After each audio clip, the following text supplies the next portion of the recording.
The following is a special presentation of Westwood One Sports.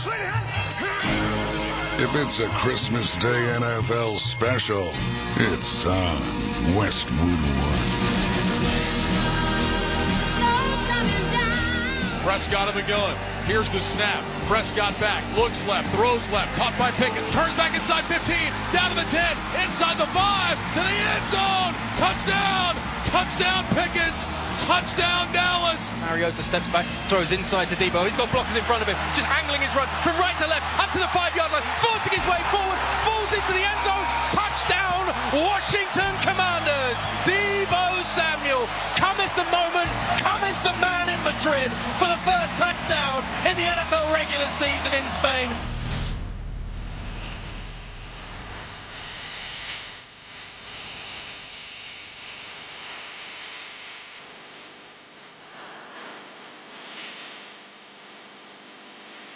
To the left, snap, throw it out wide, caught by Williams, spinning out of the tackle, up to numbers 15, he's got a convoy, into the end zone, touchdown! He was a cyclone in the backfield, got through it, and raced home for a Lions touchdown. Shotgun snap to McCarthy, he's got time and he launches a long spiral, back pedaling catch, goal line, far side, touchdown, Aaron Jones! And the Vikings have their first lead tonight. Back pedals to throw, steps up in the pocket, throws to the goal line and is caught. It's a touchdown! Right in the middle of the end zone, he finds Troy Franklin, and the Broncos are an extra point away from tying it up. And in motion left to right, stomps his right foot, belt high snap. Mahomes has the football, throws middle of the end zone, looking for Kelsey. He's got it for a Chiefs touchdown!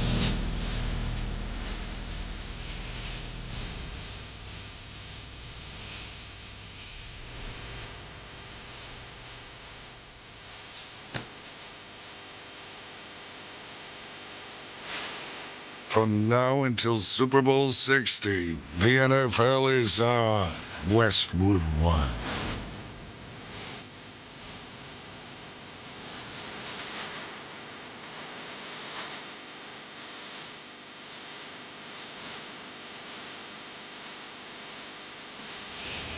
This Christmas, Santa's first stop is Washington, D.C. Let's head to the stadium and join Jason Horowitz and Ross Tucker. We welcome you to Northwest Stadium for part one of our special Christmas Day NFL tripleheader as the Washington Commanders host the Dallas Cowboys. Today's broadcast of the National Football League on Westwood One is sponsored by Granger, by Barbasol Shaving Cream, by Indeed, by Progressive Insurance, by AutoZone, and by the official NFL app. Hey folks, how are you? Along with Ross Tucker, I'm Jason Horowitz. Brad Heller will join us shortly from our Westwood One studios as we wish you a very Merry Christmas, a happy holiday season, and a start to the week to begin Happy New Year in 2026. Later today on many of these same stations, it's the Lions and the Vikings. Then tonight, the Broncos and the Chiefs. But first right here, it's the Commanders and the Cowboys. And Russ, the NFL has played 30 regular season games on Christmas Day. You got 3 of them today. Most of the teams have not had the type of seasons they want, but it is still this holiday season, and it's the start of Week 17, and it's a division rival for the Commanders and the Cowboys. And it is a big deal for all of the reasons that you just mentioned. I've played in a couple of these Washington-Dallas matchups. It still means a great deal to the fans and to the organizations. That's the big one. But then everyone recognizes how special it is to play on a holiday. Didn't get the opportunity to play on Christmas Day, but played in one of these for Dallas against Washington on Thanksgiving, which just makes it even more special. And, of course, the Cowboys played on Thanksgiving, as did the Lions, and so they will, again, play on both of these holidays. The biggest story, look, both these teams are out of the playoffs, Ross. Dak Prescott has said, look, we're playing to the end. We are not going to be back here again. They're 6-8-1.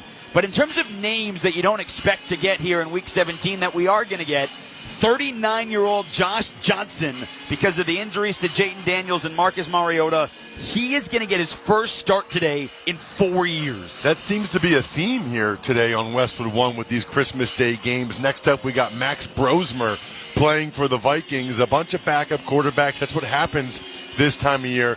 Johnson not getting quite the same level of fanfare as Phillip Rivers or Aaron Rodgers or Joe Flacco. The only three guys start a game this year that are older than him. Yeah, he will start what will be just his 10th career start, his 13th organization in the NFL, and he will try and earn the Commanders their first home win since week 3. It is Washington, it is Dallas. Much more to come from Landover as we approach kickoff, but when we return, Brad Heller joins us from the Progressive Insurance Studios. Cars, homes, boats, motorcycles, RVs, and more at Progressive.com. This is Westwood One's coverage of the National Football League. Everything a football fan needs is on the SiriusXM app. The biggest college football games. Holy smokes, what a play! Every NFL game with your hometown announcers. It's a miracle in Las Vegas! Winning fantasy football advice from the experts on Fantasy Sports Radio. Just because you're allowed to make a waiver move doesn't mean you have to make a waiver move. And passionate personalities on Mad Dog Sports Radio. You're not winning a championship. Can we mellow out? No matter how you follow football, it's all on the SiriusXM app. There's no place like home for the holidays. Cozy up and keep it merry and bright with the SiriusXM app. Exclusive holiday channels and specials. Let us know, let us know, let us know. Calming music for overworked elves. Find the perfect music for trimming the tree, hanging your stockings, and everything in between. Unwrap everything holiday. Search At Home in the SiriusXM app. The weather outside is frightful, but the soccer is so delightful. We have the biggest games. Congratulations for subscribing. So when you've got no place to go, tune in to SiriusXM FC for all the biggest matches. Winning for Haaland, the fighting star showing for Liverpool. Oh my word, Bukayo Saka! Manchester United may just have won it! Enjoy a feast of English football this holiday season on SiriusXM FC 157 and the SiriusXM app. Everything a football fan needs is on the SiriusXM app. The biggest college football games. Holy smokes, what a play! Every NFL game with your hometown announcers. It's a miracle in Las Vegas! Winning fantasy football advice from the experts on Fantasy Sports Radio. Just because you're allowed to make a waiver move doesn't mean you have to make a waiver move. And passionate personalities on Mad Dog Sports Radio. You're not winning a championship. Can we mellow out? No matter how you follow football, it's all on the SiriusXM app. Take live sports wherever you go with the SiriusXM app. Division rivalry is the theme for this year's NFL Christmas triple header, starting with the Cowboys and the Commanders from Landover, Maryland. Hi, everybody. Brad Heller with you in our Westwood One studios. Merry Christmas to all who celebrate. Lions, Vikings, and Chiefs, Broncos also on the menu for today. We'll preview those games a little bit later on. But we kick things off in the NFC East. Two teams right now just playing for pride. The Commanders at 4-11 on their third different starting quarterback because of injuries, from Jaden Daniels to Marcus Mariota, and now 39-year-old Josh Johnson, who will start today, came off the bench in last weekend's loss to the Eagles after Mariota hurt his quad. I spoke to receiver Terry McLaurin this week and asked him about the challenge of adjusting to a new QB mid-game. Yeah, I think it was definitely a tough spot for Josh to come in because Marcus has been getting all the first-team reps since Jaden's been out. So we're used to the way he calls the plays. We're used to getting all the game reps with him. And then, Josh comes in, even with his experience, which is very helpful for us all. It's still challenging because he hasn't got those same reps with the starting team all week. So it was definitely a tough situation for him to come into, and we just tried to do our best to help make plays for him. But we definitely feel better going into this week's game because we've had more preparation with him. We've been able to run more routes and see the way he sees the field. And so just getting on the same page, I think, is really paramount when you're playing with a new quarterback.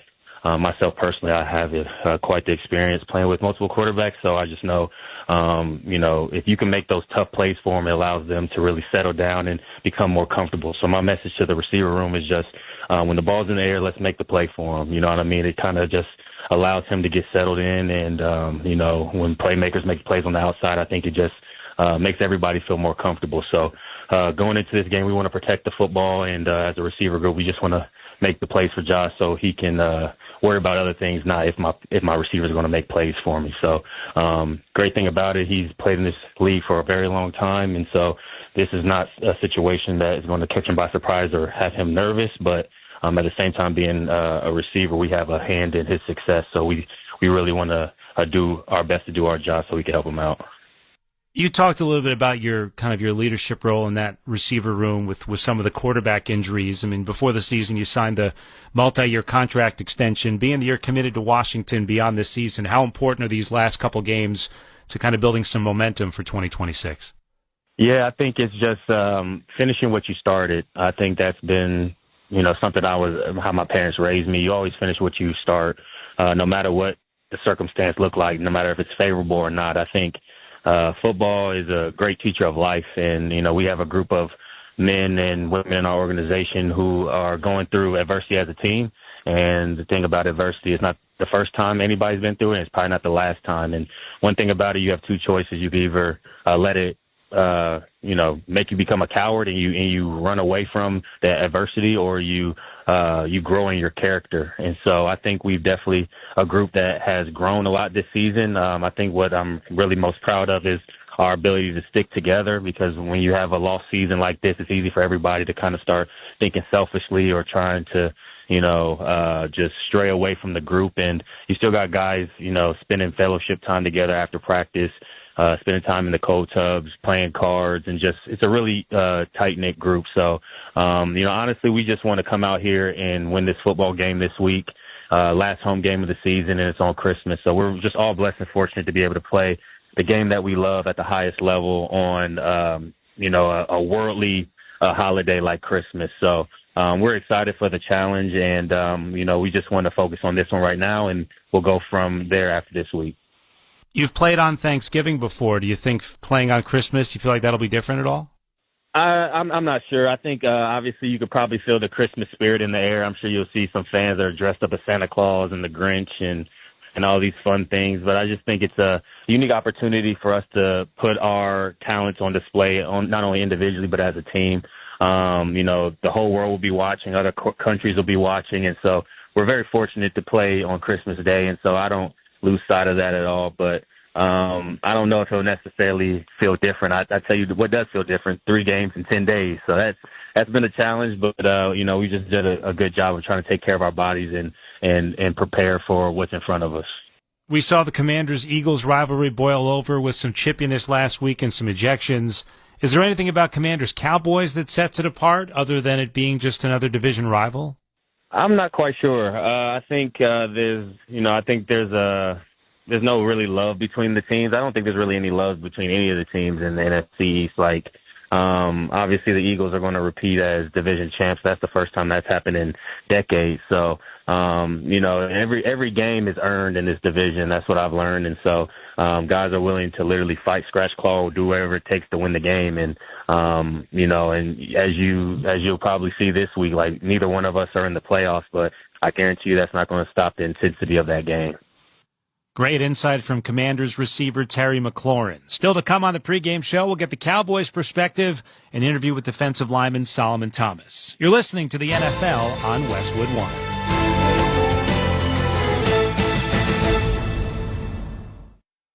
Welcome back to Winter Hack Radio, the place for clever hacks to survive the season. Icy driveway? Well, try spreading sand or birdseed to help with traction.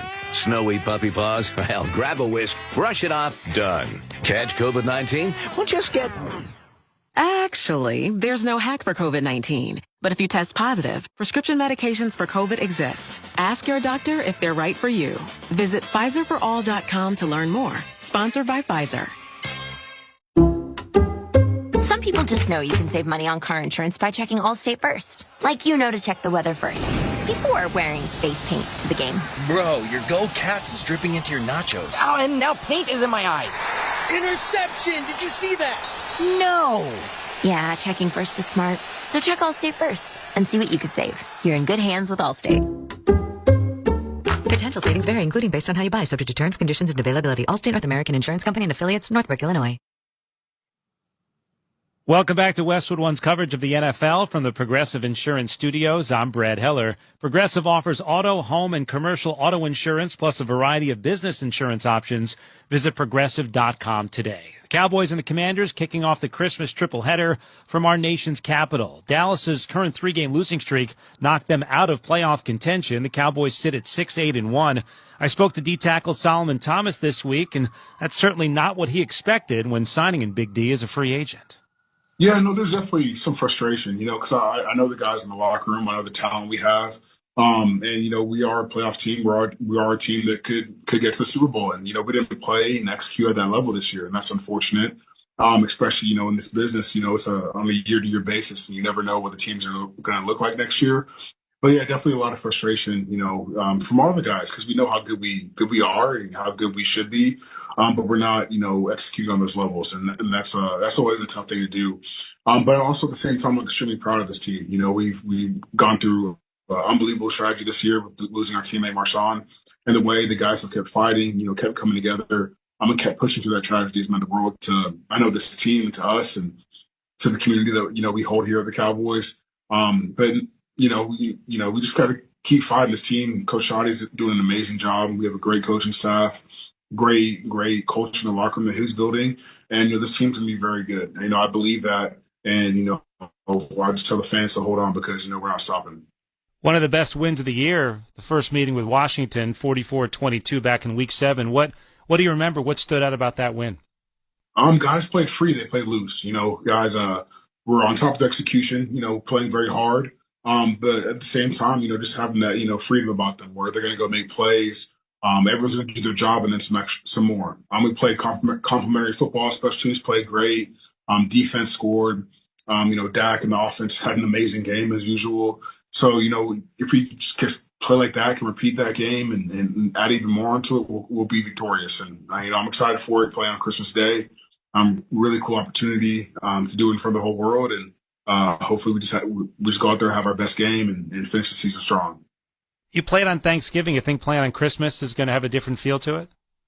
Yeah, I'm a holiday guy. I love Thanksgiving, love Christmas. So I think it's going to have a special spark to it. And I'm super excited to to be able to do so. You don't play the game of football is such a blessing, and to do it on a holiday is really cool. And we'll have the weekend off to celebrate after a win.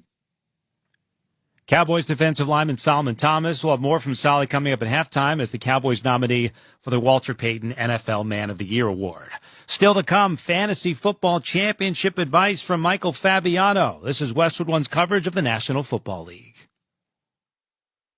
Everything a football fan needs is on the SiriusXM app. The biggest college football games. Holy smokes, what a play! Every NFL game with your hometown announcers. It's a miracle in Las Vegas! Winning fantasy football advice from the experts on Fantasy Sports Radio. Just because you're allowed to make a waiver move doesn't mean you have to make a waiver move. And passionate personalities on Mad Dog Sports Radio. You're not winning a championship. Can we mellow out? No matter how you follow football, it's all on the SiriusXM app.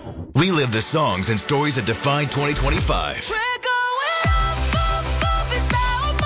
Tap into the SiriusXM app for countdowns of the year's top tracks. From your favorite channels like Hits 1, The Highway, Octane, Hip Hop Nation, and more.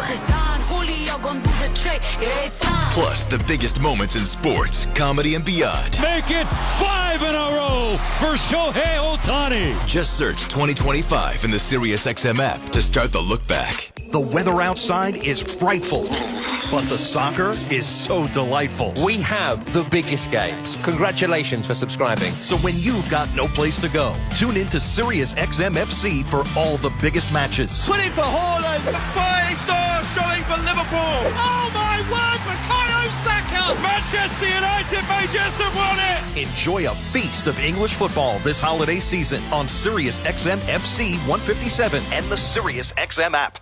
Everything a football fan needs is on the SiriusXM app. The biggest college football games. Holy smokes, what a play! Every NFL game with your hometown announcers. It's a miracle in Las Vegas! Winning fantasy football advice from the experts on Fantasy Sports Radio. Just because you're allowed to make a waiver move doesn't mean you have to make a waiver move. And passionate personalities on Mad Dog Sports Radio. You're not winning a championship. Can we mellow out? No matter how you follow football, it's all on the SiriusXM app.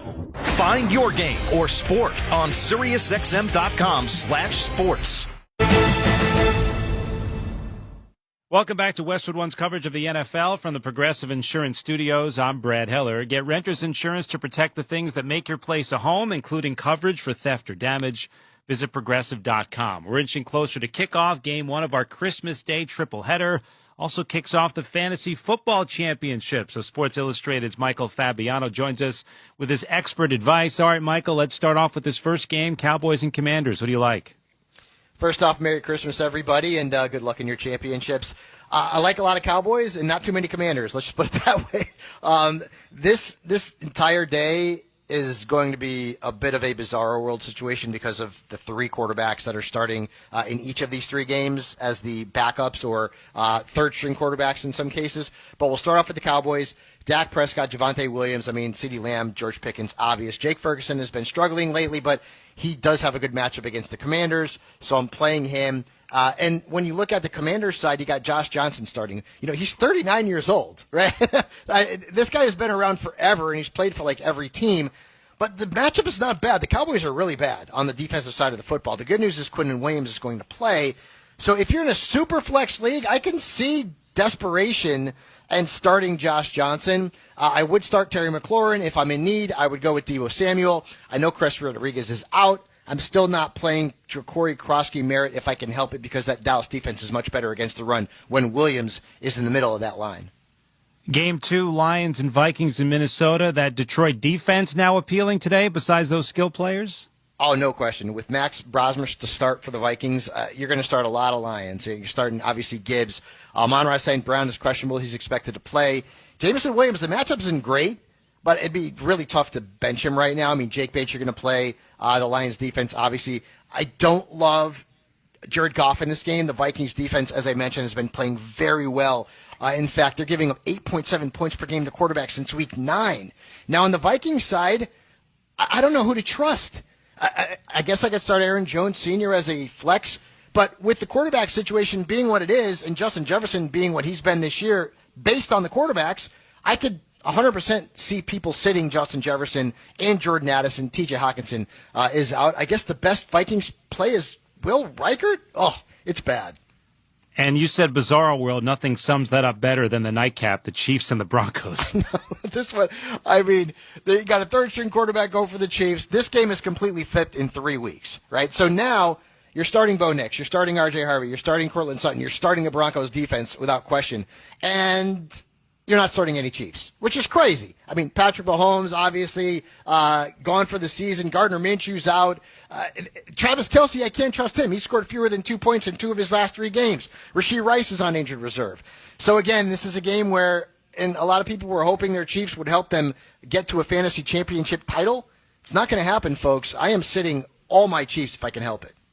I'm taking notes here. First time in about a decade I'm playing for a fantasy championship. Sports Illustrated's, thank you. Sports Illustrated's Michael Fabiano, thank you. And Merry Christmas to you and your family. Merry Christmas.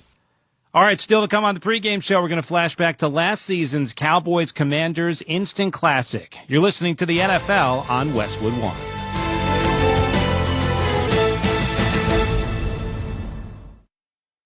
Kohl's clearance deals are so good, you might want to brace yourself before you shop, because up to 70% off can do things to you. Sudden goosebumps, racing pulse, involuntary gasping at prices. You may even feel the uncontrollable urge to brag to someone, anyone, even Deb, the checkout lady who's seen it all day. Don't worry, that's just the thrill of Kohl's clearance. Shop it now in-store and online. Select styles, some exclusions apply. See store or Kohls.com for details.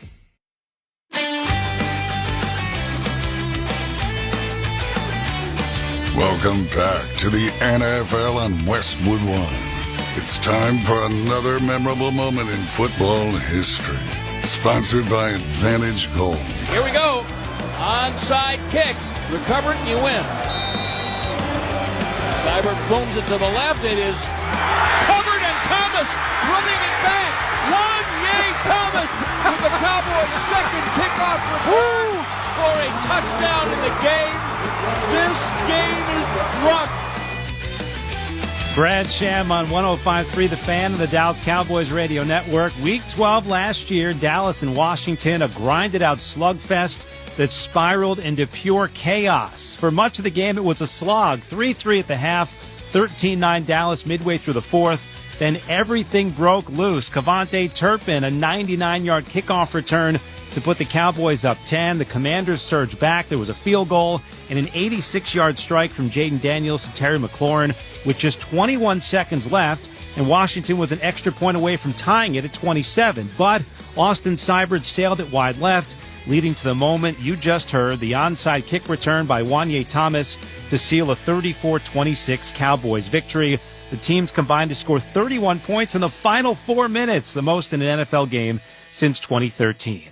That's today's memorable moment in football history, sponsored by Advantage Gold. Defense wins football games and protects retirements, too. Call Advantage Gold at 800-900-8000 now. Leave your email and get your free gold information kit. Brad Heller with you in our Westwood One studios. I'll be back with you at halftime, but right now, going to take a break, and we're going to send you back to Landover. We'll rejoin Jason Horwitz and Ross Tucker. Keys to the game for the Cowboys and Commanders. This is Westwood One's coverage of the National Football League. Relive the songs and stories that defined 2025. Tap into the SiriusXM app for countdowns of the year's top tracks. From your favorite channels like Hits 1, The Highway, Octane, Hip Hop Nation, and more. Plus, the biggest moments in sports, comedy, and beyond. Make it 5 in a row for Shohei Ohtani. Just search 2025 in the SiriusXM app to start the look back. It's Fantasy Football Championship Week. Get the edge you need with Fantasy Sports Radio. I don't care if you're a 50-point underdog. Put the best players in. We just need points. Go home a Fantasy Football champion or just go home. Go ahead and fire up your Cardinals. The Bengals defense can't stop anybody. You've made it this far. Don't give up the title because you made the wrong roster move. You gotta go with the guys who got you here. Don't overthink it. Fantasy Sports Radio, Channel 87, and on the SiriusXM app.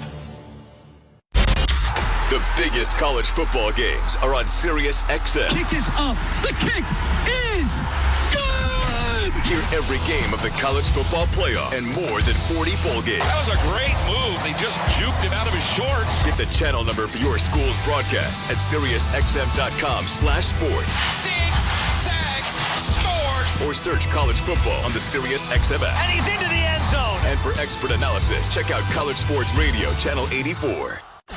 It's Fantasy Football Championship Week. Get the edge you need with Fantasy Sports Radio. I don't care if you're a 50-point underdog. Put the best players in. We just need points. Go home a Fantasy Football champion or just go home. Go ahead and fire up your Cardinals. The Bengals defense can't stop anybody. You've made it this far. Don't give up the title because you made the wrong roster move. You gotta go with the guys who got you here. Don't overthink it. Fantasy Sports Radio, Channel 87, and on the SiriusXM app. Wherever you are, your team and your sport is on SiriusXM. Welcome back to Northwest Stadium in Landover, Maryland, here on this Christmas Day, the start of your NFL triple header here on this holiday coming up. It's the Commanders and the Cowboys, and it's time now for today's winning playbook, sponsored by LinkedIn Ads. With LinkedIn Ads, every ad gets served to the MVPs you need. Get a $250 credit when you spend $250 on your first campaign. Go to linkedin.com/campaign. Terms and conditions apply. All right, Ross Tucker, let's start with the visiting Cowboys. What do they need to do today to get a win here against the Commanders? Well, let's start on the defensive side of the ball, where they have really struggled, as we've discussed. The key in my mind is to make Josh Johnson beat you from the pocket. The Cowboys have shown that they can be susceptible to quarterbacks scrambling and running. We saw that from Justin Herbert on Sunday. But with the offensive line issues the Commanders have, and the way they have done a pretty nice job of running the ball this year, if you're the Cowboys, stop the run and keep Johnson in the pocket. Meanwhile, on offense, they're going to have to stay patient. I know it's tempting to throw the ball to Pickens and CeeDee Lamb down the field, but I highly doubt Dan Quinn, who's calling the plays again on the defensive side of the ball. He did not in the first matchup between these two teams. Highly doubt Dan Quinn lets that happen. And that first matchup, a 44-22 Cowboys win back in Week 7. All right, how about for the Commanders? Josh Johnson, his first start since 2021, the 39-year-old, and obviously a lot of changes on defense, too. I'd like to see Josh Johnson and the Commanders take their shots. You know, Terry McLaurin has done such a good job throughout his career of making plays deep down the field on the ball. And you look at these Cowboys corners, they can be had. You know, whether it's Trayvon Diggs or the rookie Revel, they struggled, I thought, a number of times in recent weeks, especially against the Chargers. So Terry McLaurin's your best offensive player. Throw him the ball, give him those opportunities. And on the defensive side of the ball, kind of talked about it already, but nothing deep. Make the Cowboys go the long road. They can do it. They have one of the best offenses in pro football. But the more plays the Cowboys have to take to get in the scoring position, the better chance there's a penalty, there's a drop, or maybe you can hold them to 3 and a field goal in the red zone. Cowboys about to play their 6th ever Christmas Day game, the first ever for the Commanders franchise, and the opening kickoff is coming up next. You're listening to the NFL on Westwood One.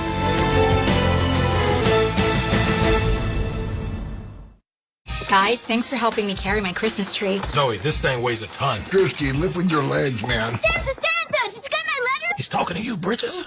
I'm not that. Of course he did. Right, Santa? You know, my elf Drewski here, he handles the nice list. An elf? I'm 6'3". What everyone wants is iPhone 17. And at T-Mobile, you can get it on them. That center stage front camera is amazing for group selfies. Right, Mrs. Claus?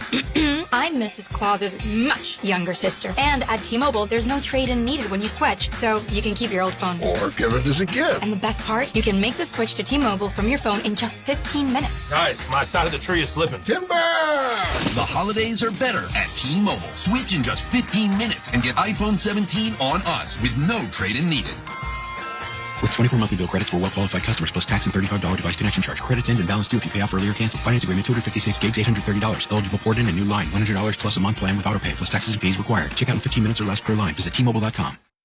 Let's pause 10 seconds for station identification. This is Westwood One, your home for the National Football League. This is Max Crosby of the Las Vegas Raiders. Hear me break down the week in the NFL every Monday night on Let's Go. 6:30 Eastern on SiriusXM NFL Radio, Channel 88. Unseasonably warm here on this Christmas Day. 52 degrees here in Landover, Maryland. Sun mixed with clouds.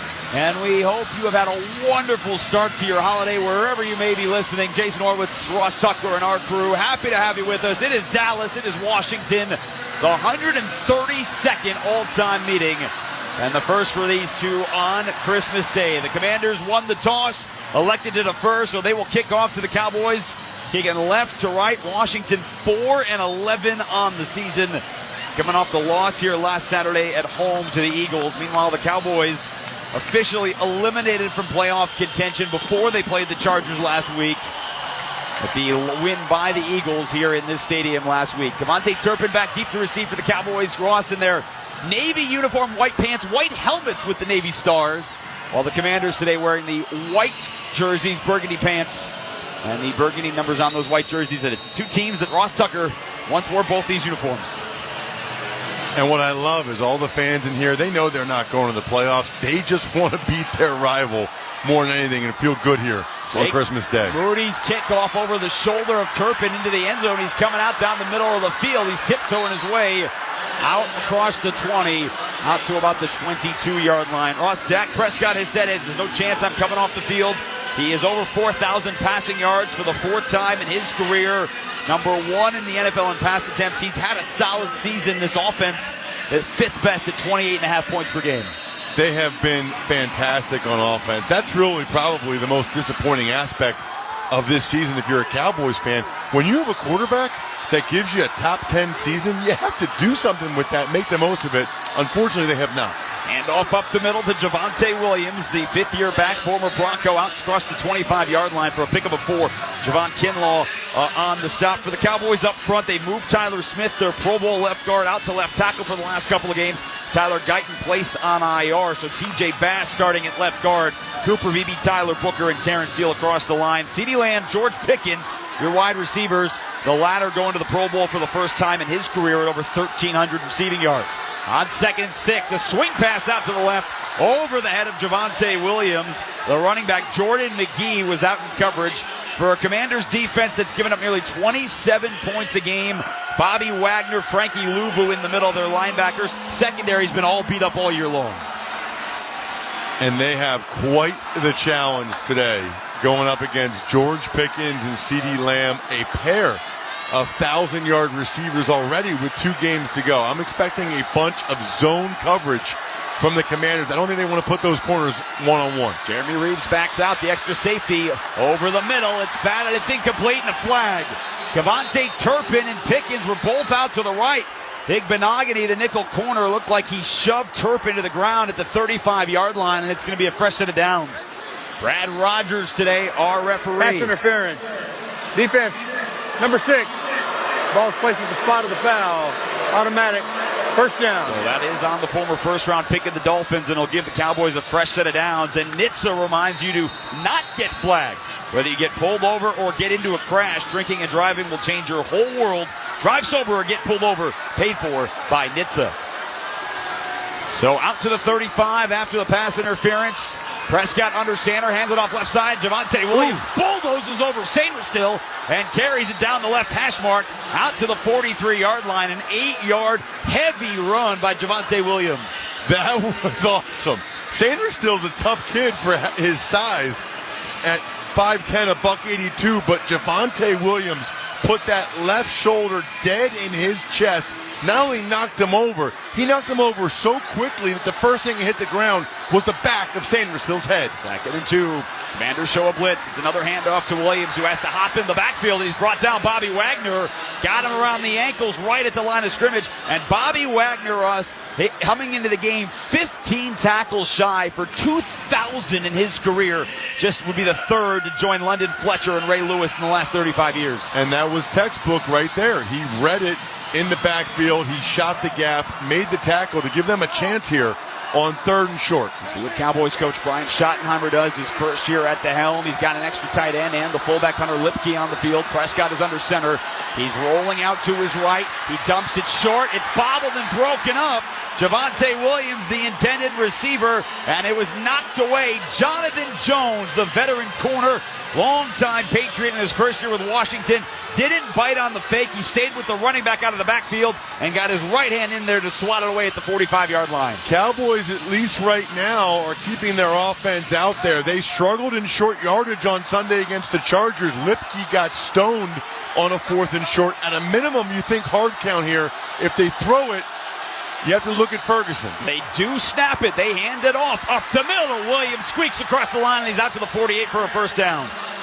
Ross, they weren't 5 or 6 yards back. It was a shorter shotgun for Dak Prescott. Javonte Williams was on his right side, got right in his belly, and went through the middle of the offensive line. And typically, I really dislike gun runs in short yardage because that's really the only run you have with the offset back is inside zone away from it. But I think the Commanders were really thinking pass because of the way Dak has thrown the ball all year.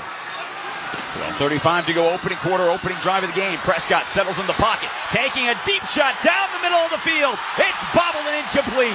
CeeDee Lamb, the intended receiver, at the 8-yard line. Jonathan Jones having a nice play in the first quarter. His second pass breakup deflected that into the air, and it hit the turf for an incompletion. That's also the second really poorly thrown ball by Dak Prescott. I mean, he was late, and he threw it way behind and short of CeeDee Lamb. If he leads him or throws it towards the C in Commanders, that's an easy touchdown for the Cowboys. Instead, it's an empty set for a 2nd and 10. On an inside handoff. Oh, broken through Malik Davis. Down into the secondary inside the Commander 35, and finally tripped up by the safety Quan Martin down at the 31-yard line. A 26-yard burst from Malik Davis. The good news for the Commanders is the coverage has been pretty good so far. Dak Prescott's been off with his passes. The bad news is they can't stop the run. I mean, they're just coming right at them up front. That was a gap run, terrific double team by the right guard Booker and right tackle Steele. That's exactly how you draw it up. Yeah, Prescott's 0 of 3 here on this opening drive. He's under center again. It's Davis as the tailback with a play fake. Prescott looking right, shovels it forward, and it's broken up. Bobby Wagner stayed with Malik Davis, who he tried to shovel it. And that wasn't shoveled behind the line, Ross. That was underhand shoveled 5 yards down the field. That was a weird pass attempt by Dak Prescott because Wagner was right on his back. I mean, even if he catches it, it's what, a 2-yard catch? But that's all Dak could really find. Cowboys might have one of the first scoring drives we've ever seen with a quarterback going 0 for 5 or 0 for 6 passing. They have run for 38 yards. Javonte Williams leaves the backfield. Now he rejoins Prescott on his right hip. On the 10th play of the drive, and he gets the handoff. Williams through the left side of the line. Chopped down by Igbenogany at the 28-yard line between the hash marks. So it'll be 3rd down and 7 coming up for the Cowboys. Prescott at 0 of 4. Now, Sainers still pointing like the Commanders have this football, but the officials didn't mark it down, so it is 3rd down Dallas.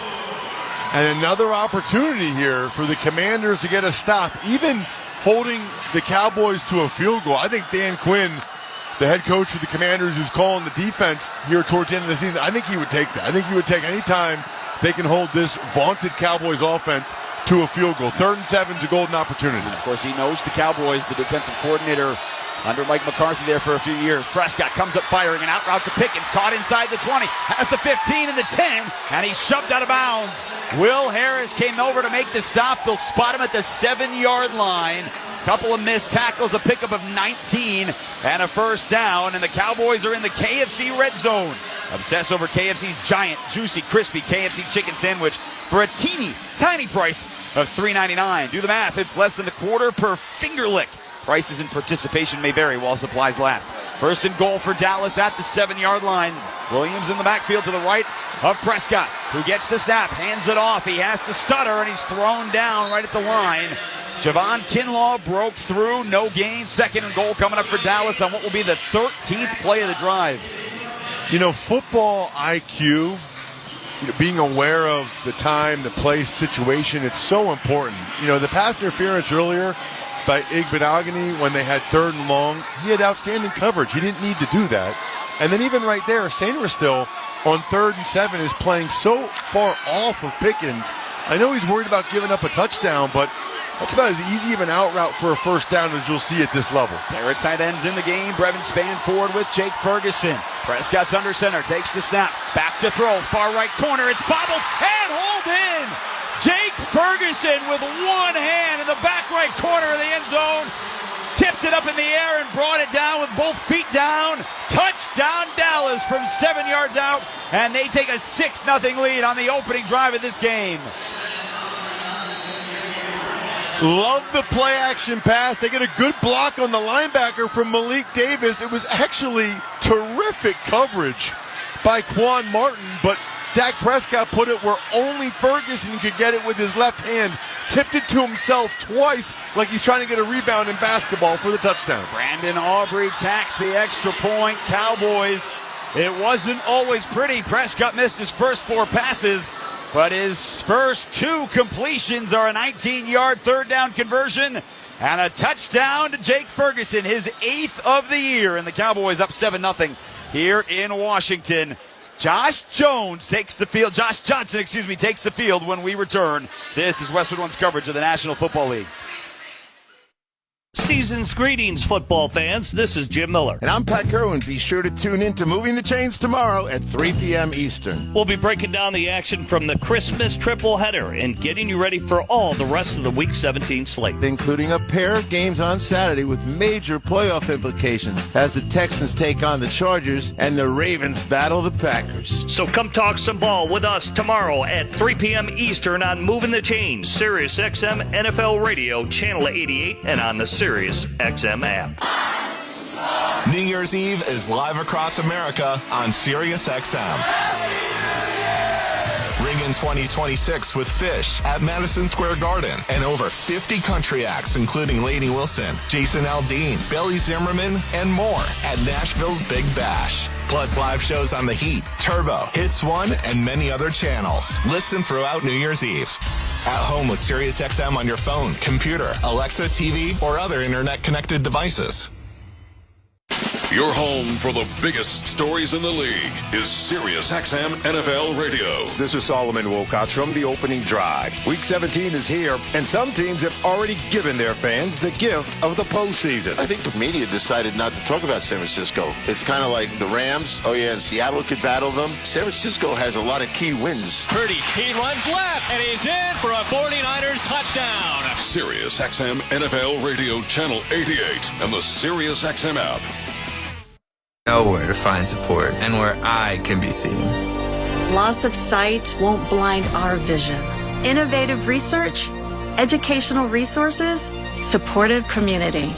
The Foundation Fighting Blindness is leading the charge in finding treatments and cures for blinding diseases. Learn more at fightingblindness.org. A public service message from the Foundation Fighting Blindness.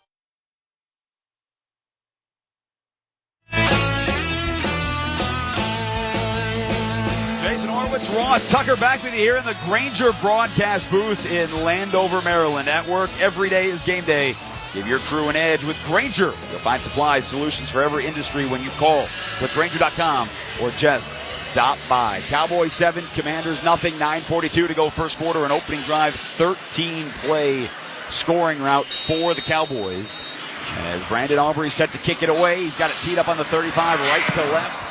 He's angling it towards the veteran running back, Chase Edmonds, who's under it at the 5, far sideline, across the 15, stutters at the 20, hops through, and he's brought down at the 24. As we check that Cowboys drive summary, sponsored by Kohl's. Find holiday gifts on their wish list and yours with ease this season. You get great deals along the way at Kohl's and Kohl's.com. 13 plays, 78 yards for the Cowboys, 5:18 off the clock.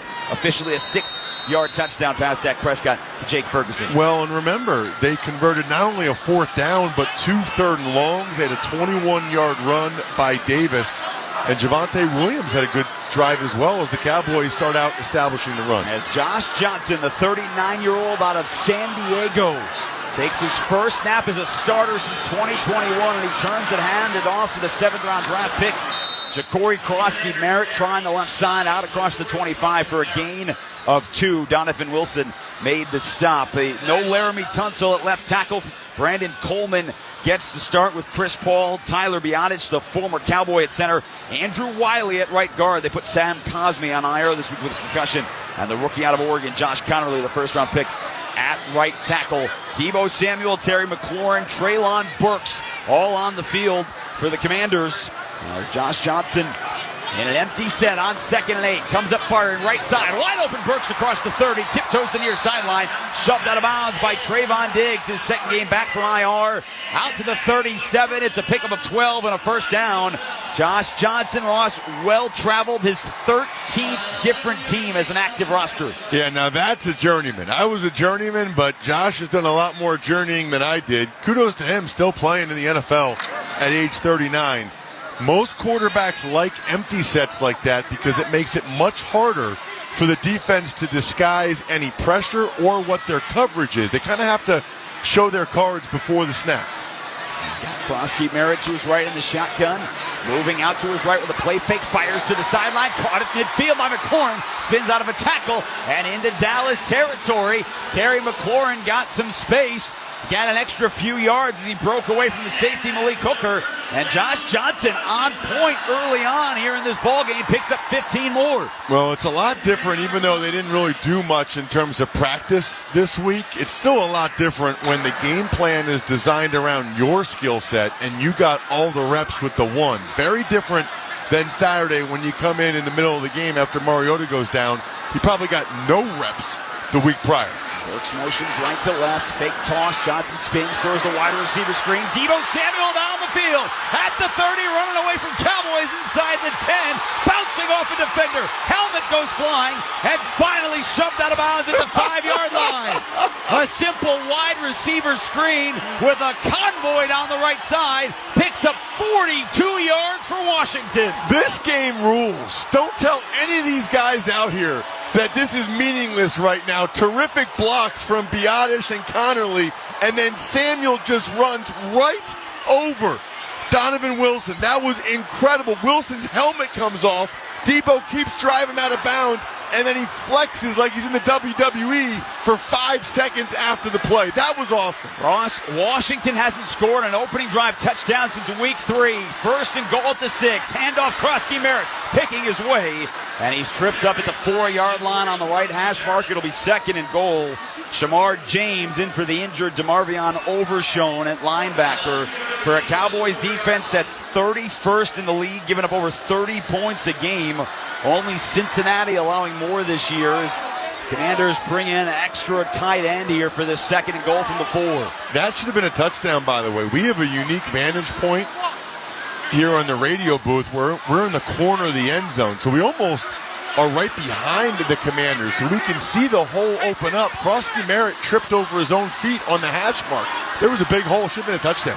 He's behind Johnson in a pistol. He gets the snap, turns all the way around. Krusty Merritt with a blast through the middle, but cannot get past Quinnen Williams, the former Jet who earned his 4th Pro Bowl this year. Traded at the deadline. It'll be 3rd down and goal. And look, you're 4-11. Barring a sack here, this is 2 plays to get in the end zone, right? Well, we'll see. It depends on how far they get here on 3rd down. Remember, Dan Quinn is a defensive-minded head coach. That, by the way, was another big hole. I thought he was going to score there, but Quinnen Williams stuck that left arm out and essentially clotheslined him and stopped him right there.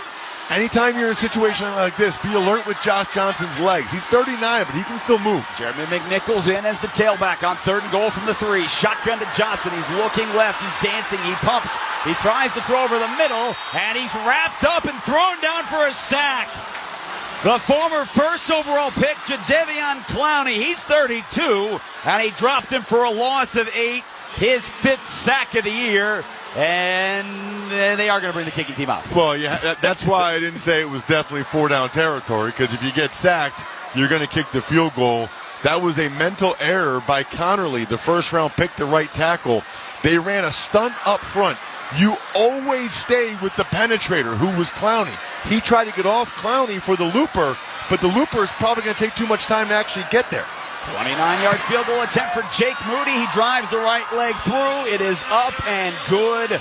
And the Commanders answer the Cowboys' touchdown with a 29-yard field goal. And with that kick, Barbasol will make another donation to Kurt and Brenda Warner's Treasure House, a living community for adults with disabilities.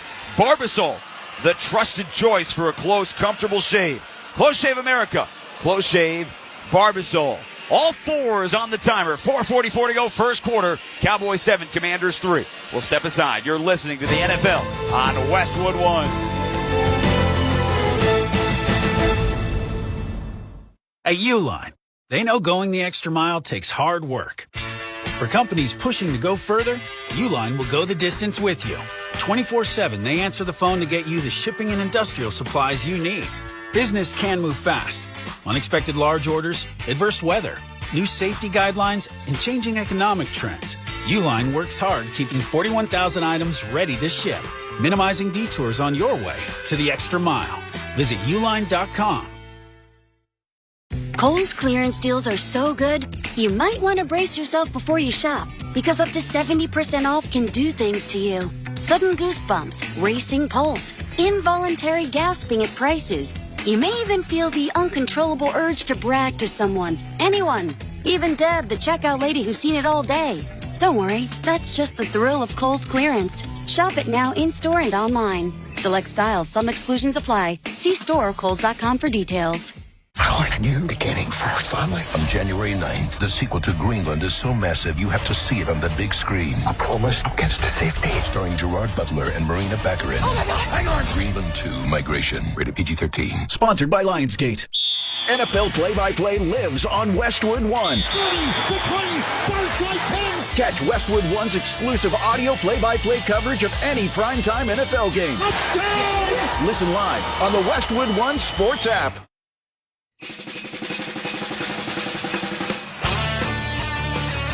Well, the NFL holiday games are the gift that keeps on giving. Next, it's the Lions and Vikings at 4:30 p.m. Eastern on Netflix, and the Broncos and the Chiefs on Prime Video. Visit watch.nfl.com for full schedule. You can also hear those games right here on Westwood One and the Westwood One Sports app. Well, Josh Johnson on the opening drive, already more passing yards than he had replacing Marcus Mariota all of last game against the Eagles in the second half. 68 yards on 3 of 3 passing, Ross. He was 5 of 9 last week in relief against the Eagles. And, you know, the quarterback situation for the Commanders was dicey. Mariota hurt Saturday. They have Sam Hartman on the practice squad, 2024 undrafted free agent out of Notre Dame, who they did elevate for today, but he is the emergency 3rd quarterback.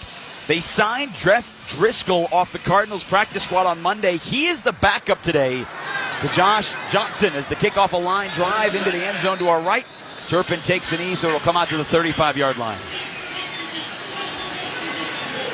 Dak Prescott trots back out onto the field. An opening drive, 78-yard march. Prescott, 4,000-yard season, 1,000-yard rusher, and Javonte Williams, 2,000-yard receivers. And as you said, Russ, all amazing.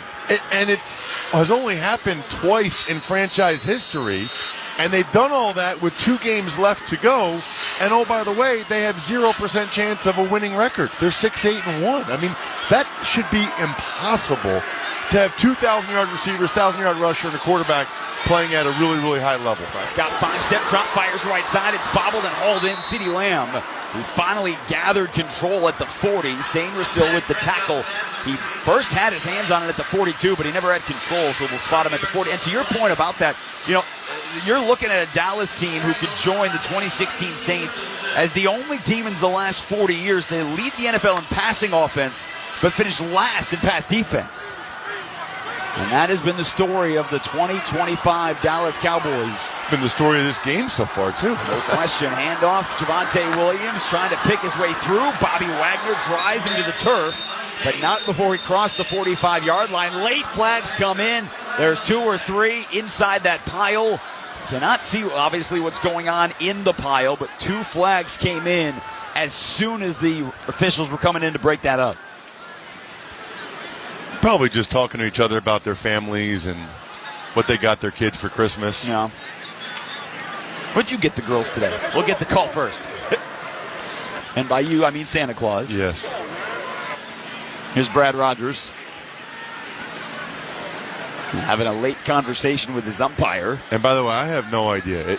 We're at the stage now where it's like different types of hair and makeup products. After the play, personal foul, unnecessary roughness, number 52, offense. The line to gain was reached, so it was a first down for Dallas. The 15-yard penalty will be enforced from the dead ball spot. First down. So they'll mark it back to the 30-yard line. So I'm not going to say that a penalty is a good thing. I won't say that. But what I will say is I love the way Tyler Booker plays the game. Tyler Booker was finishing that play, the rookie right guard for the Cowboys, and he dumped Drake Jackson at the end of it. That's the mindset you want from your interior offensive lineman. So under center, another run. Javonte Williams trying to sprint right side. He's dragged backwards, carrying a defender. It's Jalen Holmes in his 8th year out of Ohio State. Dragged him out to the 34 for a run of 3. And to your point, Javonte Williams already 8 carries here in this first quarter with 3:30 and a moving clock to go. And he's gained 32 yards, already 53 yards rushing here for the Cowboys in this opening quarter. And getting back to your question, Jason, I lost track at like how many different lip glosses my daughter's got. Who needs that many lip glosses? Just give me one chapstick. Empty set, shotgun, Prescott, quick throw, receiver hauled down, CeeDee Lamb at the 40, and 2 flags come out. Jonathan Jones pleading his case to 2 different officials as CeeDee Lamb tried to slant inside right on the numbers and was immediately hauled down by the veteran cornerback. CeeDee Lamb ran right into Jonathan Jones. Defense, number 31. False place at the spot of the foul. Automatic first down. I think it's hilarious that Jonathan Jones is complaining. It was clear pass interference. I mean, CeeDee Lamb is running a skinny post. Jones tried to anticipate it, tried to beat him to the spot. He didn't, and he tackled him. That's the definition of interference. Fresh set of downs. Cowboys on their own 41, leading 7-3. Play action. Prescott settling into the pocket. Late pressure. And he's spun down for a sack. Back at the 33-yard line. Johnny Newton, second year out of Illinois with his 3rd sack of the year, getting the start for the injured Daron Payne. And they need him to come on. He's one of the young defensive linemen that they need to make plays because they were moving the pocket there.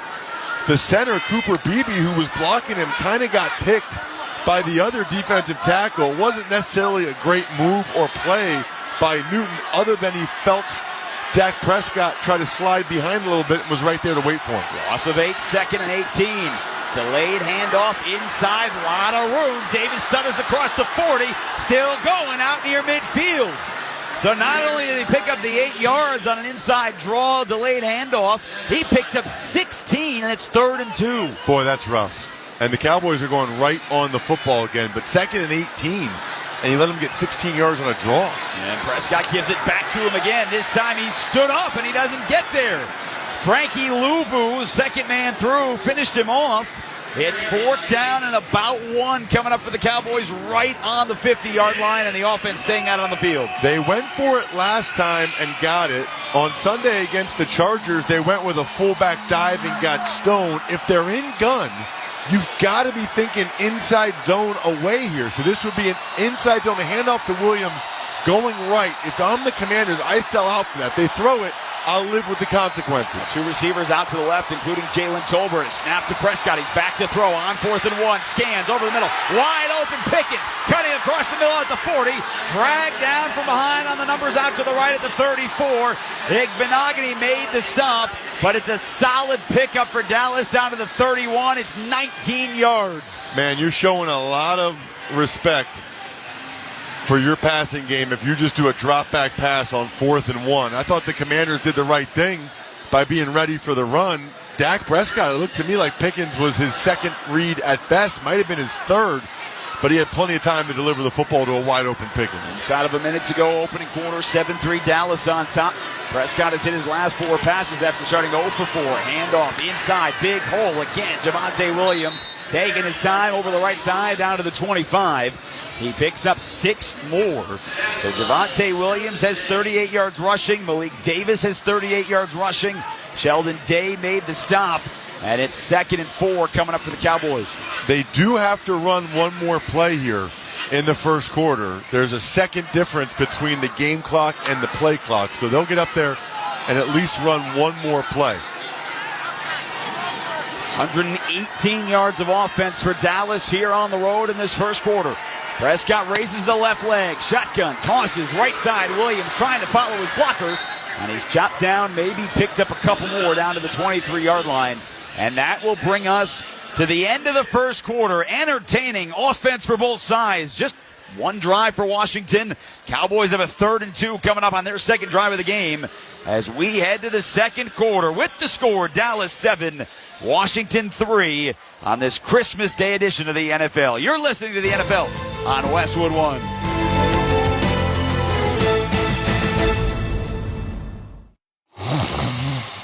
Sound familiar? At Mattress Firm, we understand there are many problems that can keep you up at night, like snoring, aches and pains, or sleeping hot. Our sleep experts have the unrivaled know-how to match you with a mattress that can help. And now at Mattress Firm, save up to $500 on Tempur-Pedic, plus get a $300 instant gift. For the great sleep you deserve, visit Mattress Firm. We make sleep easy. Restrictions apply. See store or website for details. Some people just know you can save money on car insurance by checking Allstate first. Like you know to check the weather first, before wearing face paint to the game. Bro, your Go Cats is dripping into your nachos. Oh, and now paint is in my eyes. Interception! Did you see that? No! Yeah, checking first is smart. So check Allstate first and see what you could save. You're in good hands with Allstate. Potential savings vary, including based on how you buy, subject to terms, conditions, and availability. Allstate North American Insurance Company and affiliates, Northbrook, Illinois. Welcome back to Winter Hack Radio, the place for clever hacks to survive the season. Icy driveway? Well, try spreading sand or birdseed to help with traction. Snowy puppy paws? Well, grab a whisk, brush it off, done. Catch COVID-19? Well, just get... Actually, there's no hack for COVID-19. But if you test positive, prescription medications for COVID exist. Ask your doctor if they're right for you. Visit PfizerForAll.com to learn more. Sponsored by Pfizer.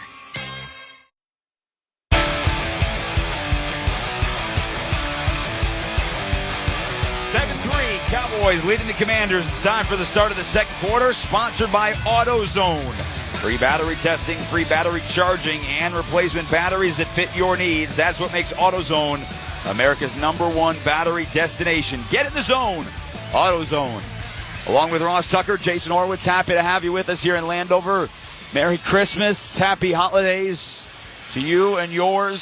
Start of an NFL triple-header. All three right here on Westwood One. Lions at the Vikings. Then later on tonight, it is the Broncos at the Chiefs. And, Ross, who would have thought at the start of the year that these 6 teams, when you put these 6 teams as your NFL Christmas Day tripleheader, that most likely only the Broncos would be in the playoffs? It's wild. And 3 of the teams would have essentially their third-string quarterbacks. You think about Josh Johnson, in the next game, Max Brosmer. Tonight, Chris Oladokun for the Chiefs. Oladokun, yep. South Dakota State. He's getting his first start. Yep. I'm excited for him. Yep. Shane Buechele, the backup tonight for the Chiefs. 3rd down and 2 to start the second quarter. Prescott with a pump fake to the right. Firing towards the back of the end zone. Jump ball, back left corner. Hold in. Touchdown. Jalen Tolbert out-jumped Mikey Sainristil on the back left corner. But now they come in and say incomplete. Oh, it looked like he hauled it in, but Sainristil fought it away from Tolbert as the ball hit the ground. And it'll be 4th down, and the Cowboys again keeping the offense on the field. Man, you got Pickens and CeeDee Lamb, and you throw the jump ball to Tolbert. Now the offense stays out there, and now we have whistles and timeout taken Washington. Dan Quinn wants to change this up. 6 seconds into this second quarter. Well, you can stream the NFL on Westwood One for free. Sponsored by LinkedIn Ads. With LinkedIn Ads, every ad gets served to the MVPs you need. Get a $250 credit when you spend $250 on your first campaign. Go to linkedin.com/campaign. Terms and conditions apply. And fans, a reminder, you can listen on WestwoodOneSports.com or by downloading the Westwood One Sports app today. All right, the Cowboys have gone for it on 4th down already a couple of times today. Ross, they have been very successful. This is 4th down and 2 on the Washington 23-yard line. Not expecting a run. It's a full 2 yards. They could fool them here, but some type of quick pass, maybe quick play pass from Dak Prescott. CeeDee Lamb is the move guy in the slot. And he's lined up right next to Jake Ferguson and Tolbert. There's the snap. Prescott back to throw. Crossing the middle. It's caught. Tolbert hauls this one in at the 20. It is a 1st down. Picked up 3. He crossed from left to right. And Prescott put it right on his front shoulder for a 1st down. Well, that's the story of the game so far. The Commanders are having opportunities to get stops, get off the field. Sainristil was all over Tolbert there. Didn't try to make a play on the football. Just blasted Tolbert in the back as the ball was getting there, but Tolbert was able to hang on. Would rather see Sainristil try to rake that ball out of there. Tolbert's first catch since the end of October. 1st and 10, Prescott under center. Rolling out to his right with a play fake, giving chase, firing it towards the front corner, and it's incomplete. Wide of Jalen Tolbert, was just throwing that away. Will Harris, the safety, was on in coverage. It'll be 2nd and 10. I know it's early, but with Josh Johnson as your starting quarterback, if you're the Commanders, man, you got to hold him to a field goal here. You cannot get behind 2 scores this early in the game. So somehow, some way, the Commanders have to find a way to get a stop here. It'd be nice if they could get a little more pressure on Prescott than they've gotten so far. High snap brought down into the belly of Williams through the middle of the line, and he's spinning free right down the right hash mark. Oh, Igbenogany makes the tackle, but he picks up 8 yards. And again, a lot of chunks with these running plays. And it's 3rd down and short again coming up for Dallas on the Washington 11. I know it's tempting with Dak having the year he's having, but they should just keep running it. I mean, this offensive line is dominating right now. I would just give the ball to Davis right up the middle. And he is in the backfield. Malik Davis has 2 rushing touchdowns. Jake Ferguson walks over to Dak Prescott. They have a nice little whisper. And Prescott settles on the left side of the line. Snap, toss, Davis trying to follow the left side, getting the edge, and he's chased down, does not get there. Frankie Luvu raced to the far sideline and knocked him down about a half-yard shy, and it's 4th down coming up. They're going to go for it again. At some point, they're not going to convert one of these 4th downs. I mean, they've already gone 2 for 2 on 4th downs and even on some 3rd and shorts. Well, they've already converted on this drive. They just had a 4th and 2. This is 4th and a less than a yard. 2 minutes in, maybe we'll call it a full yard. It's resting just outside the 10. Prescott is under center. Williams the lone tailback. Lamb the motion man. Snap, handoff, Williams through the backfield. He's bottled up, pushes forward, and the second effort got it. Wow. Igbenogany broke through. They had an opportunity. Luvu was back there too, but they just couldn't bring Javonte Williams to the turf.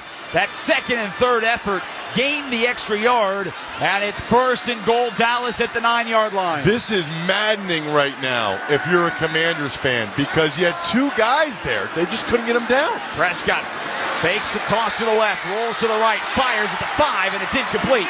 Ferguson wants pass interference on Igbenogany, but he's not going to get it on the right sideline. It'll be 2nd and goal coming up. Well, Ferguson went right up to the side judge. We can hear him berating the side judge. He felt like he was being pulled by Igbenogany. Ferguson wanted tight end, or touchdown number 2, I should say. He had 2 touchdowns in the first game against Washington back in week 7. 7 grabs, only 29 yards, but scored twice. Ferguson is the left side of the line on 2nd and goal. Straight drop. Prescott back corner of the end zone and incomplete. Right at the back line over the white. Now there is a flag down right where that ball was thrown. See, George Pickens was right under the goalpost, and that is where that penalty marker is on the turf. He got rocked. The question is, was it the hit to a head or neck area of a defenseless receiver? Because Pickens got cracked by somebody. It looked like Reeves. Oh, yeah. Personal foul, unnecessary roughness, number 39, defense. Half the distance to the goal, automatic, first down. Well, and to your point, untimely plays. Igbenogany climbed the ladder to knock that away on a great defensive play, and the ball was falling to the turf, and Reeves came over Ross and it just hit him helmet to helmet. I really don't like the call, though. I mean, the more I'm looking at it, initially I thought it was helmet to helmet, but Reeves tried to turn his helmet away and put the right shoulder in the chest. If there was helmet-to-helmet contact, that part of it was incidental. So it's 1st and goal just inside the 5. Prescott turns, hands it off to Williams, following the left guard, leaning forward. Touchdown, Cowboys! Javonte Williams with a blast through the left side of the line. A 4-yard touchdown run, his 11th of the season.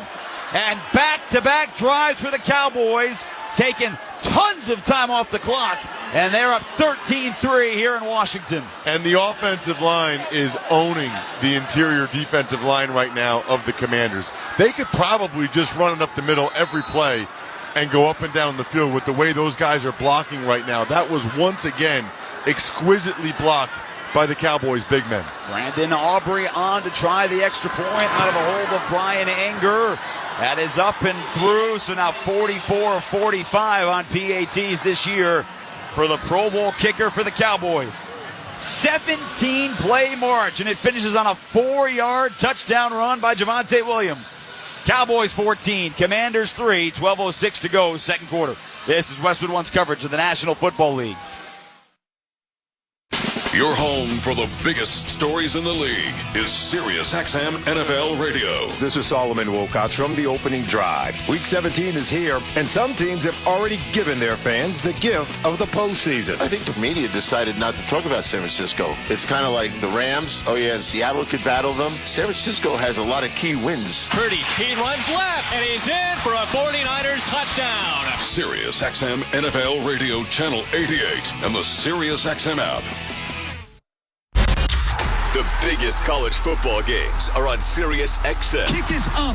The kick is good. Hear every game of the college football playoff and more than 40 bowl games. That was a great move. They just juked him out of his shorts. Get the channel number for your school's broadcast at SiriusXM.com/sports. 6 sacks, scores. Or search college football on the SiriusXM app. And he's into the end zone. And for expert analysis, check out College Sports Radio, Channel 84. Hi, it's me, Katie Nolan, host of Casuals with Katie Nolan. It's holiday season, which means it's the perfect time to curl up on the couch with a nice mug of hot chocolate and watch a bunch of elite athletes stir up juicy in-game drama for your viewing pleasure. Sports are the ultimate comfort watch to get you through the cold months. So whether you're a diehard sports fan or just an intrigued channel flipper, listen to Casuals to keep up to date with all the latest in-game and online drama. You can find Casuals on the SiriusXM app, Pandora, or wherever you get your podcasts. And don't forget to follow the show so you never miss an an episode. Love you, mean it.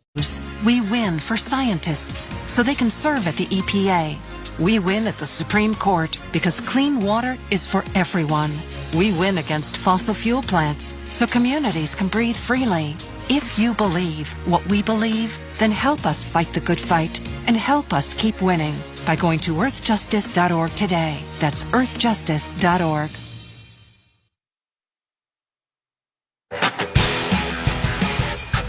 We check the Jive summary, sponsored by O'Reilly Auto Parts. Think O'Reilly Auto Parts for all your car care needs. With the parts and service you need fast from the professional parts people at O'Reilly Auto Parts. 17 plays, 65 yards for the Cowboys, 7:38 off the clock. Javonte Williams, 11th rushing touchdown of the season from 4 yards out on a drive where they converted 2 more fourth down conversions. The Cowboys are now 4 for 4 in this game on fourth down. Certainly some impressive ability here by the offensive line for Dallas. They've already run for 92 yards. As Aubrey's kickoff into the sunshine and the far right pylon into the arms of Chase Edmonds, trying to maneuver his way out close to the 30. And he's spun down by Marquise Bell at the 29-yard line. Ross, the Commanders last week gave up 207 yards rushing to the Eagles. They gave up over 200 yards rushing to the Lions. And they are well on their way here on this Christmas Day to allowing over 200 yards rushing to the Cowboys. Certainly doesn't help when Daron Payne, their best defensive tackle, is not available. But these other guys, they need to play better than this. And if you're Dan Quinn, it's kind of darned if you do, darned if you don't, right? I'm sure he would love to put the extra safety up in the box, but if you have the safety in the box, then you only have one safety deep, middle of the field. You're essentially one-on-one outside with Pickens and Lamb. He does not want that. Extra offensive lineman into the backfield. Krosky Merritt. Not a lot of room to run. Solomon Thomas broke through, dropped him for a 2-yard loss. So it'll be 2nd and 12. Kenneth Murray back there as well. Josh Johnson on the opening drive. Ross, 3 of 3 for 68 yards. Most of that coming on a wide receiver screen that Deebo Samuel took for 42 yards.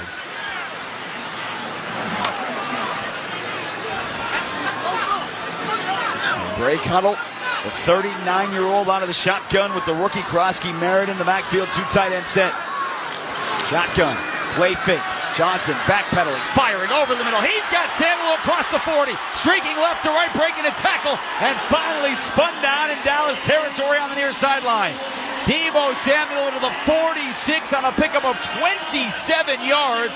Trayvon Diggs missed the tackle, and he picked up an extra 7. Man, good for Josh Johnson. You were just saying how he was 3 for 3 for 68 yards on that first drive. That was a strike. They went with a little bit of a run fake in the backfield. Johnson had plenty of time. If you have time like that, it enables Deebo Samuel to be able to run that deep dig, that in-cut like that. And when he did, he was wide open. That looked like San Francisco 49ers, Deebo Samuel. Late subs. They broke the huddle with 9. They've got 2 on the play clock. They snap it with 1. A handoff over the left side. A little bit of push inside the 45-yard line. Couple of yards with 10.5 to go in the second quarter, and a late flag thrown on the far sideline. So we'll get this call coming up here for Brad Rogers. Illegal formation offense. The tackle was uncovered on the play. 5-yard penalty, first down. So the repeat first down. A reminder that you can watch NFL Network and Westwood One announcer Kurt Warner Sundays at 9 a.m. Eastern on NFL Game Day morning, only on NFL Network. Not quite as many Sunday games this week. You got the 3 today here on Christmas Day. A doubleheader on Saturday. Of course, Monday Night Football as well. 6 standalone games here in Week 17. All of them right here on Westwood One. So after the penalty, 1st and 15 for the Commanders. Will work right to left on their own 49. A play fake. Johnson backpedaling. Trying to hit McLaurin near side and broken up at the 39-yard line. It's the rookie Savon Revel, 3rd-round pick out of East Carolina, who made his debut Week 11. Has been the starter ever since, and he broke on the ball to knock it away. Beautiful defensive play by Revel, who's been taken advantage of a little bit in recent weeks. The Chargers threw at him a lot on Sunday. Nice to see him step up and make that play. Lauren split out wide left, 2 receivers right. Moving the tight end as well, John Bates. Shotgun to Johnson. Flips the ball. Fires it down the seam. Caught by the tight end inside the 45. That's Ben Sinnott down to the 42-yard line. It'll be third down coming up here for Washington after the pickup of 9. A lot of people around here are looking to see more from Sinnott. You know, they kind of drafted him to eventually take over as the receiving tight end from Zach Ertz, another Commander who's done for the year with an injury. Sinnott hasn't really done it, but these are his opportunities with Ertz out. Torn ACL early December for the veteran Ertz. Chris Moore has an extra wide receiver. He's 3 receivers set to the left side with McLaurin and Samuel. Johnson back to throw on third down. He finds Samuel at the 40 and broken up. Late break, Reddy Stewart, the nickel corner in his first year out of Troy. And Washington's going to send the punt team on for a 4th and 7. You know what Stewart was for that quick hook route? Ready? Jason? He was ready. He's ready. Yeah. You knew it. You knew it was coming. Come on, it's Christmas. I'm giving lots of dad jokes. People are driving right now to their grandma's house. Yeah. So his name's Reddy Stewart, by the way, for those of you that aren't paying attention. And if you are interested in the spelling of the word "Are you ready" versus the name R-E-A-D-Y versus his name R-E-D-D-Y. Tress Way boots it. It goes over the head of Turpin. He lets it bounce at the 5, checks up at the 2, and the Commanders are there to down it.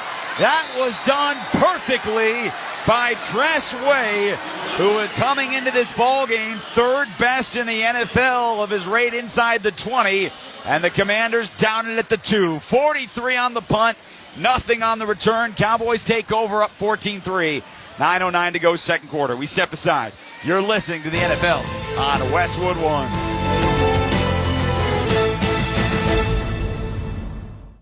Nationwide is so much more than a great insurance company. They're one of America's largest financial services companies. Like how I'm more than just Peyton Manning. I'm also motivating Manning. When I say insurance, you say financial services. Insurance. Financial services. Insurance. Financial services. Now, when I say nationwide, you say is both. Nationwide. Is both. Nationwide. Is both. For your insurance and financial needs, Nationwide is on your side. Nationwide Investment Services Corporation, member FINRA, Columbus, Ohio. Time now for the opening kickoff.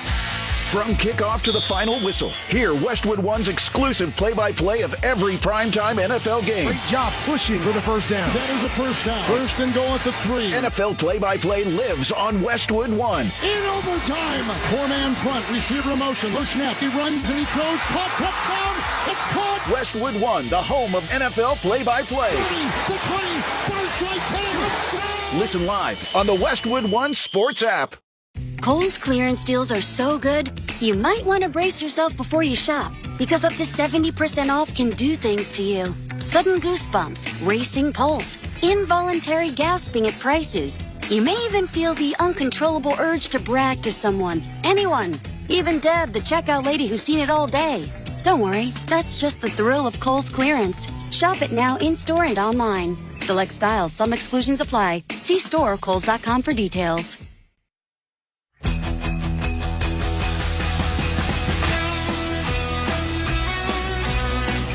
Jason Horwitz, Ross Tucker back with you here in the Grainger broadcast booth on this Christmas Day. Game plan with Grainger to gain a competitive advantage. Call clickgrainger.com or just stop by for the supplies and solutions to help keep your business moving forward. 9:09 to go second quarter. Cowboys 14, Commanders 3. Dallas about to start its third drive of the game on its own 3-yard line. They have marched up and down the field, converting 4 of 4 on fourth down.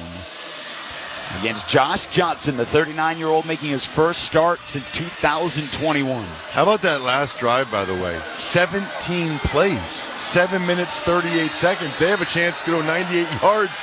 Maybe it'll take even more than 17 plays. Malik Davis, the tailback behind Hunter Lipke. Davis gets the handoff, and he's spun down right at the line of scrimmage.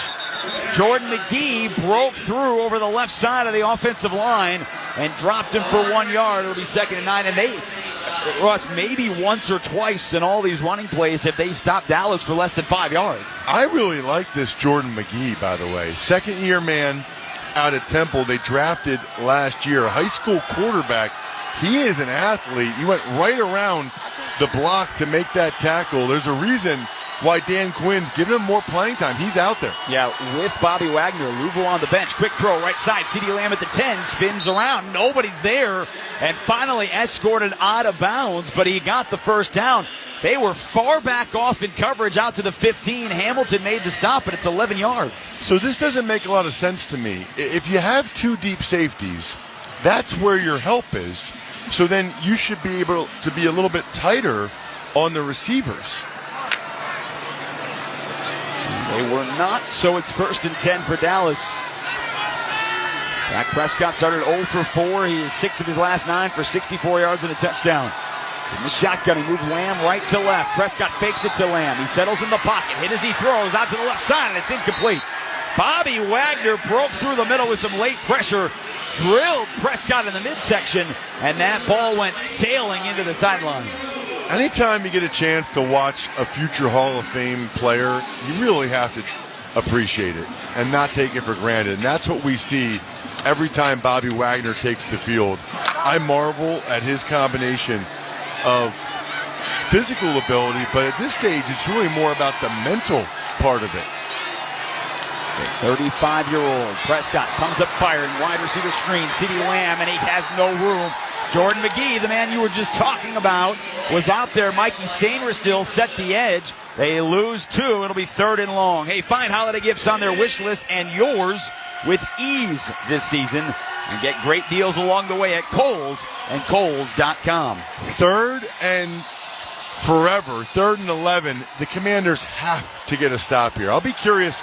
Quinn could come with pressure to try to force Dak to get it out quickly. I think he's more likely to play a soft zone coverage and hope that Dak has to throw it underneath. The Cowboys just 1 of 5 on 3rd down, but they're 4 for 4 on 4th. Shotgun snap. Prescott steps up into the pocket, fires down the middle of the field, hits Turpin and straight at the 40, running away from the defense. Turpin to the 20, the 10, touchdown Dallas.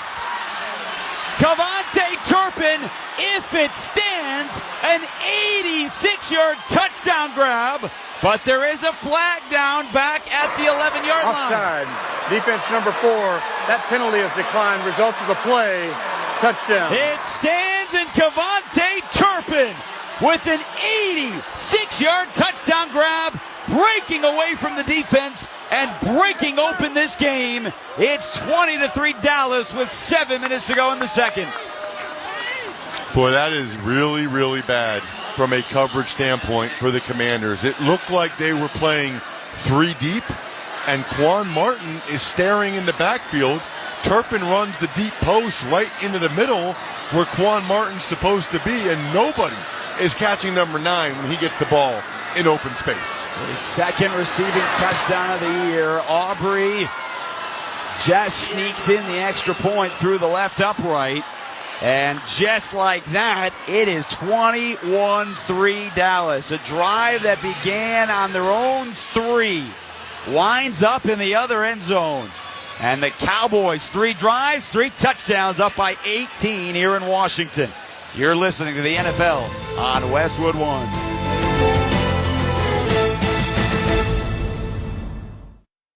What's up, football fans? Picture this. You bet on your favorite player to score the first touchdown in the game, but his teammate scores instead. If this happens, BetMGM wants to give you another chance at the end zone. With BetMGM's second chance promotion, you'll get your stake back if your first touchdown scorer scores second instead. That's right. Bet on any pro football player to score the first touchdown of the game. If you're right, you win. If your player scores second, you get your stake back in cash. With BetMGM's second chance offer, you have a chance to keep the fun going after the first player crosses the goal line. Try a first touchdown scorer wager with confidence today. BetMGM. Make it legendary. BetMGM and GameSense remind you to play responsibly. See BetMGM.com for terms. 21 years of age or older. This specific promotional offer is not available in Mississippi, Pennsylvania, Puerto Rico, or Ontario. Gambling problem? Call 1-800-GAMBLER. Available in the U.S. 877-8-HOPE-NY or text HOPE-NY 467-369 in New York. In Arizona, 1-800-NEXT-STEP. In Massachusetts, 1-800-327-5050. 1-800-BETS-OFF in Iowa. 1-800-981-0023 in Puerto Rico. Existing customer offer. Subject to eligibility requirements. Rewards paid back in unrestricted withdrawable funds. In partnership with Kansas Crossing Casino and Hotel. And we're out. Back in 60. Hey, what are you eating? Chimichurri filet mignon. It's a Factor meal. Oh, nice. Wait, they let you eat like that in the pros? Oh, they insist on it. A pro's work starts on the plate. Oh, man, that does look good. Let me have a taste? Get your own. All right. Where do I find this? Is it factormeals.com? Yep, and they've got a deal going on. Oh, love a deal. I am so in. Smart move. Pro move. All right. Factor. Eat like a pro. Surprise! Your expenses this month were way higher than you expected. Also, you forgot to renew your website domain, and now you're in a bidding war. You should see the look on your face. At Progressive, we know small business owners don't usually like surprises because they cost you money. But a good surprise that could save you money? Getting a commercial auto quote from Progressive. Plus, the fridge died in the break room, and now everything smells weird. Surprise yourself. See if you can save in as little as 8 minutes at ProgressiveCommercial.com. Progressive Casualty Insurance Company and Affiliates. With the Westwood One Sports app, you can stream every Westwood One broadcast live right here from your phone for free. NFL, college football, NCAA, March Madness, and more. It's all in the Westwood One Sports app. Download now for iOS and Android and take the game with you wherever you go. Well, Cavante Turpin just unwrapped an 86-yard touchdown present as Brandon Aubrey's kickoff does not reach the landing zone. He slipped. And that ball did not get there, so it will come out to the 40-yard line. We pause 10 seconds for station identification. This is Westwood One, your home for the National Football League. This is Matthew Stafford of the Los Angeles Rams. Hear me break down the week in the NFL every Monday night on Let's Go, 6:30 Eastern on SiriusXM NFL Radio, Channel 88.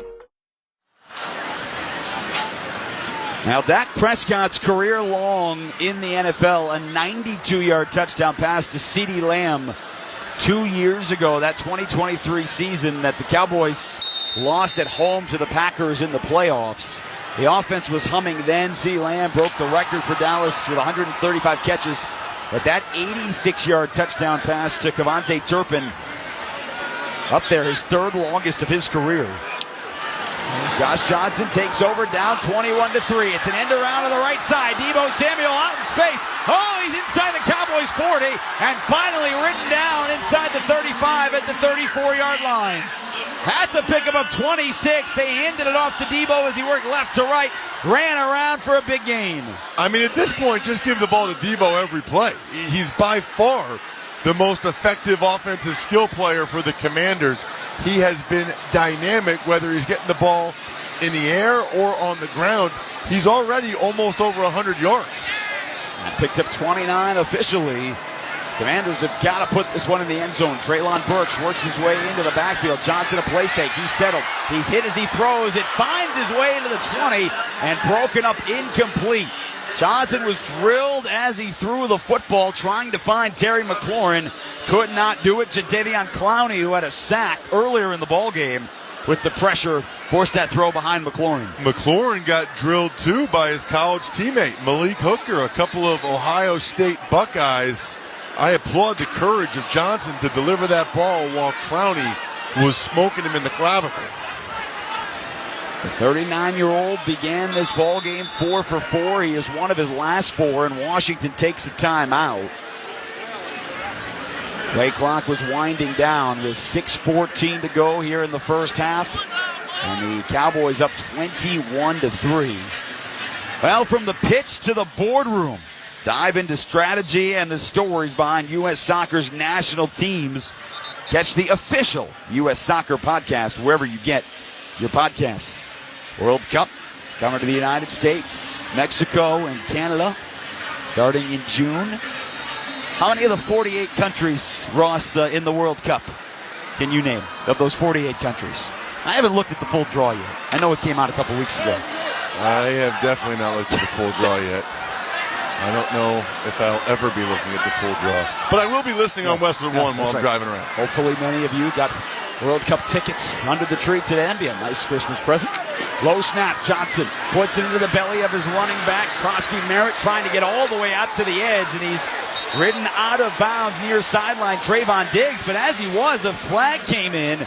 Ross, either a face mask or a horse collar because his neck turned around as he got to the sideline. Diggs got the face mask. That's a huge break for the Commanders. They needed that.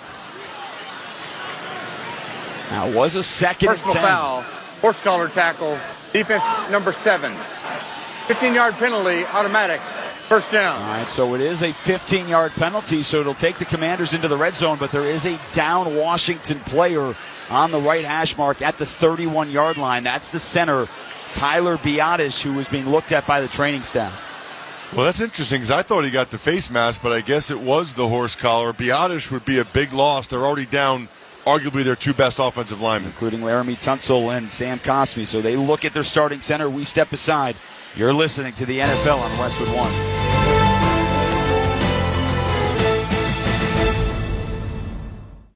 What's up, football fans? Picture this. You bet on your favorite player to score the first touchdown in the game, but his teammate scores instead. If this happens, BetMGM wants to give you another chance at the end zone. With BetMGM's second chance promotion, you'll get your stake back if your first touchdown scorer scores second instead. That's right. Bet on any pro football player to score the first touchdown of the game. If you're right, you win. If your player scores second, you get your stake back in cash. With BetMGM's second chance offer, you have a chance to keep the fun going after the first player crosses the goal line. Try a first touchdown scorer wager with confidence today. BetMGM. Make it legendary. BetMGM and GameSense remind you to play responsibly. See BetMGM.com for terms. 21 years of age or older. This specific promotional offer is not available in Mississippi, Pennsylvania, Puerto Rico, or Ontario. Gambling problem? Call 1-800-GAMBLER. Available in the U.S. 877-8-HOPE-NY or text HOPE-NY 467-369 in New York. In Arizona, 1-800-NEXT-STEP. In Massachusetts, 1-800-327-5050. 1-800-BETS-OFF in Iowa. 1-800-981-0023 in Puerto Rico. Existing customer offer. Subject to eligibility requirements. Rewards paid back in unrestricted withdrawable funds. In partnership with Kansas Crossing Casino and Hotel. Now, guess who's coming to the big screen? I don't know. Patrick, it's me, SpongeBob. And they're going where they've never gone before. I'm taking you to the underworld. Get your tickets for the comedy event that will change you forever. Forever, forever, forever, forever, forever, forever, forever, forever. Forever, forever, forever, forever, forever, forever. One more. Forever. The SpongeBob movie. Search for SquarePants. Rated PG. Parental guidance suggested. Now playing only in theaters. Get tickets now. Nugget bells, nuggets all the way.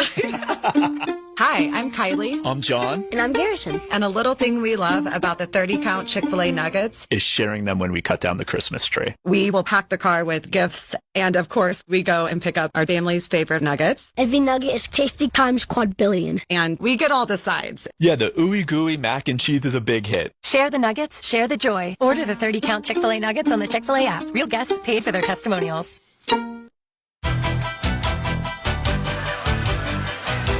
Six-year center Tyler Biotish helped off the field. He got rolled up on by a couple of different Cowboys as they tried to set the right side of the line. So the veteran Nick Allegretti comes in at center with Andrew Wiley at right guard. So an offensive line that's been dealt a lot of injuries all year, dealt one here with a 1st and 10 on the Cowboys 16. A direct snap to Deebo Samuel trying to race around the right edge, and the Cowboys would have none of it. To Devion Clowney, got out there with a couple of his teammates, and they drop him for a 3-yard loss. Clowney's playing well. He had the sack earlier. There he gets a TFL. He hit Josh Johnson. Got a quarterback hit earlier. They have not gotten great play from their edge rushers ever since they traded a guy named Micah Parsons. You might have heard of him. However, Clowney's given them pretty darn good performance so far today. Yeah, just 28 sacks on the year for the Cowboys, 25th in the NFL. Second and long coming up. Washington. Johnson scans left, throws right. Caught McNichols out of the backfield inside the 20. He's winding his way down the left hash mark. Inside the 15, Shamar James on the stop at the 14-yard line. 3rd down and 8 coming up for Washington. 5 minutes to go, first half. Down 21-3 here to the rival Cowboys. Would be an interesting decision for Dan Quinn if they don't get it here. I think you have to kick the field goal to make it a 2-score game. You got to look at this as possessions. Down 18, they're down 3 scores. If they don't convert here on 3rd, I think you got to kick the field goal, as painful as that might be. Shotgun, empty set. Johnson looks left over the middle, trying to find Deebo. It's broken up and a flag flies at the 10. Reddy Stewart came in, but he might have got there a little early in front of Deebo Samuel, climbing over his back. And it's going to be an automatic first down.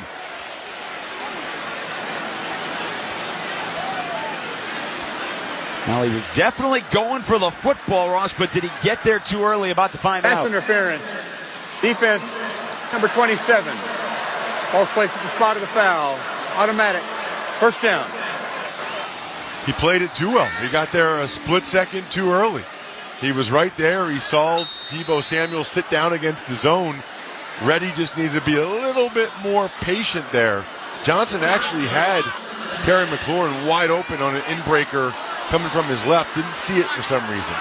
Commanders got to punch this one in the end zone. Ball on the right hash, working right to left. The 39-year-old Josh Johnson in the shotgun. Krosky Merritt to his right. He hands it off, skips through the line, inside the 5, breaks away, touchdown! The rookie Ja'Cory Krosky Merritt unwrapped the Dallas defense. It's a 10-yard touchdown run to cap off a 60-yard drive. And Washington in the end zone for the first time on this Christmas Day. And that is what the man who said, "Call me Bill," did in the preseason and earlier in the season.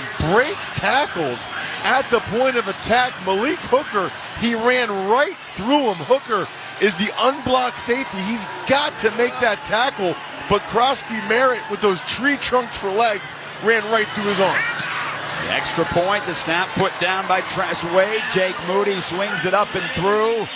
And the Commanders, after allowing 3 touchdown drives on 3 drives, finally have an answer. Dallas 21, Washington 10, 4:35 to go in the second quarter. You're listening to the NFL on Westwood One.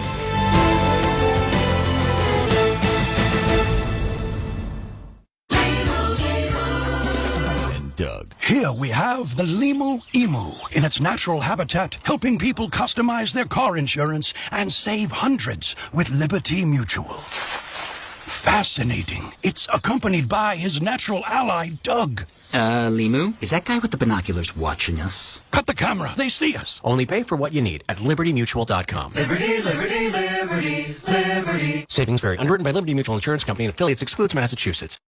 Kohl's clearance deals are so good, you might want to brace yourself before you shop, because up to 70% off can do things to you. Sudden goosebumps, racing pulse, involuntary gasping at prices. You may even feel the uncontrollable urge to brag to someone, anyone, even Deb, the checkout lady who's seen it all day. Don't worry, that's just the thrill of Kohl's clearance. Shop it now in-store and online. Select styles, some exclusions apply. See store or kohls.com for details. The Christmas Day games roll on, and the best gift is yet to come. The action continues on Netflix as the Vikings host the Lions at 4:30 p.m. Eastern with a halftime performance from Snoop Dogg. Then, wrap up your holiday with a primetime showdown on Prime Video as the Broncos face the Chiefs at 8:15 p.m. Eastern. The NFL Christmas Games continues today at 4:30 p.m. Eastern. It's the gift that keeps on giving.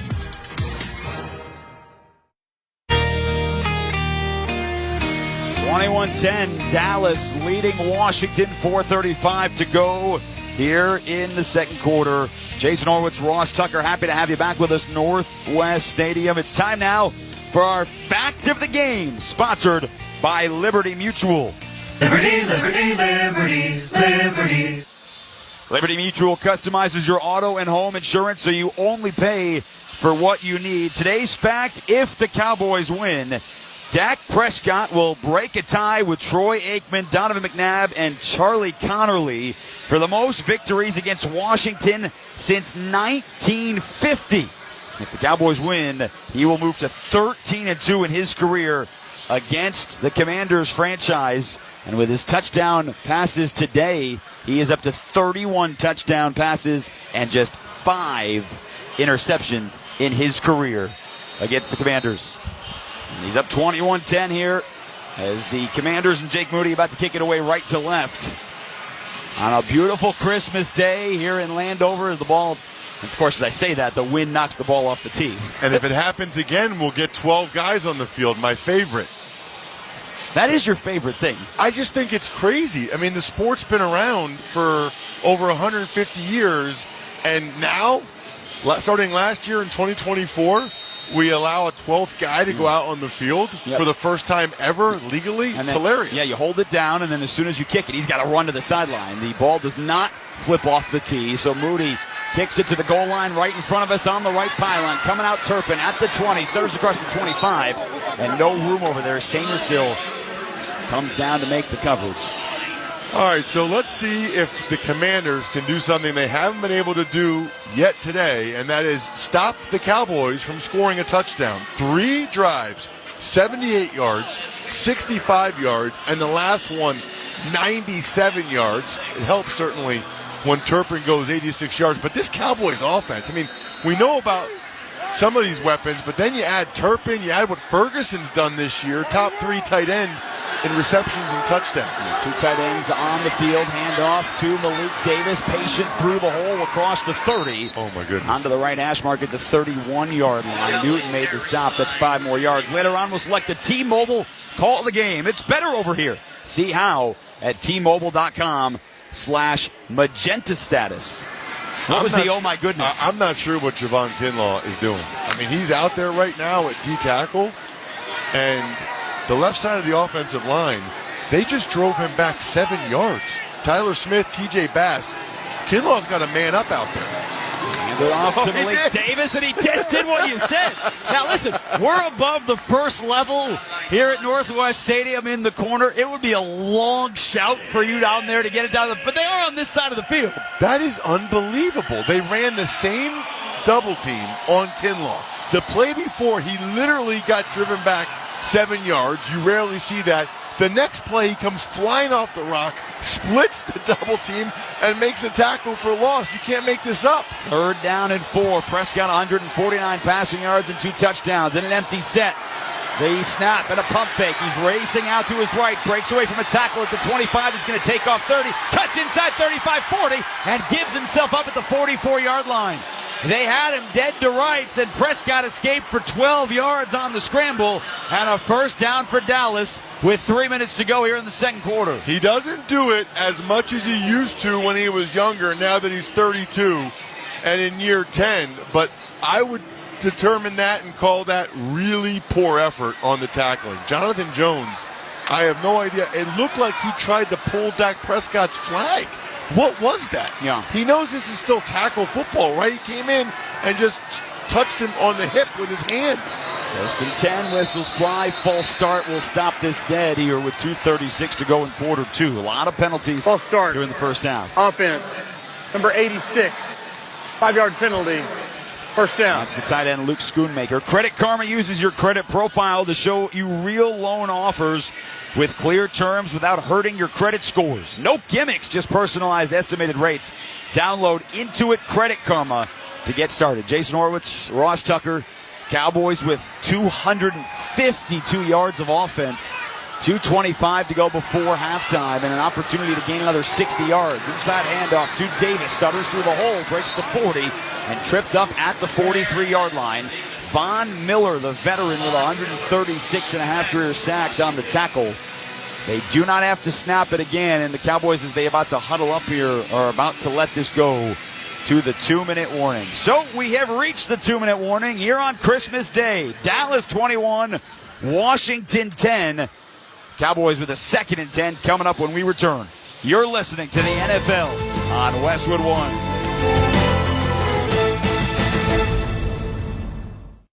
LinkedIn gets B2B marketing and knows that every win is derived from a well-orchestrated play. With LinkedIn ads, every ad gets served to the MVPs you need. LinkedIn has grown to a network of over 1 billion professionals that you can reach based on job title, industry, and more. Start converting your B2B audience into high-quality leads today. Spend $250 on your first campaign and get a free $250 credit for the next one. Just go to linkedin.com/campaign. That's linkedin.com/campaign. Terms and conditions apply. Only on LinkedIn ads. Kohl's clearance deals are so good, you might want to brace yourself before you shop, because up to 70% off can do things to you. Sudden goosebumps, racing pulse, involuntary gasping at prices.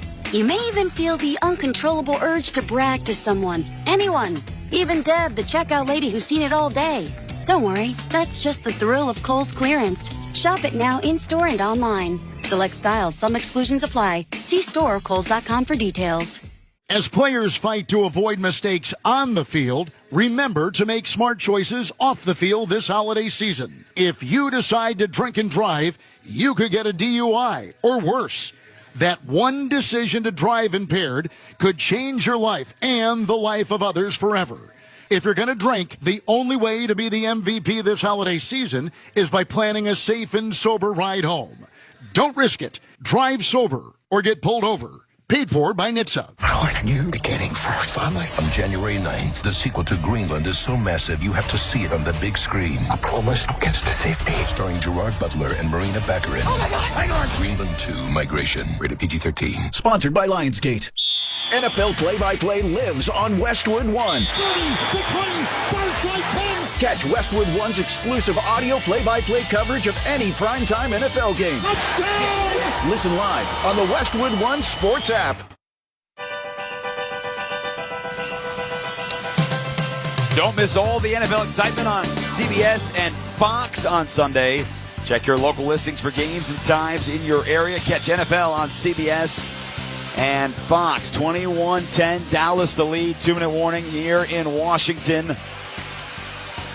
A reminder to stay tuned for the halftime report with Brad Heller. He'll have an interview with Solomon Thomas coming up at the half. Cowboys Walter Payton Man of the Year winner. Dak Prescott on 2nd and 10. Back to throw. Escapes the pocket. Up the middle. He's got midfield and he slides right there. Like he was sliding into second. He popped up off the turf. He picked up most of that 10 yards, though. It'll be 3rd down and 3 coming up here for the Cowboys. Clock continues to move. Dallas does still have all 3 timeouts, and Ross, they are not in a hurry as they're huddling up here. And remember, already 4 for 4 on 4th down here in the first half. Plenty of time for the Cowboys, especially with Aubrey's big leg. But with having all 3 timeouts, they don't want to leave any time or as little as possible for the Commanders on the other side. Shotgun to Prescott. 5-step drop. He's looking right. Scans the middle. Fires for Tolbert. Dives across the middle and makes the grab at the 37-yard line. He's tapped down, and that was a dart over the middle for 14 yards and a first down. Well, and they got fortunate on that one. They weren't on the same page. Tolbert started to throttle down. Dak thought he was going to keep going. That's why Tolbert had to dive for it. And snap on first down. A handoff to the fullback, Hunter Lipke, who's picking his way through the middle and brought down at the 31-yard line. Javon Kinlaw made the stop, and Hunter Lipke got the carry. Ross, he was on in protection on that 3rd down as the fullback, and they didn't make any substitutions after that first down. They're like, just hand it off to him. Every Westwood One football broadcast is once again available on all Alexa-enabled devices. Just say Open Westwood One Sports, and you'll be taken straight to the action. That's Open Westwood One Sports to listen on Alexa. That was the 8th carry of the season for the veteran fullback out of North Dakota State. You and I have done FCS championships before. Plenty of North Dakota State Bison championships that you and I called. I think we did one when he was in it. Probably. I think we might have with Lipke. I'm a little surprised the Cowboys called timeout there already. I didn't think they, to call a run and then call a timeout. It's interesting. On 2nd and 7, they throw it this time to the tight end, Schoonmaker in the right flat. He gathered himself, head up the field. He's got the first down at the 26-yard line. 45 seconds to go. Dallas has 2 timeouts, up 21-10. Not using it here. 1st and 10 on the right hash. Shotgun to Prescott. Quick drop. Scanning. Pocket collapses, and he dumps it at the feet of Malik Davis out of the backfield. Bobby Wagner trailing in coverage. If he was able to put it out in front of him, he had a lot of grass in front of him down the left side. But instead, it's incomplete. 2nd and 10 coming up. That's a matchup you really like. Bobby Wagner probably doesn't run quite as well now as he used to. And you're right. If Dak Prescott hadn't been under duress or been able to put a better ball on him, he might have even scored because it was pure man-to-man. Dak Prescott's had 3 or 4 bad balls already today. He is 10 of 19 here in this half, but has 2 touchdown passes. Gets the snap. Quick throw left side. He's got Tolbert with Pickens blocking in front. Commanders race him to the sideline. He stays inbounds, and he's brought down at the 20. Brian Schottenheimer does take the timeout. Jeremy Reeves made the stop. If he gets out of bounds there and he's right on the sideline, Ross, because he tried to cut it inside, but there were 3 Commanders right there. That is a mental error by Tolbert. You have to go out of bounds there. I mean, he tried to fight back inbounds and got maybe half a yard more. That's one where you have to do a real quick cost-benefit analysis, right? Yep. It's instincts, but cutting back inside is not worth not getting out of bounds and having to use that second timeout. Commanders 3rd and 5 coming up here the Cowboys 3rd and 5 coming up here on the Commanders 20-yard line. 27 seconds to go first half. 21-10 Dallas on top. They are 7 yards shy of 300 in the half. Shotgun to Prescott. He's scanning left. Now angles to the right. Hit from behind. And he's sacked back at the 24-yard line. Brought down from behind. Preston Smith, the veteran. His first sack of the season. And he dropped Dak for a loss of 5. Preston Smith working against the all-pro guard, Tyler Smith, who's playing left tackle with Guyton out. And I think Tyler Smith is a really, really good guard who at times survives at tackle, but you don't want to put him in a lot of one-on-one pure passing situations like that. Well, the Cowboys took their final timeout here with 22 seconds left. The Commanders took that timeout, not the Cowboys. The scoreboard shows that the Cowboys took their final timeout, but it was the Commanders that took that with 22 seconds. So a 42-yard field goal attempt from the right hash from Aubrey. Swings the leg through. It's a line drive low, but it is good. 24-10. Dallas on top. 19 ticks left here in the first half. And with that field goal, Barbasol will make another donation to Kurt and Brenda Warner's Treasure House, a living community for adults with disabilities. Barbasol, the trusted choice for a close, comfortable shave. Close Shave America. Close Shave Barbasol. Timeout on the field. Dallas up 2 touchdowns late in the second quarter. You're listening to the NFL on Westwood One.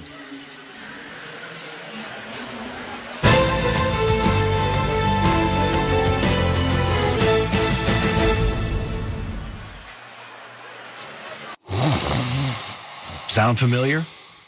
At Mattress Firm, we understand there are many problems that can keep you up at night, like snoring, aches and pains, or sleeping hot. Our sleep experts have the unrivaled know-how to match you with a mattress that can help. And now at Mattress Firm, save up to 60%, plus get a free adjustable base with select Sealy mattresses. For the great sleep you deserve, visit Mattress Firm. We make sleep easy. Restrictions apply. See store or website for details. Hey everybody, I'm Michael Strahan, and St. Jude has been close to my heart for many years. Their groundbreaking research is changing how the world treats childhood cancer, and it's helped push the survival rate in the U.S. from 20% to more than 80%. Please, help St. Jude give children the greatest gift, a chance at a lifetime. This holiday, help St. Jude find more cures for more children. Donate now at musicgives.org.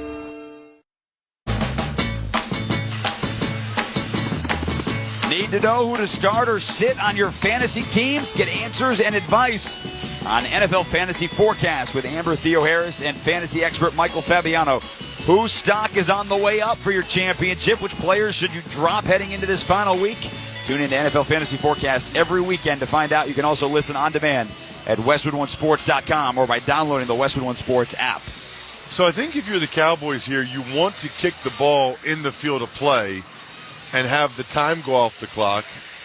Not that it's real likely that the Commanders would be able to get points anyway, but never makes sense to me to just kick a touchback here and not take any time off the clock and allow them to have a chance here with 19 seconds. And you kick it in the field of play, you're going to run at least 5 or 6 more seconds off the field. Don't let them throw a Patrick Mahomes, Travis Kelce Chiefs deal. The Cowboys nearly 3-1 plays in this first half. 46 Dallas plays, 17 for Washington. Maybe the Commanders feel unfortunate to only be down 24-10. They were not listening to you. Brandon Aubrey does kick it 5 yards back to the end zone. Chase Edmonds drops to his left knee, and so they will bring it out to the 35-yard line. 19 seconds. Washington is out of timeouts here in the first half. You know, I wonder if it changes the equation a little bit that the Commanders have no timeouts, because essentially now it needs to either be an out-breaking route where they get out of bounds, or they need to get on the ball and spike it quickly. Commanders are in a bad way here in the huddle. It doesn't seem like everybody knows who's even supposed to be out there. They had an extra tight end, it looked like, and then running out of the huddle, it was Colston Yankoff, so he's the one who ran out of bounds. 3 receivers to the right. One is Terry McLaurin, tight to the left, and a shotgun for Josh Johnson. Back to throw. Clean pocket. Fires over the middle. McLaurin inbounds at the 40 on the right numbers. Reddy Stewart drops him. It's a 5-yard gain. Washington's got to get up on the ball. They're lining up. We're down to 5 seconds, 4, and they do spike it. And a flag flies. And if Washington wasn't set, this is going to be a 10-second runoff. How about a 4-second runoff? Sure. I guess we could start the second half with 14:54 if you want to add them together. Offense, not all 11 players were set before the snap. It has a 10-second runoff. Washington does not have a timeout to take. It's halftime. All right. And Dallas didn't volunteer to give its last time out to Washington to give us they're one not more that play. nice, even though it's Christmas. Yes. So quick thoughts here, Ross, on this first half. The offensive onslaught by the Cowboys. Yeah, fun first half, and these guys are obviously getting after it, which I love on both sides of the ball. Some awesome collisions.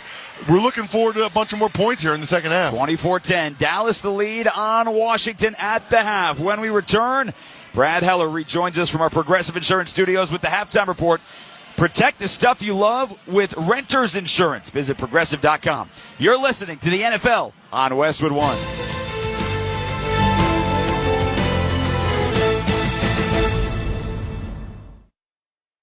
We know exactly what you're not thinking about right now. Wiper blades. But now that you are, take a moment to think about how Rain-X is the #1 brand of wiper blades in America. Why? Because Rain-X thinks about wiper blades all the time. We obsess, so you don't have to. Simply install our blades and then think about literally anything else. So choose Rain-X, America's #1 wiper blades, and then go back to not thinking about wiper blades. Rain-X. Outsmart the elements. Ready to order? Yes. We're earning unlimited 3% cash back on dining and entertainment with the Capital One Saver Card, so let's just get one of everything. Everything? Fire everything. The Capital One Saver Card is at table 27, and they're earning unlimited 3% cash back. Yes, Chef! This is so nice. Had a feeling you'd want 3% cash back on dessert. Ooh, tiramisu. Earn unlimited 3% cash back on dining and entertainment with the Capital One Saver Card. Capital One, what's in your wallet? Terms apply. See CapitalOne.com for details.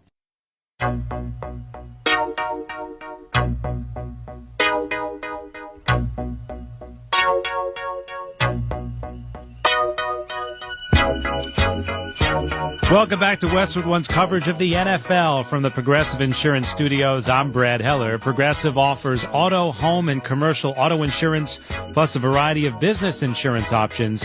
Visit Progressive.com today. The Cowboys touchdowns on their first 3 drives. They lead the Commanders 24-10 in Landover, Game 1 of our Christmas triple-header. Now a continuation of my conversation with Cowboys defensive tackle Solomon Thomas from the pregame show. He's the Cowboys nominee for the Walter Payton NFL Man of the Year Award, which recognizes excellence on and off the field. Thomas was also the New York Jets nominee the previous 3 years. I asked him what the nomination means to him.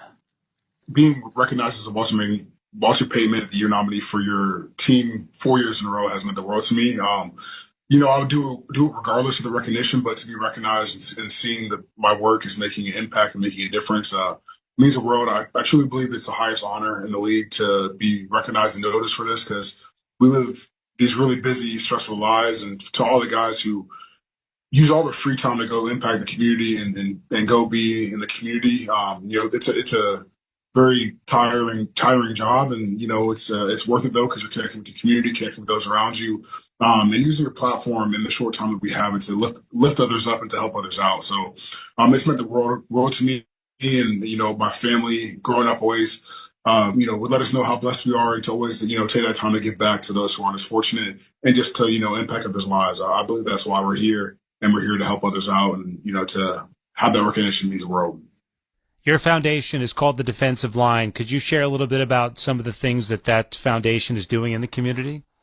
Yeah, so we founded the Defensive Line in 2020, 2021, when it was officially up. I lost my sister Ella to suicide in 2018 and didn't know much about mental health. And my family and I were thrown in the mental health world, where in this old stigma where you couldn't talk about it. And, it wasn't okay to talk about, people there was such a stigma around it, it wasn't something comfortable. So during that time, I really, kind of didn't know how to, get help, or didn't think it was okay to go to therapy, especially as a man in the NFL. So, I'm learning all about this stuff in the mental health world. And from that, I go to therapy, I learn how to talk about my emotions, but because I'm affected by the mental health world, I see how big of a problem there is in our society of mental health, like how many kids are dying, how many adults are dying, how big of an impact it has on our society. So, we founded the Defensive Line, where our mission is to end the epidemic of youth suicide, especially for young people of color, by transforming the way we connect and communicate over mental health.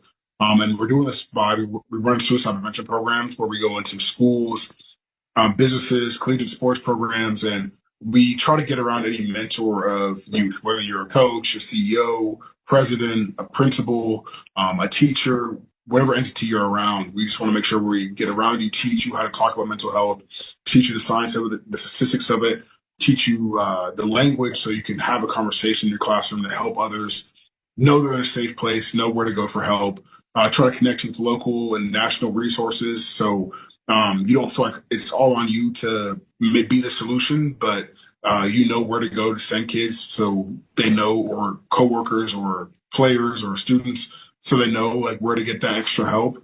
But ultimately, like, we just try to make a safe mental health environment for those around us so people can, understand their mental health, learn more about it, and knowing where to go to get help, and understand that help is a sign of courage and a sign of strength. And one of the things I see your foundation is doing is, I think it's a youth football camp at your high school, which happens to be about a half hour from AT&T Stadium. You grew up there, and now you're playing so close to home. What has this experience been like, being able to play NFL football so close to home?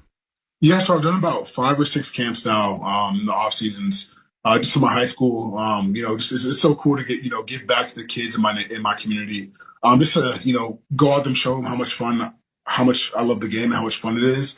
Take them through drills with some of my coaches that I bring, former college players, former high school players, former NFL players, and just to show them a good time, really pour into them, make them feel special, make them feel like, hey, they matter. But also, take them through like some of my mental health stuff that I do. We start the camp off with a meditation together. I tell them about journaling, meditation, understand that mental health is important, give them a talk about that. But also just a fun day, with the kids in my community, to get back, to have fun, and to understand the great game of football and how it correlates to on the field stuff, off the field stuff. And, just also a little bit from my heart and my passion, which is mental health, and just trying to make the world a better place. A subject that obviously hits close to home for Solomon Thomas and his family. We appreciate him for sharing his story and the story of his foundation, the defensive line. Halftime in Landover. Cowboys lead the Commanders 24-10. Coming up, we're going to preview Game 2 of our Christmas tripleheader. Can the Lions keep their slim playoff hopes alive? This is Westwood One's coverage of the National Football League. New Year's Eve is live across America on SiriusXM.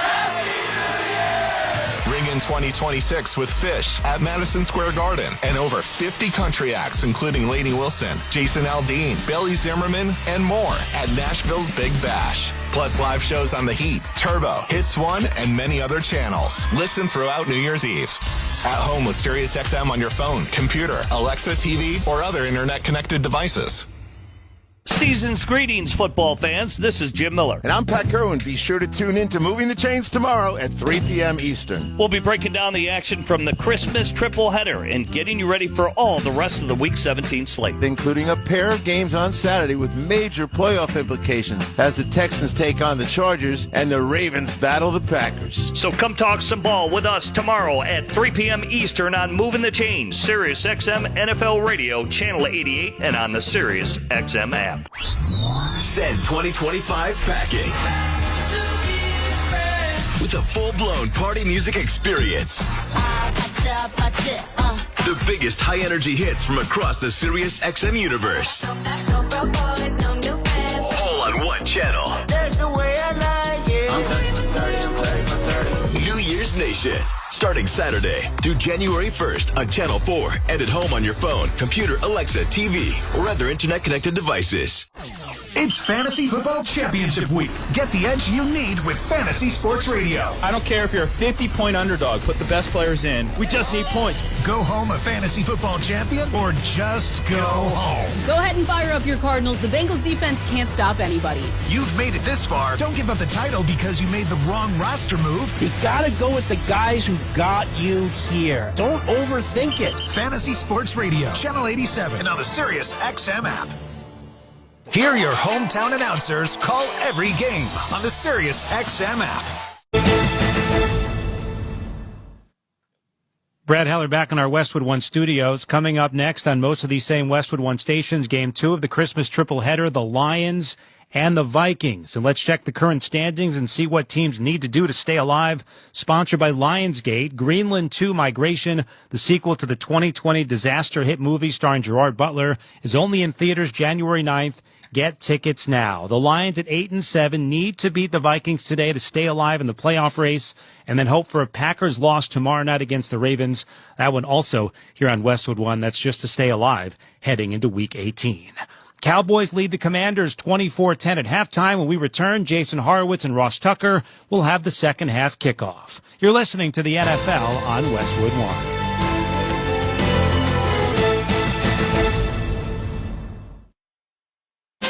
You've put in the work to get that first job, moved up the ranks, or started a family. Now it's time to take your success to the next level. At University of Maryland Global Campus, we're here to help you keep that momentum going with educational programs built around real-world, in-demand career skills. We'll teach you how to apply emerging technologies like AI and data science, plus timeless skills like leadership, communication, critical thinking, and more. Affordable, accredited, and online. A UMGC education fits your life, so you can keep growing while you keep going. You've succeeded before. Now succeed again. At UMGC, success is yours for the taking and the making, and nothing should keep you from it, especially not an application fee. Apply now and we'll waive your application fee. Classes start January 7th. Learn more at umgc.edu. That's umgc.edu. Certified to operate in Virginia by Chev.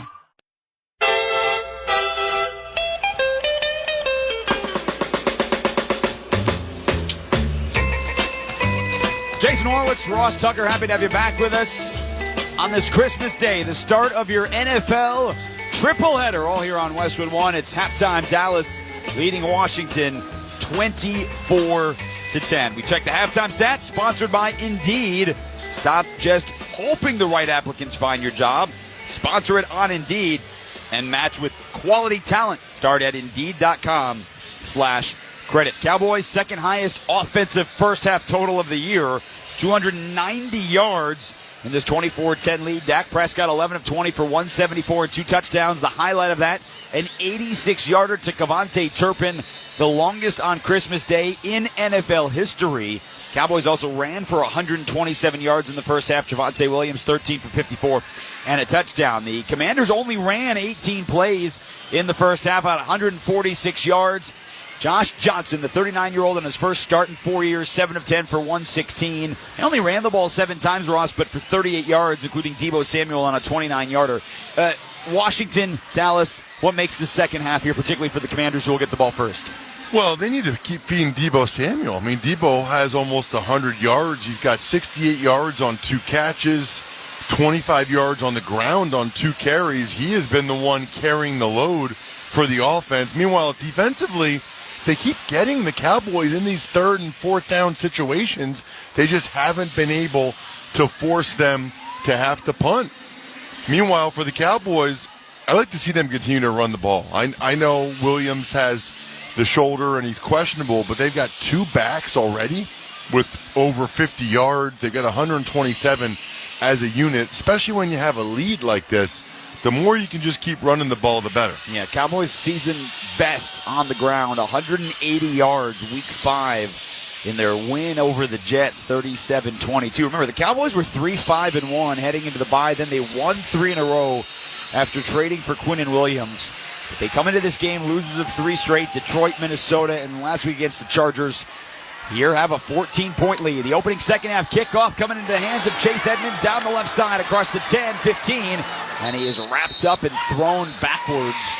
He got out past the 25-yard line, which is where Washington will start from there. Your overall takeaway for Josh Johnson, I mean, 4 years without making a start. Today, 7 of 10 in the first half. I mean, he's not the reason why they're down by 2 touchdowns. They've moved the ball, and he hasn't turned it over. He's only taken 1 sack. I would say so far so good. I'm not a big quarterback rating guy, especially after just a half, but he's got 108.3. Thought it was a winning first half performance from Johnson. Unfortunately, he can't play safety or corner. I mean, he could. Empty set on first down. He's throwing a lofted pass. He finds McLaurin. Leaps and grabs. Both feet inbounds out across the 35, out to the 38. Had some space in front of the rookie Revel. It's a 12-yard connection for a first down. They've got some weapons. With Krosky Merritt at running back and then Deebo as well as McLaurin at receiver. despite all the other injuries, they're not bereft of talent. Well, especially on the offensive side, right? 7 starts this year for Jaden Daniels, 8 for Marcus Mariota, and 4-11 on the year coming into this game. It's an inside handoff and wrapped up in the backfield. Absolutely nowhere to go. Sam Williams got through and dropped him for a loss of 2. Sam Williams is a guy that has a lot of ability, but here in year 4, I'm not sure he's ever really put it together. But that was a nice tackle for loss on first down to put Washington behind the chains. He's got outstanding quickness coming off the edge. His 4th year out of Ole Miss. Bosky Merritt, 6 carries for 10 yards. Has the touchdown, which was a 10-yarder. So his other 5 runs, 0. With a play fake for Johnson. He's scanning left the whole way. The hole opens up. He's going to take off out across the 35. Gives himself up and slides down to the 40. Shamar James was coming over to make the stop outside the left numbers. So Josh Johnson, the hole was there. He picked up 6 yards. It'll be 3rd down and 7 coming up for the Commanders. Shamar James is one of the guys that really pops off the tape when you watch the Cowboys, in particular their defense. Only 21 years old, kind of undersized at 6'1", 235. But he can fly. Just was able to tackle a guy 18 years older than him. 5th-round pick out of Florida. Had a 17-tackle game earlier this year, and without Overshone today, getting a lot more time. They show blitz. Here they come. Johnson and the offensive line pick it up. Floats down the middle for Sinnott, and it's incomplete on the Cowboys' 35-yard line. Solid coverage. The veteran linebacker, Kenneth Murray, didn't give him any space, and it's 4th down. But that's one where Sinnott needs to come back through the body of Murray. I'm not sure why Johnson even tried to make that throw. He had Deebo Samuel wide open, but Sinnott just put the right arm there. He needs to come back violently through Kenneth Murray, who never turned around for the football. Would have been able to draw the pass interference penalty. So this is about to be just the 2nd punt on this Christmas Day. Cowboys punter, which, I don't know, we'll see if we see Brian Anger today. This is Tressway, the lefty, gets the snap, puts it into his left foot. It's a high, spiraling boot. Turpin backs up inside the 10 and makes the fair catch on the left hash mark at the 7-yard line. A 54-yard punt for the Pro Bowler, Tressway, and Dallas will start inside its own 10. The NFL holiday games are the gift that keeps on giving. Next, it's the Lions and the Vikings at 4:30 p.m. Eastern on Netflix, and the Broncos and Chiefs on Prime Video. Visit watch.nfl.com for the full schedule, and you can also hear those games right here on Westwood One and the Westwood One Sports app. From here, we will kick it over to Jason Benetti and Ryan Harris for the 2nd game of our triple header here on Westwood One. And Max Brosmer getting the start. Handoff Malik Davis. Big hole. Blast across the 10. And brought down at the 14-yard line. Wagner combines on the tackle with Jeremy Reeves. And for Bobby Wagner, that is 6 tackles today. Still 9 away from 2,000 in his career, which is just an insane number. Well, you know it's insane when the guys with 1,500, there's only 4 of them. Active right now. It's guys like DeMario Davis. And these are guys that have been around the NFL for a long, long time. Bobby Wagner in his 14th year, perennial Pro Bowler. Prescott, quick drop on 2nd down. Late pressure. He cannot get out of the pocket. And he's brought down. Johnny Newton does his dance. His 2nd sack of the ball game. Dropped him for a loss of 3. These D tackles have been getting knocked back in the running game, but they're getting some pressure in the passing game. Kinlaw with the bull and pull with Bass, that forced Prescott to step right up into Johnny Newton, who now is credited with 2.5 sacks. He's been living in the backfield, having the game of his life. The 2nd-year pro out of Illinois only had 2 sacks coming into the day. Shotgun with Lipke to the left of Prescott. Gets the snap. Draw to the fullback. Lipke breaks out to the right across the 15. And he's brought down. Has the 1st down. Oh, my goodness. Will Harris brought him down, but he got out past the 17, out to the 18. And Hunter Lipke, who stays in as the Cowboys are going to go quickly. Prescott the snap. Gives it to Lipke again, following Beebe. Stays on his feet across the 20, out to the 24-yard line, just inside the left numbers. So back-to-back carries for Hunter Lipke, brought down by Ricky Barber just off the practice squad. That picked up 7 more. The Commanders cannot get a stop to save their life. 3rd and 7, and you allow a fullback draw for the first down. Obviously, they weren't expecting it, so credit to Brian Schottenheimer for the play call, but still, a fullback draw for the first down on 3rd and long? Prescott with Pickens and Turpin. Stacked right. The snap. Looking to throw. Commanders with a blitz. He steps up into the pocket. Over the middle, and it's dropped. On the left hash mark, CeeDee Lamb, the intended receiver. It was thrown low, and it'll be 2nd and 10. Pro-level nutrition delivered to your door. Ready when you are. Factor. Eat like a pro. Another 3rd down here. Another opportunity for the Commanders to force their first punt of the day. Now this one 3rd and 3 with 10:24 to go here in the 3rd quarter. Dallas leading by the same halftime score, 24-10. They are 5 of 10 on 3rd down. Prescott's going to throw an out route as the first down. Pickens circles back in the field of play, picks up a few more. There is a flag down on the far side of the field at the 32-yard line, but if it holds, it's a first down. Dallas out to the 34-yard line. Pass interference. Offense, number 3. 10-yard penalty. 3rd down. It does not hold. George Pickens whistled for the offensive pass interference. Pickens was working against Jonathan Jones and just gave him a little right-hand stiff arm. Totally unnecessary. Jones was looking in the backfield. I think Pickens would have gotten separation anyway.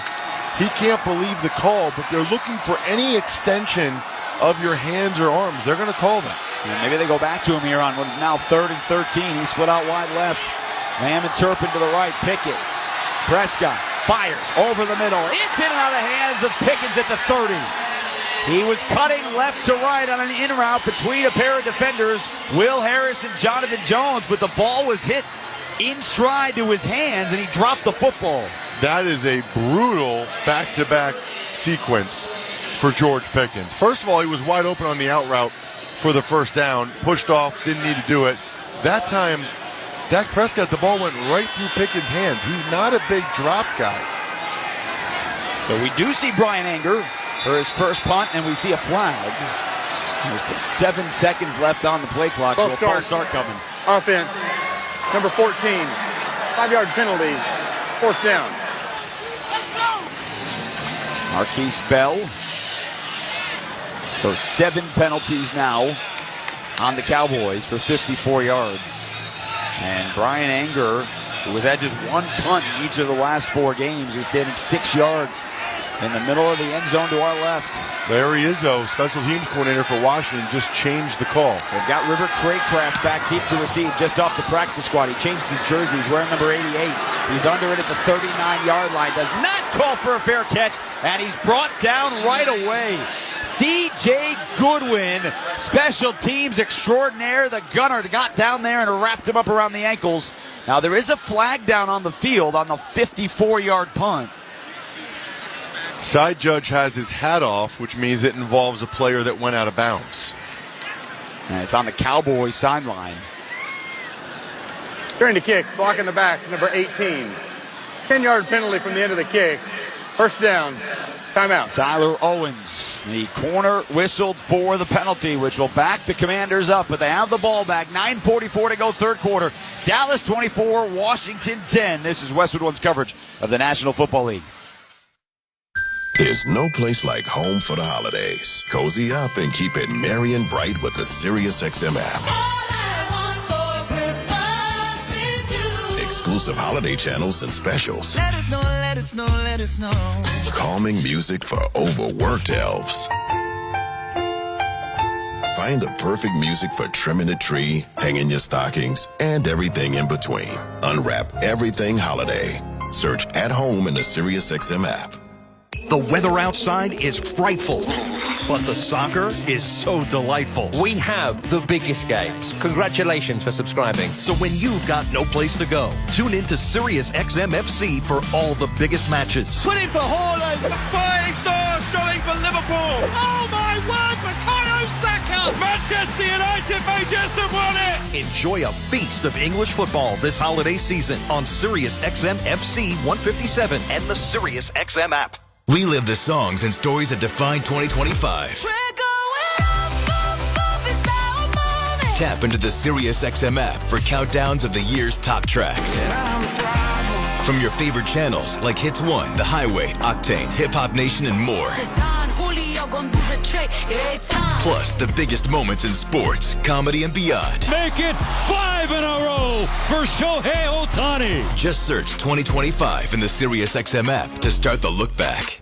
Everything a football fan needs is on the SiriusXM app. The biggest college football games. Holy smokes, what a play! Every NFL game with your hometown announcers. It's a miracle in Las Vegas! Winning fantasy football advice from the experts on Fantasy Sports Radio. Just because you're allowed to make a waiver move doesn't mean you have to make a waiver move. And passionate personalities on Mad Dog Sports Radio. You're not winning a championship. Can we mellow out? No matter how you follow football, it's all on the SiriusXM app.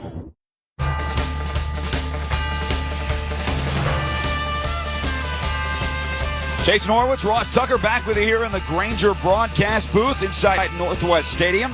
Game Changers count on Grainger for professional-grade products, fast delivery, and free technical support. Call, click Grainger.com, or just stop by to get what you need. Dallas 24, Washington 10, 9:44 to go third quarter here on this Christmas Day triple header. The NFL games here today in the nation's capital, in Minneapolis and Kansas City. Can't say that the weather's the same all across, but here in Washington, an absolutely beautiful 50-plus degree day. Sunny skies with the sun starting to stream across the far side of the field where the Cowboys are. Josh Johnson under center for a 1st and 10 with a handoff over the right side. Kroski, Merritt breaks free. He's at the 50 down the far sideline. They won't catch him. Inside the 10, angling end zone. Touchdown, Bill. His second touchdown of the day. He just rolled the sleigh 72 yards here on Christmas Day. Ja'Cory Kroski Merritt delivering his second Christmas Day touchdown of the day. Touchdown, Bill. What a great call. He didn't even get touched.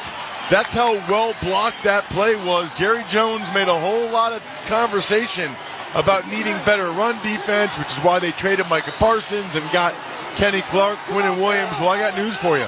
Both those guys were on the field on that long touchdown run. A one-play drive as Jake Moody adds the extra point. And now all of a sudden, in a game that the Cowboys led 21-3 after 3 possessions, is a one-score game. 9:34 to go here in the third. Dallas 24, Washington 17. You're listening to the NFL on Westwood One.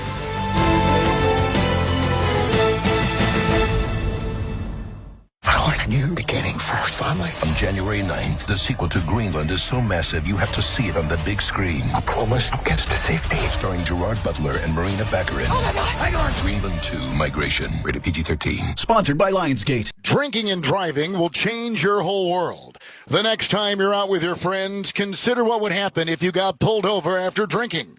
Like the legal fees, or the time in court, or a DUI on your record. Your decision to drink and drive could change someone else's world, too, if you hurt or kill them in a crash. Instead, what if your decision to call a sober ride changed your world for the better? Drive sober, or get pulled over. Paid for by NHTSA. LinkedIn gets B2B marketing and knows that every win is derived from a well-orchestrated play. With LinkedIn ads, every ad gets served to the MVPs you need. LinkedIn has grown to a network of over 1 billion professionals that you can reach based on job title, industry, and more. Start converting your B2B audience into high-quality leads today. Spend $250 on your first campaign and get a free $250 credit for the next one. Just go to linkedin.com/campaign. That's linkedin.com/campaign. Terms and conditions apply. Only on LinkedIn ads. NFL play-by-play lives on Westwood One. 30, the 20, first right 10. Catch Westwood One's exclusive audio play-by-play coverage of any primetime NFL game. Touchdown! Listen live on the Westwood One Sports app.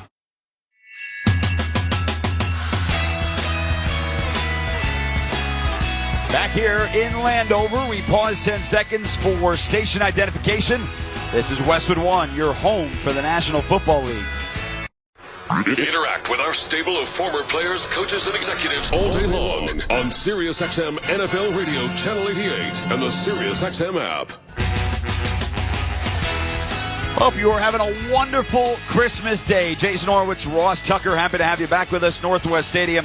Go to RileyGreenMusic.com for exclusive Duckman green vinyl of his album, Don't Mind If I Do, featuring the hit Change My Mind, sponsored by Nashville Harbor Records and Entertainment. Corey Krosky Merritt. Now, he hasn't minded anything here on Christmas Day. He has run through the Cowboys defense. 72-yard touchdown run, 7 carries, 82 yards, and what is now a 24-17 Dallas lead. Jake Moody's kickoff. High archer to the near corner. Turpin coming out, angling towards the middle across the 20, and he's sandwiched at the 27-yard line, led by Percy Butler, the backup safety. There is a flag down inside the 20. Wow, late flag. Yeah. Well, the last time the Cowboys gave up a run of more than 50 yards, it's been 5 years. During the return, block in the back, return team number 35. 10-yard penalty from the spot of the foul. First down, Dallas. Now, NHTSA reminds you to not get flagged. Whether you get pulled over or get into a crash, drinking and driving will change your whole world. Drive sober or get pulled over, paid for by NHTSA. A lot of flags today. 7 on the Cowboys, 6 on the Commanders. Dak Prescott, after the penalty, begins on his own 13. They work left to right. 3-step drop, comes up firing. Left side, caught by Pickens, just shy of the 20. Breaks away from the tackle outside 25. And he's out of bounds on the far sideline. Beyond the 30, Mikey Sainristil missed the tackle out to the 32-yard line on a 19-yard pickup. It's okay to let George Pickens catch an underneath route. I mean, it's not good, but you can live with that. You got to bring him down. You got to make the tackle. Sainristil had his arms wrapped all around him.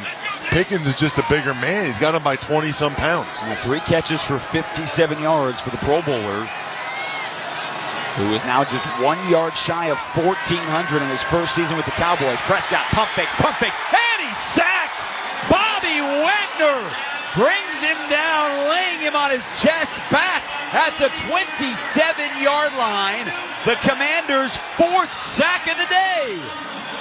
Bobby Wagner and Johnny Newton got in there and got a piece of it too, but it was Wagner being able to beat Davis. Remember, Javonte Williams, we haven't seen him here in the second half, so instead, it's the backup Davis out there that had a decent initial stuff of Wagner, but wasn't able to keep playing him. Empty set, 2nd and 15. Out route caught. Inbound, CeeDee Lamb toes the sideline, kept his feet in bounds. They'll spot him at the 34 on the far side of the field. So it's a 7-yard pickup. 3rd down and 8 coming up. Cowboys, a game they led by 18. 8 minutes to go, 3rd quarter, up just a touchdown. And this crowd's starting to get into it. You know, it's a late arriving crowd, Christmas Day. 2 teams that aren't going to the playoffs. But, Ross, you and I were wondering what this crowd would be like when we got here and even at kickoff. But this is filled in nicely, and they're getting loud. Lipke in the game. He has been the 3rd down back. He's gotten a couple of carries. Prescott back to throw on 3rd down. Steps up into the pocket. Floats near sideline. Caught at midfield. CeeDee Lamb with a stutter step at the 45. And he walks out of bounds into the Commanders' bench at the 40. Jeremy Reeves the last to touch him. But, man, was he open. That is 25 yards for the Cowboys. A lot of good there. It started with Lipke with the blitz pickup. They brought both linebackers, and Lipke did just enough on Bobby Wagner to allow CeeDee Lamb to get space in the zone. Man, he was wide open behind Igbenogany and in front of Jeremy Reeves. 2 guys that really wouldn't be playing for the Commanders if it weren't for them having so many injuries. 2 tight end set. Jake Ferguson is out of this game, so it's Scootmaker and Brevin Spann forward on a 1st down, and a flag flies to blow this play dead. Full start coming up, about to be the 9th accepted penalty against Dallas.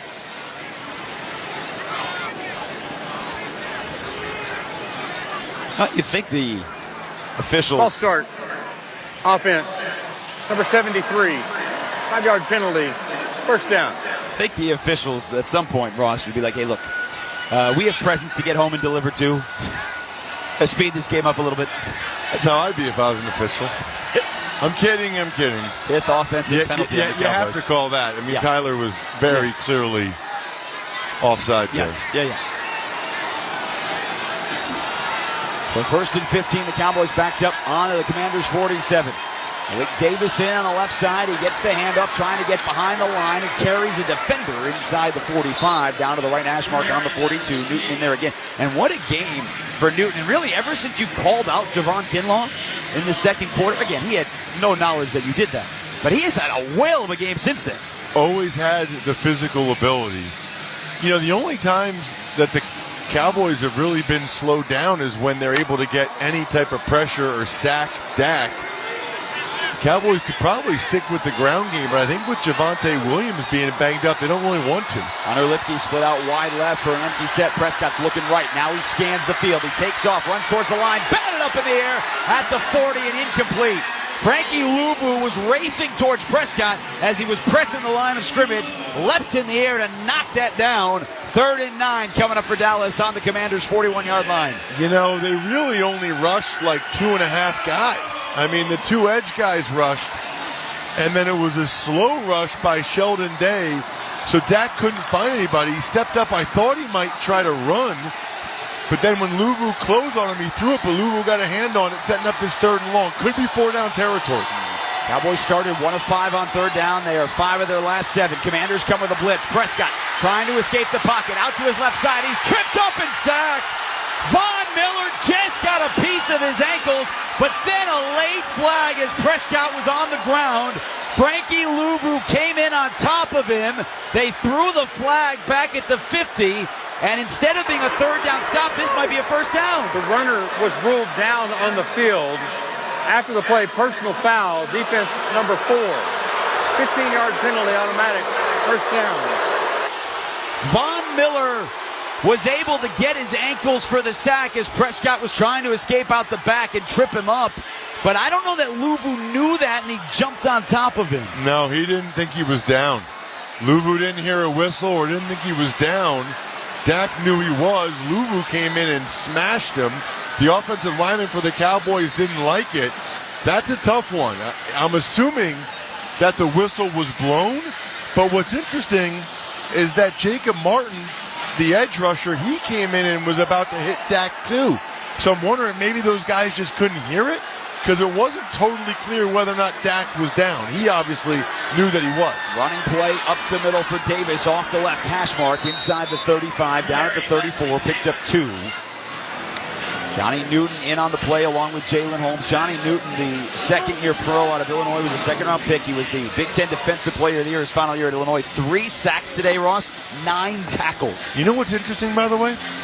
The whistle doesn't actually end the play. The play ends the play. You think it's the whistle, but I once got a fine because I hit a guy, and I said it was before they blew the whistle, and that's the response I was given. So sometimes it's not always the whistle. Shotgun to Prescott. Standing in the pocket, climbing, floating towards the end zone. Jump ball, back corner, incomplete. CeeDee Lamb, the intended receiver. Jonathan Jones had one-on-one coverage, 6 yards into the end zone towards the back left pylon, and it'll be 3rd down. Which is interesting, back to your point. Every time you hear anyone talk about football on defense, play to the whistle, play to the whistle, play to the whistle, and you just said play to the play. That's why I said to them, how can you fine me for that? So they cut the fine in half, but I still think it should be something audible. It should be the whistle, because if I'm blocking downfield, how am I supposed to see what the result of the play is behind me? I don't know. 3rd and 8 for the Cowboys. Commanders bring just 4. Prescott fires near sideline. Tolbert tries to keep the feet inbounds. Incomplete. It was beyond the yard to gain. He needed 8. He had gotten 11 yards down the field. Prescott put it on his hands, but he could not get both feet in bounds. And the Cowboys are going to send out Brandon Aubrey to try a 52-yard field goal and go back up by 2 scores. Tolbert got the back foot in, the right foot in with the toe tap, but not the first one, the left one. This is the right decision by Brian Schottenheimer. You've got to take a 2-score lead with your normally reliable kicker Aubrey, although he did miss a couple 2 weeks ago against the Vikings. Hit from 42, this from 52, put down on the left hash mark, and it is hooking, but good. Started down the middle of the fairway, tried to go left, and he snuck it in the left upright. and good from 52. Cowboys 27, Commanders 17, 4:42 to go, third quarter. And with that field goal, Barbasol will make another donation to Kurt and Brenda Warner's Treasure House, a living community for adults with disabilities. Barbasol, the trusted choice for a close, comfortable shave. Close Shave America. Close Shave Barbasol. 10-point Dallas lead late in the third quarter. You're listening to the NFL on Westwood One.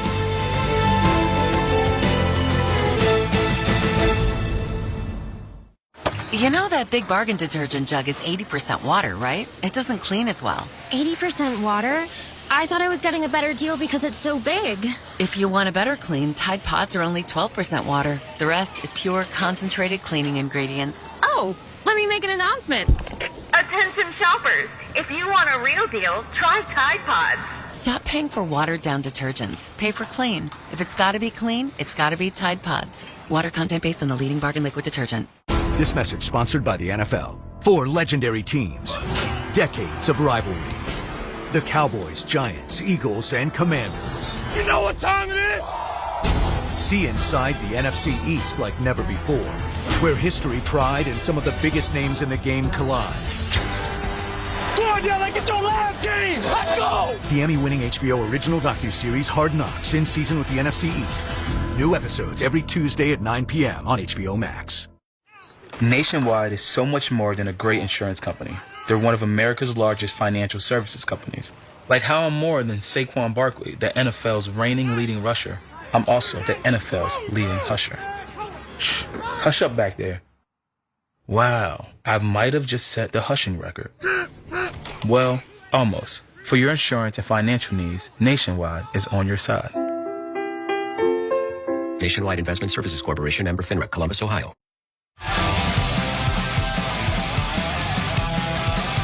We check the drive summary, sponsored by Nationwide. Nationwide is so much more than a great insurance company. They're a financial services company, too, for your insurance and financial needs.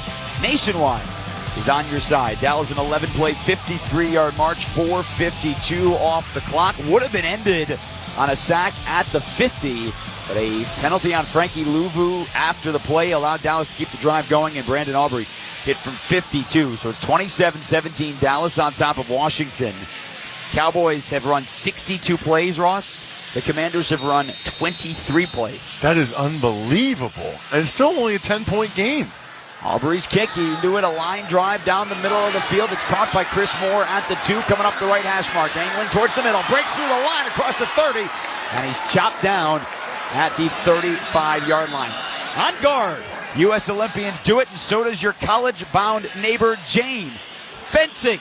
It's fun for all ages and skill levels. Learn more at usafencing.org/try fencing. You ever tried fencing? No, Different I would categories, like to, though. Epi, saber. Yeah. My freshman year roommate at Princeton was a fencer. I always said, let's get your sword out. Let's see what you got. They're not actually called swords. I was going to say, I don't think they're called swords. That's all I knew. On the 35-yard line, Josh Johnson on the left hash and a flag. False start. About to be our 17th accepted penalty of the day. False start. Offense. Number 74. 5-yard penalty. First down. That's Brandon Coleman's second consecutive game at left tackle with the injury to Laramie Tunsil. When you think like fencing or like a sword, what do you think of? Anything? Well, like I think of a skinny. Like what is it? Yeah, but I think of The Princess Bride. Where the guy's like, my name is Inigo Montoya. You killed my father. Prepare to die. Over and over and over again. The great Rob Reiner, the late Rob Reiner, Princess Bride. 4:36 to go. 1st and 15 for Josh Johnson. Back to pass. Escapes the pocket. Takes off across the 35 and slides down in front of Shamar James. Picks up 5 on the scramble. And, you know, Ross, I think he slammed the ball down because I think he noticed late that if he's head towards the middle of the field as opposed to angling towards the sideline, he had a lot more ground to gain. Well, they ran a stunt, and Kenny Clark got in the backfield, but Johnson was able to get some room. I think you're right. I think he probably realized if he was going right there, he would have at least picked up a few more yards. He has taken off a couple of times here in this ball game for 10 yards. And with all the injuries, too, to the Commanders' front, they've only given up a sack. Just one. He's escaping the pocket again. Across his body, it almost picked off. He threw it right into the shoulder pads of Sam Williams at the 35-yard line. He was right on the line, and Sam Williams was coming up because Johnson was looking like he was going to run again. Threw it late, but right into his arms. Man, that could have been a lot of things there, because Deebo Samuel was wide open, and that's who Johnson was throwing it to. If Deebo catches that, he goes a long way. Johnson couldn't get it around Williams' body, who almost had a pick six. And you got to remember, 16 years in the NFL for Josh Johnson, but into the day, just 367 career pass attempts. Back to throw on 3rd and 10. Johnson fires near side. McLaurin caught near midfield. First down, Washington. Tackled by Donovan Wilson on the shoulder pads. But that was an absolute dime to the near sideline for 15 yards. I can't even tell you how good of a throw that was, but I'm going to try anyway. I mean, there was coverage inside and outside of McLaurin. Johnson was flat-footed in the pocket, somebody around his legs, and he just threw an absolute dart. That was his best throw of the day. Here the chance for Terry from the crowd. They snap it to the running back with an end around to Treylon Burks. Looking to throw, holds the ball. He's still in bounds, and the Cowboys with Clowney stand him up on the sideline, and somehow John Bates, the tight end, pushing him forward as they ran Wildcat to Ja'Cory Krosky-Merritt, who flipped it back to Treylon Burks, who wanted to throw the football, but no one was open. He just ate it and got back to the original line of scrimmage. Well, Burks is a former high school quarterback, so Kingsbury has kind of had that in his back pocket, and he absolutely would have thrown it if it wasn't for our guy, Reddy Stewart, being ready. Again, I mean, credit Reddy for staying home and being there. As soon as Burks had a chance to throw it, Stewart was right in his face. 3 on the play clock for Johnson in the shotgun. Gets the snap. Cowboys bring a blitz. Steps into a throw. Far side caught at the 40. First down, Washington. Somersaulted to the turf at the 35. Revel made the stop. Chris Moore on the grab. First down, Washington, and a flag down in the secondary. This might be a face mask here against the Cowboys. As Revel tried to rip him to the turf. His hand slid across his face mask. It should not be. That might be what they call it, but it should not be. He did not grasp it and pull it. He grazed it, which is not supposed to be a penalty. They are going to march this. The officials have it spotted at the 35, and here it goes. Foul, face mask. Defense number 34. 15-yard penalty added on to the end of the run. Automatic first down. And to your point, Russ, back in the day when it was 5 yards or 15, that would have been the 5-yard face mask. Well, that's a bad call.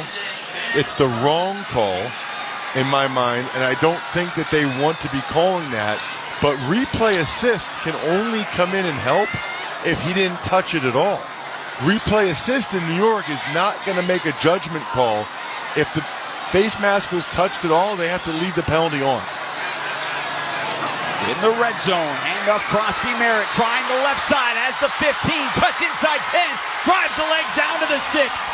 Ja'Cory Krosky-Merritt having one heck of a game here on Christmas Day. Picked up 12, first and goal, Washington down 10 late here in the third quarter.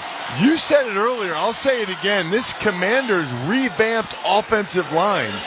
You look out there right now and they have, I guess you could argue, one guy starting at the spot they're supposed to, and that's Connerly at right tackle, a rookie. Everybody else are guys that are playing different positions or that have moved, and yet they are getting the job done against this highly paid Cowboys D-line. Kenny Clark, Quinnen Williams. Have we said their names today? First and goal at the 6. Johnson with a handoff. Krosky-Merritt tripped up in the backfield, got back to the initial line of scrimmage. Maybe an extra yard. Quinnen Williams, there's his name. That happened with Kinlaw. Yeah, it did. I mean, inside of a minute to go, third quarter, 27-17, second and goal at the 5 coming up. Coaches are going to start to text me and say, hey, can you call out this guy for a bad play or for not doing anything? You really need some production from him. Extra offensive line. Trent Scott on the ball game. Commanders crowd trying to get this team back in the game. Play clock down to 8. They hit the line. Johnson is under center. McLaurin, the lone wideout, out to the left. Snap. Play fake. Looking left. Pressure up the middle. Johnson dumps it into the back of the end zone. Incomplete. Krosky-Merritt was towards the front right pylon. Jadeveon Clowney got some pressure. That was a long developing play as McLaurin was trying to come from the left side all the way to the back right corner, but Donovan Wilson was back there, 3rd and goal. That's the second time, though, Johnson's missed a wide-open McLaurin. He had him earlier. You called it right, Jason. Donovan Wilson eventually was underneath it, but he had him for 2 seconds before he even got into Wilson's vicinity. Keep an alert for Johnson's legs here on 3rd and goal from the 5. With Jeremy McNichols in the backfield. Deebo Samuel slot left. Snap. Johnson, 3-step drop. Fires. Far corner. Treylon Burks incomplete. Siobhan Rebel didn't give him any room. It was right at the pylon. If he made it, it was going to be a tough play to reach that ball over. And they are going to send the kicking unit on to try and make it a 1-score game. Definitely some contact there. I'm okay with the no call. Did not look like the ball was catchable anyway. Dan Quinn correctly going to kick the field goal here to try to make it a 1-score game once again. So Jake Moody, who hit from 29, will try from 23. Former high draft pick of the 49ers. His 5th game of the year with the Commanders. Has not missed yet for Washington. The kick is up. Oh, a line drive is just good. Inside the left upright, it is good, but if that was 28 yards instead of 23, he would have missed it. 27-20, Dallas on top, 16 seconds to go before the 4th quarter. You're listening to the NFL on Westwood One.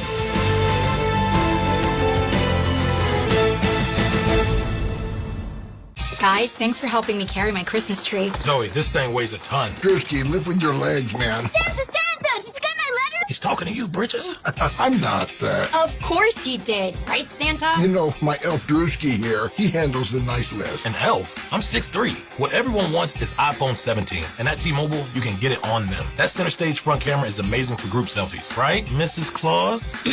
I'm Mrs. Claus's much younger sister. And at T-Mobile, there's no trade-in needed when you switch. So you can keep your old phone. Or give it as a gift. And the best part, you can make the switch to T-Mobile from your phone in just 15 minutes. Guys, my side of the tree is slipping. Timber! The holidays are better at T-Mobile. Switch in just 15 minutes and get iPhone 17 on us with no trade-in needed.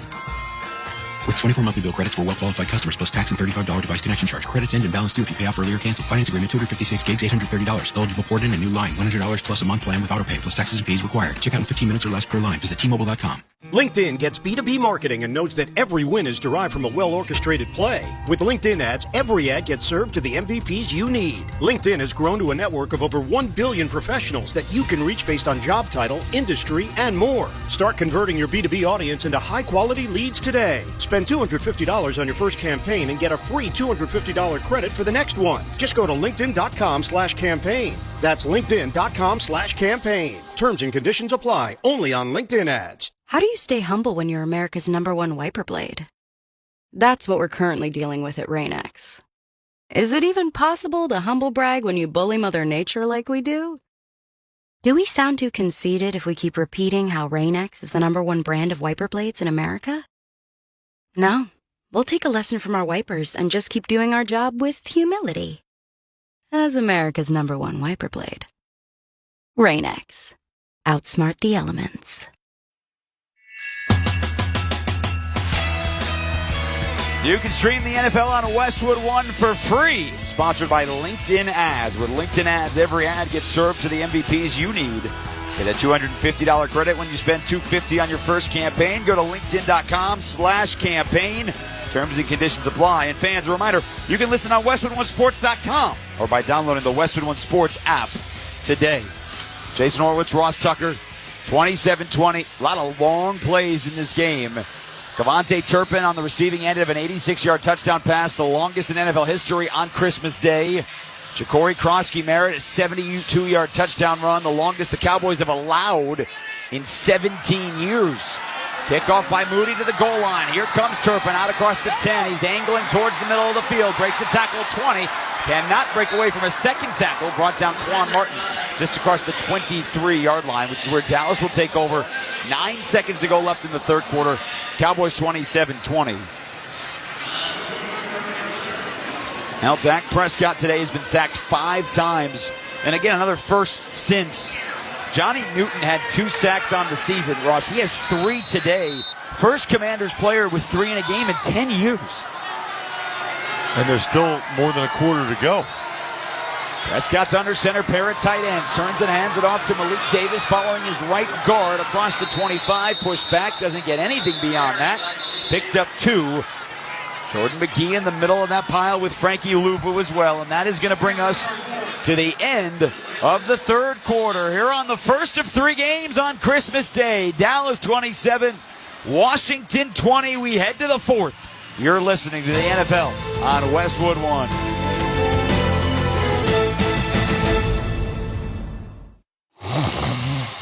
Sound familiar? At Mattress Firm, we understand there are many problems that can keep you up at night, like snoring, aches and pains, or sleeping hot. Our sleep experts have the unrivaled know-how to match you with a mattress that can help. And now at Mattress Firm, save up to $500 on Tempur-Pedic, plus get a $300 instant gift. For the great sleep you deserve, visit Mattress Firm. We make sleep easy. Restrictions apply. See store or website for details. En garde! Ever wanted to try an Olympic sport but think you're too old, too out of shape, too busy, or that those sports are just too unsafe? Think again. Fencing is taking the nation by storm, and it's a safe, fun, engaging sport that's perfect for everyone. Any age, any skill level. Classes are safe, active, engaging, and community-driven. No experience needed, and most clubs offer loaner gear for beginners. Learn more and find beginner classes near you at usafencing.org/tryfencing.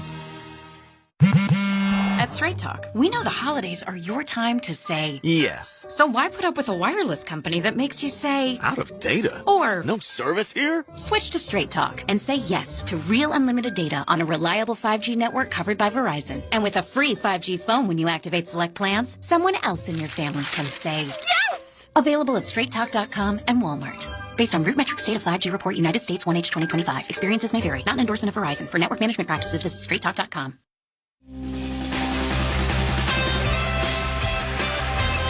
Welcome back to the NFL on Westwood One. I'm Jason Horwitz, along with Ross Tucker. The start of the fourth quarter is sponsored by Straight Talk. Your favorite song shouldn't have to wait for Wi-Fi. Switch to Straight Talk and get real unlimited data on Verizon's 5G network.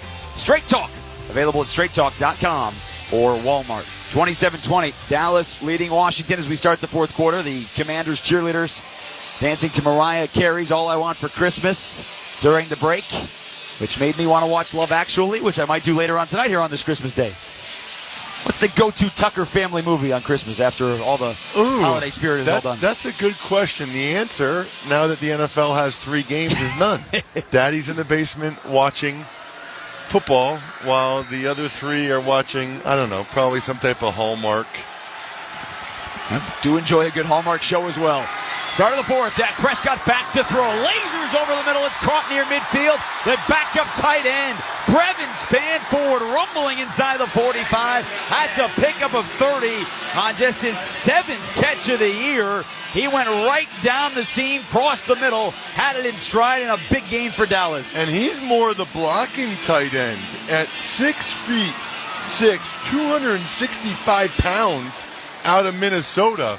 But with Ferguson done for the day, they're going to need him to make some plays like that. Yeah, Ferguson caught a touchdown on the opening drive. He left in the second quarter with an injury. So it's been spanned forward, and the other tight end, Luke Schoonmaker, on 1st and 10. Handoff Malik Davis. Picks his way over the right side. Inside the 40, inside the left hash mark. Shy Tuttle, who was picked up off of waivers from the Titans this week, coming in to make the tackle. Malik Davis is getting the carries. Javonte Williams in the second quarter was listed as questionable to return, but we have not seen him here in the second half. You know how I know Shy Tuttle just got picked up on waivers this week? He's wearing number 79 out there as a D tackle. You don't see that very often. That's a backup O-line number, not a D tackle. He picked up 3 days ago with this game on Thursday. Prescott with a play fake. Throwing near side. Almost picked off at the 20. He was late for CeeDee Lamb, and Jeremy Reeves got underneath and leapt and almost picked it off at the 20-yard line. And Reeves is a little bit slow to get up. I think landed on that left shoulder. Lamb was open. Reeves came flying through the air like Superman and got that right hand on it. Just a beautiful extension and deflection. But another one where Dak was late and threw it behind CeeDee Lamb. Wouldn't be surprised number 88 starts to get frustrated. Well, and with Reeves off the field, Quan Martin and Percy Butler are out there with Will Harris. And a timeout taken by Dallas with a 3rd and 7 coming up on the Washington 40-yard line. Now, again, you are well within range for Brandon Aubrey to make it a 2-score game again. They want to pick up some yards. Log on to WestwoodOneSports.com every weekday during the NFL season for a brand new episode. Oh, look at this promo of the Ross Tucker Football Podcast. Listen at your convenience at WestwoodOneSports.com/Ross Tucker. You didn't slide this over to me. No. Producer Dave Hagan did. No, that's part of my arrangement. Once a game that I'm doing, we got to talk about it. We will have Greg Cosell, the NFL Films legend, tomorrow on the show, breaking down the rest of these awesome games Saturday and Sunday. Well, with that timeout, Ross, Jeremy Reeves able to get back in here. Right, that one play that he missed, he's back out there with the timeout. Shotgun to Prescott on 3rd and 7. Clean pocket. Escape. Over the middle. He throws it low. Incomplete. CeeDee Lamb was open at the 30. Would have been enough for a first down. But he threw it at his feet. And they will trot out the kicking unit for Brandon Aubrey to try a 58-yard field goal. This is just not Dak's day. I mean, it's kind of remarkable. He's under 50%. It's remarkable that they have this many points with how bad Dak Prescott has been. CeeDee Lamb was wide open. That should be a first down 10 out of 10 times. 58 yards for Aubrey, who's 2 for 2 today. He hit from 42 and 52. Low snap, put down. Kick is up, and it is no good. He misses wide right. Washington gets a stop with 13:31 to go in the ball game. And now it's the journeyman Josh Johnson with an opportunity to tie. Good snap, good hold. That was just way right all the way. That is Aubrey's 5th miss this year from outside of 50. Much more of a struggle this year than his first 2 years. Keep the NFL in reach with NFL Plus Premium. Sign up today at plus.nfl.com/radio. Terms and conditions apply. Well, what a story this would be. Josh Johnson, a 2008 5th-round pick of the Buccaneers, spent his first 4 years with Tampa, and ever since then, including stops in the Alliance of American Football, the XFL, he's made 24 stops. But here on Christmas Day, his first start in 4 years, and an opportunity to tie this game. Handoff, Krosky Merritt through the middle, breaks a tackle across midfield, inside the Cowboys 45. A 9-yard run on the right-hand hash mark. Revel and Houston combine on the tackle, and there is an injured Commander offensive lineman back where they snapped that football. Well, that's going to be Brandon a problem Coleman, because they're going to run out of guys. I think Trent Scott might be one of the last guys they have left. Yeah, Brandon Coleman, their left tackle, who is starting today for the injured Laramie Tunsil. They already lost their starting center, Tyler Biotage, today. And as you said earlier, Josh Connerly Jr., the first-round pick out of Oregon, is their only Week 1 starting offensive lineman who is still in this ballgame. Ben Sinnott, for whatever reason, ran right into the back of Brandon Coleman. I'm not sure what Sinnott was looking at all. But that was friendly fire. Well, Coleman trots off under his own power. He's got a big brace on his right leg. He got moved to guard this year with the addition of Tunsil. He started 12 games at left tackle last year. He was able to get off under his own power. So it is Trent Scott in his 8th year out of Grambling State. Mostly this year as an extra offensive lineman, but he is now in at left tackle with 2 tight ends over his left side. 2nd and 1 on the Cowboys 43. Johnson's under center. Aaron's hands off McCroskey. Merritt cannot get there. Driven down to the turf. Shamar James, strong tackle. And then some extra help. 3rd and 1 coming up for Washington. You know, James had been rotating at linebacker, but with no Overshown, he's not rotating at all. And he is making play after play. That showed up on tape as well. 3rd and short. I'm not overthinking it if I'm the Commanders. I'm giving it to Bill Krosky Merritt again. Coleman back in the game, as is Debo Samuel. And Coleman is back in. He's back at left tackle. Tight end right side is John Bates. McNichols is the tailback. He gets the handoff. They got pressure, and he stopped behind the line. Jadeveon Clowney with Kenneth Murray. Both got around the edges, dropping for a 1-yard loss. And now the Commanders with 4th and 3 back to the 45-yard line. Well, I think they overthought it a little bit having McNichols out there for the cross-key merit, but I don't care who you handed the ball to there. They were not going to get that first down. All kinds of penetration with the slanting, stunting defensive front. 4th down at a minimum hard count here, but the Commanders are one of the more aggressive 4th down teams in the NFL. 60% on 4th down this year, 15-25. Deebo Samuel motions behind Josh Johnson, and a flag thrown from behind. Oh, boy. False start. Offense, number 74. 5-yard penalty, 4th down. So that's Brandon Coleman, and now instead of 4th and 3 at the Dallas 45, it's 4th and 8, and they send on Tressway to kick it away. Well, let me ask you this, Ross. Look, you're playing to win, obviously. It's 27-20. You're 4-11. You haven't won a home game since week 3. I know it's 4th and 8. You don't want to have some fun here on Christmas Day? It's still a one-score game, and I think, these guys are very well aware of the odds and the percentages of converting on 4th and 3 versus 4th and 8. Now back to Way, gets his left foot into it. It's a spiral kick right down the middle of the field. Turpin walks up with a fair catch, called for, and makes it between the hash marks on the 14-yard line. 36 on the punt, nothing on the return. 11:32 to go here in the first of a triple header. Dallas 27, Washington 20. This is Westwood One's coverage of the National Football League. The biggest college football games are on SiriusXM. Kick is up. The kick is good. Hear every game of the college football playoff and more than 40 bowl games. That was a great move. He just juked it out of his shorts. Get the channel number for your school's broadcast at SiriusXM.com/sports. 6 sacks, scores. Or search college football on the SiriusXM app. And he's into the end zone. And for expert analysis, check out College Sports Radio, Channel 84. Your home for the biggest stories in the league is SiriusXM NFL Radio. This is Solomon Wilcox from the opening drive. Week 17 is here, and some teams have already given their fans the gift of the postseason. I think the media decided not to talk about San Francisco. It's kind of like the Rams. Oh, yeah, Seattle could battle them. San Francisco has a lot of key wins. Purdy, he runs left, and he's in for a 49ers touchdown. SiriusXM NFL Radio, Channel 88, and the SiriusXM app. Hi, it's me, Katie Nolan, host of Casuals with Katie Nolan. It's holiday season, which means it's the perfect time to curl up on the couch with a nice mug of hot chocolate and watch a bunch of elite athletes stir up juicy in-game drama for your viewing pleasure. Sports are the ultimate comfort watch to get you through the cold months. So whether you're a diehard sports fan or just an intrigued channel flipper, listen to Casuals to keep up to date with all the latest in-game and online drama. You can find Casuals on the SiriusXM app, Pandora, or wherever you get your podcasts. And don't forget to follow the show so you never miss an episode. Love you, mean it. Now, do yours. Get involved. And if you're 45 or older, talk to your doctor about the colon cancer screening options available to you.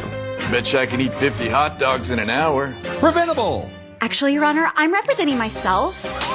Go to colorectalcancer.org to learn more. That's colorectalcancer.org. And together, we can save lives. Furnished by the Colorectal Cancer Alliance.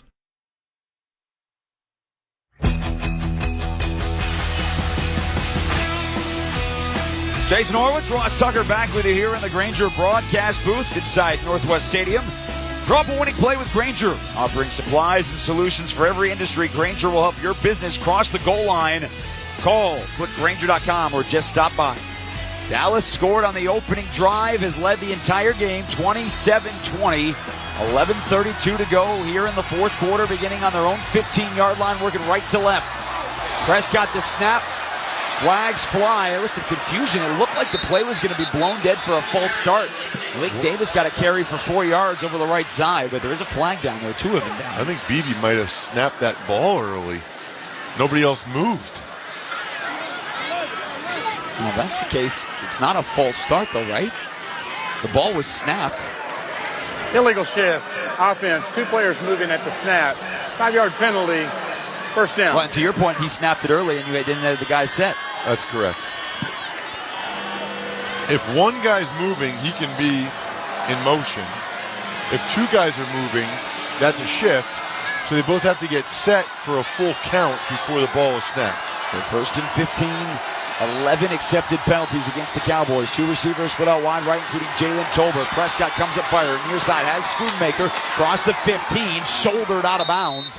Frankie Louvu made the hit, but drove him forward out to the 19-yard line. It's a pickup of 9. 2nd down and 6 coming up for the Cowboys. Prescott is 50% today. 16 of 32 for 264 with a pair of touchdown passes. Where do you think Schoonmaker comes from? Like the name? Like he's a maker of something. What's a schoon? Well, scones are those nice, fluffy breads and stuff. You think that's what his family was? Bread makers? Maybe. We're going to get our statistician, Russ, to in on that. We can ignore the numbers for a moment, find out what a schoon is. Run right side. Malik Davis cuts back into the hole, met by Will Harris out near the 1st down marker. He's got it. Jeremy Reeves cleaned up the tackle as Harris went low. And he's slow to get up, but it's a 6-yard run. Again, how often, Ross, are you thinking about things like that? Where do names come from? Where do words come from? I feel like you're a big guy like that. You're way more than I care to admit. Yeah. I recognize I'm on national, international radio right now for a football game, but like the last name Schoonmaker. Yeah. Usually, if your last name's Maker, it's because that's what your family did for a trade, and now I'm fascinated to know what schoons are and where they come from. Look forward to that in the next break. Under center, 1st and 10. A handoff to Davis up the right side, has the 30. Brought down from behind, Ricky Barber, the undrafted free agent out of UCF. It'll be 2nd down coming up on a 7-yard run. You were just handed a cell phone from our producer, Dave Hagan. Are you ready to read that or not yet? Schoon refers to a surname, a modern sustainable shop, or is a variation of scone. I was close. Yeah, I think you were close. The Cowboys should just keep running the ball to the right because they're cutting it back between the Bass-Smith double team on the back, and it's awesome. Prescott runs it left side. Davis had to cut it back into the hole. Check that. Lipke got the handoff. And again, Hunter Lipke getting more carries today. That was his 4th. There was an injured commander down on the field back at the 26-yard line behind the play. Oh, I got a better one for you now, by the way.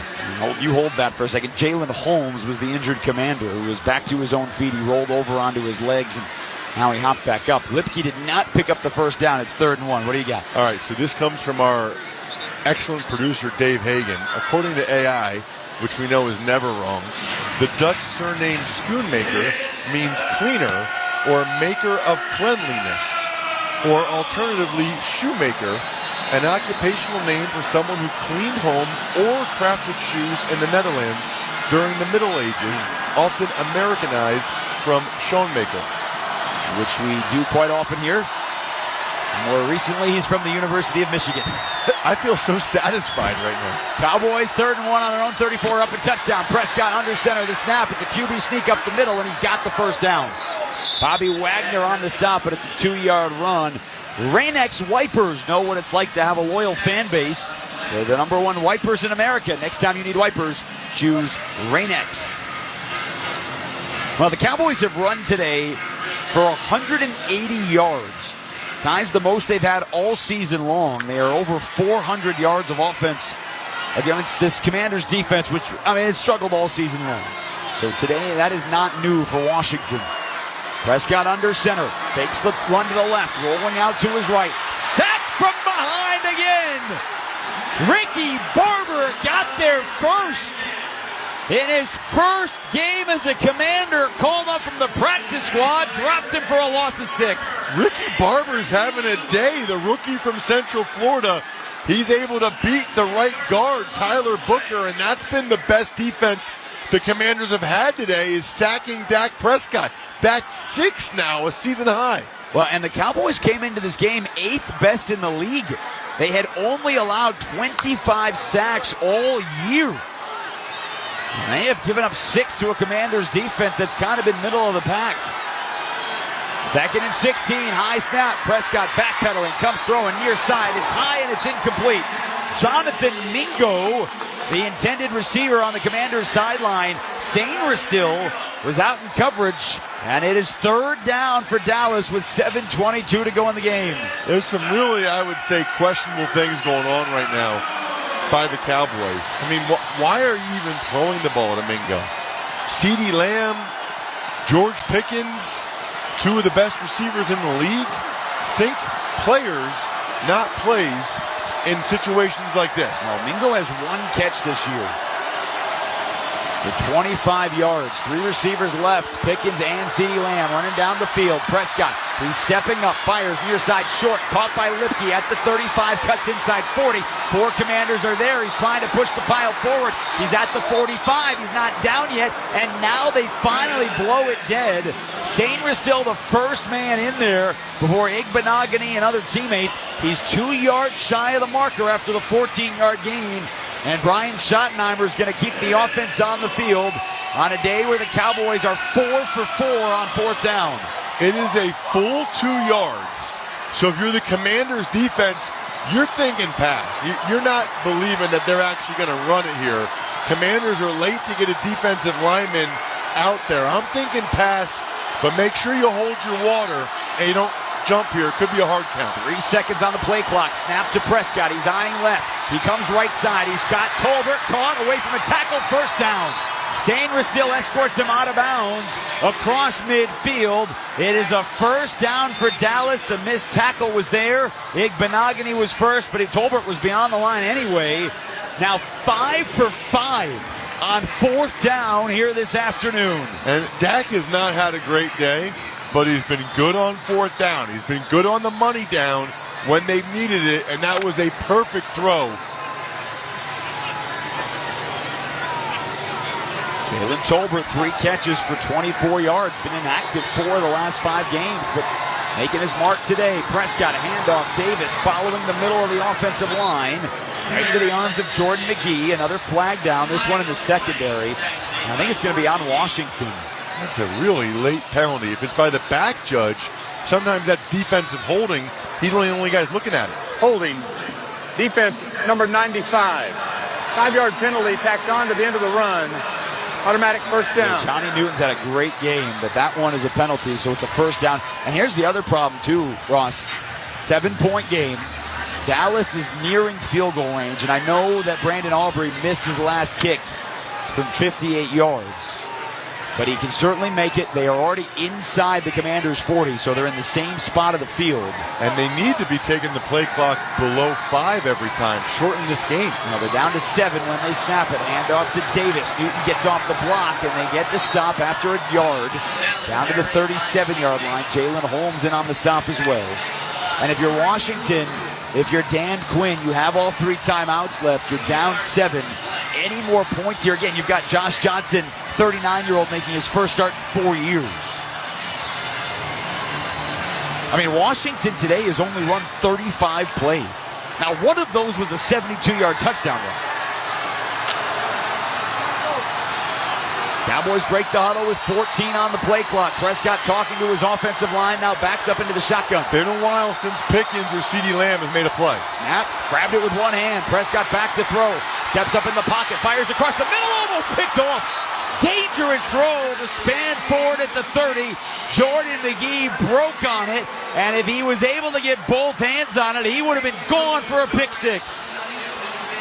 Everybody ran a deep route except for Span Ford, and Prescott didn't have enough time to try to find anybody deep, as this offensive line is really struggling. And guess who it was? Johnny Newton beating Bass, TJ Bass, the left guard.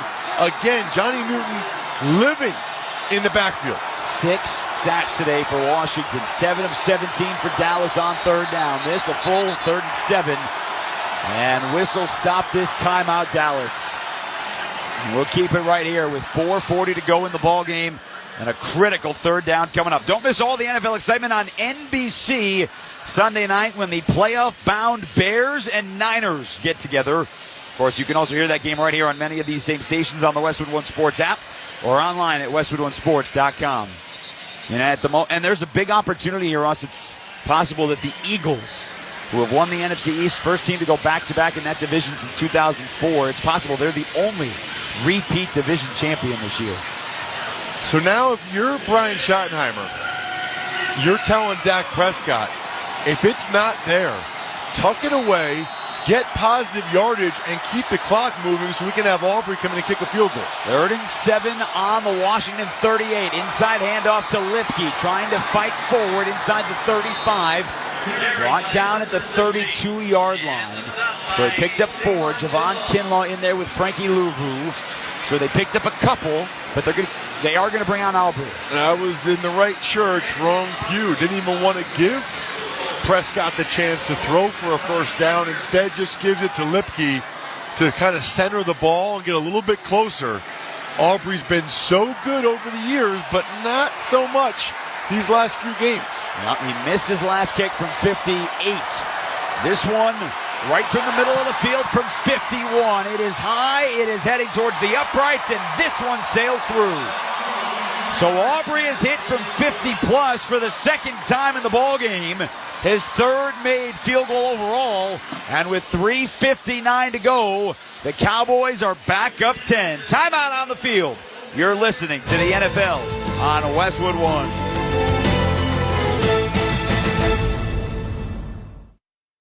How are you getting first, family? On January 9th, the sequel to Greenland is so massive you have to see it on the big screen. I promise I'll get to safety. Starring Gerard Butler and Marina Baccarin. Oh my God, hang on! Greenland 2, Migration, rated PG-13. Sponsored by Lionsgate. NFL play-by-play lives on Westwood One. 30, the 20, first right 10. Catch Westwood One's exclusive audio play-by-play coverage of any primetime NFL game. Touchdown! Listen live on the Westwood One Sports app. Nationwide is so much more than a great insurance company. They're one of America's largest financial services companies. Like how I'm more than just Peyton Manning. I'm also motivating Manning. When I say insurance, you say financial services. Insurance. Financial services. Insurance. Financial services. Now when I say nationwide, you say is both. Nationwide. Is both. Nationwide. Is both. For your insurance and financial needs, Nationwide is on your side. Nationwide Investment Services Corporation, member FINRA, Columbus, Ohio. Kohl's clearance deals are so good, you might want to brace yourself before you shop, because up to 70% off can do things to you. Sudden goosebumps, racing pulse, involuntary gasping at prices. You may even feel the uncontrollable urge to brag to someone, anyone, even Deb, the checkout lady who's seen it all day. Don't worry, that's just the thrill of Kohl's clearance. Shop it now in-store and online. Select styles, some exclusions apply. See store or kohls.com for details.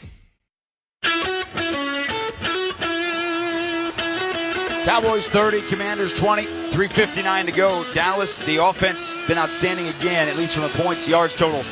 They are the 5th team to score 450 points in a season, but the defense has been problematic all year. So the 5th team to score 450 and allow 450. 2021 Chargers, 2016 Saints, 2012 Saints, and the 2000 Rams, the year after they won the Super Bowl, scored 450 and gave up 450.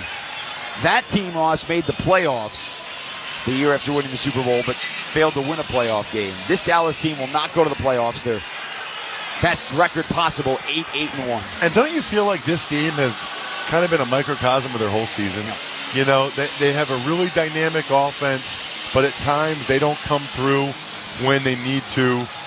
Hasn't been the best for Dak at times, and defensively they really haven't been very good, but they still might be good enough. They're going to have to get a couple more stops. And they have allowed to Washington today 289 yards to a quarterback in his first start in 4 years. Aubrey's lofted kick coming down to Chase Edmonds at the 5 near side of the field, trying to follow his blockers across the 20. Hits the hole at the 25 and spun down by Marquise Bell at the 27-yard line. The copyright of today's broadcast on Westwood One is owned by the NFL on behalf of its member clubs. All rights to this broadcast are reserved, and any rebroadcast, recording, retransmission, or any other use of this broadcast without the express written permission of the National Football League is strictly prohibited. So Josh Johnson, 10 of 17 for 159 yards, has scrambled a couple of times. Ja'Cory Krosky-Merritt has topped 100 yards for the second time in his first year in the NFL. But he's off the field. It's Jeremy McNichols on his first down. Johnson back to throw, down the left hash mark, caught by Sinnott out across the 40. He's got a first down and pick up 12. Commanders have to go quickly. They do have 3 timeouts remaining. Wonder how much no huddle Josh Johnson has been able to practice this year, even this week on the short week. Gets the snap, he's back to throw. Clean pocket, over the middle, he's got McLaurin in traffic across midfield, and he first down into Dallas territory at the 48. Revel in coverage, But back-to-back 12-yard gains, and just like that, they're in Dallas territory. And just like that, when you're running the no huddle and you get a couple first downs, the defensive line is so gassed. He should have plenty of time on this one. He's back to throw again on first down. Escaping out to his right, dumps it across his body over the McNichols, slips and falls at the 41. Touchdown by Stewart. It's 7 yards to the back with a 2nd and 3 coming up, down to 2:54 to go in this ballgame, and the Commanders down 10. Commanders need to save all their timeouts for the defensive side of the ball. Perfect world, score before the 2-minute warning. Short throw again, caught at the 35. Sinnott turns upfield, tackled inbounds. Shamar James made the stop along with Revel. 2:37 to go, but there's an injured Cowboy on the field, and that's going to stop the clock. It is the rookie, Siobhan Revel, who is in on the tackle, who is down on the field. That is a break for the Commanders to get the clock stopped there without having to use a timeout, but Sinnott, the big tight end, lowered the boom on Revel, kind of bounced off of him.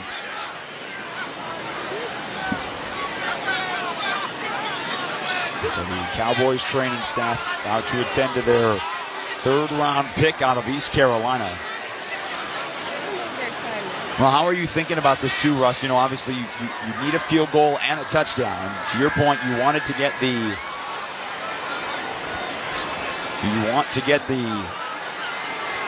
3 points as well. You want to save your timeouts. We'll take a quick break here while they look at Siobhan Revel. You're listening to the NFL on Westwood One. Celebrating the brand new single from Riley Green, Change My Mind. So change my mind. Show up in a midnight sundress. Burn me up with a whiskey kiss.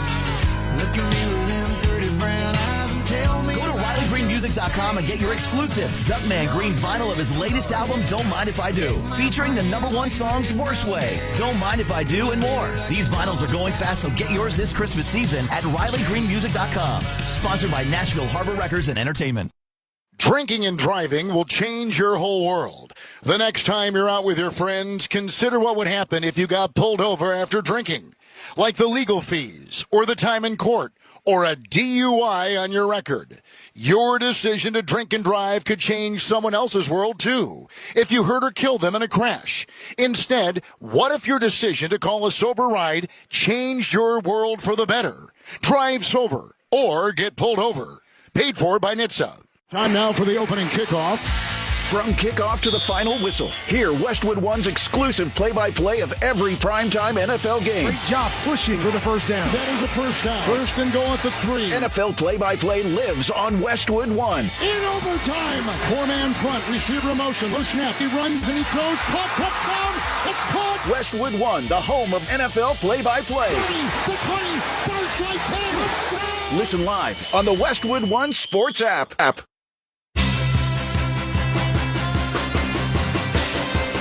Cowboys training staff walking the rookie cornerback, Siobhan Revel, back to the blue tent. Walking very slowly, a hand on his lower back while they are doing that. Meanwhile, back on the field, 2:35 to go. Josh Johnson 4 for 4 on the drive for 41 yards. A 1st and 10 coming up on the Dallas 32. They are down 10. Triquez Bridges in on for Revel. Johnson sets up the screen, right side to McNichols. Cowboys got back there, and they blow it up for a loss of 1. Couple of different players back there, but Solomon Thomas cleaned it up. And now Johnson wants to spike it. I don't like that idea. He is under center, and he does spike it with a second. And it gets back to what I was asking you before the break. You want to score before the 2-minute warning. You do have all 3 timeouts left. If you don't convert here on 3rd and 11, you can kick the field goal before the 2-minute warning. But to your point, well, and now Dan Quinn here, Ross, on 3rd down is sending out the kick team. Wow. That I don't think I agree with. Especially when Moody had that questionable field goal attempt earlier. Well, and this is about He's to done be the from math, 50. and he wants to get the 2-minute timeout after the kickoff. I get that part of it. This is a very interesting tactical situation. You got to make it first. His first attempt from 50 this year. It is down. The kick is up. And he's got it. Jake Moody, good from 50. And with 2:09 to go, it is back to a one-score game. So we will see if that decision to forego the third down pays off. And, knowing that they did that, you've got to assume that they were telling him to spike the football because, Josh Johnson was looking over to the sideline like, wait a minute, why? And they were planning that all along with that situation. I also am anticipating them, I would think, kicking it deep here as opposed to an onside kick because there should be 4 stoppages. Yep. As long as they kick it into the end zone, there will be 3 timeouts and the 2-minute warning. Yeah. Well, and as long as the Cowboys don't bring it out of the end zone. The other part to that as well. You know what? That's a terrific point, Jason. Almost no matter what, I think the Cowboys should bring it out. I do not think that Turpin should take a knee here. The question is whether or not they could get the full 9 seconds. Right. They might not be able to get the full 9 seconds anyway. Yep. This is kind of really cool, unique clock management stuff here at the end. I appreciate that Dan Quinn was ahead of it. Yeah, when you wonder, did Jake Moody get this all the way through the end zone, if that's what they're thinking. He doesn't have a huge windup. He's only 3 yards behind the ball. He's into it. He kicks it off. It is short of the end zone at the 2, and Turpin's got a running start up to 10. 15, 20, hops through the defense, and he's brought down at the 27, and he was not able to take off all 9 seconds. 2:04 to go. 1st and 10 Dallas. The other part to all this is it's completely a moot point if you can't stop the Cowboys. If you give up 1 or 2 first downs, the game's over anyway. That is correct. Cowboys can actually throw it here on 1st down because it's going to be the 2-minute warning anyway. So this is a great down for a play-action pass because Washington's geared up to stop the run and try to get a nice explosive play in a 1st down. Prescott is under center. He brings CeeDee Lamb close to the line. They hand it off to Malik Davis, who has popped in the hole, spins his way forward, and picked up a big chunk. Will Harris on the initial hit with Bobby Wagner, but that's a big 1st down gain of about 6 yards for Malik Davis. We've reached the 2-minute warning, sponsored by Credit Karma. Credit Karma uses your credit profile to show you real loan offers with clear terms without hurting your credit scores. No gimmicks, just personalized estimated rates. Download Intuit Credit Karma to get started. Dallas 30, Washington 23. You're listening to the NFL on Westwood One.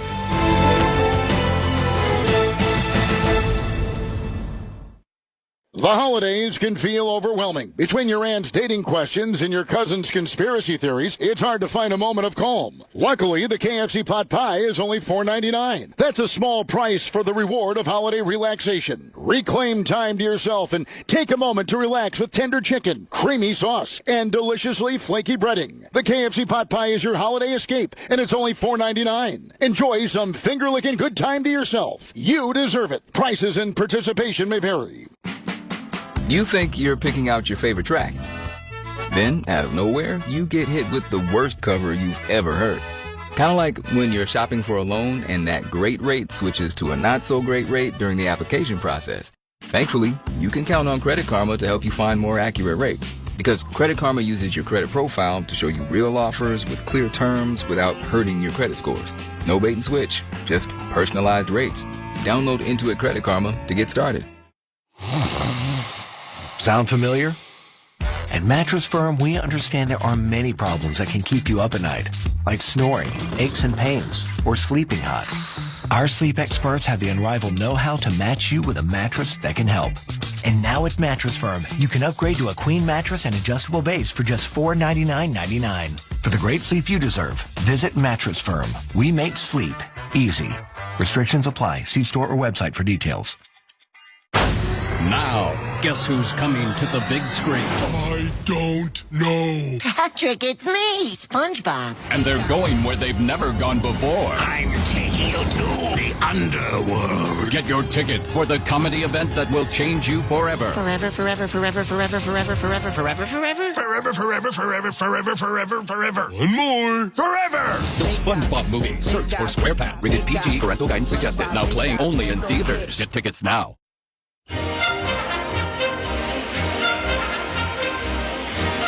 Christmas Day here in Landover. Dallas leading 30-23. Be sure to find holiday gifts on their wish list and yours with ease this season. Get great deals along the way at Kohl's and Kohl's.com. 2nd and 4 for the Cowboys. Prescott turns, hands off Malik Davis. He's hit at the hole, keeps the legs churning. They blow the whistle shy of the first down. And Washington does take its first time out with 1:53 to go and a third down coming up. And you and I were talking during the break, Ross, because they had 3 timeouts. If they give up the first down on 2nd down, the game's not over. But now, if Dallas gets a first down here with 3rd and 1 and Washington already down a timeout, now the game is over. So you've got to stop the Cowboys here on 3rd down. Feels like 3rd and 1.5. I think it's almost closer to 2 than it is 1. Davis has carried the load here. When they've cut back behind that left side, that has been the key. Lipke is in the backfield. Prescott is under center. It's a play fake. He's rolling to his right. Throw across the middle. He's got Pickens in stride. First down. He's tackled out of bounds, although they're going to keep the clock rolling. He got tackled by Frankie Louvo on the far side of the field, out of bounds. I cannot believe he just went out of bounds. The officials kept the arms moving. Dan Quinn wants him to take a look at it. It's got to be from the booth. But if you're George Pickens, you can't even. Oh, you know what? I think his left rear did come down in bounds, I think. They're going to have to take a look at it, though. That's a huge difference. Yeah, 21 yards to George Pickens. His 4th catch of today and a couple of key drops earlier. At the moment, Washington has taken its 2nd timeout. I mean, if he just goes down, the game is over. But him going out of bounds makes this so there's at least some discussion. Yeah. Although they haven't whistled that from upstairs, so we're going to assume that he is in bounds. Dan Quinn's still on the field, feeling like they should take a look at it. They're not going to. No, this game is over. This game is over. Although Dak Prescott is not in victory formation, Hunter Lipke, the lone tailback. Well, they got to try to run 20 seconds off with these 3 plays. They got to take some time. Commanders are down to 1 timeout. Pickens motions towards the line. Prescott a handoff to Lipke. Hits the hole. Check that Malik Davis, who is inside the 40. And Malik Davis, with his 20th carry of the game, is over 100 yards for the first time in his career. By far the best game of the young career for the 27-year-old, who was an undrafted free agent in 2022. Washington takes its final timeout here. Stay tuned for part 2 of our special Christmas Day NFL triple header. It is Detroit and Minnesota. Jason Benetti, Ryan Harris have all the action. Gets going 4:15 p.m. Eastern. Just a few minutes right here on most of these same Westwood One stations. The NFL and Westwood One Sports apps. Alexa-enabled devices are online at our website, westwoodonesports.com. Jason, let's do the math. They can run 2 more plays before 4th down. No more timeouts. That takes a minimum of 1:20 off the clock. There's 1:38 right now, so at least 1:20 without counting any time for the play itself. They hand it off to Lipke. Prescott guides him towards the line. Couple of yards down to the 34. 1:33, they start the play clock. So they'll have to snap this with about 53 seconds to go. So to your point, Ross, if you know what you do on 4th down, at most Washington will get the ball back with 6 or 7 seconds in the game. And what they could really do here on 3rd down is run a bootleg and just have Dak take as much time off the clock as he possibly can. I think it's unlikely they would even attempt a field goal with Aubrey. So what you really want here, take as much time off the clock on this play as possible. Down to 1 on the play clock and a timeout taken by Brian Schottenheimer. 7-point Dallas lead, 54 seconds to go. Prescott with his 6th 300-yard passing game of the season. Not necessarily efficient, 19 of 37, so just 51%, 52%. The 2 touchdowns, no turnovers. He was sacked 6 times. But when you needed him the most, he was the best. 5 for 5 today on 4th down for the Cowboys. Unreal. And that 3rd down pass to George Pickens to essentially end the game. Prescott is under center out of the timeout. 3rd and a full 2. They need to get inside the 33. He takes the snap. He hands it off to the up man Lipke, who is near the marker. One official spots him short. The other spots him at the marker. They're going to say he's short. So it is 4th down. The play clock is about 8 seconds ahead of the game clock. Lipke tripped and fell. I mean, he should have gotten that first down easily. There's an 8 or 9 second difference between these two. You know, you can try to just run some clock and then throw the ball away. That usually takes 5 or 6 seconds off the clock. And then you could also snap it and just run backwards for 6 or 7 seconds. Just keep running. Instead, it's Prescott under center. QB sneak. Leaps the ball forward. He's got the first down. And that is going to bring this ball game to an end. The Dallas Cowboys come to Washington here on Christmas Day. And they gut one out here against the rival. Prescott, for the 13th time in 15 starts against the Commanders, gets a victory. And Dallas here on Christmas starts this triple header with a 30-23 victory over the Commanders.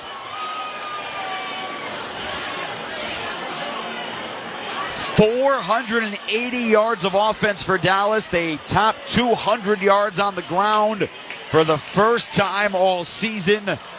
Meanwhile, the Commanders allowed 200 yards rushing for the second straight week. It's time now to select our defensive player of the game, sponsored by Allstate. You've never been in better hands. Visit allstate.com or call an agent for a quote today. A lot of offense today, but who was the best defensive player? I don't know if I've ever done this before. I'm giving it to a player on the losing team, but it's Johnny Newton. 9 tackles, 3 sacks, 5 quarterback hits, 2 tackles for loss, and a partridge in a pear tree. I don't care that they lost. Johnny Newton was the best player I saw on this field today. Well, 3 sacks, obviously a career high.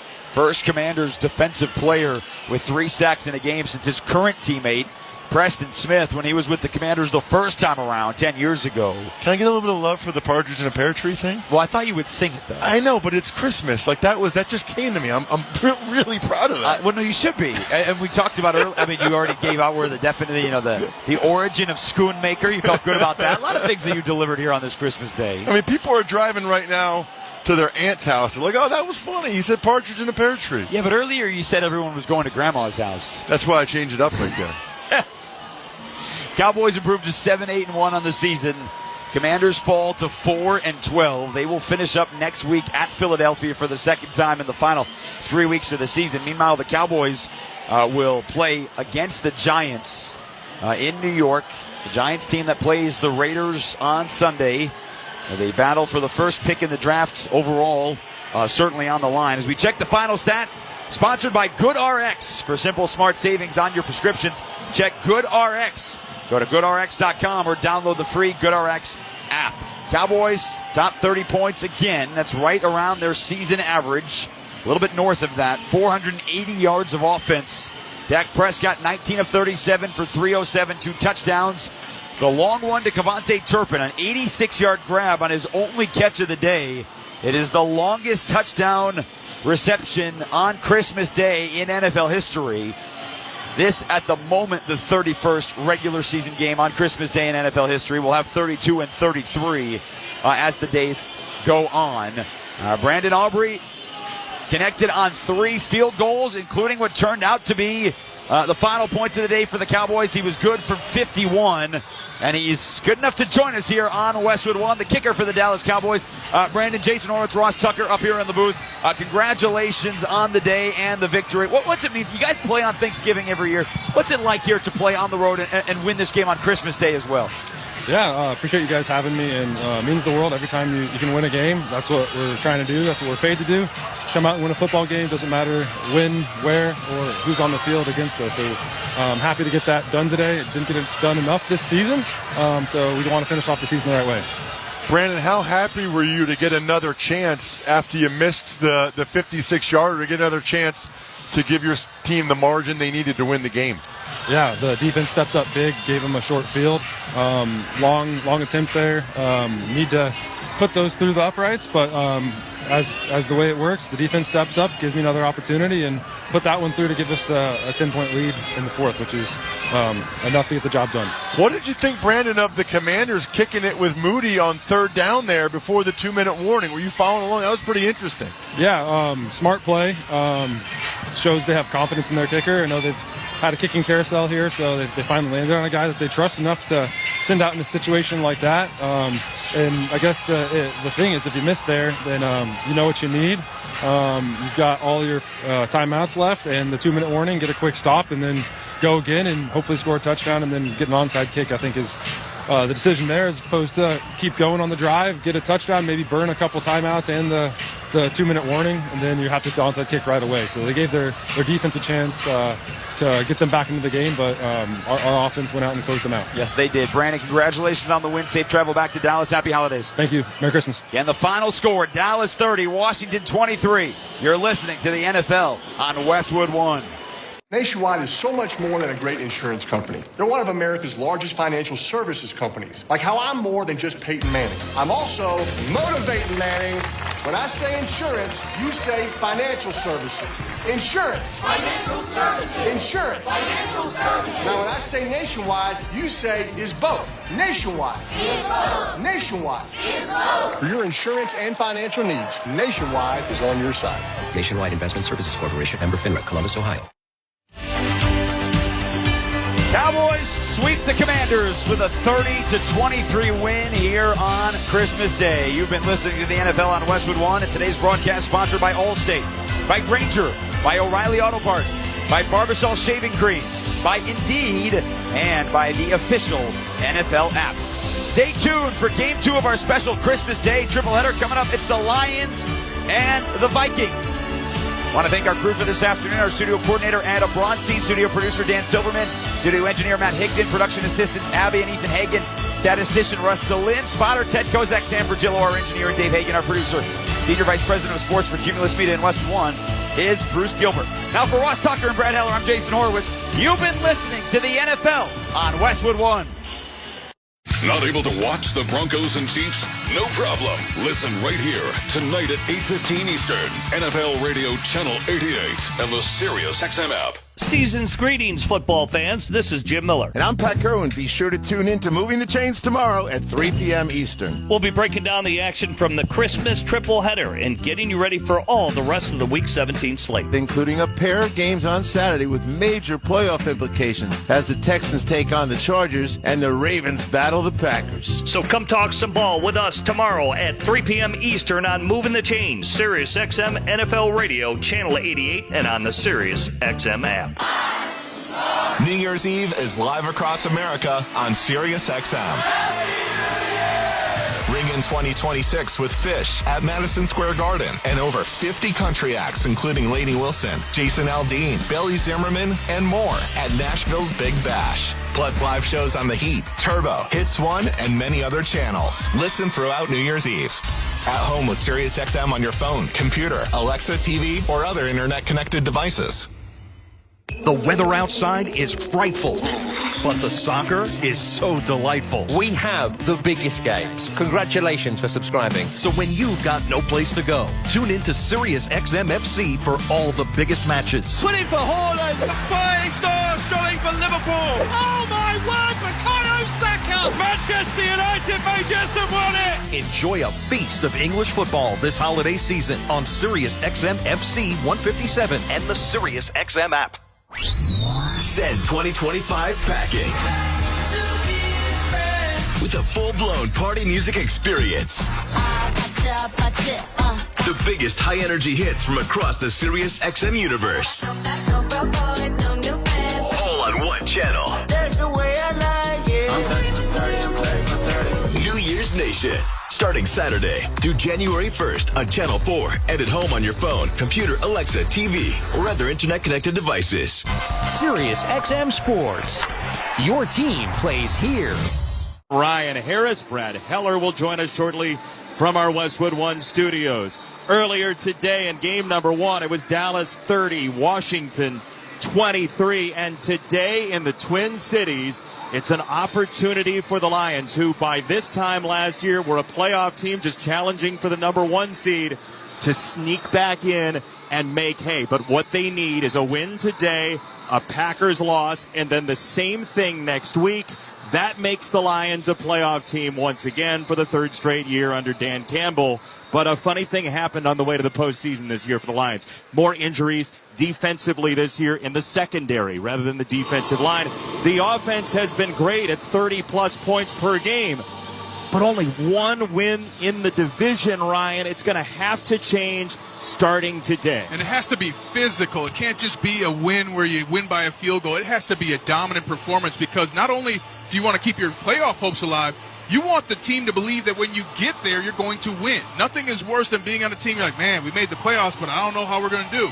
They have to get confidence in this game against the Vikings on the road, and you do it by punishing them for making you be away from home for Christmas. Well, and that's what they didn't do last week. First and goal at the 1 against the Steelers. Couldn't get it in. Couple of penalty flags. Obviously, some consternation. There was a pool reporter involved on the last play, which you never want to see if you're trying to get into the playoffs.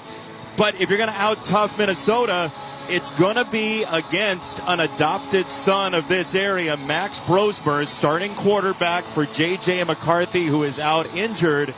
Kevin O'Connell has been the quarterback whisperer.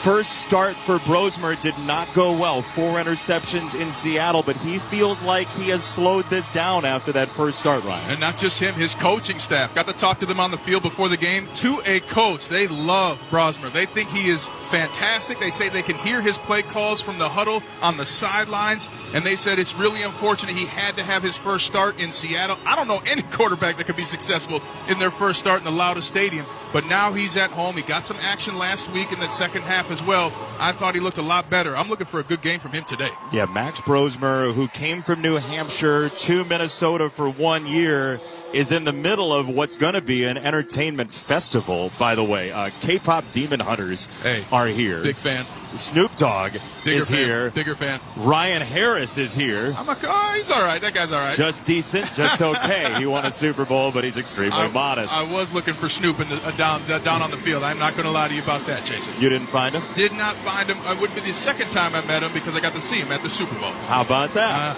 One of the best days of my life. It's going to be a big day for the Lions. We will see how memorable it will be. Much, much more to come from Minneapolis as we approach kickoff between the Vikings and the Detroit Lions. But when we return, Brad Heller joins us from the Progressive Insurance Studios. Cars, homes, boats, motorcycles, RVs, and more at Progressive.com. You're listening to the NFL on Westwood One.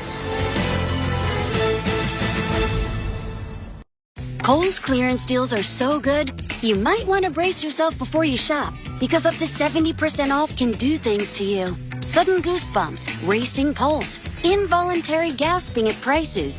You may even feel the uncontrollable urge to brag to someone, anyone, even Deb, the checkout lady who's seen it all day. Don't worry, that's just the thrill of Kohl's clearance. Shop it now in-store and online. Select styles, some exclusions apply. See store or kohls.com for details. Some people just know you can save money on car insurance by checking Allstate first. Like you know to check the weather first, before wearing face paint to the game. Bro, your Go Cats is dripping into your nachos. Oh, and now paint is in my eyes. Interception! Did you see that? No! Yeah, checking first is smart. So check Allstate first and see what you could save. You're in good hands with Allstate. Potential savings vary, including based on how you buy, subject to terms, conditions, and availability. Allstate North American Insurance Company and affiliates, Northbrook, Illinois.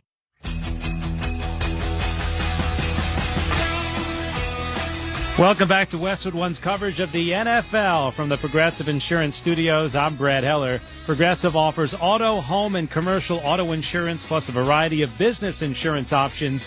Visit Progressive.com today. Game 2 of our Christmas Day triple header. The Lions visiting the Vikings.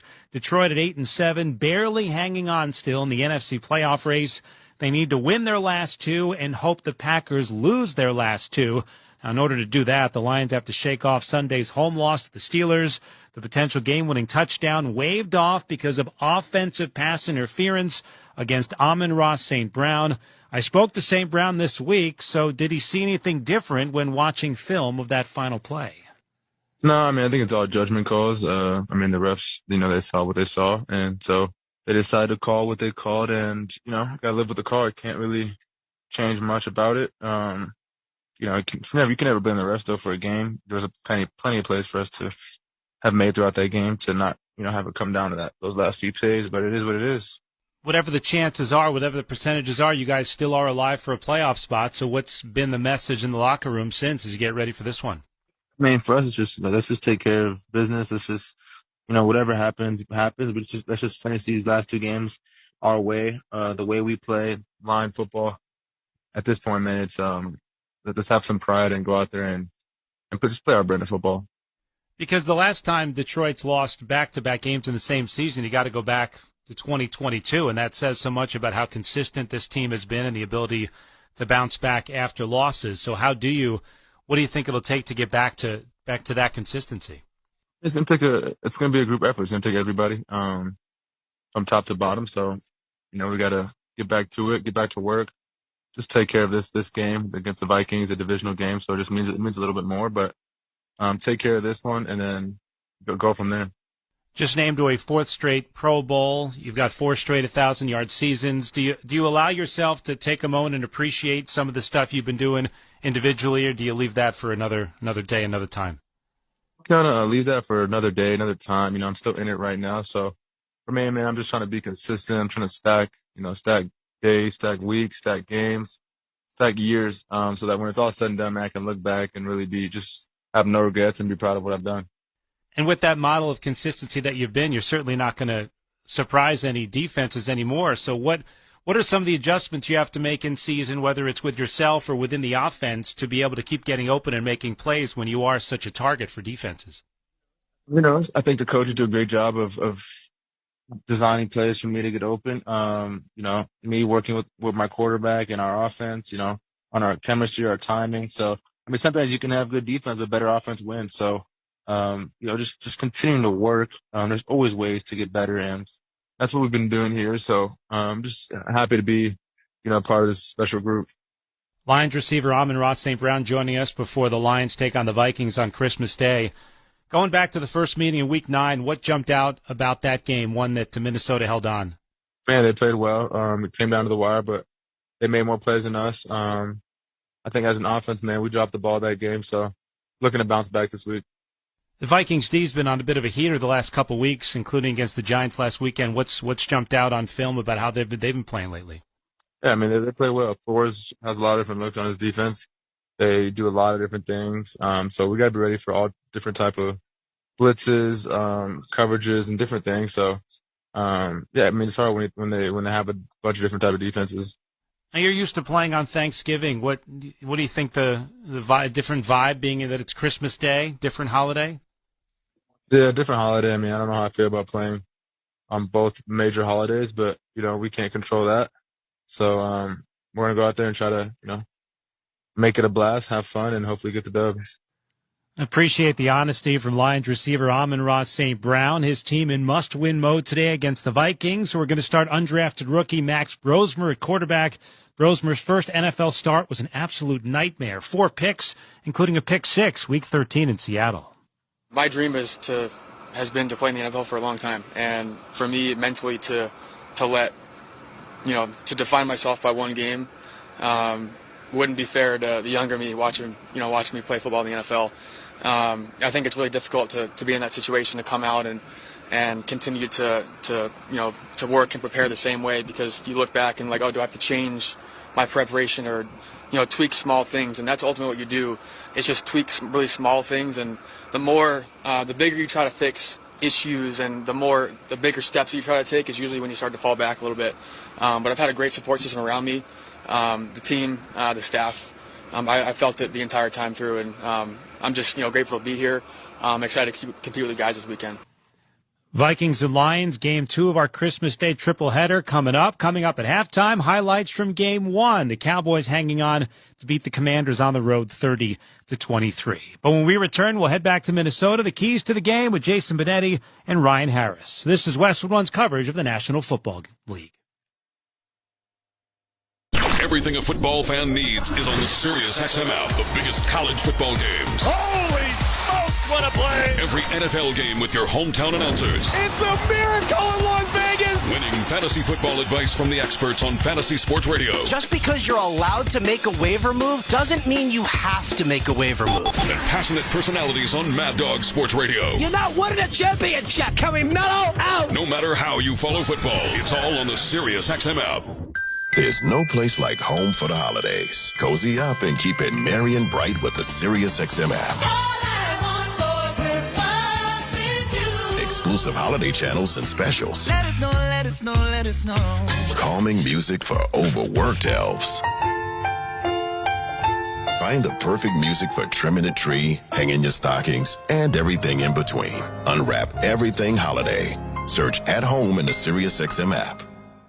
Your home for the biggest stories in the league is SiriusXM NFL Radio. This is Solomon Wilcox from the opening drive. Week 17 is here, and some teams have already given their fans the gift of the postseason. I think the media decided not to talk about San Francisco. It's kind of like the Rams. Oh, yeah, and Seattle could battle them. San Francisco has a lot of key wins. Purdy, he runs left, and he's in for a 49ers touchdown. SiriusXM NFL Radio Channel 88 and the SiriusXM app. Relive the songs and stories that defined 2025. Tap into the SiriusXM app for countdowns of the year's top tracks. From your favorite channels like Hits 1, The Highway, Octane, Hip Hop Nation, and more. Plus, the biggest moments in sports, comedy, and beyond. Make it 5 in a row for Shohei Ohtani. Just search 2025 in the SiriusXM app to start the look back. Wherever you are, your team and your sport is on SiriusXM.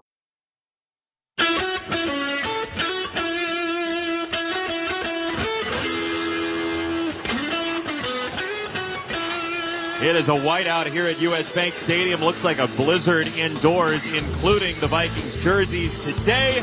It's the Vikings and the Lions playoff possibilities on the line for Detroit. And time now for today's winning playbook, sponsored by LinkedIn Ads. With LinkedIn Ads, every ad gets served to the MVPs you need. Get a $250 credit when you spend $250 on your first campaign. Go to linkedin.com/campaign. Terms and conditions apply.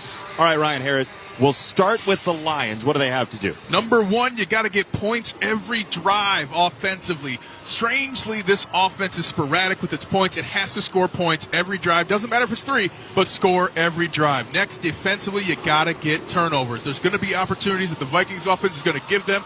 Make the most of them. And lastly, you have to be a physical defense. That was the one surprise that watching the film. This Lions team is not as physical as past teams, especially defensively. They got to have it today.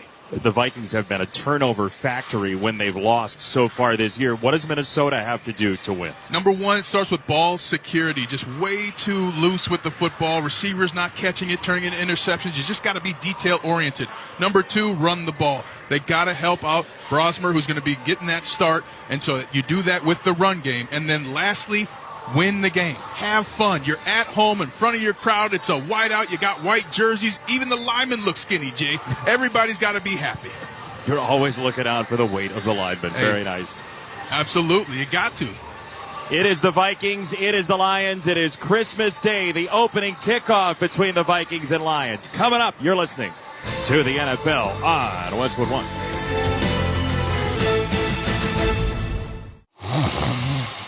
Sound familiar? At Mattress Firm, we understand there are many problems that can keep you up at night, like snoring, aches and pains, or sleeping hot. Our sleep experts have the unrivaled know-how to match you with a mattress that can help. And now at Mattress Firm, save up to 60%, plus get a free adjustable base with select Sealy mattresses. For the great sleep you deserve, visit Mattress Firm. We make sleep easy. Restrictions apply. See store or website for details. U.S. soccer. Reality says the odds are stacked against us. To think our U.S. men's national team can ever raise the world's biggest trophy. Be the first soccer team to beat them at football. Never. But here's the thing about us. Refusing to accept reality is kind of our thing. Being unrealistic, that's not a flaw. It's a force. It's fuel. Because if you want to be great and make history, never chase reality. Join U.S. Soccer Insiders today. Be part of the journey. The copyright of today's broadcast on Westwood One is owned by the NFL on behalf of its member clubs. All rights to this broadcast are reserved, and any rebroadcast, recording, retransmission, or any other use of this broadcast without the express written permission of the National Football League is strictly prohibited.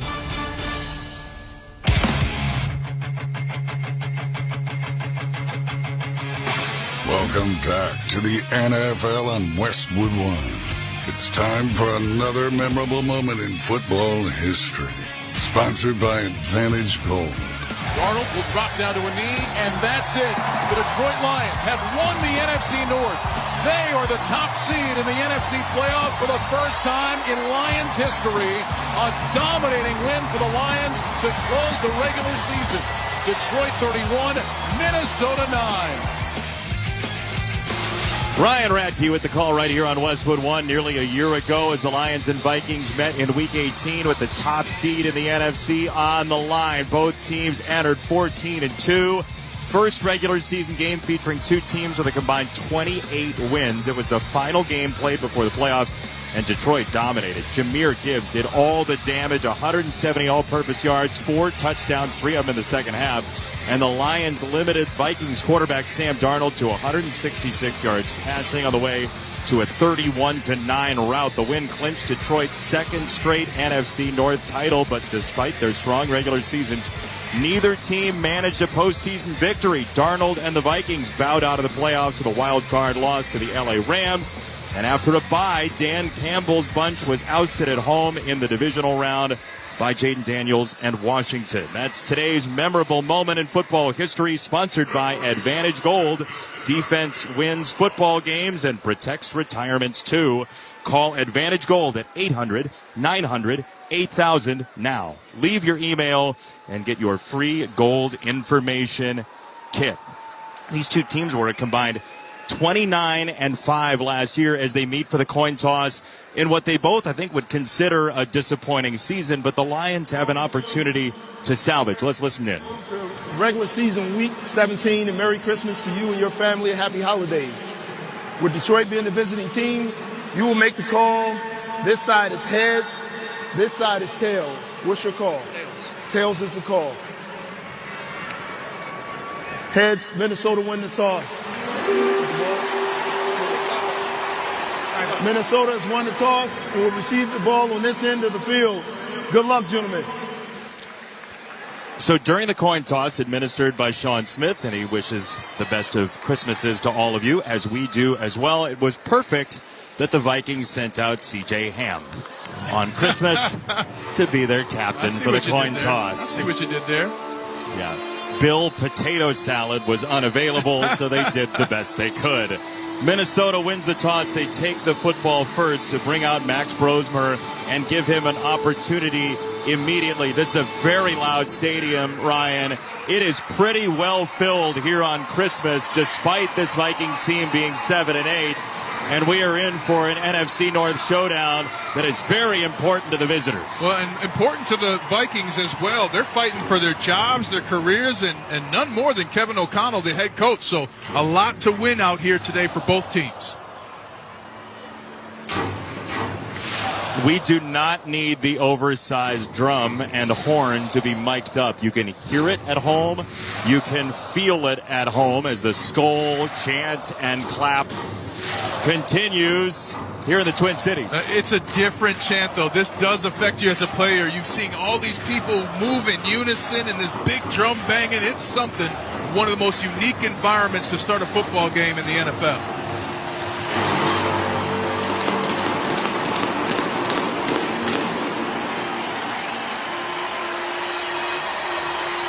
That loud, guttural, deep horn means we are ready to play football here in Week 17. Miles Price is back to return with his heels on the goal line. Jake Bates, the former UFL star, ready to tee it up for the Lions in their Honolulu blue numbers and black jerseys. Vikings in the all-white, the white Viking horn on the helmet, the outline in silver. The kickoff on the way, approaching the G, and Vikings take it in at the 2 by Price. Up the numbers 10, 15, 20. He slides down at the 23, attacked by the turf monster 4 seconds in, and Minnesota will set up shop just before the 25-yard line. Bates again avoids a touchback, and Max Brosmer, his second career start, but he was very efficient coming in for the injured J.J. McCarthy last week. Brosmer getting a nod from Kevin O'Connell. The Vikings actually won the toss, but O'Connell's saying, no, I want to get my quarterback in there. So he's going with fire for Max Brosmer, and that's going to be something where if you're him, you're thinking, I've got so much ability here. I want to do my best and get this team started on the right foot.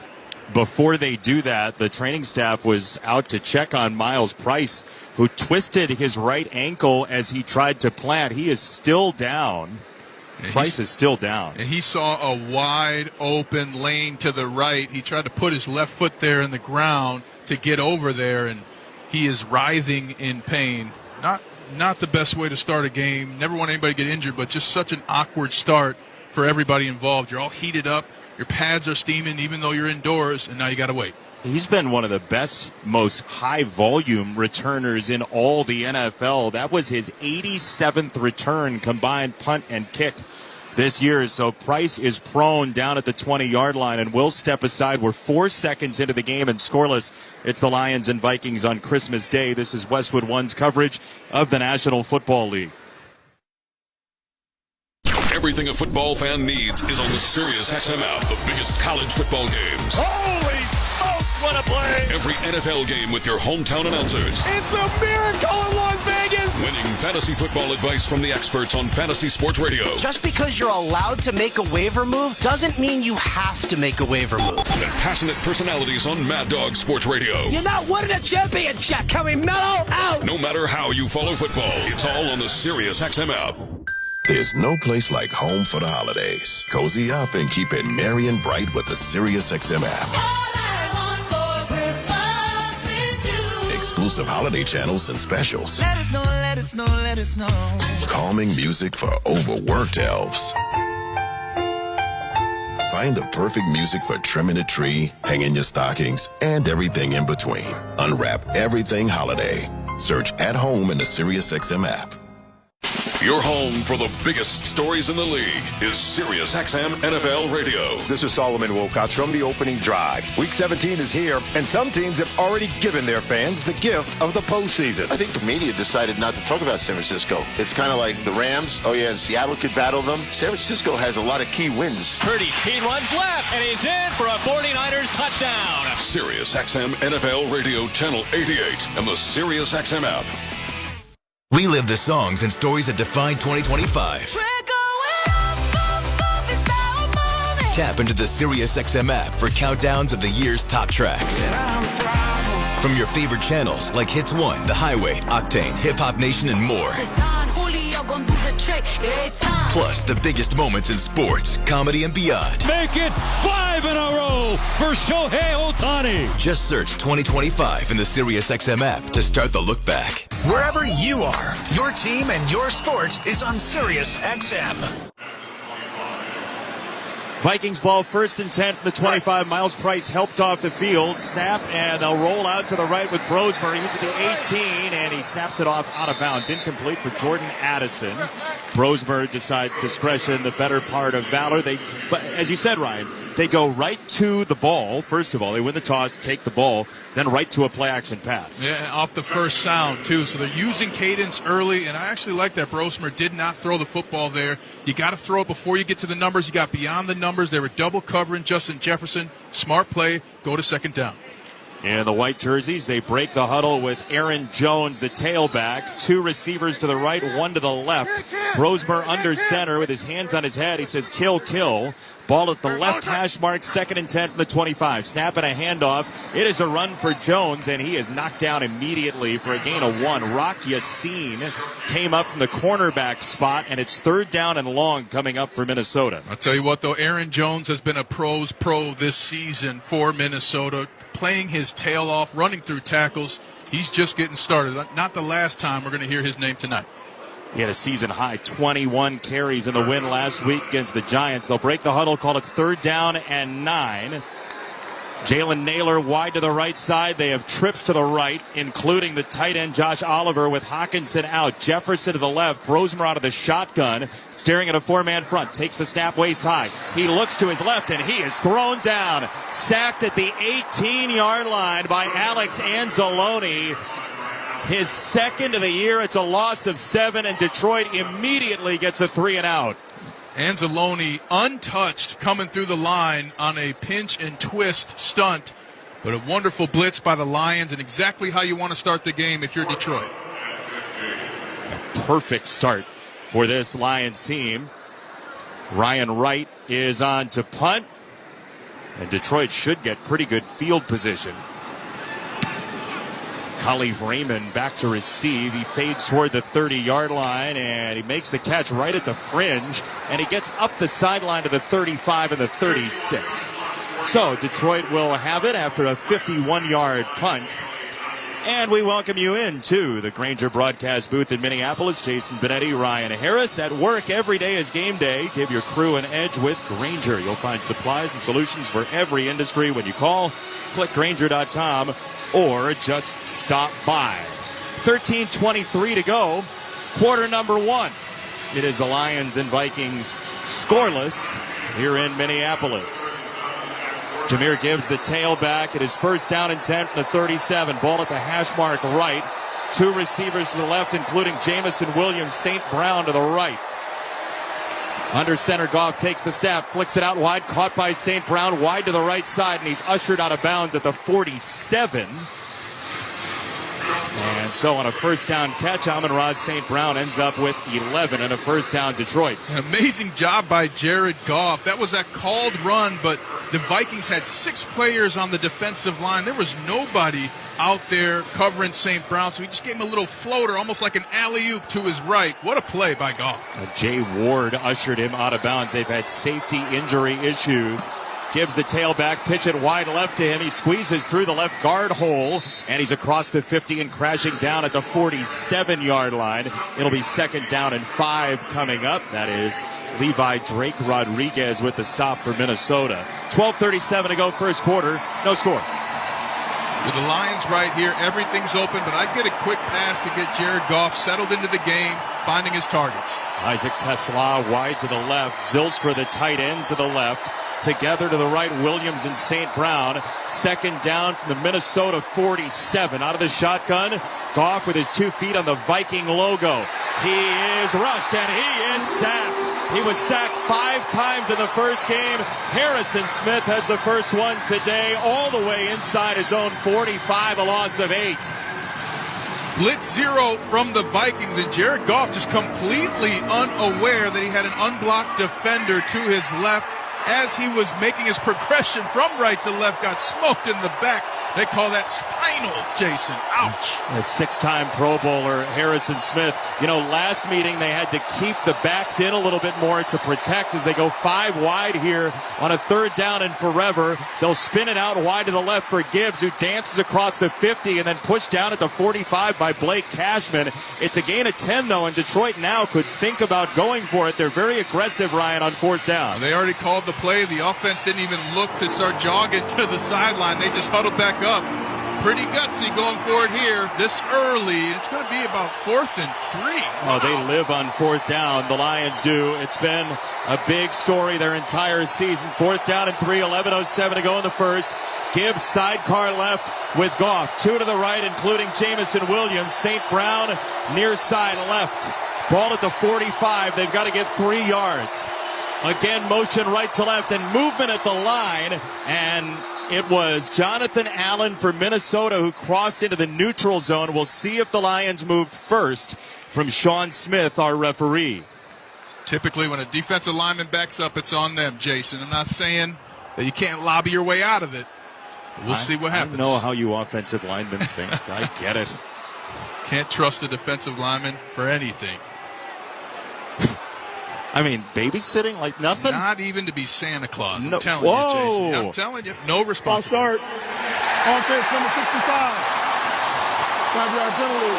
4th down. So it's Kingsley Egwakin, who is in for Graham Glasgow. Center has been an issue all year for the Lions after the retirement of Frank Ragnow. They're going to have to punt here. And I don't know that was a false start. I mean, they're doing the head bob because it's over 100 decibels loud in here, and he just picked up his head and kind of sunk his hips. So good job by the Vikings D-line, understanding a former practice squad player in here. Let's try and make it tough for him early on. That forces the Lions into a punt from midfield. Fox will boot it away with the right leg, sending it to Speedy Naylor back at the 10, who approaches the ball, lets it bounce, and it rolls over the K, and Vikings in the end zone. It's a touchback after a 50-yard punt and a net of 30 for Jack Fox. 10:34 to go. First quarter. Both teams have had the ball. Nobody scored. Detroit and Minnesota in a tie. You're listening to the NFL on Westwood One. At Uline, the prevailing opinion is, if you don't live it, you don't believe it. The people at Uline believe in hard work, and they live it by being there 24/7 to answer your call, having 41,000 items in stock, and offering same-day shipping from 12 locations across North America. Business owners, sellers, buyers, shippers, and packers believe it. Uline is the hard-working, dependable source for your shipping and industrial supplies. Visit uline.com. Kohl's clearance deals are so good, you might want to brace yourself before you shop, because up to 70% off can do things to you. Sudden goosebumps, racing pulse, involuntary gasping at prices. You may even feel the uncontrollable urge to brag to someone, anyone, even Deb, the checkout lady who's seen it all day. Don't worry, that's just the thrill of Kohl's clearance. Shop it now in-store and online. Select styles, some exclusions apply. See store or kohls.com for details. And Doug. Oh, what a horrible call. Hey, ref, open your eyes. Ref, you're really not going to call that? Come on. Hey, ref, why don't you customize your car insurance with Liberty Mutual and save money? I don't think you get what we're doing. Sure I do. We're all just giving him advice. You guys on sports, me on saving money. Nope, that's not it. Only pay for what you need at libertymutual.com. Liberty, liberty, liberty, liberty. No score here in the Twin Cities at US Bank Stadium. It's the Vikings and Lions on Christmas. And both teams have a history on Christmas. The Lions allowed the most rushing yards to anybody on Christmas. Olandis Gary back in the day for Denver. But time now for our fact of the game, sponsored by Liberty Mutual. Liberty, liberty, liberty, liberty. Liberty Mutual customizes your auto and home insurance so you only pay for what you need. The fact of the game is not that Olandis Gary gold nugget. It is that the Vikings played their first ever game on Christmas Day in the postseason in 1971 outdoors at the Old Met against the Dallas Cowboys, where the Mall of America is now. And they still have the home plate there from the Old Met. Yeah. Alan Page, great Viking and Minnesota Supreme Court Justice, played there as well. Wow, even American history for you as well. The quarterback for the Vikings that day was Bob Lee.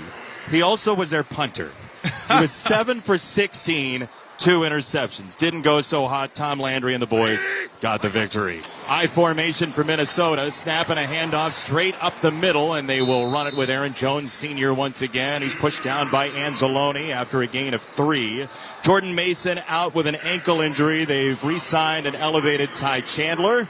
So Minnesota will look to a couple guys usually out of the rotation in the run game today. I do like the formation, though, straight eye-back formation, as if they were playing back in the 70s. Yeah. And they're just forcing the issue running the football, and that's what they have to do today.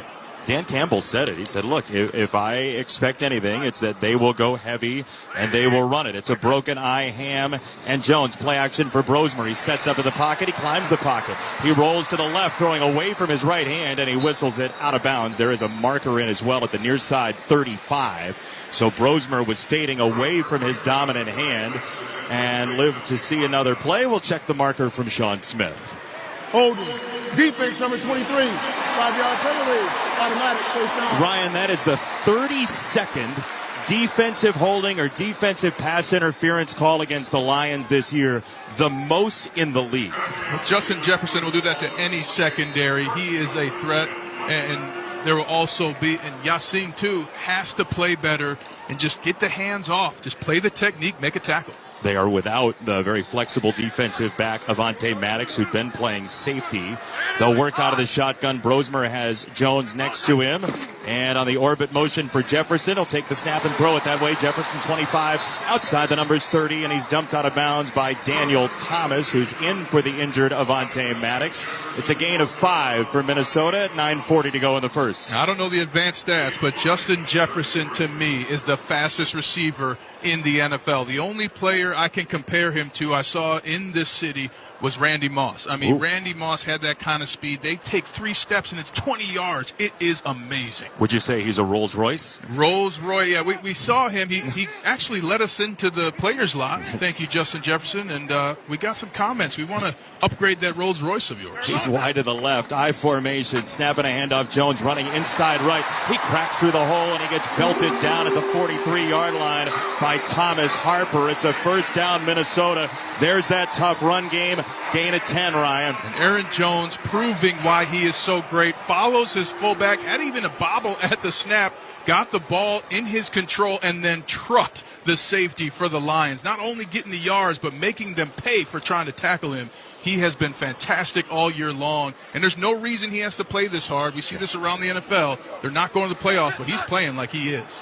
No, he's running hard there. They'll work out of the shotgun. DJ Reed up at the line. It's first down for Minnesota across the 42. Snap to Brosmer. Whip it wide. Caught by Jefferson outside the numbers across the 50-yard line and dumped down at the Detroit 48 by DJ Reed, who was up at the line. It's a gain of 9, and Jefferson continues to torment the Lions. And Brosmer there finding Jefferson, but that was a choice route. So not only did he dot Jefferson with the football, but he was patient enough and understood what Jefferson was going to do in just his second start as a Viking quarterback. He's got the most most catches, I should say, Jefferson does in the first 6 years in the league.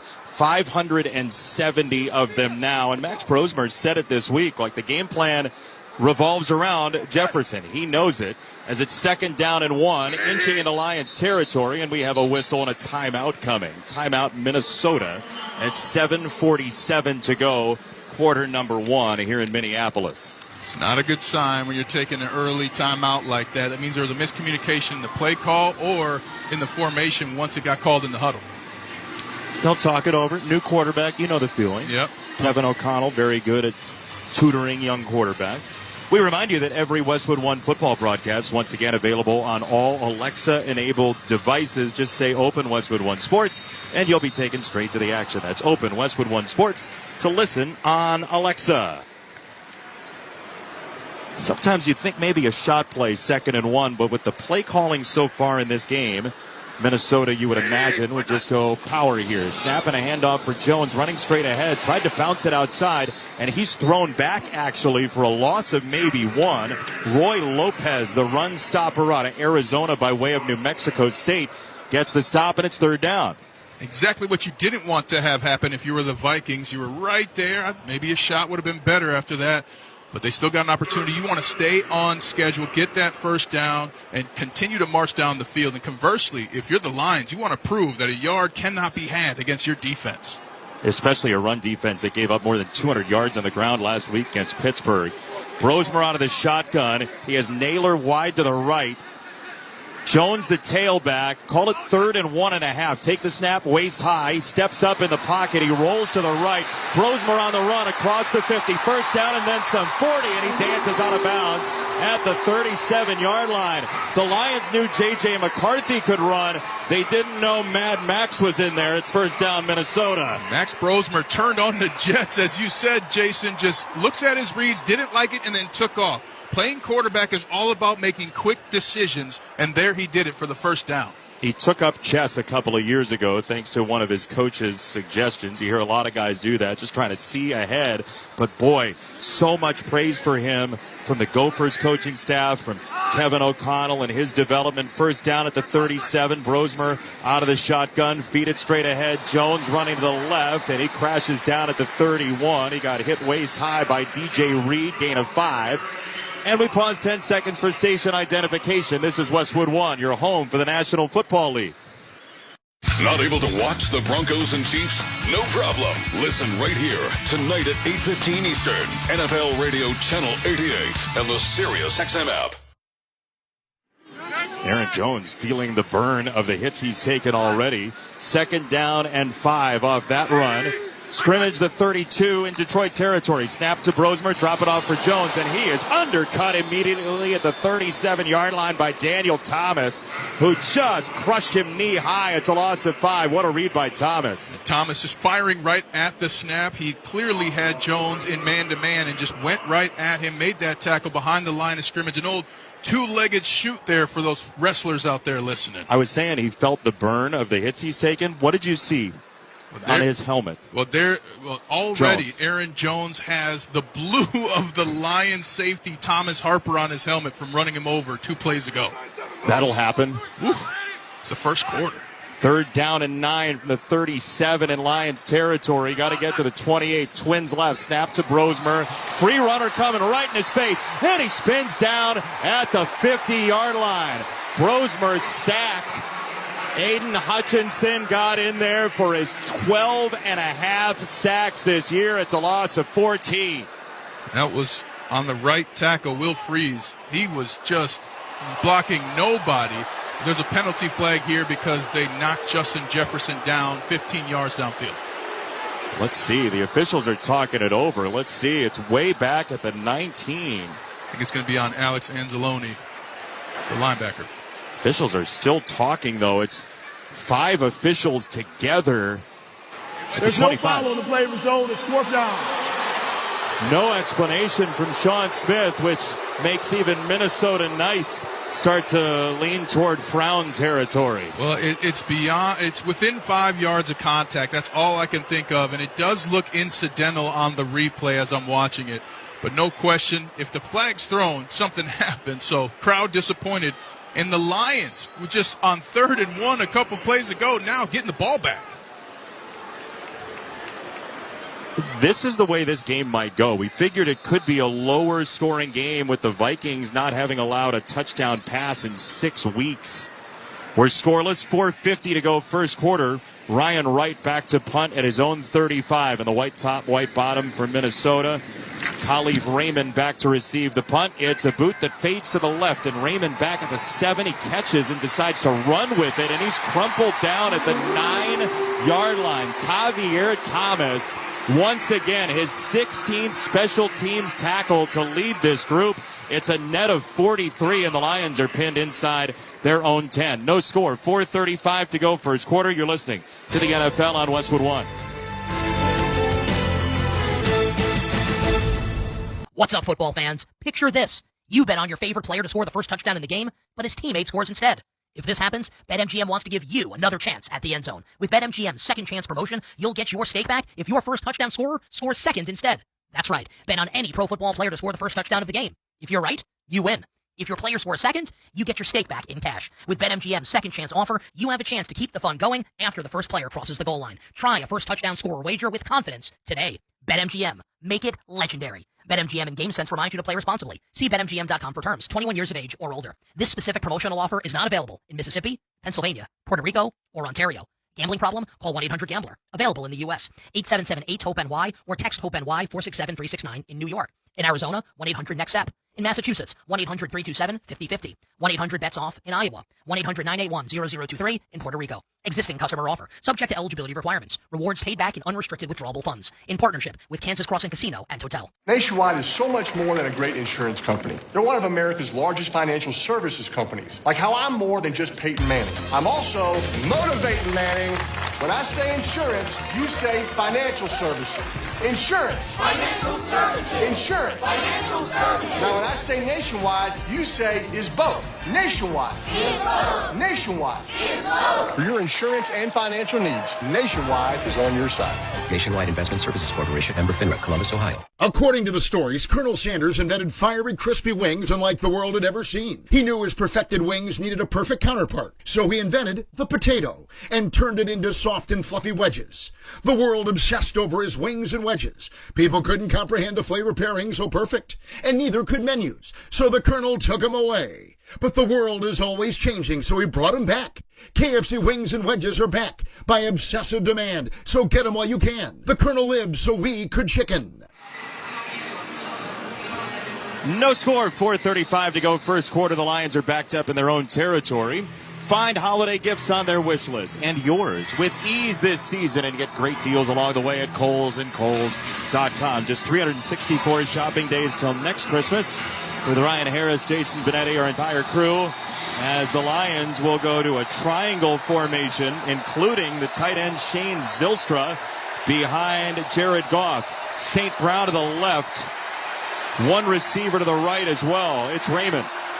Goff under center, takes a snap, hands it to Gibbs, straight ahead. A little mini hurdle across the 10, and he's dropped at the 13. It's a gain of 4. Second down and 6 coming up. Jay Ward, Dallas Turner together on the stop. Jahmyr Gibbs, one of the leading rushers in the NFL in yards before contact, and he was clean up the middle again. He's the best running back in the NFL to me. It's not even close. He can do so much, and they don't even line him up in the slot. I mean, you can use him like a Christian McCaffrey type back. I just don't think Detroit has utilized his skill set to the utmost potential yet. They'll go 3 tight ends here. Montgomery, the lone setback. Firkser in motion. Snap, handoff Montgomery. His first carry. Little indecisive. Then he hits the lane and dives forward to the 19-yard line. Very close to the line to gain. Blake Cashman, the leading tackler for Minnesota, gets the stop. But it is a first down for Montgomery, who is questionable with an illness today. And Montgomery finding his way. Maybe he was a little sick at the beginning of that run because he, like you said, was just tiptoeing through the line of scrimmage. Rarely wants to do that. But that's that veteran knowledge. Okay, I've seen my linemen trying to cross his defensive lineman, so I'm going to wait for a second and boom, hit the hole. Overloaded formation. 3 tight ends to the right here. Montgomery, the tailback, and we have a whistle before the snap. It's a challenge coming, it looks like, for Minnesota. Maybe the spot on the first down. Minnesota's challenging the ruling on the field that Detroit made the line of the game for a first down. The play is under review. 3:23 to go, first quarter, no score. And this close shave instant replay review is sponsored by Barbasol. Shaving cream. Why pay more for gels when Barbasol delivers an instant thick lather for a close, comfortable shave? Choose Barbasol, a quality shave and trusted value. We'll step aside. No score here in Minneapolis, Detroit, and Minnesota. Lions need 2 wins, 2 Packers losses to make the playoffs. You're listening to the NFL on Westwood One.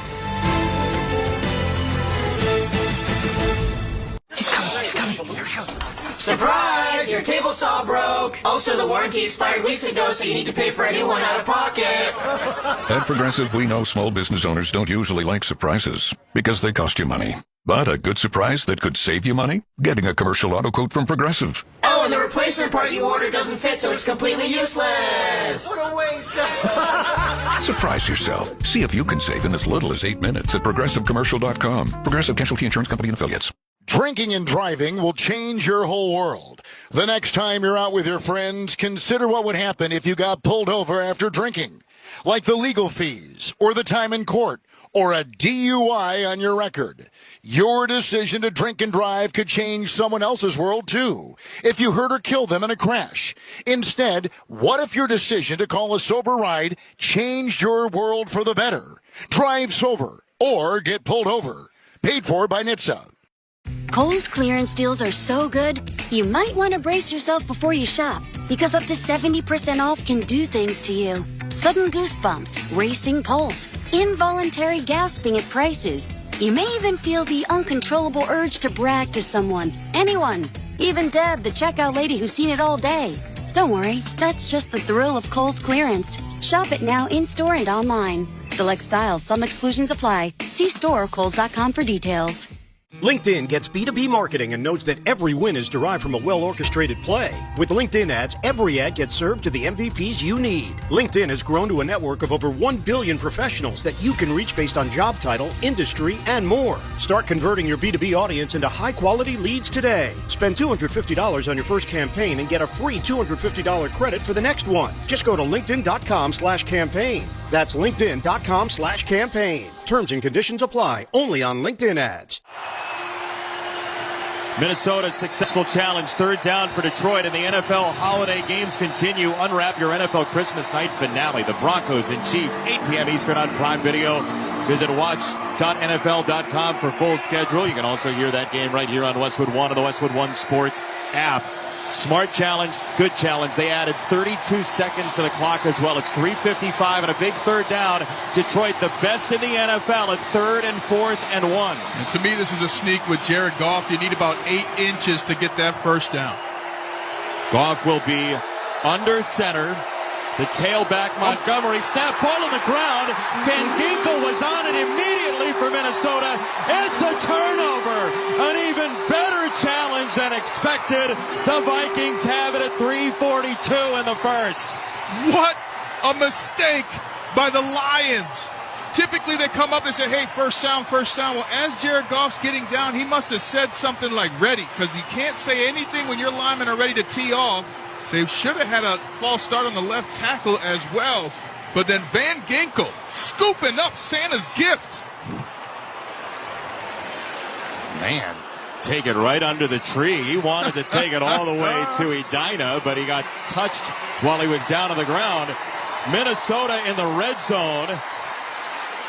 Ball is nestled down at the 16 in Lions territory. Hash mark left.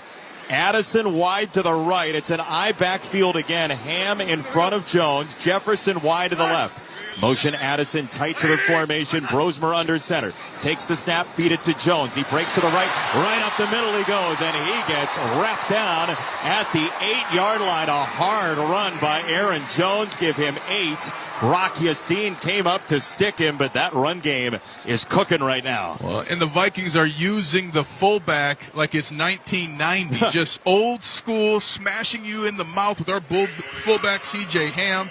Wonderful play if you're the Vikings, and now you're even in better position. Ball at the 8. There's a first down available at the 6. 2nd down and 2. Hash mark left. Jones the tailback. Motion Ham, who's in the H-back spot now. Snapping a handoff. Jones running right. Dancing down to the 6, maybe the 5. It's a first down for Aaron Jones. I mean, C.J. Ham is playing very much that kind of Jack Ham, hit you hard wherever I'm located type position.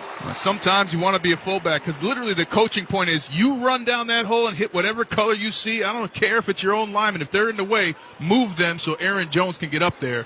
But not only you get the first down, you're first and goal from the 5, and you're letting that clock run, so you're putting some pressure on the line. They'll work out of the shotgun. Ham to the left, Jones to the right, Naylor in motion. First and goal from the 5. Snap, Brosmer. He wheels and fires into the end zone. It's incomplete.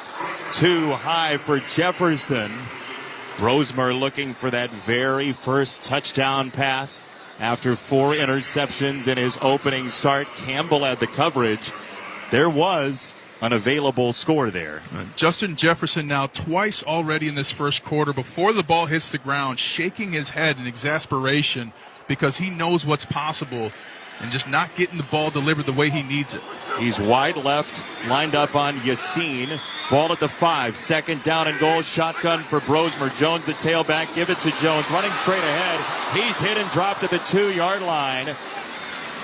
3rd down and goal from the 2 on the way. Aaron Jones nearly got in there. Aiden Hutchinson got him at the ankles. Then Harper closed the deal.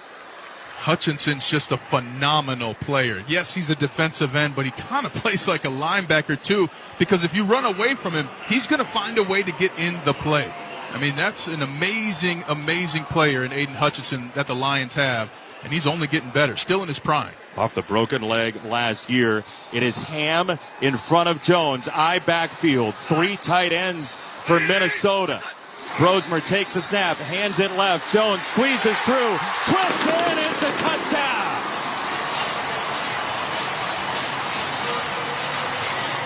Aaron Jones, a rugged drive, and Minnesota off the turnover takes the lead first at 1:35 in the first at 6-0 over Detroit. Fantastic play call by the Vikings. They're going way wide. That was a 99 run. And then Aaron Jones not only getting free, finding the lane, but then absolutely running over Malcolm Rodriguez, the linebacker, who was the only man left to stop the touchdown. What a dominant run by Aaron Jones. Will Reichard extra point is good. Rodriguez before he got hit by Jones, had a side of Christmas ham as well. CJ got a piece of him before Jones found the end zone by way of Rodriguez. 1:35 to go, first quarter. 7-0 Minnesota over Detroit. You're listening to the NFL on Westwood One. What's up, football fans? Picture this. You bet on your favorite player to score the first touchdown in the game, but his teammate scores instead. If this happens, BetMGM wants to give you another chance at the end zone. With BetMGM's second chance promotion, you'll get your stake back if your first touchdown scorer scores second instead. That's right. Bet on any pro football player to score the first touchdown of the game. If you're right, you win.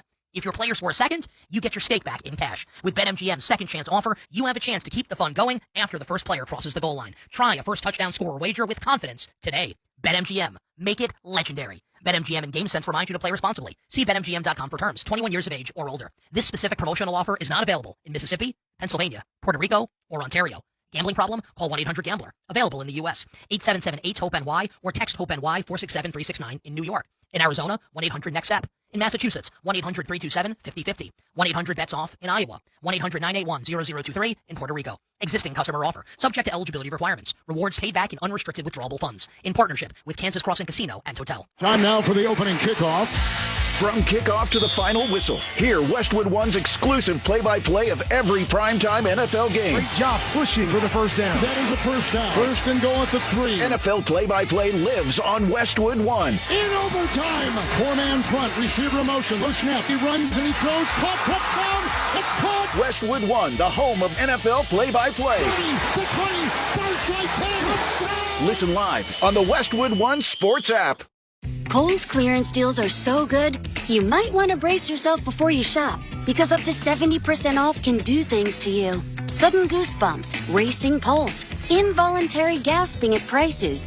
You may even feel the uncontrollable urge to brag to someone, anyone, even Deb, the checkout lady who's seen it all day. Don't worry, that's just the thrill of Kohl's clearance. Shop it now in-store and online. Select styles, some exclusions apply. See store or kohls.com for details. 7-0 Minnesota over Detroit, 1:35 in the first quarter, and we check the drive summary, sponsored by Nationwide. Nationwide is so much more than a great insurance company. They're a financial services company, too. For your insurance and financial needs, Nationwide is on your side. 5 plays, 16 yards, 207. It was all Aaron Jones, 4 carries, 16 yards on the drive. There was 1 incompletion, and that's all. Minnesota's Aaron Jones, who actually jumped into the crowd like another NFC North locale where he previously spent some time, call it a U.S. Bank deposit or something.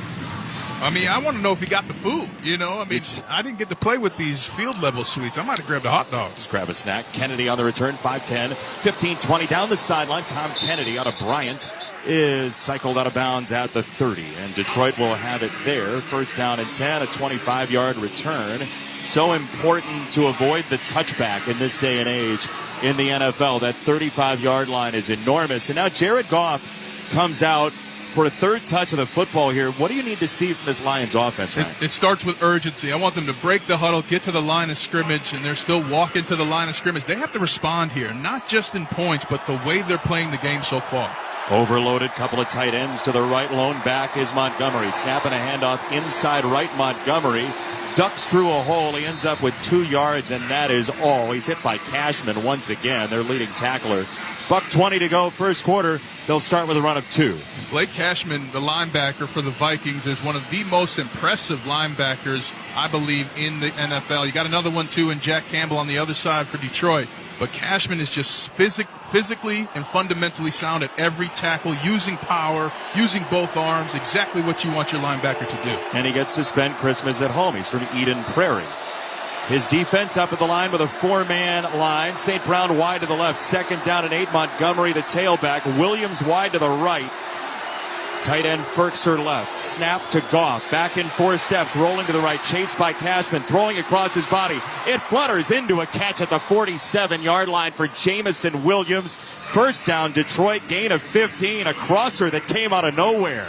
That's what Jared Goff has to be, a playmaking machine. And I'll tell you something. Amon-Ra St. Brown, he's the best receiver. Don't get it twisted. But you have to get Jamison Williams activated, and there Jared Goff hitting him, as you said, Jason, across the body, running right, throwing left. Those are the kinds of plays that Goff has to make today. He's got the second most catches of 20-plus in the last month and a half. They go 2 running backs, Montgomery and Gibbs. They'll motion Gibbs. 3 seconds to snap it, and Goff barks out the signals and then saps the final second off of that first quarter clock. So Minnesota gets in off the Lions turnover, and that's the only scoring for a Lions team that needs to win and get help to go to the postseason. End of the first quarter in the Twin Cities. It's Minnesota 7, Detroit nothing. You're listening to the NFL on Westwood One. Guys, thanks for helping me carry my Christmas tree. Zoe, this thing weighs a ton. Drewski, lift with your legs, man. Santa! Did you get my letter? He's talking to you, Bridges.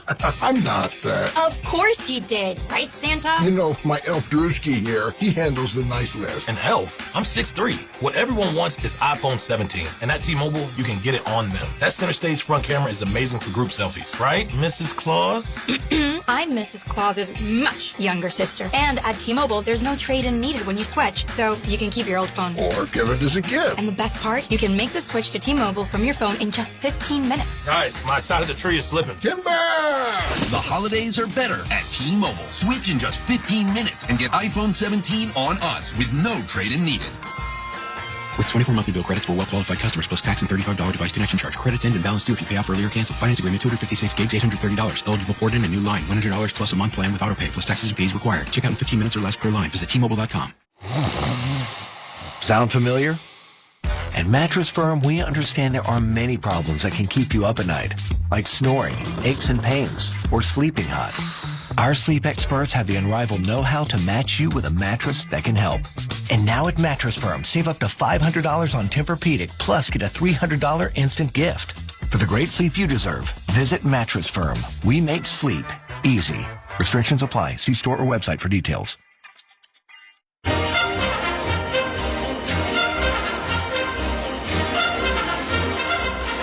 Here on Christmas Day with Ryan Harris, Jason Benetti. Ryan just waiting for the Paul McCartney version of every song we play. 7-0 your score. Hot take. 7-0 Minnesota, the lead over Detroit. Start of the second quarter. It's sponsored by AutoZone. Free battery testing, free battery charging, and replacement batteries that fit your needs. That's what makes AutoZone America's #1 battery destination. Get in the zone. AutoZone. 7-0 Minnesota with the lead over Detroit. Upset brewing, Ryan Harris. At home, right in front of the fans, and really awesome the NFL's doing these Christmas Day games. So many kids out here clearly got their tickets, if they can even in paper, in their stocking today. But a big game for families to get together, enjoy the game we all love. And I know you love this area, very close to your heart. You have family here. Yep. Grew up in St. Paul, Minnesota. Went to my first NFL game in this area. It's now U.S. Bank Stadium, but was the Metrodome. Got to see Chris Carter catch his 100th touchdown. It was an awesome time to be a Vikings fan. He's had some big milestones against the Lions specifically. Snapping a handoff to start the quarter to Gibbs, who tries to crash through a hole at the 50-yard line, and he gets car washed down after a gain of 3 by Jonathan Allen. 2nd down and 7 coming up. Detroit trying to stick to that run game, which we didn't see a whole lot of in the first meeting. And I would stick with it right here, even though everything's telling Dan Campbell and the Lions to throw the ball. Just establish the run game. Teach the Vikings defense that they're going to have to make tackles early and often throughout the game.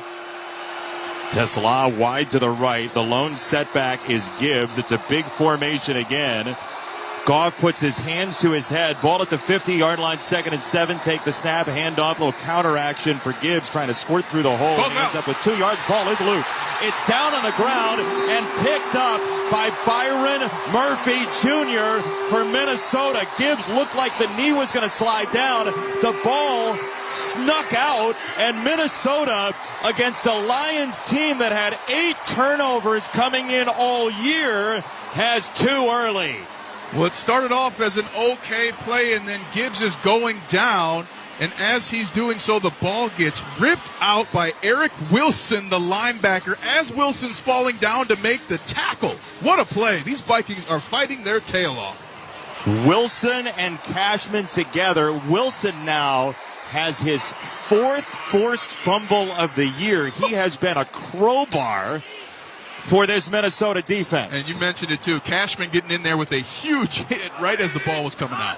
So Minnesota first down and 10 at the 47 in Lions territory. Lone setback and a short toss for Jones. Head of steam down the left side, and he's hit and stonewalled at the 45. It's a gain of 2, maybe 3, and second down coming up for Minnesota.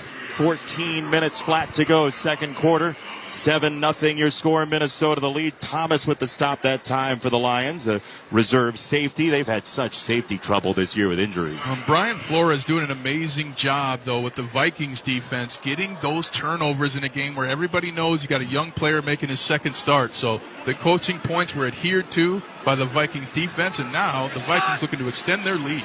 See if they play man coverage to the right on Jefferson. Yassine is on him out of the shotgun. Brosmer, second down and 8. Brosmer takes a head-high snap, throws it right down the middle. It's a line drive and a juggling catch by the tight end right over the middle. That's a tough grab by Ben Sims. Just his second catch. His only catch was 3 weeks ago against Washington, and here it's like you handed him a couple of handkerchiefs and a couple of clubs. He just juggled it for a while and made the catch to set up third down and 5. Well, he made 2 catches in one there. He caught it and then tapped it up in the air, looked like to himself, and somehow came down with it again while getting hit. So called it third down and 5 from the 42.5. Out of the shotgun, Brosmer. 2 to the right. It's Naylor and Jefferson. Naylor in the slot. Brosmer barking out the signals. 4-man pressure shown. Lions were up to the line, and a flag comes in. Looked like Al-Quadin Muhammad came across into the neutral zone, but he was drawn, and a false start coming. False start. 64 offense, 5-yard penalty, third down. Blake Brandel called for it. Minnesota without 2 tackles today, and Nitsa reminds you to not get flagged. Whether you get pulled over or get into a crash, drinking and driving will change your whole world. Drive sober or get pulled over. Paid for by Nitsa. Brandel's frustrated with himself, but also the offensive line's like, dang it, we've missed an opportunity now. We would have been able to use cadence. That silent 3 count, that 3 count when you're on third down is huge for an offensive line. And now it's third down and 10 from the Lions' 47. Trips to the right, including the tight end Oliver. Closest to the formation with Naylor. Now Jefferson motions as well, and Naylor moved early. Naylor, who's known by the nickname Speedy, was a little too fast from the slot. Offense number 1. 5-yard penalty. Third down. And again, Nitsa reminds you not to get flagged. Well, and if you're Kevin O'Connell, you're saying, come on, guys, back-to-back false starts. I mean, you got to be able to do the double cadence. So that's one thing that's shown up this year with the Vikings, just odd mistakes at the wrong time that are compounded by another mistake. You know, they played better football the last 3 weeks. They've won 3 in a row after losing 4 in a row and trying to get to the finish line here. This is going to be third down and 15. C.J. Ham goes wide, now slot left. 2 to the right as well, including 2 tight ends. Snap to Brosmer, looking right now, fanning back left. He's under duress, and down he goes. Tripped up by Aiden Hutchinson again at the 42. It's a loss of 5.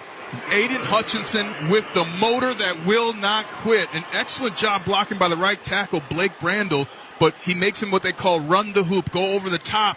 But Hutchinson does not stop. Went right for the feet and got it. What a play. What a motor. I mean, he had 7.5 sacks in 5 games last year before that broken leg. He's got 2 today at 11:20 to go in the first half. And punt time for Ryan Wright, who sends it on its way to Khalif Raymond, and he'll watch it bounce in the end zone. That is a missile off the foot of Wright, but a touchback. That's his 3rd touchback of the year, and 2 have come today. Your score, Minnesota 7, Detroit nothing. 11:13 to go, second quarter. This is Westwood One's coverage of the National Football League.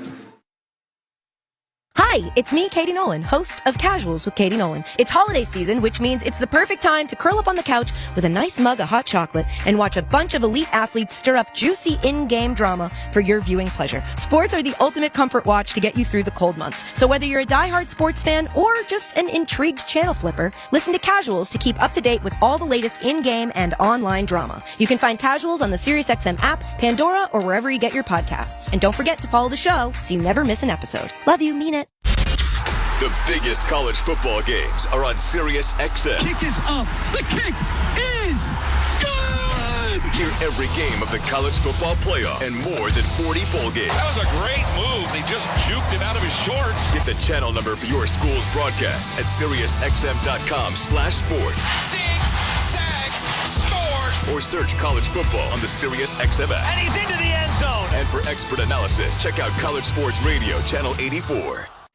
It's Fantasy Football Championship Week. Get the edge you need with Fantasy Sports Radio. I don't care if you're a 50-point underdog. Put the best players in. We just need points. Go home a Fantasy Football champion or just go home. Go ahead and fire up your Cardinals. The Bengals defense can't stop anybody. You've made it this far. Don't give up the title because you made the wrong roster move. You gotta go with the guys who got you here. Don't overthink it. Fantasy Sports Radio, Channel 87, and on the SiriusXM app. Hi, it's me, Katie Nolan, host of Casuals with Katie Nolan. It's holiday season, which means it's the perfect time to curl up on the couch with a nice mug of hot chocolate and watch a bunch of elite athletes stir up juicy in-game drama for your viewing pleasure. Sports are the ultimate comfort watch to get you through the cold months. So whether you're a diehard sports fan or just an intrigued channel flipper, listen to Casuals to keep up to date with all the latest in-game and online drama. You can find Casuals on the SiriusXM app, Pandora, or wherever you get your podcasts. And don't forget to follow the show so you never miss an episode. Love you, mean it.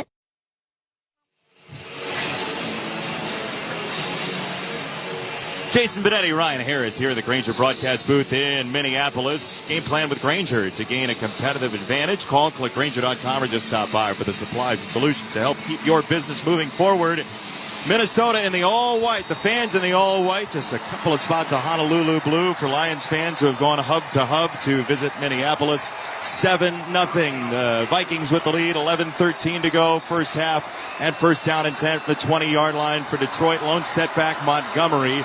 Motion St. Brown right to left. Goff under center, staring at a four-man front. Van Ginkel standing up. Snap to Goff. He runs into Montgomery. Van Ginkel in the air, and he sacks him. Van Ginkel went high to defend against a pass. He came down to earth, and Goff came with him. It's a loss of 5.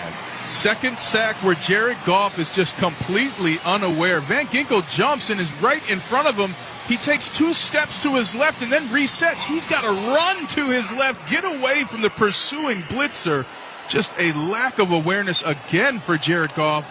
At best, throw the ball out of bounds. He's just trying to do too much right now. 5 sacks in the game, 7 completions in the game combined. 10:30 to go, first half. Out of the shotgun, Goff. Gibbs to his right. Scrimmage, the 15 in Lions territory. Snap to Goff, waist high. His throw is incomplete right down the middle. He wanted the wheel route for Gibbs. It's incomplete between his fingertips, and it's third down and long for Detroit. Now if I'm Detroit, I'm throwing a go ball to Amon-Ra St. Brown. I want something deep to try and change the tenor of this game. And conversely, if I'm the Vikings, I'm looking for another sack to make this crowd go nuts every time the defense steps on the field. Blake Cashman talking to his fellow linebackers, standing middle of the field. The Lions break the huddle, 2 to the right, 2 to the left, including Amon-Ra St. Brown wide to the left. Snap to Goff. He's back in 5 at the 5-yard line. He loads up. He sings it down the middle. Caught by Tesla, 35. Dancing outside the numbers 40 and down to the 43. Knocked down by Fabian Moreau. It's a gain of 27 for the Lions fan growing up, Isaac Tesla. Tesla with an amazing route that starts all the way on the right numbers, and then when he catches it on the left hash, no one's around him. Safety Harrison Smith for the Vikings was too shallow. Ball goes right behind him and across. What a play for the Lions. The 6-time Pro Bowler got lost. It is first down for Detroit at their own 42 out of the I backfield. Snapping a handoff. That's going nowhere. Isaiah Rodgers rides it down immediately. It's a gain of 1 maybe for Gibbs. The corner, Rodgers. Great read. And we remind you, don't miss all the NFL excitement on CBS and Fox Sunday. Check your local listings for games and times in your area. Catch the NFL on CBS and Fox. Call it second down and 9 from the Lions 43 and the shimmering Honolulu blue helmets. St. Brown wide to the right. Jamison Williams joins him. Tesla wide to the left. Now Williams motions to Tesla at the 40-yard line. Out of the shotgun, Goff, scrimmage the 43. He waves with the left hand, claps his hands, takes the snap, throws it wide left. It is tipped, and it's incomplete. Tipped at the line. Goff had St. Brown threw it that direction, but Smith got the fingertips on it, and it's third down. The defense for the Vikings are doing everything, creating turnovers, blocking the ball, getting sacks. The Lions have to do something to stay out of third and long, convert here, and get back on schedule. First down, second down, first down. Yeah, catch and run. They're fifth in the NFL in missed tackles forced. We haven't seen much catch and run so far today. 3rd and 9, Detroit. Got to get to the 48 in Minnesota territory. Goff puts his hands to his head. 5 to snap it. Down to 3 now. Out of the shotgun. Calling for the snap. He just got it off waist high. Here comes Van Ginkel around the corner. Throw by Goff. He's got it to the 45-yard line. It's a first down for Detroit. Once again, it's Amon-Ra St. Brown hugging it down to the ground. A gain of 13, and Detroit does move the sticks, Ryan. And Amon-Ra St. Brown selling the go route, forcing Fabian Moreau to turn around and flip his hips, as they say, right before he throttled it down, caught the football. What a route by Amon-Ra St. Brown. St. Brown, who is verging on 100 catches once again. And they'll go quickly to the line, snap it, toss it to the right side. It's taken in by Gibbs, running really hard and driven down. It's a gain of 9. That is a nasty run. And that play's going to be there all day long. They call it 18 truck. Remember, even numbers are to the right, odd to the left. 18 truck. They get Penei Sewell running out to the right. All 335 pounds of him. I'll tell you right now, there's nobody in the NFL built to stop that freight train coming at him. And then the big game behind it. So great play, and I would call it more until the Vikings stop it. Vikings have Dallas Turner at the line. It's a 6-man front right now. Snap for Goff, hand it off once again. They'll run it straight ahead, and Gibbs jockeys through a hole and tiptoes to the 30-yard line where he's taken down by Smith. Man, Jahmyr Gibbs has this ability to get through a playing card-sized hole and still have his balance. First down. Like a ping-pong ball that got you the high score. I mean, he just bounced left, right, left, and then shot out of there for the big gain. And this is what you have to do if you're the Lions. Force the issue. They're changing the snap count. Sometimes they're going on the first sound here on this drive. Other times on the second call. So they're doing a lot right now to establish this run game. They're at the Minnesota 30. First down and 10. 7-0 Minnesota. 7:05 to go first half. Montgomery sidecar left with Goff. 2 to the right. Snap to Goff. Looking right. Fans it that way and throws it at the shoe tops of Amon-Ra St. Brown. It is second down, incomplete. Goff did not like what he saw, but that kind of throw is why he has the lowest interception percentage in the NFL. When he just missed that throw, and I don't think a quarterback in the NFL misses worse when they are not on target than Jared Goff. There, even himself patting himself on the chest, telling his receiver, hey, that was on me. That's an easy pitch and catch. He's got to make those. Second down, single setback, Montgomery, 1 to the right, St. Brown. 2 tight ends to the left. Motion St. Brown that direction. Snap, play action. Goff on a throwback. Got it to St. Brown. And he's tracked down way behind the line of scrimmage at the 35. Harrison Smith, Javon Hargrave together. It's a loss of 5. It was essentially orbit motion off regular motion to stall him back out for a screen, and the Vikings were all over it. And Amon-Ra St. Brown slowed down during the play before the ball was thrown to him. That's an easy read and tell for Harrison Smith to get downfield and make the play. The Lions have converted 3rd and 15 and 3rd and 9 on this drive. It's 3rd down and 15 again. They've got to get to the 20. 1 high safety, Theo Jackson. Jared Goff staring down the barrel of this defense that blitzes more than anybody in the league. They'll bring 5. Goff rolling to the right at the 40. Steps through a tackle. Heaves it downfield. And he's got it inside the 20. St. Brown again.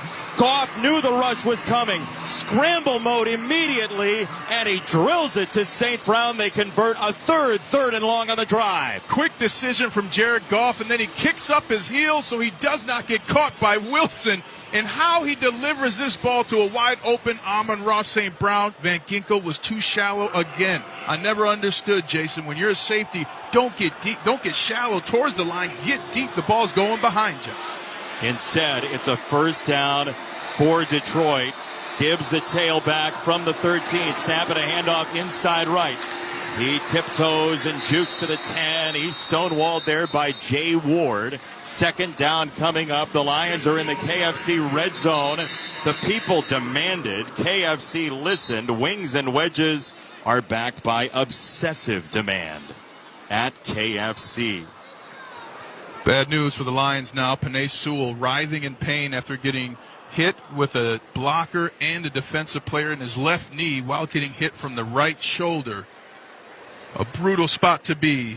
And the biggest and arguably the best tackle in the NFL, Penei Sewell, down on the ground.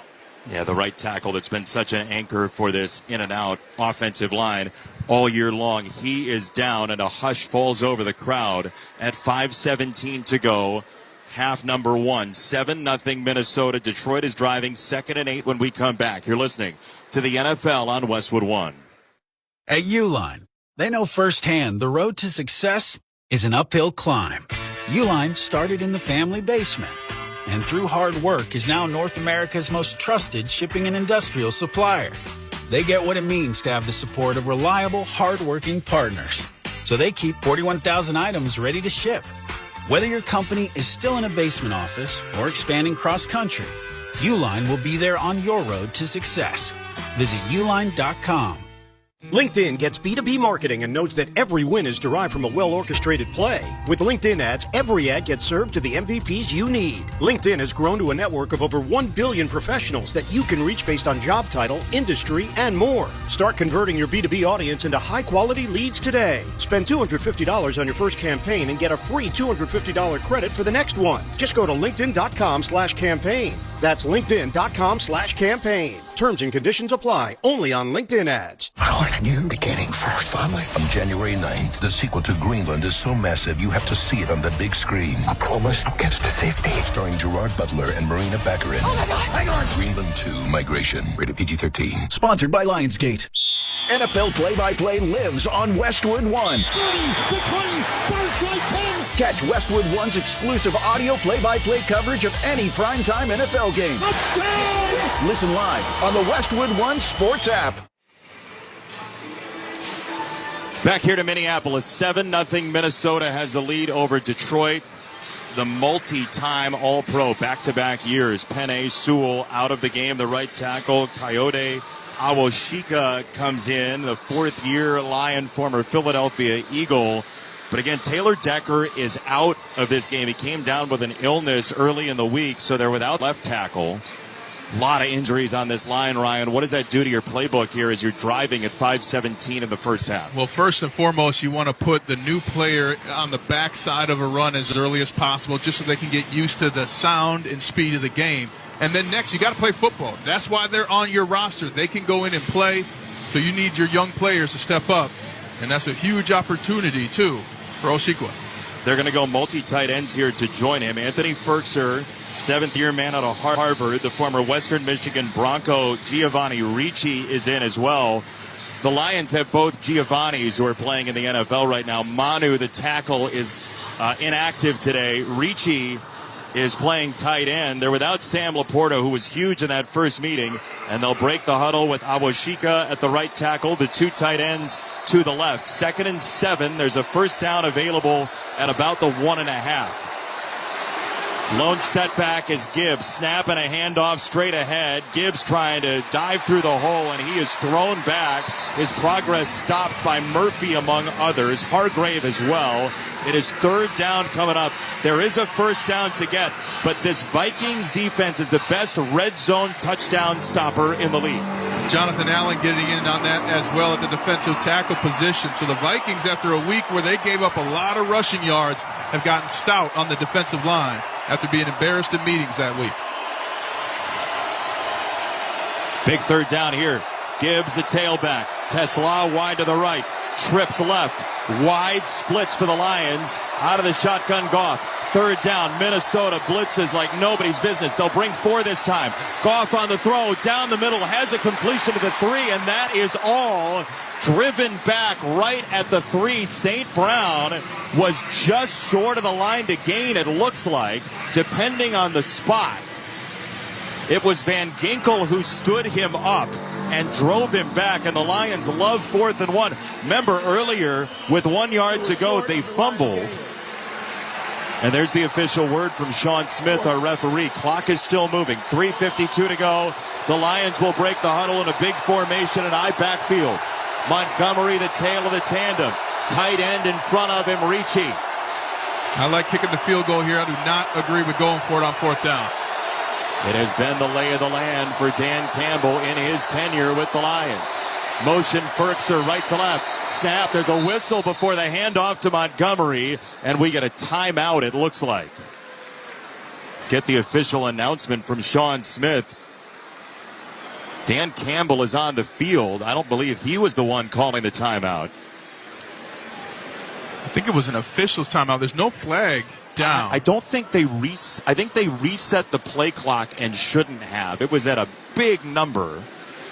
Let's see what Sean Smith has to say. There's 3:30 to go in the first half. Second quarter action, 7-0 Minnesota with the lead over Detroit on an Aaron Jones touchdown, and the crowd is rather despondent. Like somebody took their hot dish. The reason why, hey, don't you talk about that hot dish. They're delicious. We had them for breakfast, the egg bakes, as we say here, egg bake. But right now, if you're the Lions, I just think you kick this field goal. You had to convert 3rd and forever 3 times on this drive to get down here. Don't let your team go back to the sideline without points. It's a 14-play drive. Fourth down. No issue. Officially no issue. Hey, Rain-X wipers know what it's like to have a loyal fan base. They're the #1 wipers in America. Next time you need wipers, choose Rain-X. You think they should kick here? They're getting the ball on a halftime as well. Yep. Worth noting. And really, the Vikings offense has not been able to do much outside of one drive. Montgomery, the tailback, reaching in a broken eye. Tesla wide to the right. 4th down and 1 from the 3. Snap, handoff Montgomery. Running right into the defense. Dragging a tackler very close to the line to gain. Wilson had him wrapped up. The officials will say first down for now. The mark is right at the line to gain. Wilson stood him up, tried to muscle Montgomery back, but the former Cyclone had enough want to inch his way to the 2-yard line, at least at first glance. But again, Kevin O'Connell already won a challenge today. I don't think he got there as I watched the replay. He looks like he's still at the 3-yard line, but as the side camera comes on, I think he got it, Jason. Minnesota's challenging the ruling on the field that the runner made the line to gain. There's your challenge. Timeout. It was Ingram Dawkins along with Wilson to stand him up. We'll see what happens, but this Close Shave Instant Replay Review is sponsored by Barbasol Shaving Cream. Why pay more for gels when Barbasol delivers an instant, thick lather for a close, comfortable shave? Choose Barbasol, a quality shave, and trusted value. 7-0 Minnesota, 2:38 to go. Quarter number 2 from Minneapolis. Huge challenge. When we come back, you're listening to the NFL on Westwood One. Nugget Bills, Nuggets all the way. Hi, I'm Kylie. I'm John. And I'm Garrison. And a little thing we love about the 30-count Chick-fil-A nuggets is sharing them when we cut down the Christmas tree. We will pack the car with gifts. And of course, we go and pick up our family's favorite nuggets. Every nugget is tasty times quadrillion. And we get all the sides. Yeah, the ooey gooey mac and cheese is a big hit. Share the nuggets, share the joy. Order the 30-count Chick-fil-A nuggets on the Chick-fil-A app. Real guests paid for their testimonials. Nationwide is so much more than a great insurance company. They're one of America's largest financial services companies. Like how I'm more than Saquon Barkley, the NFL's reigning leading rusher. I'm also the NFL's leading husher. Shh, hush up back there. Wow, I might have just set the hushing record. Well, almost. For your insurance and financial needs, Nationwide is on your side.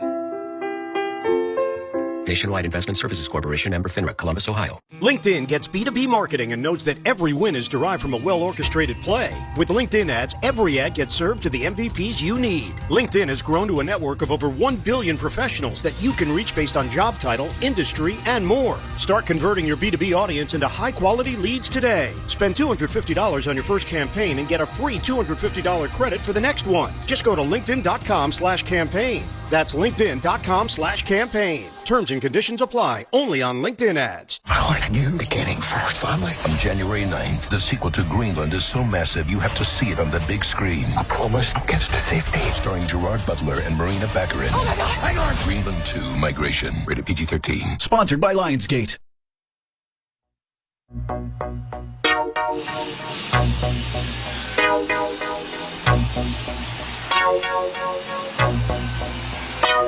2:38 to go, first half. 7-0 Minnesota. The call stands. It's first down and goal for Detroit.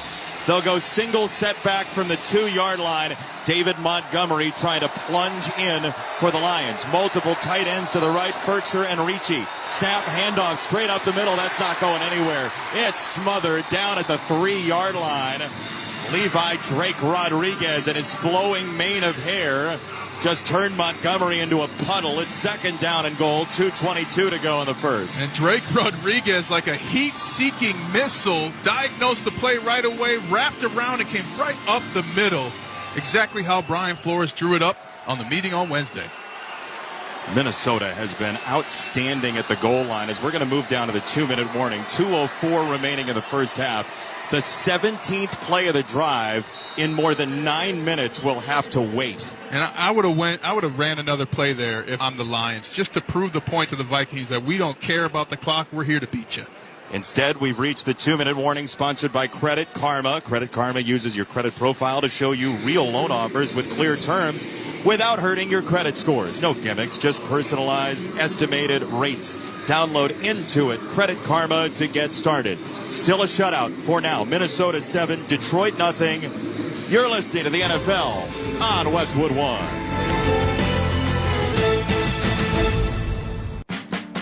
You think you're picking out your favorite track. Then, out of nowhere, you get hit with the worst cover you've ever heard.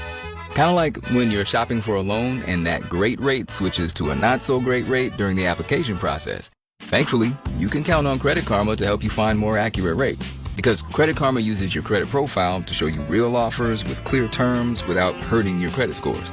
No bait and switch, just personalized rates. Download Intuit Credit Karma to get started. Straight Talk knows the best holiday gift is simply saying yes. Yes, you can stay up late. Sure, more cookies. Of course we can watch that movie again. That's why we give you real unlimited data, so you can say yes to all of your family's streaming, scrolling, and sharing. And now at Straight Talk, get another gift worth giving, a free 5G phone with select plans. Because yes is the best gift to give. Yes! And receive. Available at straighttalk.com and Walmart. For network management practices, visit straighttalk.com. As players fight to avoid mistakes on the field, remember to make smart choices off the field this holiday season. If you decide to drink and drive, you could get a DUI or worse. That one decision to drive impaired could change your life and the life of others forever. If you're going to drink, the only way to be the MVP this holiday season is by planning a safe and sober ride home. Don't risk it. Drive sober or get pulled over. Paid for by NHTSA. 7-0 Minnesota. Detroit driving. 2-minute warning in the first half. And a reminder to stay tuned for the halftime report with Brad Heller. Brad will look ahead to tonight's Denver-Kansas City game. Huge for seeding for the Denver Broncos. That's coming up at the half. Would you go tackle eligible here? I mean, I'm always fan of the tackle eligible. And no, go score the points. Go have your stars go do it. Let the big men eat later in the game. Otherwise, you know what happens? Give a lineman a toss early in the game. I'm going to be asking you, Coach, about that for the rest of the game. Hey, Coach, it's first down. How about we do the tackle eligible? You sound like a guy who's dropped one in the past. No, my quarterback failed to make it to my hands. Otherwise, glory would have been mine, Jason. That's not what Brady Quinn said to me last Sunday, to be clear. He was the quarterback right at my feet. Worst pass of his career. That was kind of the opposite of what I heard. Second and goal from the 2. For Detroit, Montgomery, the tail of the tandem, 3 tight ends in for the Lions. Now single setback, Montgomery. Snap, play action, Goff scanning, lobbing back to the left, incomplete. He wanted one of those tight ends. He was looking for Ricci for his first grab of the year and his 10th of his career. Instead, it's third down. A really remarkable stand by the Vikings here, but this last play was all Jared Goff missing his tight end. That was a wide open touchdown. He has to hit those. Lions on this drive. 3 for 4 on third down. 1 for 1 on fourth down. Third and goal from the 2.5. This is the 18th play of the drive. 3 tight ends in again. Motion from Ferkser. Snap. Hands it off. Running inside right. Again bottled up Montgomery. Driven backward. He loses 2. It'll be 4th and goal. Eric Wilson smothered him. Jalen Redmond as well. 4th down for the Lions, and they trail 7-0. They bring in Raymond. They're going to go for it here. And they've been shut out on 3 straight plays from the 2-yard line, and now they're going to go for it on the 4. I love it if you're the player, but for Dan Campbell, you've got to be smarter than this moment. Kick this field goal all day long. Well, they're letting time sap off the clock, down to 6 on the play clock, 1:15 in the first half. Dan Campbell is standing over at the sideline, and he's going to call a timeout, it looks like. The towels are fearsome. They are cyclonic in the hands of the white-clad locals here in Minneapolis. Later on, we'll select the T-Mobile call of the game. If you're 55 and up, T-Mobile has plans built just for you. Right now, you can save big with T-Mobile's phone and home internet bundle. Visit your local store to learn more. The Lions are still on the field in the black and Honolulu blue. The Skol chant is now felt in everybody's fillings here. It's a lot of bass. If you got a loose tooth, it's coming out. And what a show for the fans in the building and for you listening wherever you are. 7-0 Minnesota. Detroit needs 2 wins and help to get to the postseason. Out of the shotgun, Jared Goff, Montgomery, sidecar to his right. Tesla in, wide of the formation left. Goff taps his head with 2 hands. Minnesota loves to blitz. Wilson inching up to the line for the linebacker spot. 4th down from the 5. Goff out of the shotgun, takes the snap waist high. Back in 3 steps, in the pocket, fires end zone, and a jumping grab for the touchdown. Isaac Tesla going high to reel it in at the back line of the end zone. He wore a Lions jersey to his pre-draft meeting. He grew up a Lions fan, and for now he throws a life raft to their playoff hopes. Back of the end zone, slamming down to the turf at 1:05 in the first half. A brilliant catch, Ryan. Tesla there, landing from 10 feet high where he grabbed the ball right on his back in the K of the Vikings in the end zone. Gutsy play call, excellent execution, and the rare time the Vikings defense did not blitz. That was the surprising part defensively for the Vikings. And that inhuman effort from Tesla is the first touchdown pass the Vikings have allowed in 7 weeks. Whew. It took that superhuman strength to score the touchdown that the Vikings hadn't allowed in a month and a half through the air. It was the longest streak since the 1988 Browns, as the extra point is good for Jake Bates. We are tied 7-7 Detroit and Minnesota. Timeout on the field. 1:05 to go first half. You're listening to the NFL on Westwood One. Welcome back to Winter Hack Radio, the place for clever hacks to survive the season. Icy driveway? Well, try spreading sand or birdseed to help with traction. Snowy puppy paws? Well, grab a whisk, brush it off, done. Catch COVID-19? Well, just get... Actually, there's no hack for COVID-19. But if you test positive, prescription medications for COVID exist. Ask your doctor if they're right for you. Visit PfizerForAll.com to learn more. Sponsored by Pfizer. Check the drive summary, sponsored by Kohl's. Find holiday gifts on their wish list and yours with ease this season and get great deals along the way at Kohl's and Kohl's.com. 10 minutes of the quarter plus 8 seconds gone by.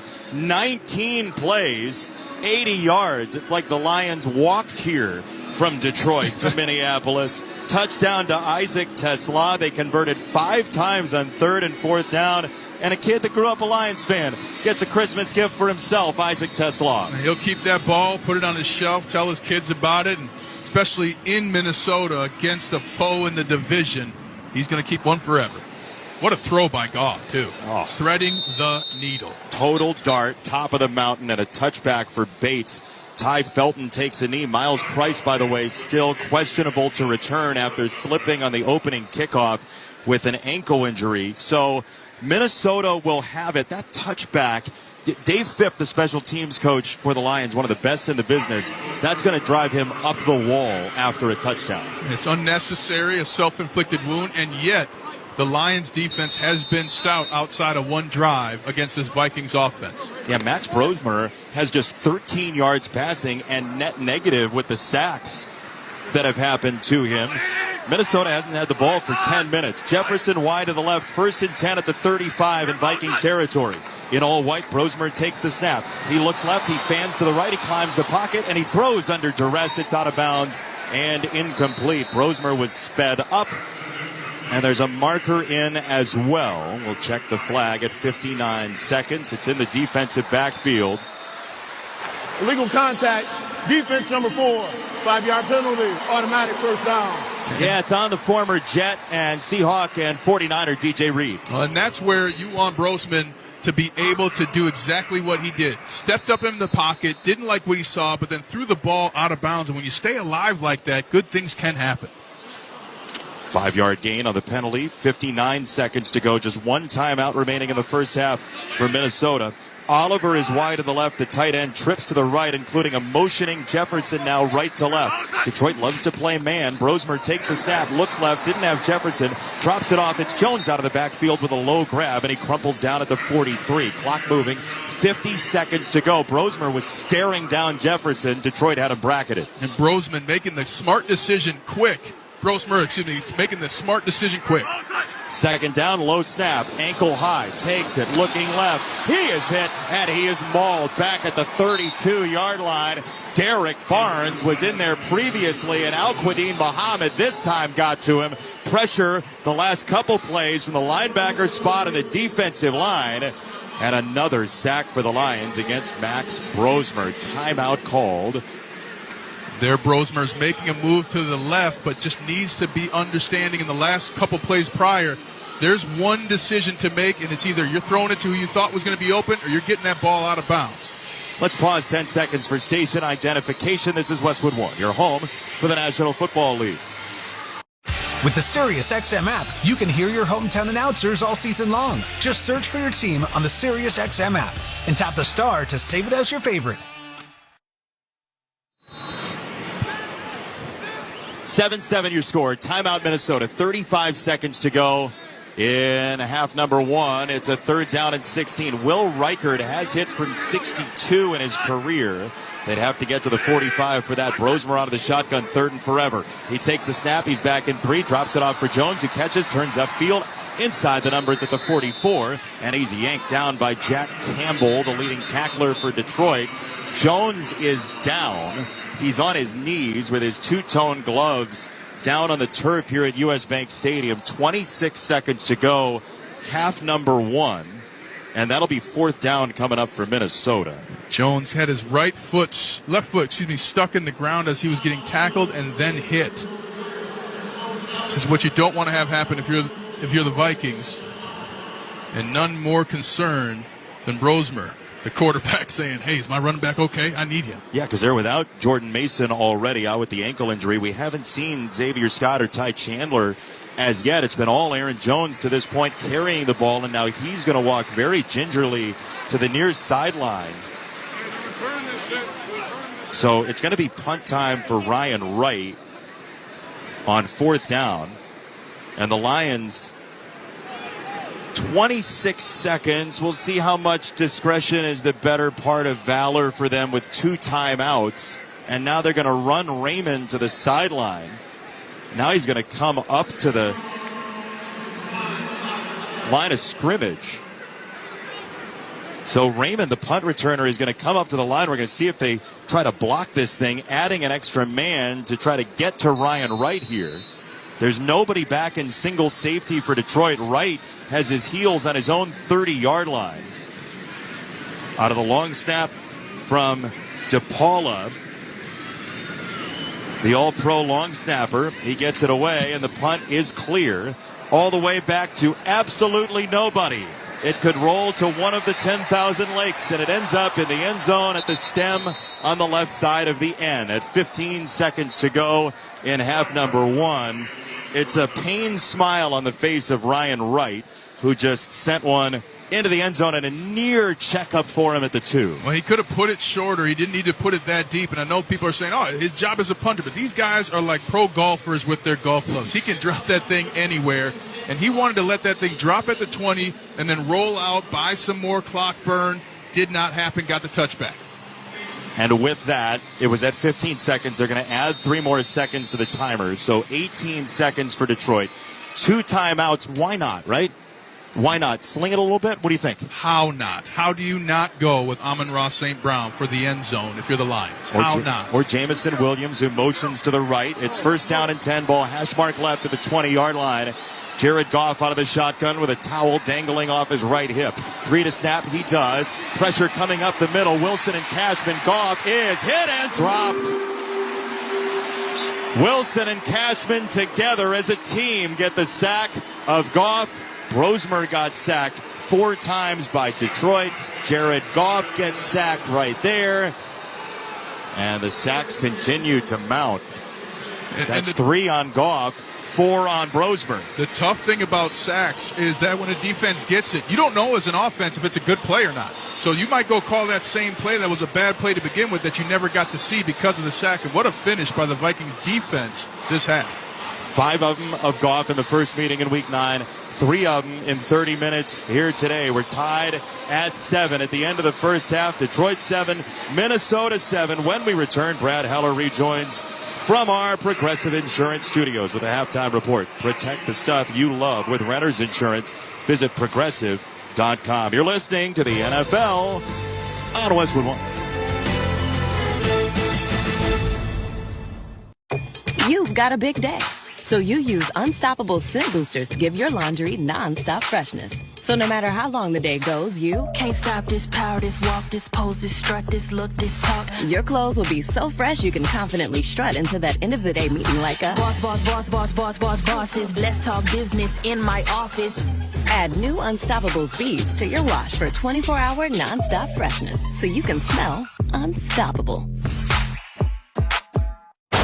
Now, guess who's coming to the big screen? I don't know. Patrick, it's me, SpongeBob. And they're going where they've never gone before. I'm taking you to the underworld. Get your tickets for the comedy event that will change you forever. Forever, forever, forever, forever, forever, forever, forever, forever. Forever, forever, forever, forever, forever, forever. One more. Forever. The SpongeBob movie. Search for SquarePants. Rated PG. Parental guidance suggested. Now playing only in theaters. Get tickets now.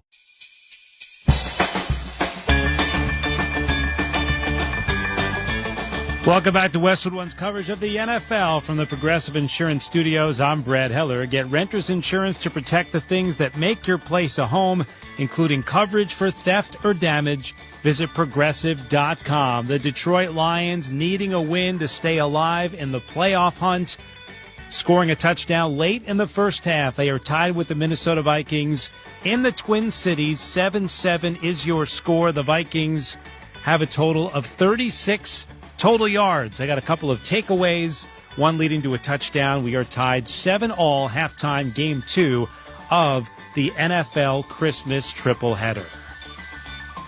All right, let's relive game 1 of the triple header. Cowboys and Commanders in Landover. It looked like Dallas was going to run away with this one as they scored touchdowns on their first 3 possessions, including the longest ever on Christmas Day. It's time now for the T-Mobile call of the game. Shotgun snap. Prescott steps up into the pocket, fires down the middle of the field, hits Turpin straight at the 40, running away from the defense. Turpin to the 20, the 10, touchdown Dallas. Cavante Turpin with an 86-yard touchdown grab, breaking away from the defense and breaking open this game. It's 20-3 Dallas with 7 minutes to go in the second. Jason Horwitz with our T-Mobile call of the game. It's better over here. See how at T-Mobile.com/magenta status. Cowboys were up 21-3, but the Commanders roared back. Ja'Cory Krosky-Merritt ripped off a 72-yard touchdown run in the third.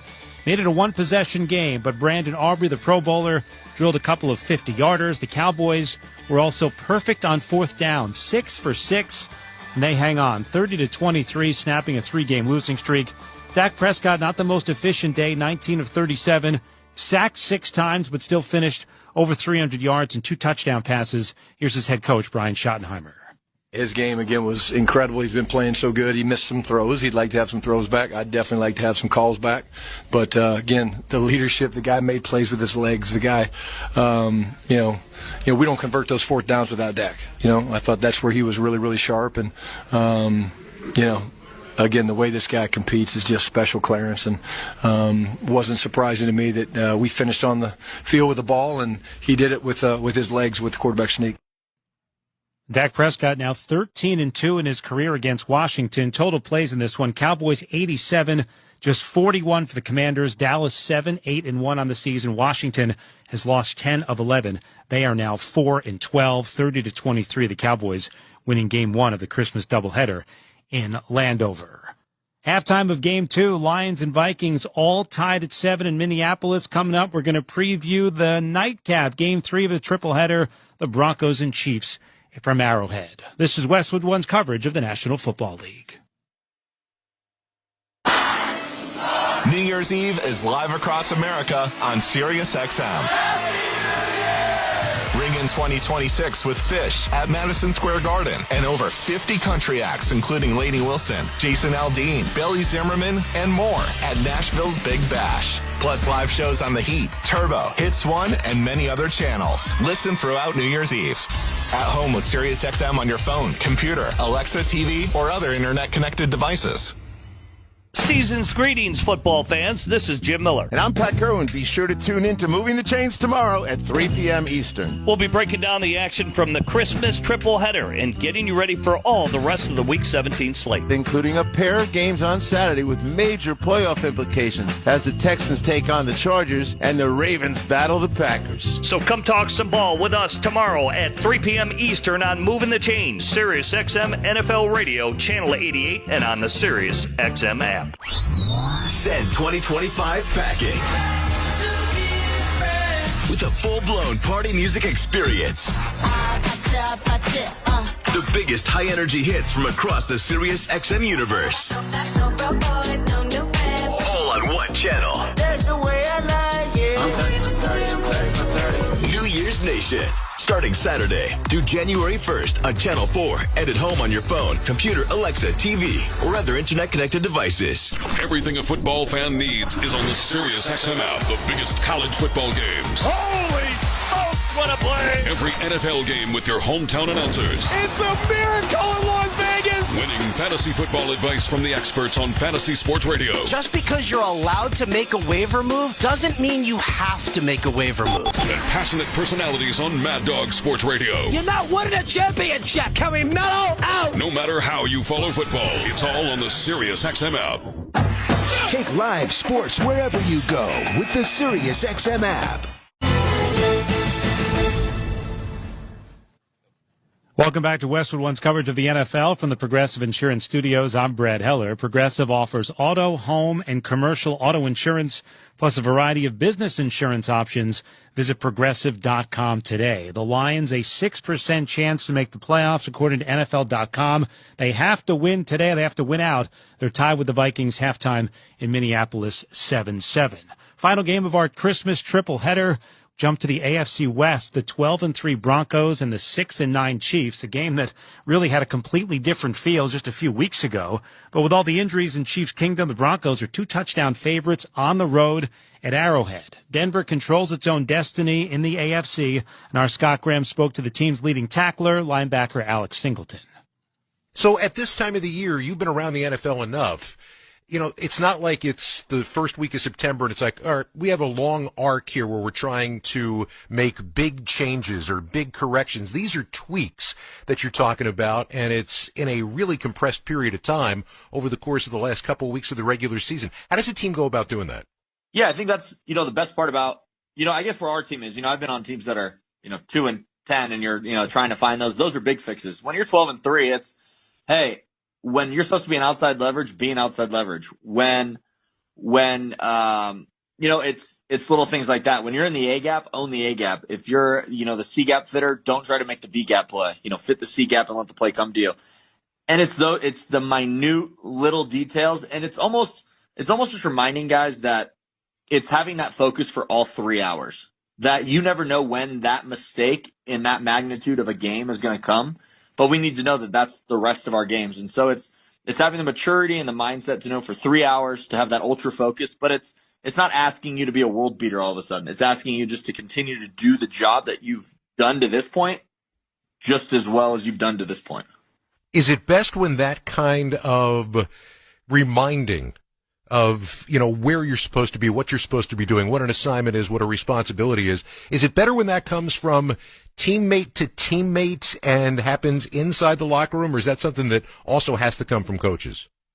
I think a little of both. I think obviously holding each other accountable is the most important. I think, the best coaches in the league always say, they're going to coach the team, but it's a player ran team. And so that's where we're at. It's, to have the confidence in our group and in our room to be like, hey, we need to be better at this. And, on Monday we had, the guys, we watched the film together because the coaches are game planning for the Chiefs. And we just talked about it together. Like, we didn't have to meet with the coaches. We don't need them to tell us what's wrong anymore. Because if you do, that's not where you are at in this season. And like I said, we're a 12-win team for a reason. So it was easy to sit there and go, hey, we minimize these 5 plays. There's no touchdowns that weekend. So let's minimize those 5 plays, learn from them, move on now, get ready for the Chiefs, and not let those 5 plays happen this weekend. So you said you're a 12-win team, and the reason you are is because your defense, in part anyway, has been as good as it's been all year long. I've talked to a couple of guys from your locker room this year on the defensive side of the ball. You got players going to a Pro Bowl, but what is it about the group together that fits so well when it's going well on your defense? There's no selfish players on our team. I think that's the best part. I think we have, in my opinion, one of the best players at every position on the field. And you wouldn't even know that if you came out to a practice. The way we just all hang out, talk, even, I remember going to Dallas Cowboys practices when I was little in Thousand Oaks, and you kind of see like the star players not really being always around the rest of the team. And our team it's the exact opposite. If you came to our defense, you wouldn't know necessarily who the starters were if we all changed jerseys. You would just be like, oh, that's just a group of guys that love each other and want to play for each other. And that's how our locker room is, and that's how we're able to be where we're at today. Because, you could have guys, edge rushers that have to drop that. I've been in meetings in the past where, they throw their hat and go, I'm not doing that. Like, I'm not dropping. I'm a pass rusher. And we don't have that. We have the most unselfish players on this team, and it's exciting to be around because everybody has one common goal, and that's to win. And everything else comes along with winning. And I think we've seen that this year with our team with, the amount of guys that have, been paid. And, that next big step is to win with all these guys. You take a look at this matchup, and obviously it's a team, except it's not. There's going to be some different looks out there now, and obviously anytime you look at a team that doesn't have Patrick Mahomes, that's different. They're going with a quarterback who does not have a whole lot of experience. So how do you prep for a game like this? Yeah, thankfully, it's not the first game. He played last week, played a lot of snaps last week, and actually played against us in the fourth quarter last year. And so it's just watching what they do. They're going to simplify it, but it's the same concepts that they're going to run. And so it's really just breaking it down, watching the preseason, just seeing what they do to make someone feel comfortable. It's understanding their scheme and their system and going out there and, like any team, making them one-dimensional. We'll play Patrick Mahomes, and I'd sit here and say, we want to make that team one-dimensional. And people would go, you want to give the ball to him? Yeah, you have to. And so, that's going to be our goal this week. Stop the run, make them one-dimensional, and, yeah. Denver linebacker Alex Singleton with our Scott Graham. They finished by talking about the Chiefs' quarterback situation. What a mess. Patrick Mahomes and Gardner Minshew going down with season-ending injuries in back-to-back weeks. So KC down to third-stringer Chris Oladokun, who's going to make his first NFL start tonight. It's definitely been crazy. Stuff happens fast in the league. People always say that. So definitely just been a lot of preparation, getting ready for this game. And, I'm super excited to go out there and, show the world what I got. And more injury news for the Chiefs this week. Rashee Rice, Tyquan Thornton, and O.J. McDuffie among players landing on season-ending IR yesterday. All right, let's check the current standings and see what teams need to do to stay alive. Sponsored by Lionsgate. Greenland 2 Migration, the sequel to the 2020 disaster hit movie starring Gerard Butler, is only in theaters January 9th. Get tickets now. So the Broncos look to stay alive for the 1 seed in the AFC. win tonight and next week against the Chargers, and the playoffs will go through Mile High. The 7 seed, though, is still a possibility, too, if Denver were to lose out. So all kinds of playoff scenarios for the Broncos, even at 12-3, while the Chiefs in the unusual role of spoiler tonight as they get ready to host the Broncos in Game 3 of our Christmas triple header. And a reminder, you can hear it right here on most of these same Westwood One stations from Arrowhead. Chiefs and Broncos, J.P. Shadrick and Ryan Leaf will have all the action. Scott Graham will be in studio. Most of these same Westwood One stations on the Westwood One Sports app or online at our website, westwoodonesports.com. Halftime Game 2 of this triple header. The Lions needing a win to keep their playoff hopes alive. They are tied with the Vikings 7-7 in Minneapolis. When we return, Jason Benetti and Ryan Harris will have the second half kickoff. Also, maybe we'll get their analysis on this Snoop Dogg concert, too. You're listening to the NFL on Westwood One.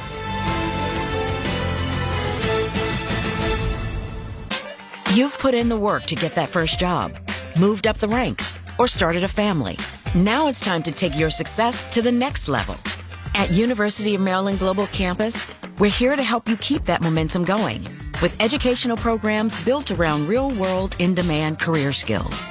We'll teach you how to apply emerging technologies like AI and data science, plus timeless skills like leadership, communication, critical thinking, and more. Affordable, accredited, and online. A UMGC education fits your life, so you can keep growing while you keep going. You've succeeded before. Now succeed again. At UMGC, success is yours for the taking and the making, and nothing should keep you from it, especially not an application fee. Apply now and we'll waive your application fee. Classes start January 7th. Learn more at umgc.edu. That's umgc.edu. Certified to operate in Virginia by Chev. Okay, all signed up. Easy. Now let's run payroll. What the? Hey girl, I'm you with more gusto. Nice. Who's that? New social media manager. Hired and onboarded with gusto. And spoiler, we're kind of famous now. Wait, we're famous? Oh, well, I'm famous. Payroll, benefits, and HR. Designed and built for small businesses. Choose a future with gusto. Welcome back to Winter Hack Radio, the place for clever hacks to survive the season. Icy driveway? Well, try spreading sand or birdseed to help with traction. Snowy puppy paws? Well, grab a whisk, brush it off, done. Catch COVID-19? Well, just get... Actually, there's no hack for COVID-19. But if you test positive, prescription medications for COVID exist. Ask your doctor if they're right for you. Visit PfizerForAll.com to learn more. Sponsored by Pfizer.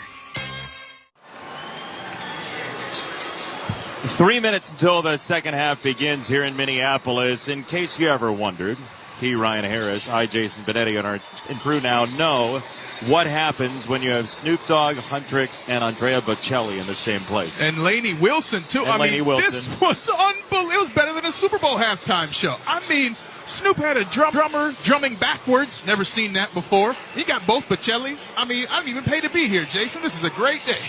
We didn't see any pipers piping, but there were definitely drummers drumming. Yes. We got to the 5 golden rings in the 12 days of Christmas, but that was it. That was it. No Paul McCartney. Everything. No. Snoop wanted an entirely awesome program, and he got it. Yes, he did. That was a phenomenal halftime show here in Minneapolis as we check the halftime stats of our tie game. 7-all Detroit, Minnesota. Halftime stats are sponsored by Indeed. Ready to find the right candidates for your job posting? Indeed, Sponsored Jobs helps connect you with talent that actually matches what you're looking for. Start at Indeed.com/credit. Well, the grand total of 7 sacks combined was a big story. The Vikings only mustered 36 total net yards in the game. The Lions 119 total, and that's pretty much it. The 2 turnovers were a bit of an issue for the Lions early on. Jahmyr Gibbs, 9 carries, 28 yards. David Montgomery, just 5 carries. They combined for only 65 yards in the first meeting. On the ground, 34 yards in this first half.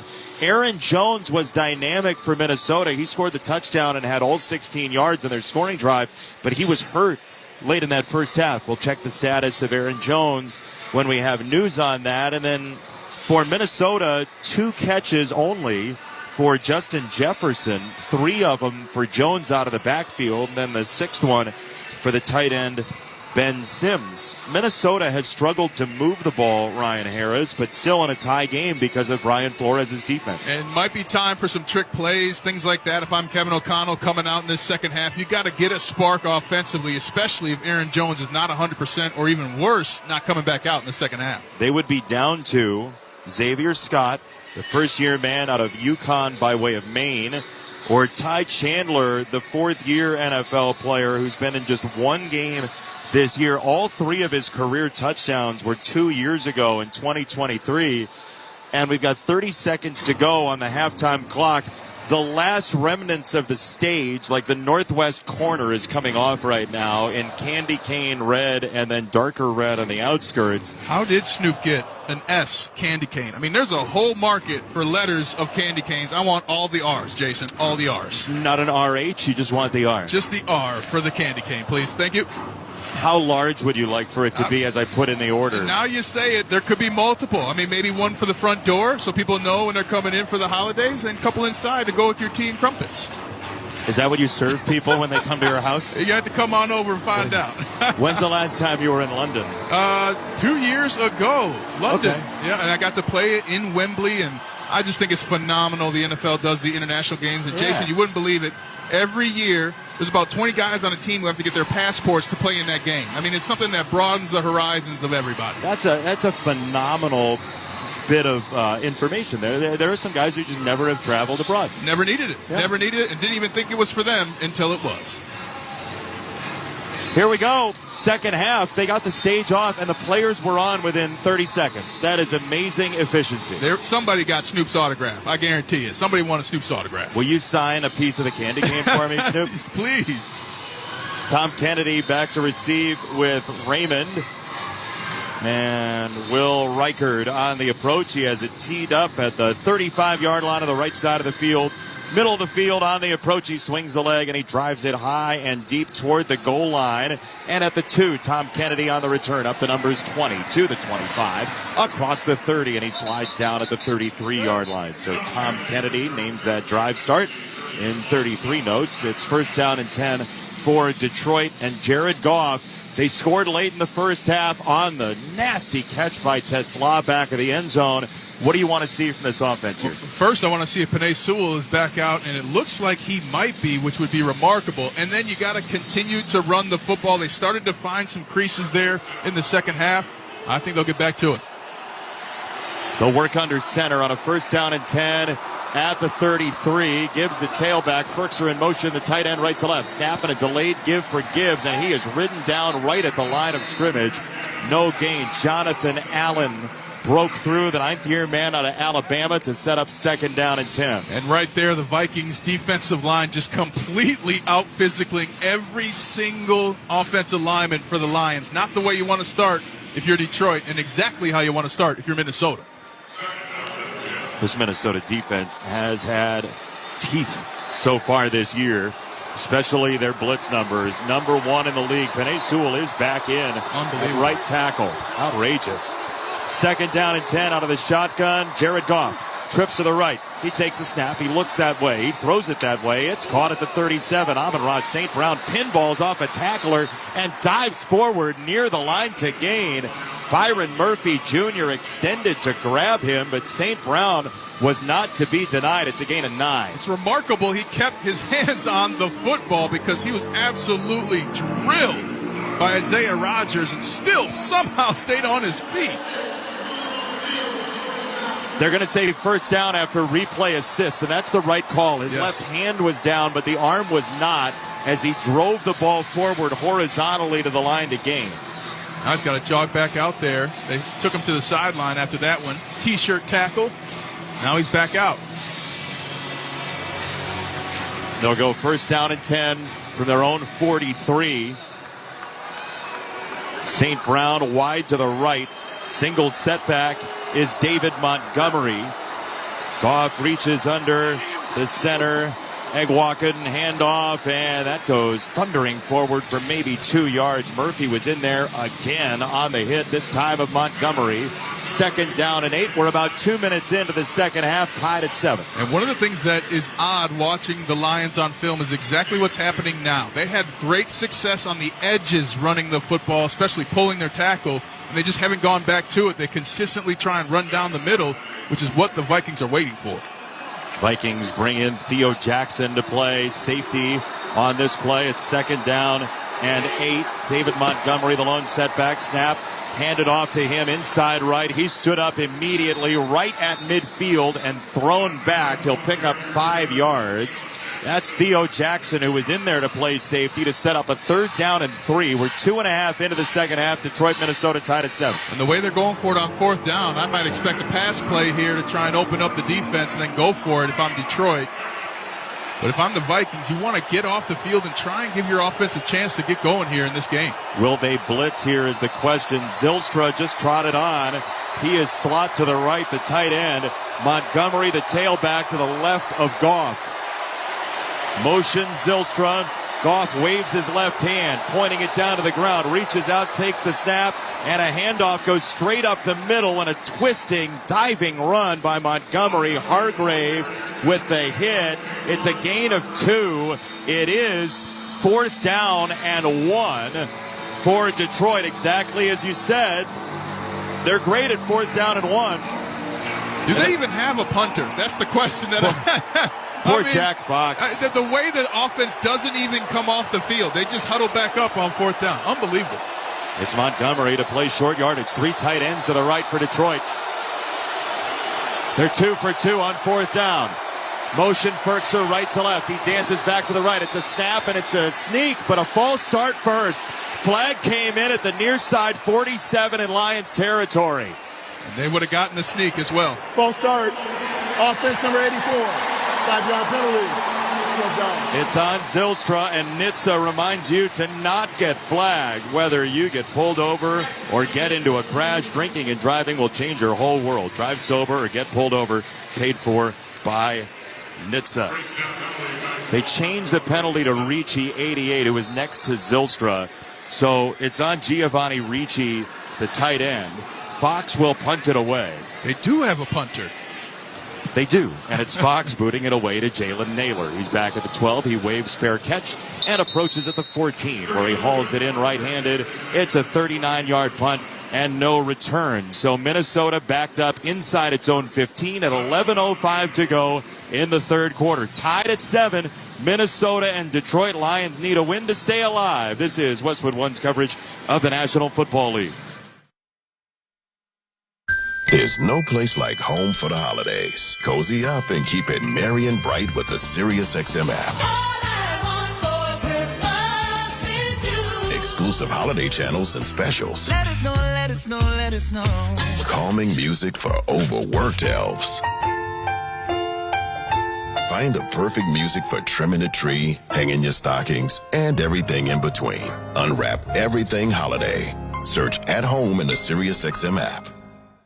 Your home for the biggest stories in the league is SiriusXM NFL Radio. This is Solomon Wilcox from the opening drive. Week 17 is here, and some teams have already given their fans the gift of the postseason. I think the media decided not to talk about San Francisco. It's kind of like the Rams. Oh, yeah, and Seattle could battle them. San Francisco has a lot of key wins. Purdy, he runs left, and he's in for a 49ers touchdown. SiriusXM NFL Radio Channel 88 and the SiriusXM app. Relive the songs and stories that defined 2025. Tap into the SiriusXM app for countdowns of the year's top tracks. From your favorite channels like Hits 1, The Highway, Octane, Hip Hop Nation, and more.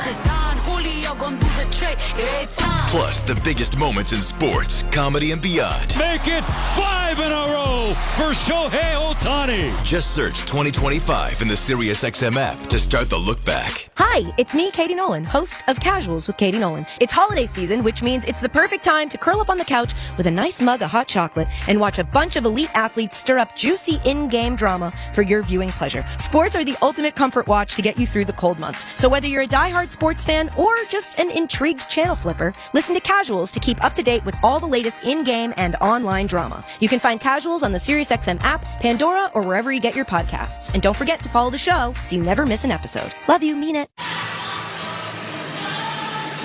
Jason Benetti, Ryan Harris here in the Grainger broadcast booth in Minneapolis. Game changers count on Grainger for professional grade products, fast delivery, and free technical support. Call clickgrainger.com or just stop by to get what you need. 7-all, Minnesota and Detroit with a loss. Green Bay would clinch a playoff spot if the Lions took a loss today. The good news for Minnesota is right now Aaron Jones is back in the game. Snap, pitch it right to him. He runs outside right, then a jagged cut left, and he stood up right at the line of scrimmage. Maybe a half yard. Jack Campbell smoked him, and it's 2nd down and long. Minnesota, Ryan, throws the ball a ton for the year, over 62% of the time, but the run game's been pretty good today. Well, that's what you have to do with a young quarterback in his second start. And I'll tell you something, most running backs in the NFL are not coming back in the game like Aaron Jones did. They would have taken that injury, called it a season even maybe, but Aaron Jones back out there showing his team what it looks like to fight. Vikings go 3-by-1 here, as they like to do. Trips to the left, including Oliver, the tight end. Motion Jefferson, snap to Brosmer. He throws this way. Incomplete, too high for Oliver, the tight end. Playing without T.J. Hawkinson, Minnesota, which hurts the pass game. 3rd and 9 at 10:22 in the third, tied at 7. And I thought the Vikings would target the tight end more after watching the film of this Lions defense against the Steelers, and their tight end Washington had himself a day. But not enough targets to Justin Jefferson nor the tight ends today for the Vikings in the passing game. Yeah, 1 catch for Oliver. For Ben Sims, I should say. Couple of targets for Oliver. Trips left. 3rd down and 9. They've got to get to the 24. Brosmer out of the shotgun. He has C.J. Ham, the fullback, to his right. Snap to Brosmer, stunt at the line. Brosmer whips it left. It's high. It's caught anyway at the 20-yard line. Jefferson driven back. He will not have the first down. It's a gain of 5. So it's 4th down and a very quick 3 and out for Minnesota. Rock Yassin got the stop. On target throw, but just Justin Jefferson a little too shallow on that route. Was looking to catch and run, was unable to get it. So Ryan Wright back to punt. He's standing at his own 6-yard line in the all-white jersey top with purple numbers and silver outline for Minnesota. He catches the snap. He approaches, swings the leg, and drives it to Raymond at the 30. On the approach, it's returnable. 32, dodges left, then back right, breaks a tackle, and then moonwalks his way out of bounds. It's a 4-yard, 5-yard return, and that's all. On the stop by Xavier Scott, the reserve running back. Credit Karma uses your credit profile to show you real loan offers with clear terms without hurting your credit scores. No gimmicks, just personalized estimated rates. Download Intuit Credit Karma to get started. 9:33 to go, third quarter. Minnesota and Detroit tied at 7. The Lions have the ball after the punt by Minnesota. They held the ball for more than 10 minutes on that touchdown drive at the end of the first half, Ryan. And I was just going to say, this is the kind of drive, that's the kind of drive you want on this one. You want to have this go into the fourth quarter and with the touchdown. Ricci and Zylstra were in a triangle formation. Now they approach the line, double tight end to the right. Gibbs the tailback. Snap, short pitch to Gibbs, picking his way through the right side. And he's hit by Jay Ward, who was waiting right behind the door and stood up. It's a short gain. Give him 2, maybe 3. 2nd down coming up. And they pulled the tackle with a pitch on that last play. However, that play is usually run to the open field side. There it was ran to the short side. Not a lot of room for all that movement to happen. So short gain, but the right play and calling the pitch. Get to the edge on this Vikings defense. Short side right again. Zylstra is in there as a tight end. St. Brown breaks the huddle, slot left. A great guy inside the numbers for Detroit. Gibbs motions parallel left with Goff, who waves the left hand. 3 to snap it, pointing down to the ground. He takes the snap right at 0. 2nd and 9. He is hit, and he is sacked by Theo Jackson. The blitzing Vikings of Brian Flores get there again. It's a loss of 9. That sack happened because of Blake Cashman. The middle linebacker was toughed up in the A-gap, and then at the snap just floated out, followed the eyes of Goff right to where he wanted to go with the football. He double-clutched and got the sack. Nobody blitzes more than Minnesota, and it's not even close by like 17% more on passing downs. 3rd down and 18. 4 sacks today. Motion Williams right to left. Scrimmage the 28 in Detroit territory.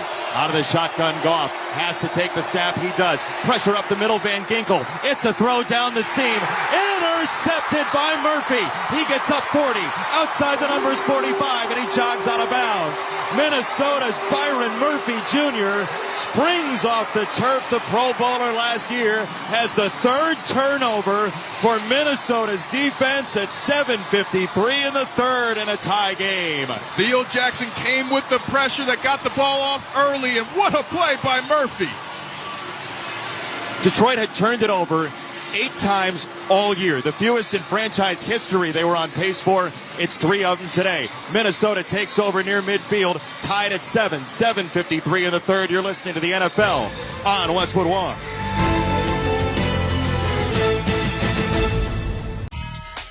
The Christmas Day games are wrapping up. Merry Christmas Day, everybody watching. And it's a huge AFC West primetime showdown on Prime Video. Can you believe this? That is insanity. As the Broncos face the Chiefs at 8:15 p.m. Eastern. Touchdown! Travis Kelce! It's the gift that keeps on giving. Makes the catch! Touchdown Denver! The NFL Christmas Games continues tonight at 8:15 p.m. Eastern. Sound familiar? At Mattress Firm, we understand there are many problems that can keep you up at night, like snoring, aches and pains, or sleeping hot. Our sleep experts have the unrivaled know-how to match you with a mattress that can help. And now at Mattress Firm, save up to $500 on Tempur-Pedic, plus get a $300 instant gift. For the great sleep you deserve, visit Mattress Firm. We make sleep easy. Restrictions apply. See store or website for details. Kohl's clearance deals are so good, you might want to brace yourself before you shop, because up to 70% off can do things to you. Sudden goosebumps, racing pulse, involuntary gasping at prices. You may even feel the uncontrollable urge to brag to someone, anyone, even Deb, the checkout lady who's seen it all day. Don't worry, that's just the thrill of Kohl's clearance. Shop it now in-store and online. Select styles, some exclusions apply. See store or kohls.com for details. 7:57, 3rd quarter. Minnesota and Detroit tied at 7. They have moved line of scrimmage back some. Byron Murphy on the interception kicked Isaac Tesla's foot on the way down. So after the play, through replay assist, they moved the line of scrimmage back to the Minnesota 38. Regardless, it's a Detroit turnover. And all season long, you can stream the NFL on Westwood One for free, sponsored by LinkedIn Ads. With LinkedIn Ads, every ad gets served to the MVPs you need. Get a $250 credit when you spend $250 on your first campaign. Go to linkedin.com/campaign. Terms and conditions apply. And fans, a reminder, you can listen on WestwoodOneSports.com or by downloading the Westwood One Sports app today. First time with 3 turnovers for Detroit since Thanksgiving of 2023. Happy holidays. Minnesota football from the 38. Ty Chandler is the tailback. Snap, play action, fake. Brosmer climbing the pocket, straight ahead, up the zipper. A jagged cut to the left, and he goes headlong, diving toward the 45. They'll spot him at the 43, and there's a marker in as well.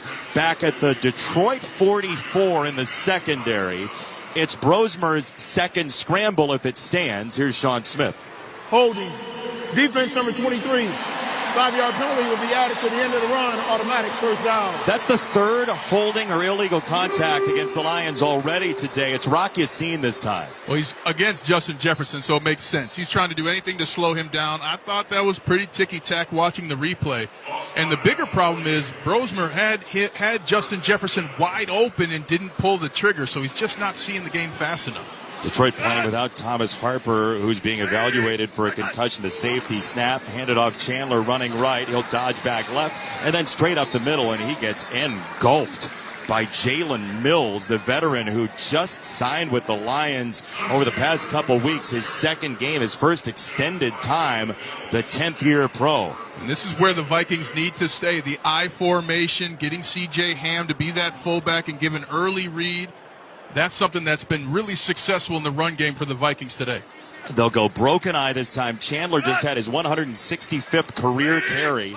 Call it 2nd and 6. Snap play action. Boot left for Brosmer. He sets and fires and has a completion on an out route caught by the tight end Oliver, who's dumped out of bounds just beyond the line to gain at the 41. First down, Minnesota in all white. And now Brosmer's starting to feel it. He's in the motion of the play, meaning he's in the timing, trusting his eyes, leads his tight end just to make that catch. What a play by Oliver. What a great throw by Brosmer. Brosmer, who grew up wanting to be a doctor, he ended up on call on Christmas, but in a different vocation. Nice. First down from the 41. Chandler, the tail of the tandem, Ham in front of him. Jefferson wide to the left. Snap, handed off, give to the belly of Chandler, running inside right over the right guard, and he goes thundering through to the 36 where he's down, hit by Daniel Thomas. The playoff picture is coming into focus on NFL Network. C.J. Stroud and the Texans take on Justin Herbert and the Chargers. NFL Saturday, 4:30 p.m. Eastern. Watch only on NFL Network and streaming on NFL Plus. Also, you can listen on these Westwood One stations or the app. Ty Chandler getting some good run here on this drive for Minnesota. Second of the second half. Addison in motion, tight to the formation, left to right, behind the tight end Sims. Handoff goes to Chandler, trying to tunnel through a hole, and he finds his way meandering all the way down to the 31-yard line. Campbell with the stop. It's a gain of 6 and a first down. Excellent job by the Vikings offensive line. You got to move bodies and create a good picture, and then Chandler just trying to live his dream. He's been telling everybody he'd do this. Now he gets the opportunity, finding some green grass, keeping his feet moving for the first down. Ty Chandler, 5'11", 205. As the injured party is Alex Anzalone. He's up with that flowing mane of blonde hair that looks more Malibu than Minneapolis. Although there was snow that came from the rafters pregame. They had faux snow. It blows my mind that there's fake snow in Minnesota. As a Minnesota kid, I never thought I'd see the day, Jason. That was for Snoop. Faux snow. First down from the 31 for Minnesota. Just a dusting. I guarantee you Snoop didn't spend any time outside. I think you're right. Two tight ends left. Jurasic and Oliver. Ham as well. It's a heavy formation left. Motion Ham into the backfield. Chandler the tailback. Handed off right. He'll cut back left and go spinning backward to the 30-yard line. Gain of 1. Trevor Nowoski, the former Saginaw Valley State linebacker, with the stop. 4:53 to go. Third quarter. Tied at 7. Minnesota and Detroit. Lions playoff fate on the line along with the Packers. If I'm the Vikings right here, I'm dialing up my favorite touchdown play for Justin Jefferson. I'm trying to give Brosmer an opportunity to throw another touchdown pass. Jefferson wide left, matched up with Yassine. A safety is leaning that direction. Snap to Brosmer. He's back in 3 steps. He looks right. He climbs up the middle of the pocket again, and he's dumped down shoe top high at the 30-yard line. He's hit by Tyleik Williams, the rookie out of Ohio State. It's third down. Brosmer has not made the mistake to sink them like he did with the pick 6 in Seattle, though. It's making him a little too hesitant. Again, he has Justin Jefferson breaking in, and that ball has to be out before Jefferson gets to his break. And Brosmer's just too late to make that throw and understand where that read is. They're in field goal range. Ball hash mark right, third down and 8. 2 to the right, including a motioning Naylor. Tight end Oliver comes to the formation and attaches. Motion Naylor right to left. Snap. Brosmer looking left. Steps up in the pocket. He's hurried. He's sacked again at the 34-yard line. Al-Quadin Muhammad, the 8th-year lineman out of Miami, gets him for a loss of 4, the 5th sack of the game. And now it's a chancy field goal for Will Reichard. Brilliant coverage by the Lions. They double-team Justin Jefferson, double-team Jordan Addison, the 2 likely players to get the ball. And then Brosmer just unable to find an open space and get gone. He has to understand that pocket's going to be uncomfortable. Fire that football. Give your guys a chance. Will Reichard, 9 makes from 50-plus this year. This from 52. He drives the leg from the right hash mark, and it's a bullseye. He's tied Blair Walsh's 50-plus make record for the year and given Minnesota the lead. Will Reichard, 10-7. And a reminder that for every made field goal, Barbasol will make a donation to Kurt and Brenda Warner's Treasure House, a living community for adults with disabilities. Barbasol Shaving Cream, an American original for over 100 years. Close Shave America. Close Shave Barbasol. Tough to compete with the theme song in the background. It's very loud in here. 10-7 Minnesota over Detroit. 3:03 to go, third quarter. You're listening to the NFL on Westwood One.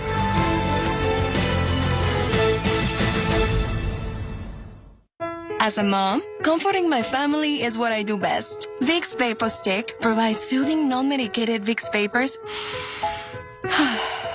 in an easy-to-apply stick, and it dries fast, so there's no mess. I use it to comfort myself and my family. Thanks, Mom. Vicks Vapo Stick, soothing comfort for the whole family. And try Vicks Vapo Shower Max for steamy Vicks Vapors when you need more comfort for yourself. Use as directed. Rain-X wipers are the #1 wiper blades in America. That means all kinds of drivers choose Rain-X. Big drivers in small cars choose Rain-X. Small drivers in big cars choose Rain-X. Drivers with long hair and short commutes choose Rain-X. Drivers with short hair and long commutes choose Rain-X. Drivers with pets on board, babies on board, and bored babies on board choose Rain-X. Basically, drivers who love a clear view of the road all choose Rain-X wipers, the #1 wiper blades in America. You think you're picking out your favorite track. Then, out of nowhere, you get hit with the worst cover you've ever heard.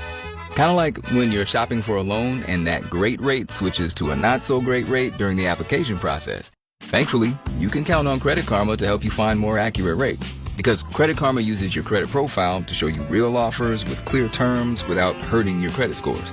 No bait and switch, just personalized rates. Download Intuit Credit Karma to get started. Let's check the drive summaries, sponsored by O'Reilly Auto Parts. Think O'Reilly Auto Parts for all your car care needs. Get the parts and service you need fast from the professional parts people at O'Reilly Auto Parts. What do you say we combine the two scoring drives for Minnesota today? 14 plays, 44 yards for 10 points. Short fields all over the place have helped. 4:54 in the time of possession, a 52-yard field goal for Roll Tide Will Reichard. And Minnesota has taken a 10-7 lead over Detroit in a very uncharacteristic turnover festival for the Lions, Ryan. And if you're the Lions, you got to stop shooting yourself in the foot. You got to be able to just execute and tell your players, hey, you're thinking too much, you're trying to do too much. One play at a time, execute the techniques of the play called, and we're going to get in that end zone. And look, they can take some time off the clock. They did it on their first touchdown drive. By contrast to Minnesota, Lions touchdown drive, 19 plays, 80 yards in 10 minutes.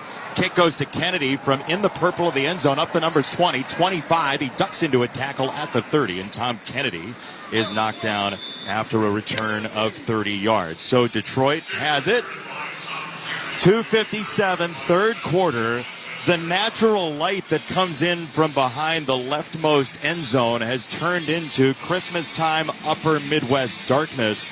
And there's sort of an ominous feel for the Lions wearing black today, hoping they're not walking into their own kind of sad end. Well, they've been looking like they need a spark. And to me, I'm going to either call it a trick play or I'm getting Amon-Ra St. Brown on a jet sweep. I'm doing something different if I'm the Lions to try and open up this field. Jahmyr Gibbs, the tailback. He has the most touchdowns in NFL history before age 24. He's the lone setback on first down. Snap play action to him. Goff loads up and zings it over the middle. Intercepted by Harrison Smith. He's down in Lions territory. It's the 39th of his career. Just the second of his season.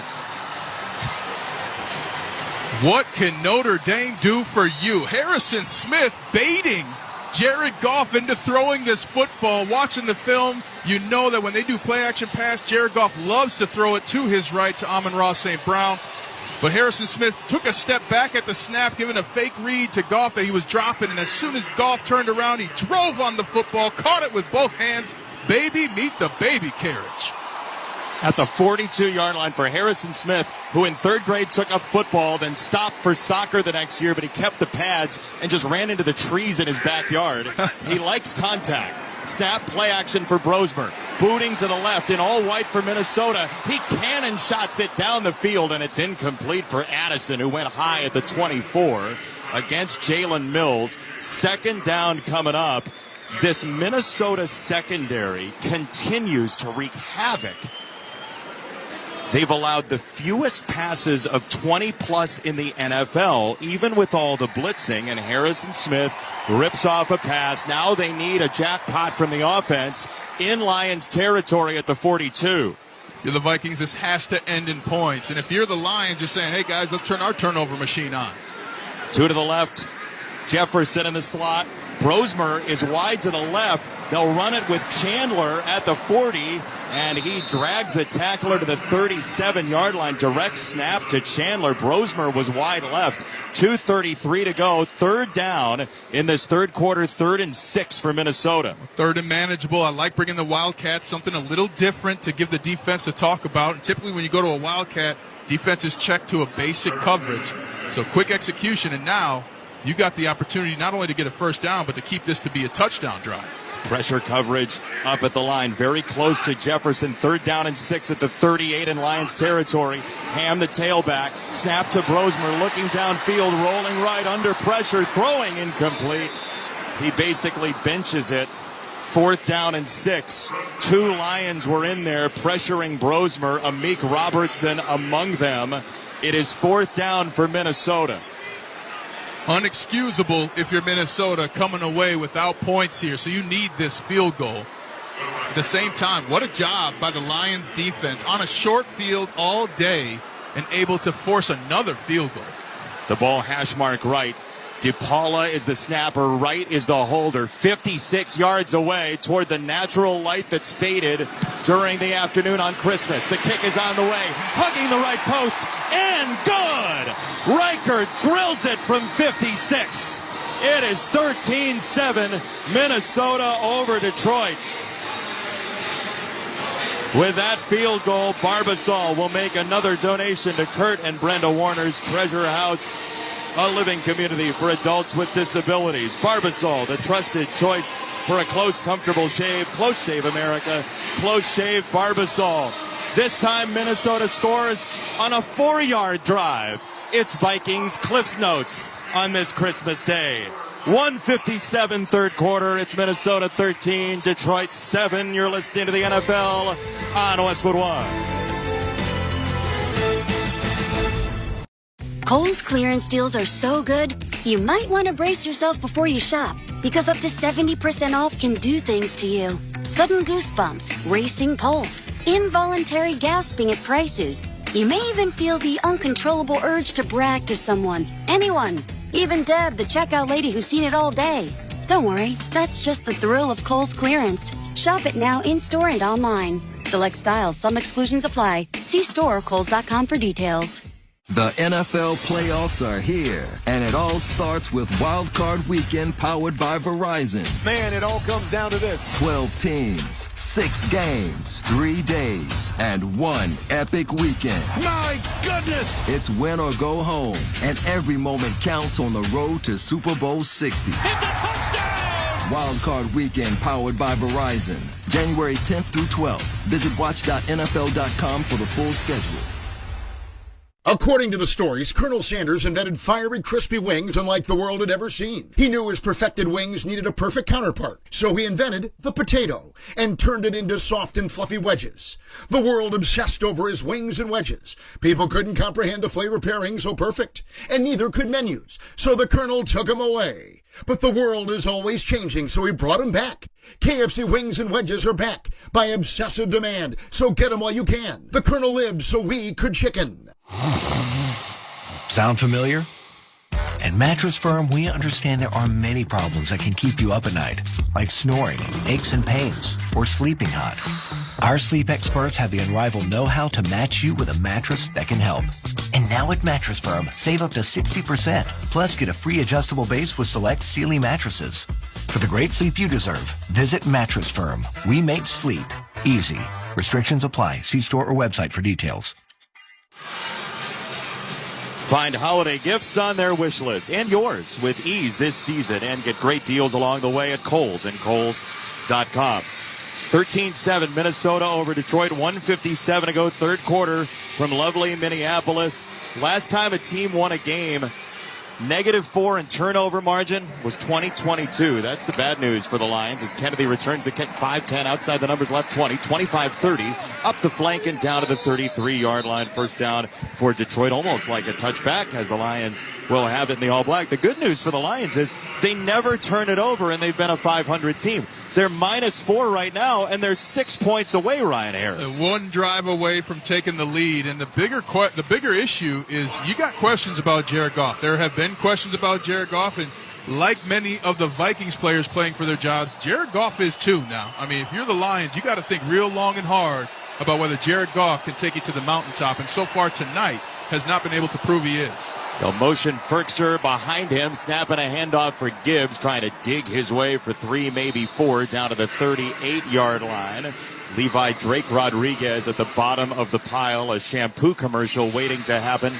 It is 2nd down and 6 coming up. And if I'm the Lions, I'm getting out of this run game. I'm going to my passing game. Tesla has been fantastic. You got Amon-Ra, St. Brown, Williams. I go and use those talented receivers right now. Stop trying to play in a phone booth. 3 tight ends to the right. Instead, they go big formation. Zylstra in the middle of them. The Minnesota native. It's a broken eye behind Goff, taking the snap, handing off to Gibbs, running up the zipper. And he is stonewalled and smushed at the 40-yard line. Progress stopped by Blake Cashman. It's a gain of 2.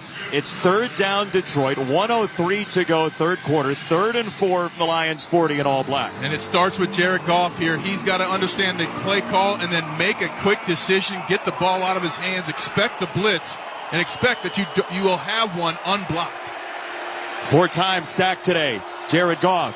He's got twins to the right, 1 to the left. Tesla. Motion St. Brown horizontally right to left. Gives the sidecar right. Minnesota has a blizzard up front, including Harrison Smith from the safety spot. Itching to blitz. 2 to snap. 3rd down and 4. Snap. Blitz picked up by Sewell. Throw wide left. It is caught. St. Brown first down. Just short of midfield. He tumbles out of bounds after a gain of 7. And the line held up, Ryan. What a throw by Goff. He doesn't even get to his full drop. He takes 1 step and fires the football. Exactly what he had to do in that situation. He's playing now, and he's got his eyes on the end zone. And that's why they still believe in Jared Goff, right? Despite some questions, all that. Lowest pick percentage of his career. He's thrown a couple today that have hurt. Time on task, though. When he's good, he's very good. And he's yet to prove that he's the quarterback that's going to win you a game. Third quarter is over here in Minneapolis. He might have to win them the game here today against Minnesota with Detroit's playoff life on the line. End of the third quarter. Minnesota 13, Detroit 7. You're listening to the NFL on Christmas on Westwood One.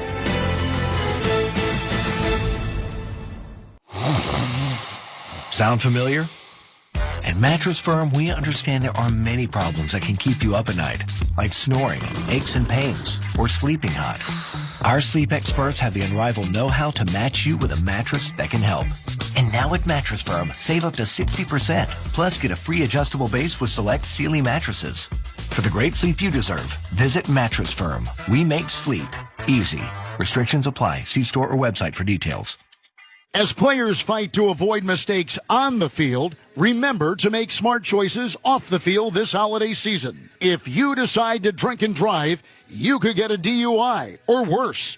That one decision to drive impaired could change your life and the life of others forever. If you're going to drink, the only way to be the MVP this holiday season is by planning a safe and sober ride home. Don't risk it. Drive sober or get pulled over. Paid for by NHTSA. At Straight Talk, we know the holidays are your time to say yes. So why put up with a wireless company that makes you say out of data? Or no service here? Switch to Straight Talk and say yes to real unlimited data on a reliable 5G network covered by Verizon. And with a free 5G phone when you activate select plans, someone else in your family can say yes! Available at straighttalk.com and Walmart. Based on RootMetrics State of 5G Report, United States 1H 2025. Experiences may vary. Not an endorsement of Verizon. For network management practices, visit straighttalk.com. Let's pause 10 seconds for station identification. This is Westwood One, your home for the National Football League. This is Max Crosby of the Las Vegas Raiders. Hear me break down the week in the NFL every Monday night on Let's Go, 6:30 Eastern on SiriusXM NFL Radio, Channel 88.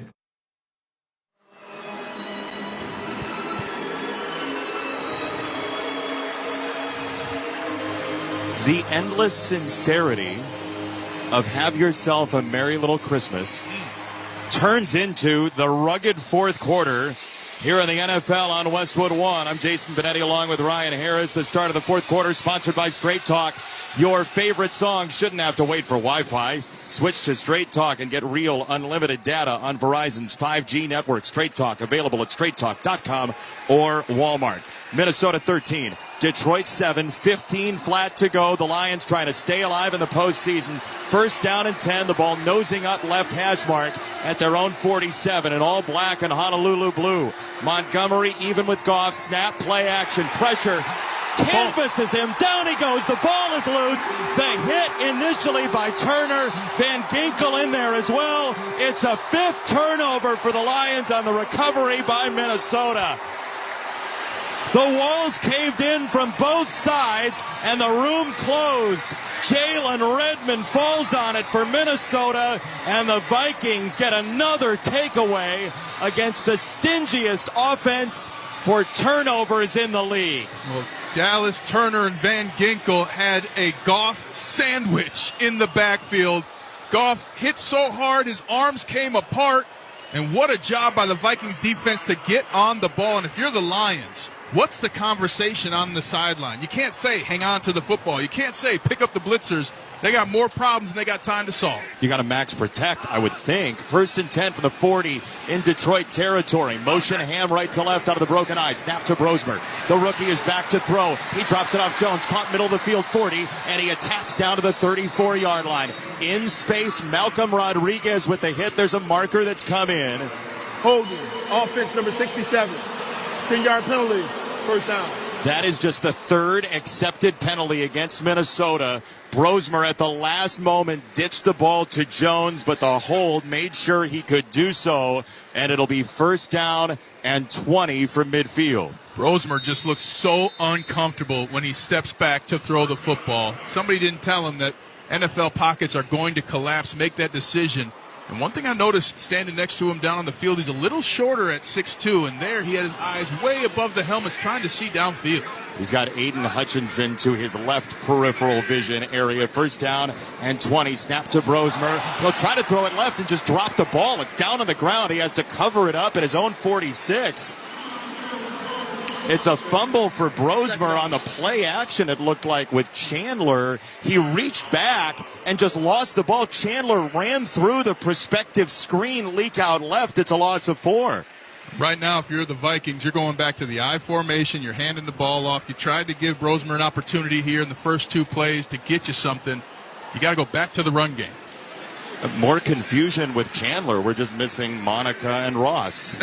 Second, be a great plot. 2nd and 24. Minnesota up by 6. Over a minute gone in the fourth. Snap to Brosmer. He's back in 5 steps. He steps up and throws too high and incomplete. Off the hands of Jones right around midfield. There's a murmur of a boo or two here at U.S. Bank Stadium. J.J. McCarthy out with the hairline fracture in his hand. Max Brosmer's second career start. Chandler there just thought that he was going to be able to run with Brosmer, but Brosmer stayed in the pocket, fired the football right when Jones moved. Now what do you like 3rd and 24?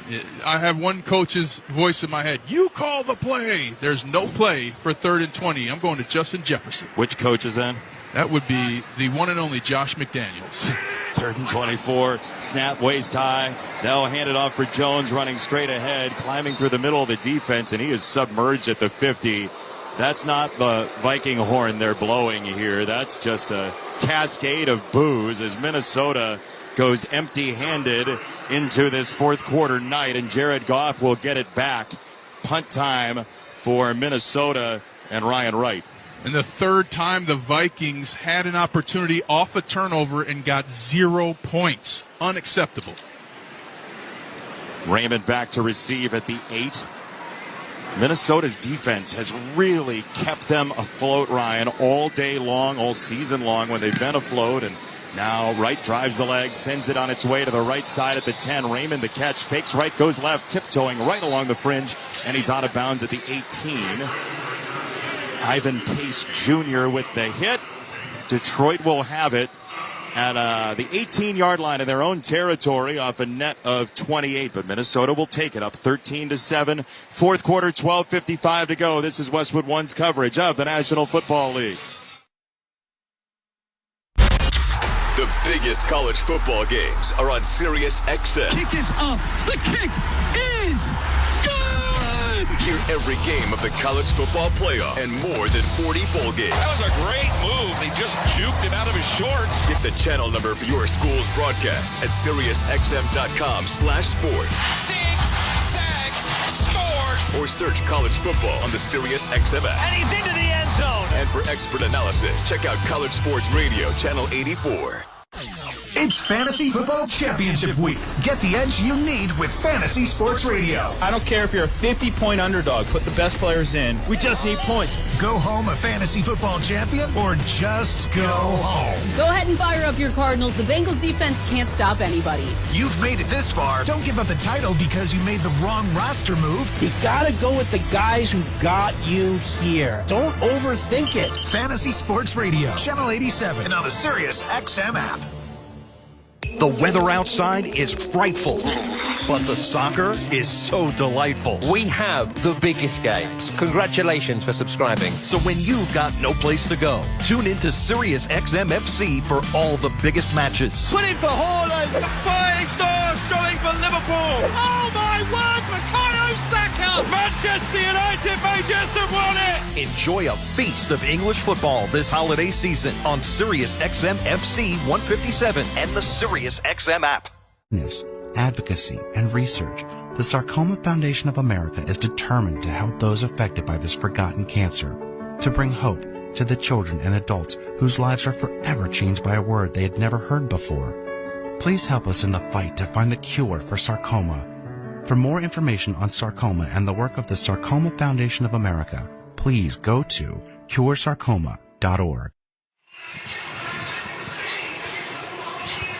Jason Benetti, Ryan Harris here in the Grainger broadcast booth in Minneapolis. Draw up a winning play with Grainger, offering supplies and solutions for every industry. Grainger will help your business cross the goal line. Call, click Grainger.com or just stop by. Minnesota 13, Detroit 7, 12:55 to go. Lions can only make the playoffs with 2 wins and 2 Packers losses. With a Lions loss tonight, Green Bay would move into the postseason. Don't know what's weirder, the 5 Lions turnovers, the 70 net yards for Minnesota. Pitch to Gibbs, staggering right, driving his shoulder through the hole right into Cashman, who's in double-figure tackles again. And he goes angled down to the 20. It's a gain of a handful for Gibbs, give him 4 on first down. But that's where the value is in the run game for Detroit. They got to get to the outside edge of this Vikings defense. Anytime you got a blitzing defense, there's more people inside than outside. Kind of like geometry, go to where there's less people. Go to that open space. That's not at all obtuse by you. Second down and 6 from the 20. Ball hash mark right, St. Brown to the left. Snap, handoff for Gibbs, and he tunnels through the hole and shoots out the other side down to the 26-yard line. Man, it was like he was slingshot through that. He's got a first down. Turner the stop. It's very close. They're going to say he's a little short, it looks like. Call it 3rd and 1. And here's where there's been penalties twice for the Lions. So today you're going on, right now you're going on the first sound or you're going on just regular one. Make it simple for your offensive line. They had a fumble on a 1 to go earlier. It's 3rd and 1. Ball nudges up to the 25. Goff takes the snap and runs forward, rummaging for the first down on a sneak down to the 27. Had to have 1. Got 2 at 11:38 to go. Pro-level nutrition delivered to your door. Ready when you are. Factor. Eat like a pro. That run game is still certainly in play. Minnesota has seen teams run on them a lot because of how nasty this pass defense has been. Right now, the Lions are finding something. If they can just keep clipping, getting down this field, they're really starting to drive the right way. Short toss right for Gibbs, and he is clubbed immediately at the 25 and thrown back. Isaiah Rodgers just mangled him immediately on the catch at 11 minutes to go. Isaiah Rodgers having himself a game today, getting in on some plays, and they're throwing the tight end who was supposed to block him off of him and making a tackle. Rare that a corner can toss a tight end like that. He has scored twice this season, Ryan. He's got a pick six, he's got a scoop and score, and he has been in the fray in a big way. Call it 2nd and 10 for Detroit in the black and Honolulu blue. They're dressed like an ominous sky. Out of the shotgun, Goff, wide left, Tesla, Jamison Williams in the slot, St. Brown to the right. Goff wipes his hands on the back of his legs, takes the snap, hands it off. Gibbs running parallel, and he's smoked by Dallas Turner. Oh, former Alabama teammates meet at the wrong time for Gibbs. It's a loss of 3. They're not teammates anymore, says Dallas Turner. And you mentioned it. They're coming on a blitz, bringing an outside defender. The Lions tried to run away from it, but Turner's speed flat down the line, making the play. Grabbed him by the left bicep and would not let go. 3rd and 13. Detroit 5 for 11 on 3rd down. Goff out of the shotgun. Twins to the left. Motion man Williams. J-Mo stops there. Wide to the left of Tesla. Out of the shotgun. Goff takes the snap. Turner coming again. Pitch it out wide to the right. Well short of the line to gain. St. Brown is stood up immediately. Isaiah Rodgers involved as well. St. Brown out of bounds about 6-7 yards short. 9:27 to go. Detroit is going to have to punt it away for Dan Campbell. Just a white flag play by the Lions. No reason Amon-Ra St. Brown's not beyond the sticks on 3rd and gotta have it. You had your good start to the drive. You needed to have to threaten downfield. No threats downfield. Easy play for the Vikings defense. Head scratcher for the Lions. And if you're a player on that team, on that offense, you have a conversation with your offensive coordinator on the sideline. Punt from Fox. It's a boomer. Driving Naylor back inside his own 20. And he watches that ball bounce and check up. And let's see what the signal is. Out of bounds at the 1. Wow. Fox just hammers it. 70 yards, a tumbler rolling over the paint at the last moment. It's the punter's version of a Christmas miracle. I'll tell you what. All of us who have a spouse know what it's like to down it on the 1 yard line. That's when you walk away. That's what I did when I met my wife, and I have not punted since, Jason. Great relationship advice from Ryan Harris as we step aside. 13-7 Minnesota. 8:53 to go over the Lions here in Minneapolis. You're listening to the NFL on Westwood One. You've got a big day, so you use Unstoppable Scent Boosters to give your laundry non-stop freshness. So no matter how long the day goes, you can't stop this power, this walk, this pose, this strut, this look, this talk. Your clothes will be so fresh you can confidently strut into that end of the day meeting like a bosses. Let's talk business in my office. Add new Unstoppables beads to your wash for 24-hour non-stop freshness so you can smell unstoppable. Nationwide is so much more than a great insurance company. They're one of America's largest financial services companies. Like how I'm more than just Peyton Manning. I'm also motivating Manning. When I say insurance, you say financial services. Insurance. Financial services. Insurance. Financial services. Now when I say Nationwide, you say is both. Nationwide. Is both. Nationwide. Is both. For your insurance and financial needs, Nationwide is on your side. Nationwide Investment Services Corporation, member FINRA, Columbus, Ohio. Nugget Bells, Nuggets all the way. Hi, I'm Kylie. I'm John. And I'm Garrison. And a little thing we love about the 30-count Chick-fil-A nuggets is sharing them when we cut down the Christmas tree. We will pack the car with gifts. And of course, we go and pick up our family's favorite nuggets. Every nugget is tasty times quadrillion. And we get all the sides. Yeah, the ooey gooey mac and cheese is a big hit. Share the nuggets, share the joy. Order the 30-count Chick-fil-A nuggets on the Chick-fil-A app. Real guests paid for their testimonials. Simply having a wonderful Christmas time. Simply having a wonderful Christmas time. The party's on. Stay tuned for part 3 of our Christmas Day NFL tripleheader on Westwood One. Enjoy the music of Broncos Chiefs. JP Shadrick and Ryan Leaf will have all the action live from Kansas City at 8 p.m. Eastern, right here on most of these same Westwood One stations via the NFL and Westwood One sports apps, on Alexa-enabled devices, or online at our website, westwoodonesports.com. pregame.com. 13-7, Minnesota with the lead, backed up in their own doghouse at the 1-yard line. 99 yards to go for Max Brosmer, who admitted in his first start he processes so quickly he was going too fast. Here's a challenge right now. Well, I object, and I would question whether he was thinking too fast because he's been thinking too slow today, but a great opportunity to finish the game. Ty Chandler, the tailback, snap, give it to him. He'll run straight ahead, a dive play for 3 yards, and he collapses down at the 4. Jack Campbell with the stop. 8:44 to go, fourth quarter. Minnesota trying to provide the death knell for Detroit's playoff hopes. And either way, if I'm the Vikings right now, I'm trying 3 straight runs to keep this clock going, drop it inside of 6 minutes if you have to give the ball back. Of course, you want to go score, but you want to keep that clock moving as well. Neutralize Aiden Hutchinson as well, who has those wide splits, standing at the line at the top of the formation. Chandler behind Ham, 2nd down and 7, call it. Snap, handoff, running behind Ham to the left, and he's drilled low after a gain of 2. Malcolm Rodriguez shot the gap, the former Oklahoma State Cowboy, and it's 3rd down coming up. You like a run here on 3rd and 5 is what I'm hearing, right? For the 6. If you're not running the football, you're moving the pocket. You're getting Brosmer to move and to feel comfortable on the move so he's not dropping back and getting moving as he has each of his last 5 dropbacks. Get him comfortable, even if it's a boot out to the left. You want that pocket to move to preserve the ability to go downfield and refrain from getting a safety. From the 6-yard line, Oliver, the tight end, strong side left. Motion Jefferson right to left, wide left with Yassine covering him. Now motion Addison to join him. Snap, play action. Pick up by Chandler. Brosmer hit in the end zone, throws it up, and it flutters down at the 9-yard line. Incomplete. Al-Quadin Muhammad decked him.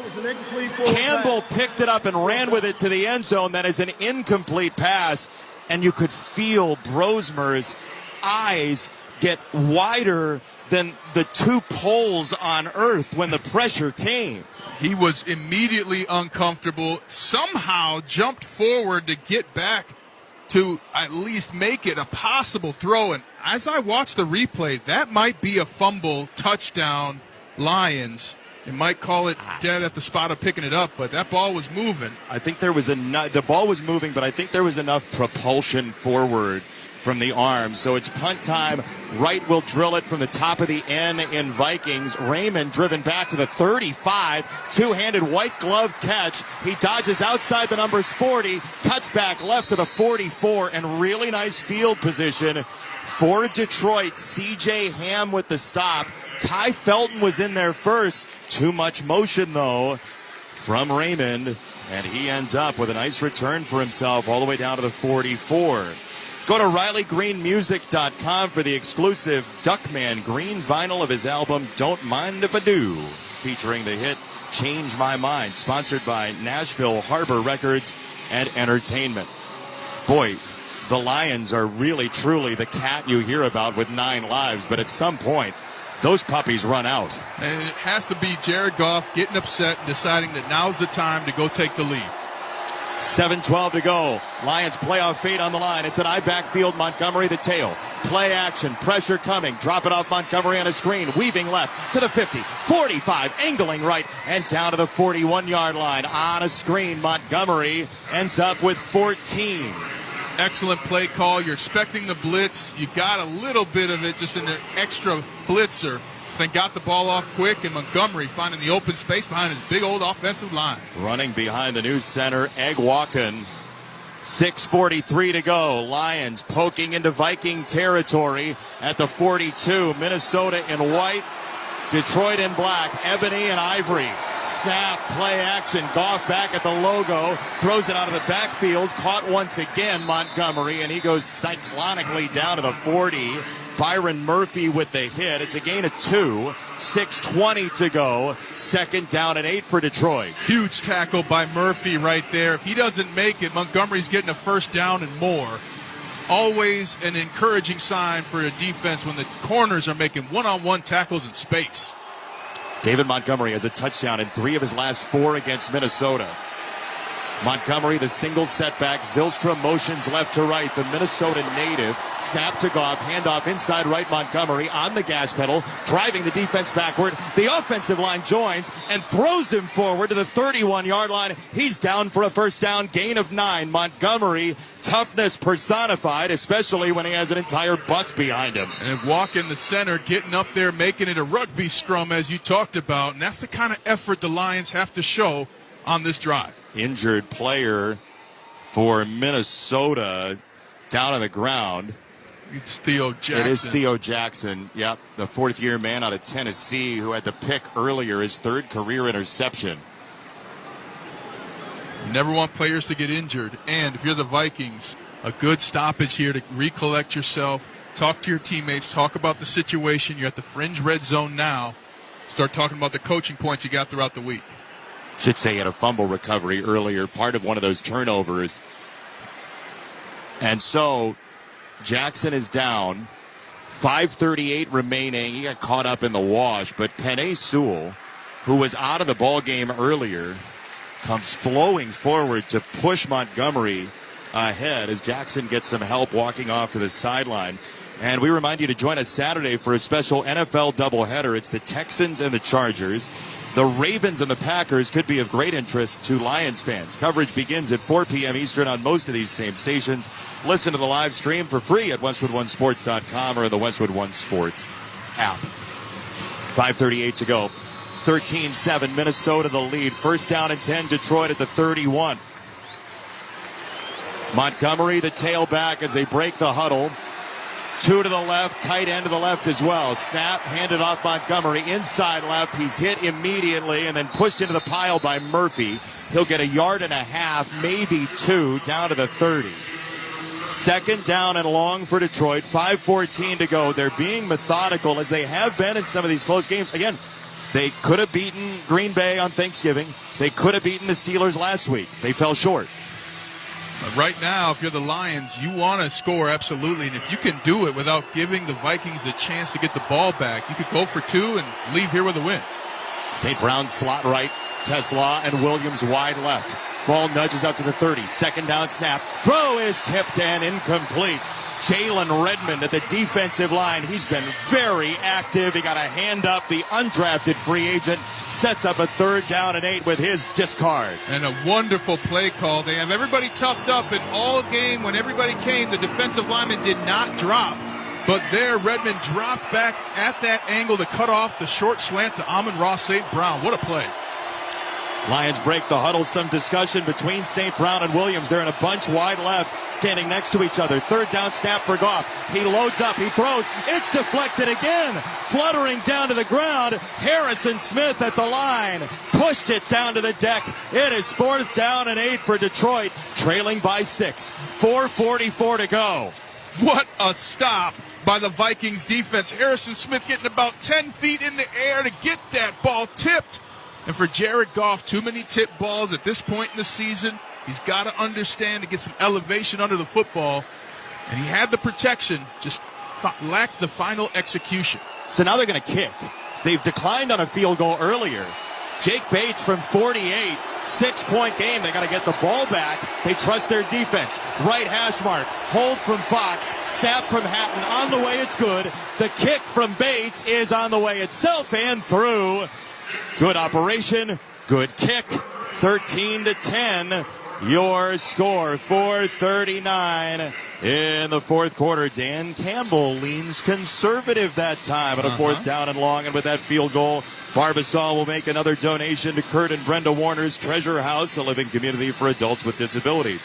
Barbasol, the trusted choice for a close, comfortable shave. Close Shave America, Close Shave Barbasol. The thing about it is, I know you believe that's the right call. Yep.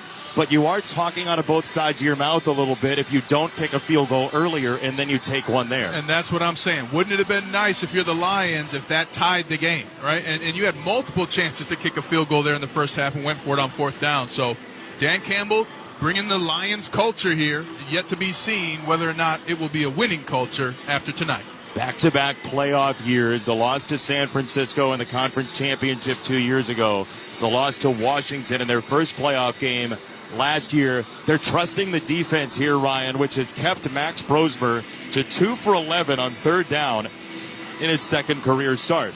Brosmer really has not had a key drive at all this game. He is flustered. He looks like he's seen ghosts. I hope he doesn't say that after the game.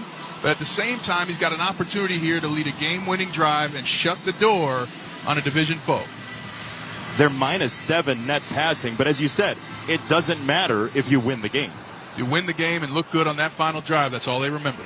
Bates sweeps the leg, kicks it into the end zone, and a teetering Ty Felton with his foot just one scrap of turf away from leaving the end zone. He takes a knee. They'll get it at the 35. And don't miss all the NFL excitement on NBC Sunday night. It's the Chicago Bears meeting the San Francisco 49ers. And, of course, you can also hear that game right here on many of these same stations on the Westwood One Sports app or online at westwoodonesports.com. A bit of an exhale here for Max Brosmer, who gets the ball at the 35 because Bates missed by a swatch. And now you got what they call 4-minute offense. You get 3 first downs, the game's over. Jones behind Ham in the I backfield. Jurasik and Oliver, tight end, strong side right. The short side left, snap and a handoff. It is Jones trying to dodge outside, and he is shouldered down immediately. It's no gain as he's hit by Marcus Davenport, the 8th-year defensive lineman, and Detroit will decline to use the timeout for now. 4:20 to go.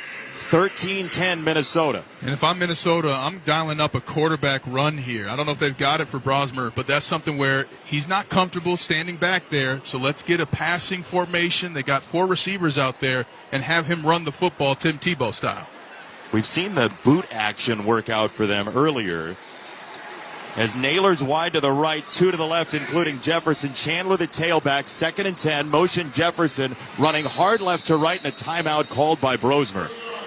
His family is here from their winterized summer home down in South Carolina. This was the opportunity to see young Max play in his second career start. We had the Golden Gophers, our TV crew did earlier this year, and PJ Fleck said Max Brosmer's been at the facility for the Gophers as much as PJ has. And that's not a good sign. I mean, maybe he's a learner. Okay, I see what you mean. Going into this, I thought you meant now he's spending time there. Like, hey man, both. That's the wrong locker room. You need to be in there. You need to learn. Get in Justin Jefferson's hip. Do you need a driver, Justin? I mean, that's what he should be saying. I love Leidman. 2nd down. Minnesota's got -6 pass yards as they motion Addison to the slot left. Snap, handoff, Addison off the motion, 35-40. Outside the numbers, 45-50. On the gas pedal, down the sideline, 15-10. Push toward the pylon. He is. No signal yet. Daniel Thomas pushed him in. Touchdown. A late signal, but a fruitful one for Minnesota. Jet sweep to the stars. Jordan Addison, a 65-yard run. And Minnesota may have just sunk the Lions. Addison launched himself the last foot plant into the air, into the end zone. Thomas helped him through. It's a touchdown for Minnesota. No cape for Addison as he supermans across the goal line. What a play design. They had Addison motion left to right and looked like he was going back left, but then struck out to the right for the jet sweep, caught the Lions unaware. Extra point is good for Reichard. Minnesota, which had been scratching and clawing to get 50 total yards in the game, just put up 65 of their $140 on that play here on Christmas. 3:43 to go, 4th quarter. Minnesota 20, Detroit 10. There's a timeout on the field. You're listening to the NFL on Westwood One. Now, guess who's coming to the big screen? I don't know. Patrick, it's me, SpongeBob. And they're going where they've never gone before. I'm taking you to the underworld. Get your tickets for the comedy event that will change you forever. Forever, forever, forever, forever, forever, forever, forever, forever. Forever, forever, forever, forever, forever, forever. One more. Forever. The SpongeBob movie. Search for SquarePants. Rated PG. Parental guidance suggested. Now playing only in theaters. Get tickets now.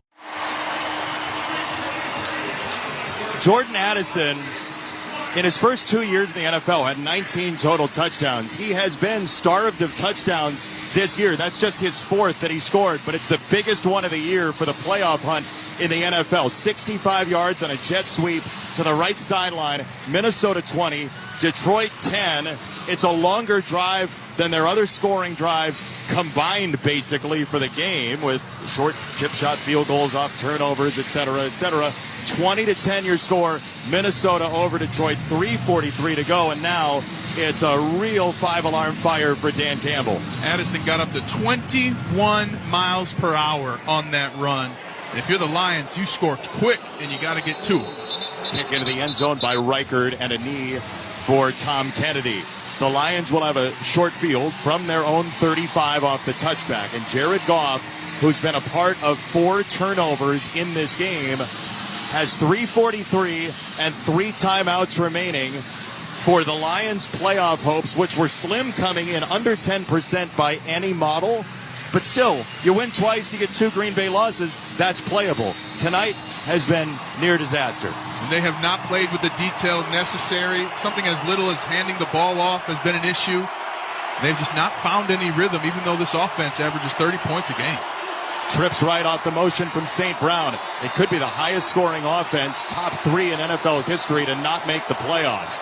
Goff takes the snap. Turner gets help around the corner. Goff lobs it down the middle. He's got a completion. Williams, he's twisting and corkscrewing down to the 43-yard line. He never goes down, but the whistle blows after a gain of 22. Jamison Williams, another big play. 3:25 and moving. Fourth quarter, Lions trailing 20-10. They'll work out of the shotgun again. St. Brown slot left formation with Tesla. Turner standing up, waiting to blitz from the near side. Movement from the left side, no whistle, and the throw is incomplete. It's a short hop. Van Ginkel and his hands in the air. Harrison Smith was coming. It is 2nd down and 10. And how about Harrison Smith and how active he has been once again? The Viking for life. And he has not played as well as he played tonight all season long, in my opinion. He really reached deep into Santa's bag and got some energy and ability, but he's been affecting the game all game long. It sets up 2nd down and 10 for Detroit in the all-black and Honolulu blue jerseys. Twins left, Tesla and Williams staggered.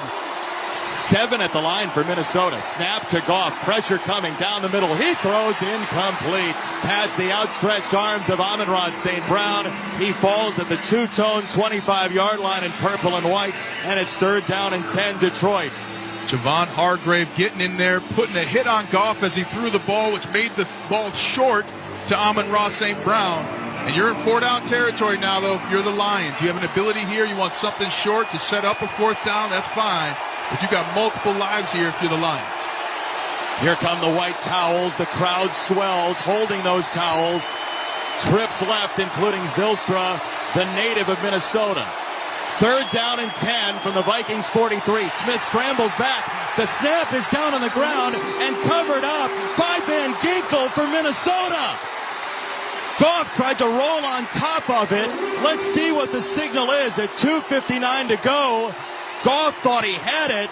It spat out. Van Ginkel picked it up. It's a backwards pass recovered by Minnesota. 1st down. Wow.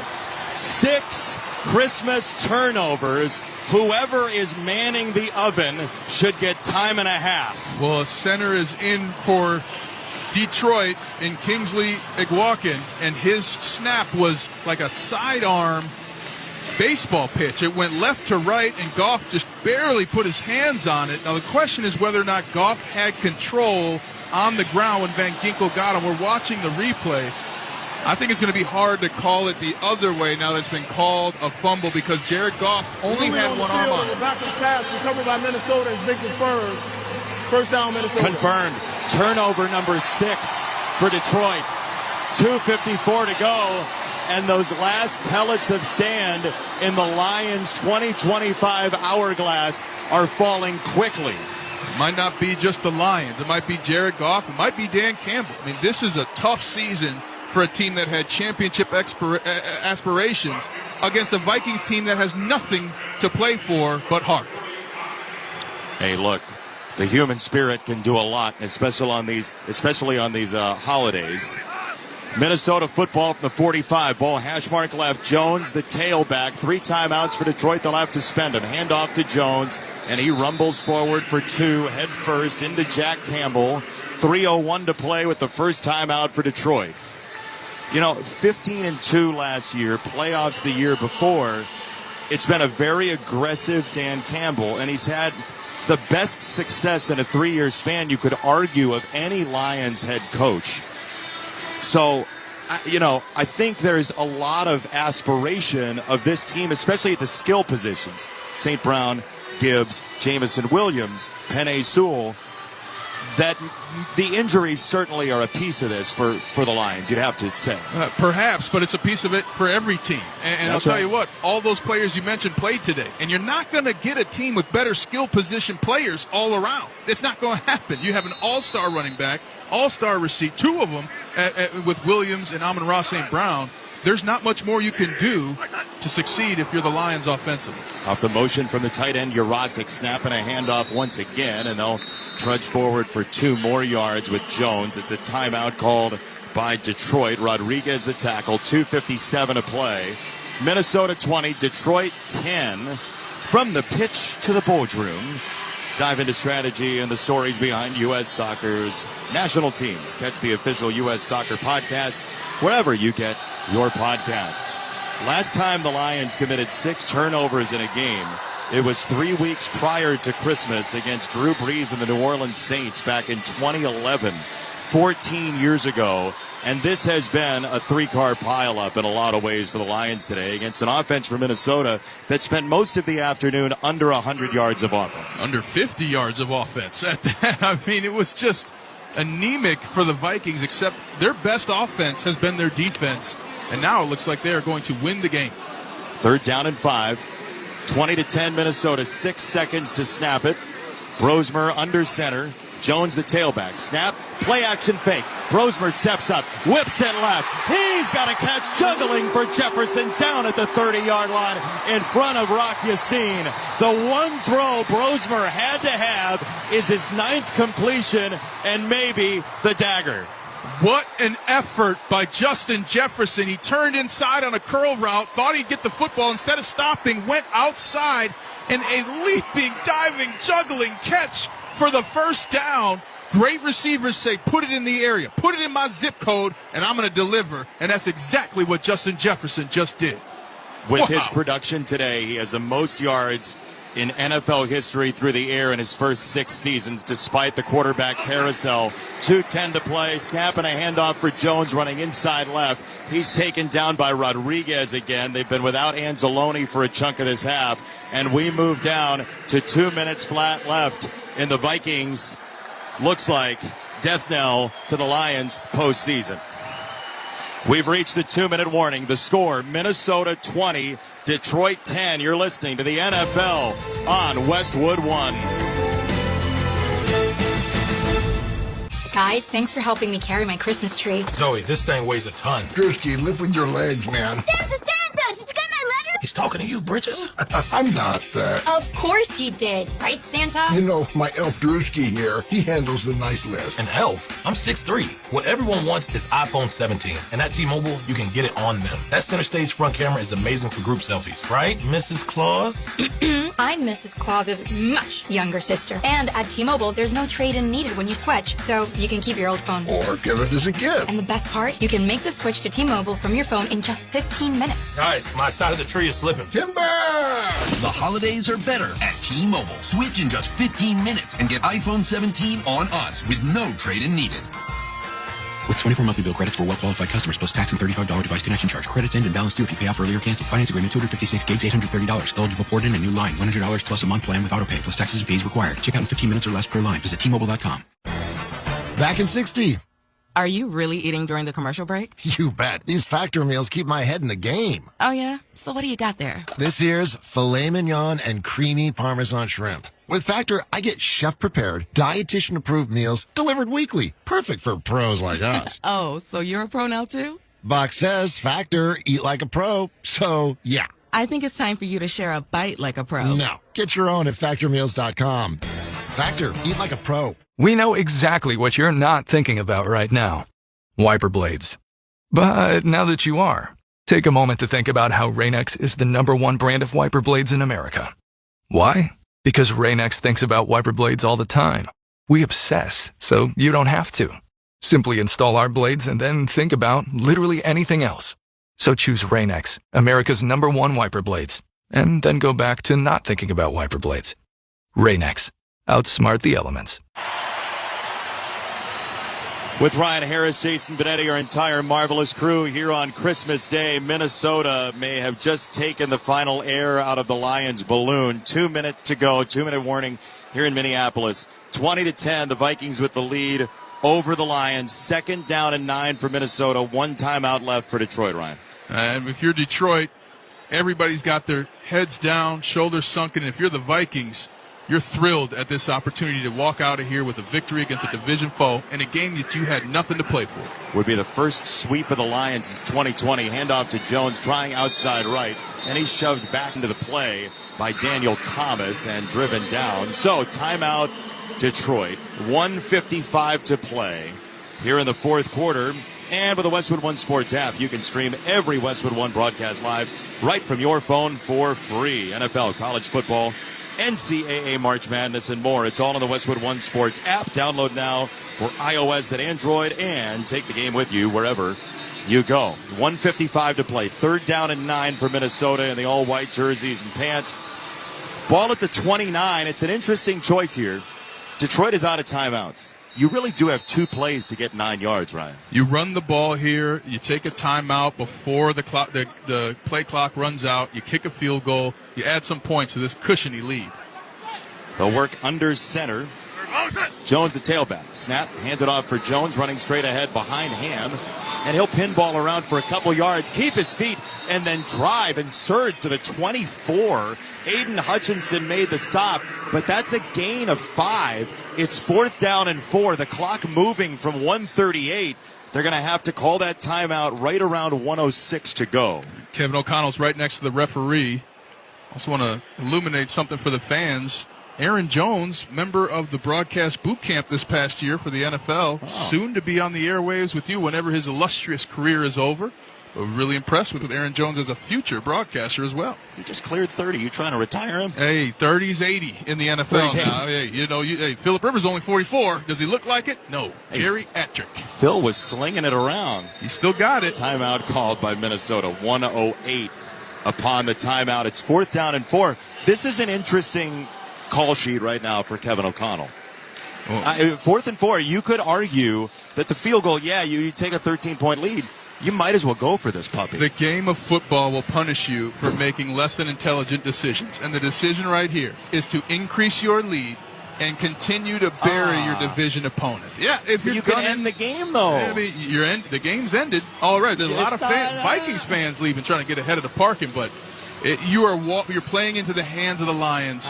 With Amon-Ra St. Brown, it is conceivable they could score twice in a minute. Yeah, a touchdown and a field goal. You'd like to be up 2 touchdowns, but if strange things start to happen, they really start to happen. It's Reichard from 42, from the hash mark right, out of the hold of Ryan Wright. DePaula on the snap, and the kick is on the way. It's fading left, but it is good. Reichard drills it. 1:04 to play, and with that field goal, Barbasol will make another donation to Kurt and Brenda Warner's Treasure House, a living community for adults with disabilities. Barbasol, the trusted choice for a close, comfortable shave. Close Shave America. Close Shave Barbasol. If the Vikings win this game, the Packers are in the postseason. However, Green Bay still has faint aspirations in the NFC North. Couple of wins, couple of Bears losses. Minnesota could do the same thing, but as a sequel. We love reboots. they could do the same thing next week here against Green Bay. And the big thing for the Vikings is you prove now as a team that you can focus and execute to beat a team that you shouldn't based on paper. So they're going to have a ton of confidence. And if you're not going to the playoffs, you love nothing more than to send other people home with you. I've heard guys say on the field, hey, we can get a deal if you come with me to Cancun. Come on, why don't we do it? We'll get 30% off. I mean, this is the conversation happening on the field. So it's a real point of pride. If you're not going to the playoffs, make sure someone else is going home with you. Cancun, the official taunting destination of the NFL. 100%. That's good to know. We talked about Phillip Rivers earlier. One time he sent us home instead of the playoffs, and he turns to the sideline and goes, book your flights. I mean, really? It is a serious deal.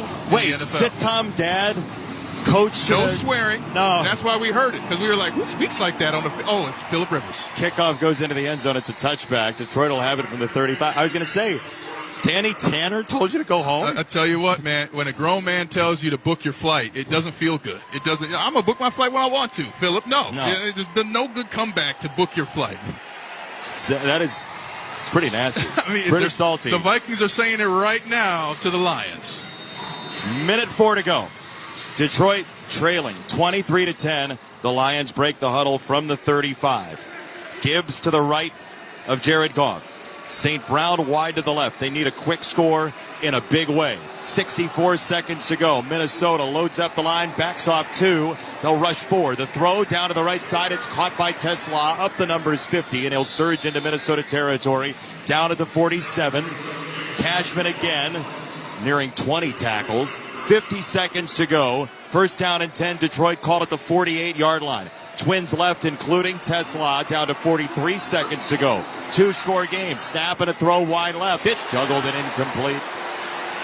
Murphy dislodged it from St. Brown. He went high for it. Now Amon-Ra St. Brown is reaching for his right leg. He is down with 38 seconds to go.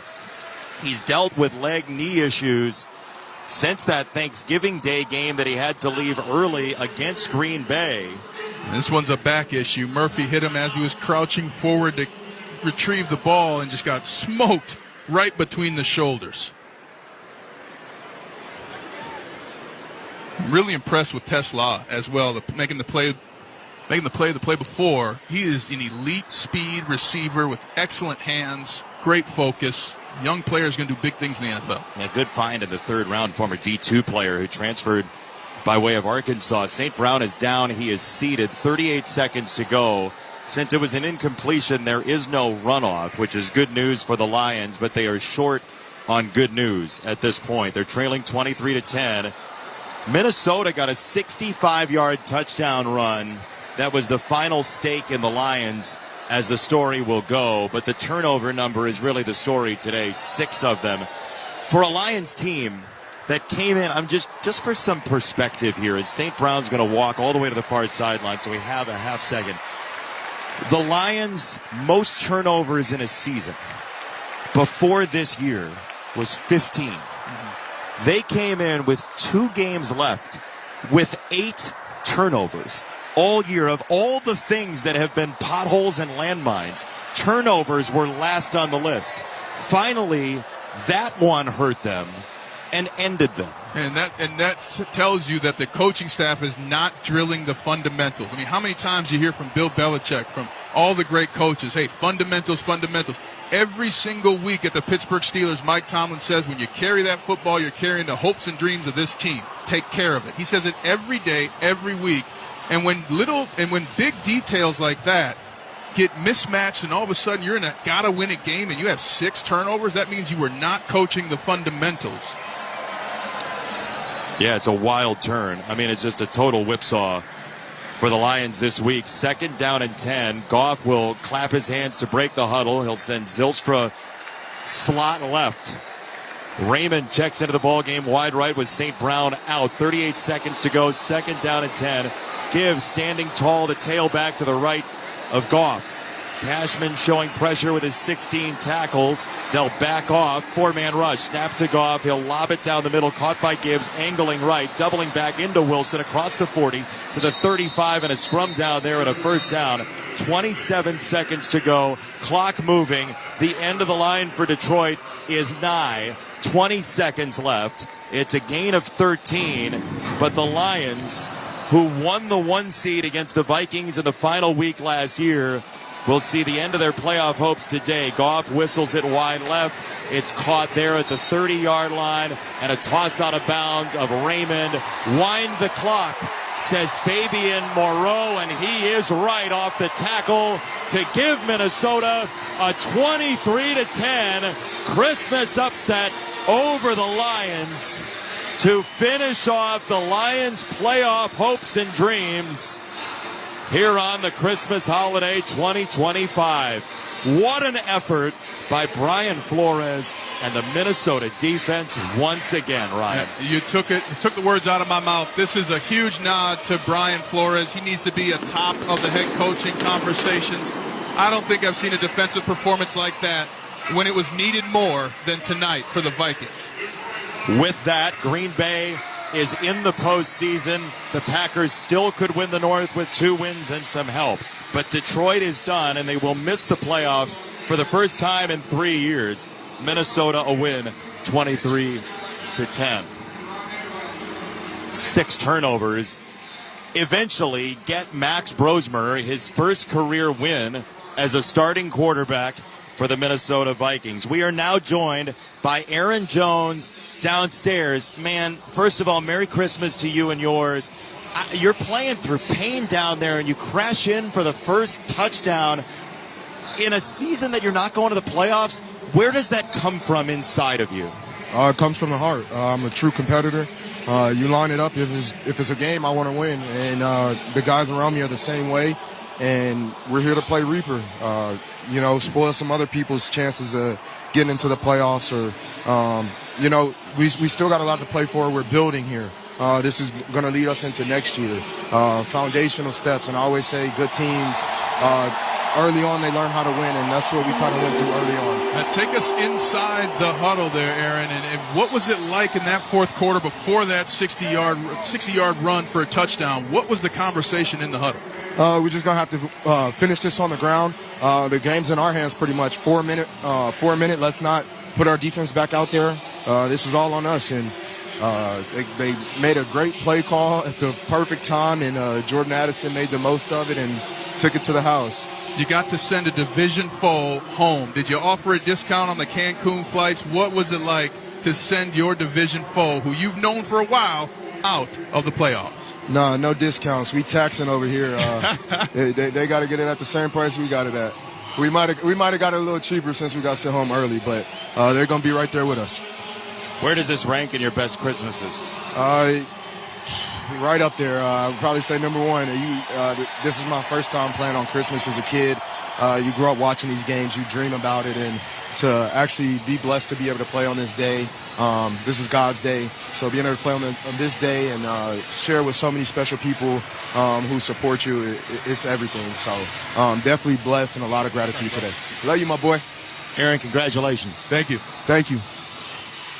Aaron Jones, senior, phenomenal effort, playing on an ankle injury coming in. He got hurt in the middle of the game as well and came back. 18 carries and 3 catches as well. And time now to select our defensive player of the game, sponsored by Allstate. You've never been in better hands. Visit allstate.com or call an agent for a quote today. Now, Ryan Harris, you should know if you've not met Ryan. Ryan went to Notre Dame. Just as a prelude to his choice of the defensive player of the game, brought to you by Allstate. Who are you choosing today? I'm choosing the man who had 3 tackles, 3 combined tackles, an interception. Oh, my goodness, what can Notre Dame do for you? We're talking about the Notre Dame graduate, the fountain of youth himself, Harrison Smith. What a game. And he had a sack. That was a great sell for Harrison Smith. He had a brilliant game. Nothing new for Notre Dame, guys. We can do it all. Just next time, catch that tackle eligible, okay? Great. 23-10, your final score. Minnesota over Detroit to knock the Lions out of the playoff picture here on Christmas. Once again, final score, 23-10, Minnesota over Detroit. You're listening to the NFL on Westwood One. Okay, all signed up. Easy. Now let's run payroll. What the? Hey, girl. I'm you with more gusto. Nice. Who's that? New social media manager, hired and onboarded with gusto. And spoiler, we're kind of famous now. Wait, we're famous? Oh, well, I'm famous. Payroll, benefits, and HR. Designed and built for small businesses. Choose a future with gusto. Sound familiar? At Mattress Firm, we understand there are many problems that can keep you up at night, like snoring, aches and pains, or sleeping hot. Our sleep experts have the unrivaled know-how to match you with a mattress that can help. And now at Mattress Firm, you can upgrade to a queen mattress and adjustable base for just $499.99. For the great sleep you deserve, visit Mattress Firm. We make sleep easy. Restrictions apply. See store or website for details.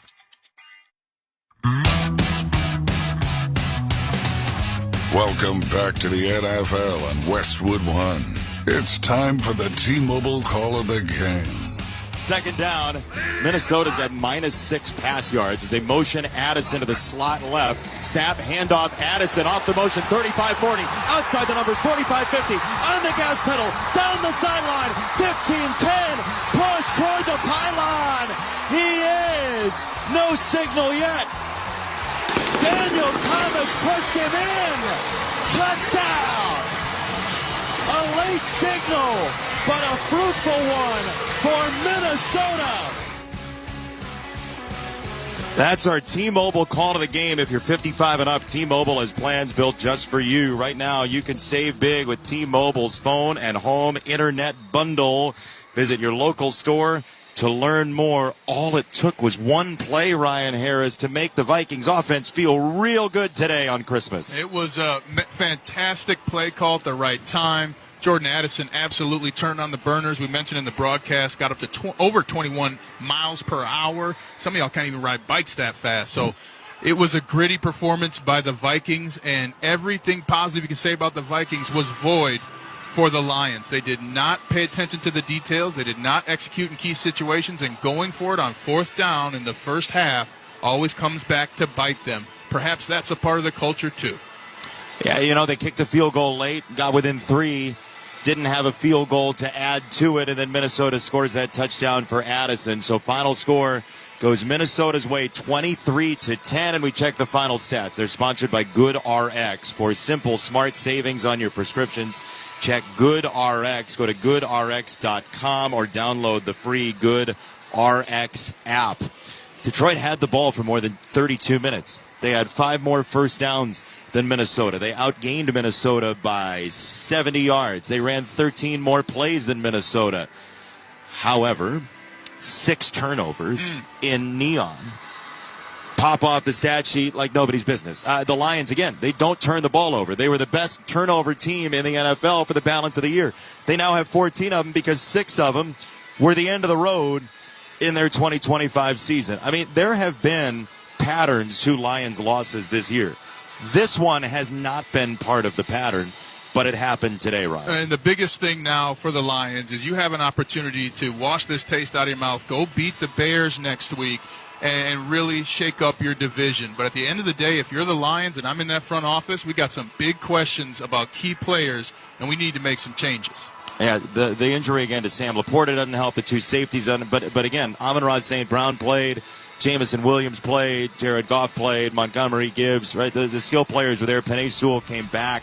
But Minnesota, look, total yards, 161 of them. J.J. McCarthy hurt. Max Brosmer, you said it, looked like he was anxious at points today, but he gets the win. It's his first career NFL win as a starter, and that's a great Christmas present for Max Brosmer out of the state of Georgia. And what he knows now is that he doesn't have to do too much to win a game. You'd like him to do more than what he did tonight, but he does know that there's a floor of like, I don't have to do too much. I can just focus on the little things in the play and trust myself.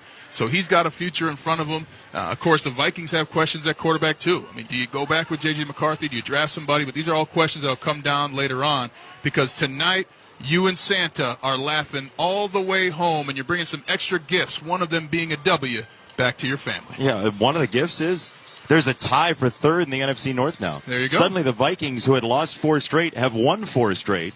They are 8-8. The Lions are 8-8, and Detroit doesn't have anything to play for other than pride next week. And they have to see it. Great first voyage with you, Jason. What an honor. Thank you. It was an absolute pleasure sharing this with you. Honestly, you're great. Have not laughed this much in a booth ever. Well, you should get better friends. Final score goes Minnesota's way, 23-10. You've been listening to the NFL on Westwood One. Today's broadcast has been sponsored by Allstate, by Granger, by O'Reilly Auto Parts, by Barbasol Shaving Cream, by Indeed, and by the official NFL app. We'd like to thank our crew for tonight. Studio coordinator Art Martinez, studio producer Dan Silverman, studio engineer Matt Higdon, production assistance provided by Mark Lund, our statistician Tom Hecker, our spotter Sandy Weintraub, our on-site engineer Dan Robotham, coordinating producers Brian Finkelstein and Aaron Cummins, executive producer Mike Eby, and the senior vice president of sports for Cumulus Media and Westwood One is Bruce Gilbert. Up next, final game of our triple header. The Denver Broncos are in Kansas City to face the Chiefs. You can catch that game right here on many of these same stations on the NFL app or streamed live for free on our website, westwoodonesports.com, and in the Westwood One Sports app. It's the upset of the day. Once again, our final score from Minnesota, the Vikings 23, the Lions 10. Now for Brad Heller and Ryan Harris, I'm Jason Benetti. Thanks for joining us, and Merry Christmas. You've been listening to the NFL on Westwood One. This is Matthew Stafford of the Los Angeles Rams. Hear me break down the week in the NFL every Monday night on Let's Go, 6:30 Eastern on SiriusXM NFL Radio, Channel 88. Everything a football fan needs is on the SiriusXM app. The biggest college football games. Holy smokes, what a play! Every NFL game with your hometown announcers. It's a miracle in Las Vegas! Winning fantasy football advice from the experts on Fantasy Sports Radio. Just because you're allowed to make a waiver move doesn't mean you have to make a waiver move. And passionate personalities on Mad Dog Sports Radio. You're not winning a championship! Can we mellow out? No matter how you follow football, it's all on the SiriusXM app. New Year's Eve is live across America on SiriusXM. Ring in 2026 with Fish at Madison Square Garden and over 50 country acts, including Lainey Wilson, Jason Aldean, Bailey Zimmerman, and more at Nashville's Big Bash. Plus live shows on The Heat, Turbo, Hits One, and many other channels. Listen throughout New Year's Eve. At home with SiriusXM on your phone, computer, Alexa, TV, or other internet-connected devices. Season's greetings, football fans. This is Jim Miller. And I'm Pat Kerwin. Be sure to tune in to Moving the Chains tomorrow at 3 p.m. Eastern. We'll be breaking down the action from the Christmas triple header and getting you ready for all the rest of the Week 17 slate. Including a pair of games on Saturday with major playoff implications as the Texans take on the Chargers and the Ravens battle the Packers. So come talk some ball with us tomorrow at 3 p.m. Eastern on Moving the Chains, SiriusXM NFL Radio, Channel 88, and on the SiriusXM app. Send 2025 packing with a full-blown party music experience. The biggest high-energy hits from across the SiriusXM universe. All on one channel. That's the way I like it. New Year's Nation. Starting Saturday through January 1st on Channel 4 and at home on your phone, computer, Alexa, TV, or other internet-connected devices. Find your game or sport on SiriusXM.com/sports. Merry Christmas, everybody. I'm J.P. Shadrick along with Ryan Leaf. Brad Heller will join us shortly from our Westwood One studios. And earlier today in Game 1, Cowboys beat the Commanders 30-23. Game 2, the Vikings eliminated the Lions from playoff contention, a 23-10 win.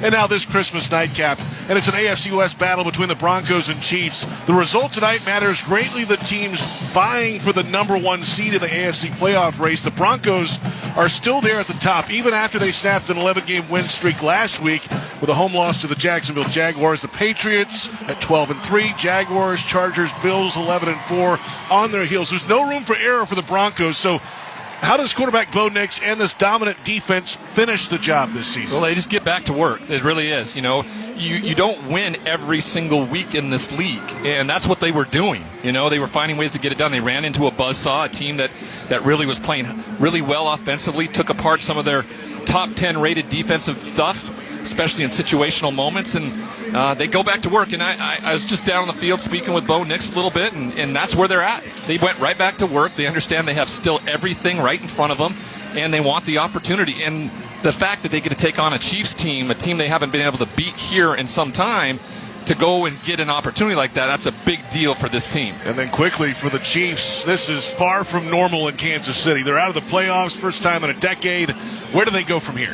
Well, there's a lot of what I would say disappointment to this season, of course. But then there's a lot of uncomfortability that's coming this offseason in terms of what's going to go down in free agency, what's got to go down in the draft, and where your quarterback's health's going to be. And we'll get to all that coming up a little bit later. Much more to come from Arrowhead Stadium on a perfect night for football. 62 degrees, partly cloudy skies. We approach kickoff between the Broncos and the Chiefs. We'll return with Scott Graham from the Progressive Insurance Studios. Cars, homes, boats, motorcycles, RVs, and more at Progressive.com. You're listening to the NFL on Westwood One. Kohl's clearance deals are so good, you might want to brace yourself before you shop, because up to 70% off can do things to you. Sudden goosebumps, racing pulse, involuntary gasping at prices. You may even feel the uncontrollable urge to brag to someone, anyone, even Deb, the checkout lady who's seen it all day. Don't worry, that's just the thrill of Kohl's clearance. Shop it now in-store and online. Select styles, some exclusions apply. See store or Kohls.com for details. Welcome back to Winter Hack Radio, the place for clever hacks to survive the season. Icy driveway? Well, try spreading sand or birdseed to help with traction. Snowy puppy paws? Well, grab a whisk, brush it off, done. Catch COVID-19? Well, just get... Actually, there's no hack for COVID-19. But if you test positive, prescription medications for COVID exist. Ask your doctor if they're right for you. Visit PfizerForAll.com to learn more. Sponsored by Pfizer.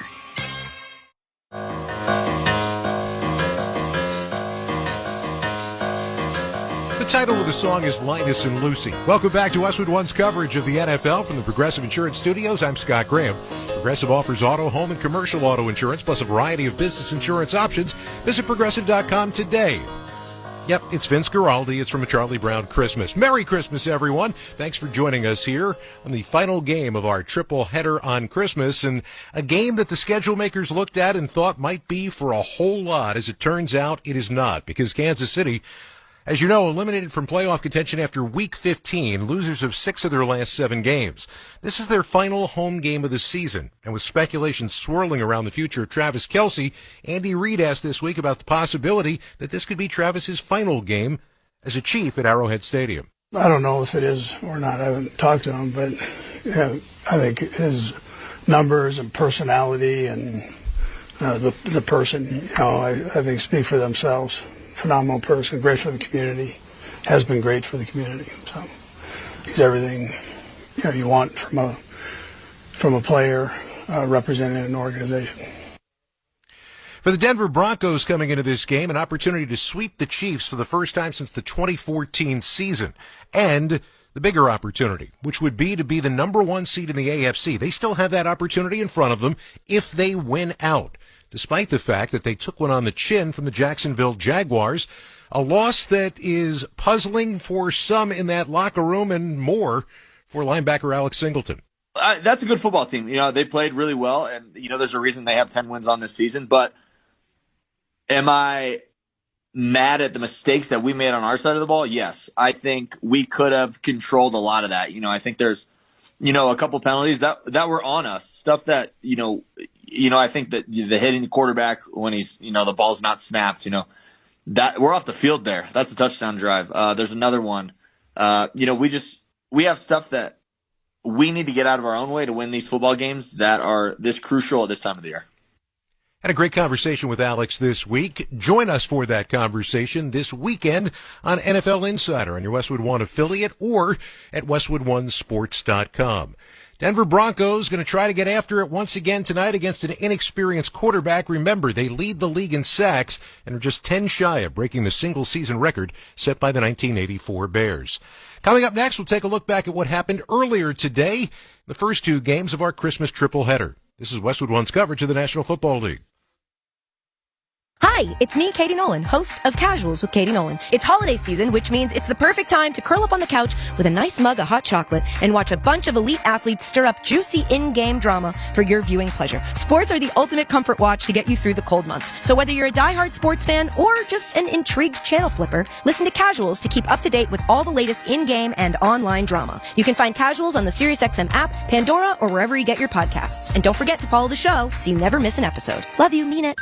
There's no place like home for the holidays. Cozy up and keep it merry and bright with the SiriusXM app. Exclusive holiday channels and specials. Let us know, let us know, let us know. Calming music for overworked elves. Find the perfect music for trimming a tree, hanging your stockings, and everything in between. Unwrap everything holiday. Search At Home in the SiriusXM app. It's Fantasy Football Championship Week. Get the edge you need with Fantasy Sports Radio. I don't care if you're a 50-point underdog. Put the best players in. We just need points. Go home a Fantasy Football champion or just go home. Go ahead and fire up your Cardinals. The Bengals defense can't stop anybody. You've made it this far. Don't give up the title because you made the wrong roster move. You gotta go with the guys who got you here. Don't overthink it. Fantasy Sports Radio, Channel 87, and on the SiriusXM app. Relive the songs and stories that defined 2025. Tap into the SiriusXM app for countdowns of the year's top tracks. From your favorite channels like Hits 1, The Highway, Octane, Hip Hop Nation, and more. Plus, the biggest moments in sports, comedy, and beyond. Make it 5 in a row for Shohei Ohtani. Just search 2025 in the SiriusXM app to start the look back. Hear your hometown announcers call every game on the SiriusXM app.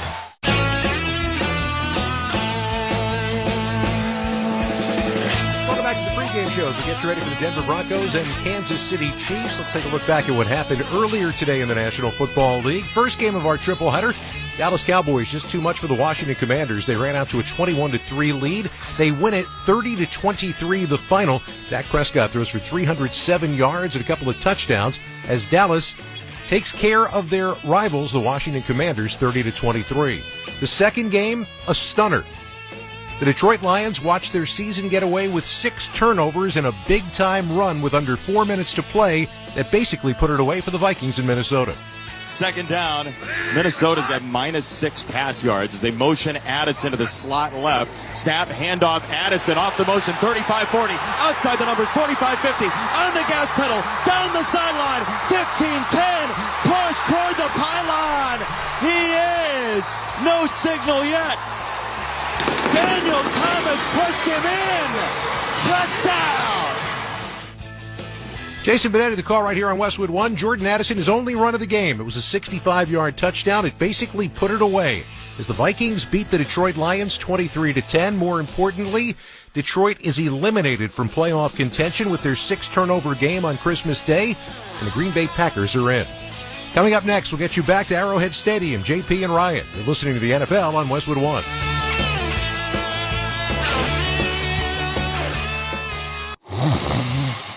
Sound familiar? At Mattress Firm, we understand there are many problems that can keep you up at night, like snoring, aches and pains, or sleeping hot. Our sleep experts have the unrivaled know-how to match you with a mattress that can help. And now at Mattress Firm, save up to 60%, plus get a free adjustable base with select Sealy mattresses. For the great sleep you deserve, visit Mattress Firm. We make sleep easy. Restrictions apply. See store or website for details. Some people just know you can save money on car insurance by checking Allstate first. Like you know to check the weather first, before wearing face paint to the game. Bro, your Go Cats is dripping into your nachos. Oh, and now paint is in my eyes. Interception! Did you see that? No.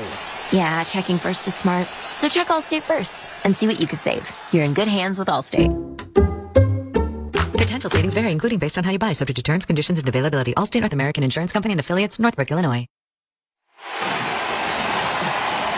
Welcome back to GEHA Field, Arrowhead Stadium in Kansas City, Missouri. This Christmas night AFC West showdown. The Denver Broncos 12-3 and the Kansas City Chiefs at 6-3. 9. Time now for tonight's winning playbook, sponsored by LinkedIn Ads. With LinkedIn Ads, every ad gets served to the MVPs you need. Get a $250 credit when you spend $250 on your first campaign. Go to linkedin.com/campaign. Terms and conditions apply. All right, Ryan, let's start off with the Denver Broncos, the current number 1 seed in the AFC playoff race. They had an 11-game win streak snapped last week. How do they get it done tonight? It's all about Bo Nix. It's always about the quarterback. But further along we get in the season and the playoffs happen, he's got to play as good as possible. So I would expect a lot to be placed on his shoulders tonight. They need to run the ball well, yes, everybody does. But he needs to be accurate from the start of the game till the end. And they haven't been able to do that when they've gotten behind and had to try to catch up. They want to be able to do that more frequently with him in play action to go down the field. And now for the Kansas City Chiefs, they've lost 4 straight, 6 of the last 7. Chris Oladokun is making his first career start at quarterback tonight. How do they get it done? Well, it's not to put too much on his shoulders like we just talked about in Denver, where everything's got to go on the shoulders of Bo Nix here in his second season. Chris Oladokun only making his first start since 2021 in the FCS against Montana State, if you can believe that. This opportunity is huge for him. Up against a top-ranked defense, he's going to have to be accurate with the ball, like anything where the quarterback does, but they're going to run the ball a lot, I suspect. Something that you wouldn't necessarily see. Talking with Matt Nagy before the game, he talked about the things that brought the coaching staff back a little bit this week because they had to simplify the offense and kind of almost reintroduce the offense to this team. Not only the young players that are playing, but the veterans as well, and it's been an incredibly kind of uplifting week not having your franchise quarterback in Patrick Mahomes and having to kind of indoctrinate a new one where everything falls at his feet here on Christmas night. The head coaches tonight, Sean Payton, his 3rd year as the Broncos head coach, 15 seasons with the Saints, 191 total wins in his career, including a Saints win in Super Bowl 44. Back-to-back playoff teams now for the Broncos. Andy Reid, 27th year as an NFL head coach, 307 career wins, 4th on the all-time list, behind only Don Shula, Bill Belichick, and George Halas' 13th year with Kansas City. The Chiefs won the toss, deferred their option to the second half, and Denver will receive. Marvin Mims Jr., Tyler Bidet are back to return, and the Chiefs' Harrison Butker set to kick it away from right to left. The Chiefs in their home red jerseys, white pants, the red helmets, with the KC Arrowhead logo on each side. Tonight, Denver wearing all white helmets, jerseys, and pants with blue numbers. The smoke from the fireworks is fogging up the field at the moment. The fog is lifted from earlier today on Christmas Day, and it's turned into a nice night. 61 degrees at kickoff. Partly cloudy skies. We're ready for Christmas night in Kansas City. Glad you're with us here on Westwood One. The football is on the tee for Harrison Butker. The Chiefs kicker measures it out. Takes a 4-step approach and swings the right leg through the end-over-end kickoff into the end zone to our left and bounces out for a touchback. And now here come the Denver Broncos. Bo Nix, last week in a losing effort, threw for a career high 352 passing yards on 60% passing, a touchdown and an interception in the loss to the Jaguars. He's thrown 24 touchdown passes this season. He's run for 4, and he's just under 400 yards away for 4,000 in now his second season in the NFL. R.J. Harvey is the running back, standing to his left. And there are 3 receivers. 2 on the left side, single man right, and tight splits. They'll move a man in motion left to right. 1st and 10 from the 35-yard line. Nix out of the gun.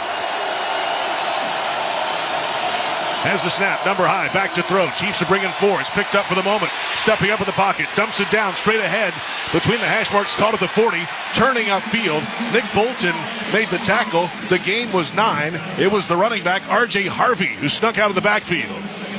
You know, the trusted Sean Payton of the second-year quarterback in Bo Nix, simply in situations like this, when he asks him to go through his progression, and once he realizes the big play isn't there, to find his check down guy, because R.J. Harvey in open space is a real problem for any defense in this league. Yeah, just over 300 yards receiving this year, 4 receiving scores for Harvey. 2nd down and 1 for the Broncos. Shotgun snap again. Knee-high handles it, hands it to Harvey over the left side, finds a crease, and he has the first down up to the 50-yard line. A gain of 6. First down. Chris Jones made the tackle. The 3-time first-team All-Pro defensive tackle for the Chiefs. First down, Denver. Losing J.K. Dobbins earlier in the year, who was really their workhorse, eliminated R.J. Harvey for more of a situational role. Instead, he's become their number one guy, and he's been asked to run between the tackles, and it hasn't inhibited this offense one little bit. In fact, his speed has been a difference maker between those tackles. 2 tight ends and a 3-point stance just off the left tackle. Shotgun look again. 2 receivers wide right. Bo Nix in the gun.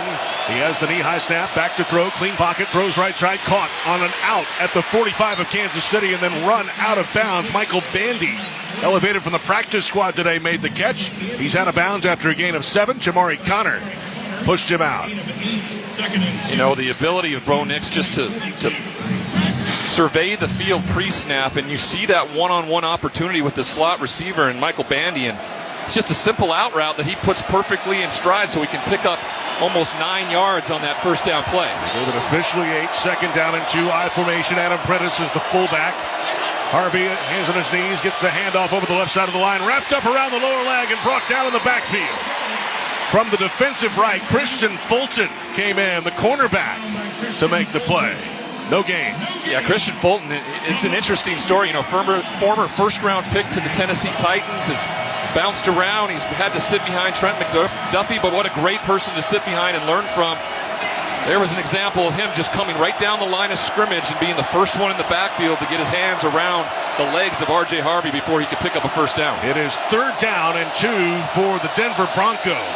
12th in the league on 3rd down this year, 40%. Shotgun snap, quick throw left side, wide receiver screen. It is the running back, Harvey, running wide. He's got the first down and a few extra outside the left numbers and shoved out of bounds by the safety, Brian Cook. A gain of 6, first down for the Broncos. For you, all of you listening out there, and you're thinking about what R.J. Harvey is, especially in a Sean Payton-style offense, think of Reggie Bush in New Orleans, or think of Alvin Kamara, kind of an undersized but very potent scat back who can catch the ball in space and run as well. Jaleel McLaughlin is in the game at running back, standing right at Bo Nix in the gun. 2 receivers right side, single man left. He gets the handoff around the left end, cuts it upfield at the left numbers, past the 35, driving forward to the 30 along the left numbers, a 6-yard gain for Jaleel McLaughlin. 3rd-year running back out of Youngstown State. Omenahue in on the tackle for Kansas City. This running back room has been a huge part of why this team has been able to sustain all these wins this year, because all these games were really close. Like, it wasn't as if they were blowing teams out. They had to be punishing. They had to have time of possession, and the running back room continues to utilize that. Stacked receivers right, pistol formation. Snap, turn, it's a play fake, rolling right. Bo Nix on the move, throws on the run. It's caught by Troy Franklin, cutting upfield and then hammered and then brought down at around the 25 outside the right numbers. Jamari Connor made the hit, a gain of 6. But Troy Franklin paid the price, the 2nd-year player out of Oregon, a teammate of Bo Nix in Eugene. You know, one of the things that Bo Nix is so good at is what Sean Payton loves to put in his offensive schemes, and that's just always having an open receiver to throw to. And no matter what, that's in the progression of his read. He got to come to somebody late, and that's exactly what he did right there, getting the ball to an open space and picking up the first down. 10:35, moving clock, first quarter, 0-0 score, opening drive. I formation, handoff with his left over the right side of the line. Gets a couple yards.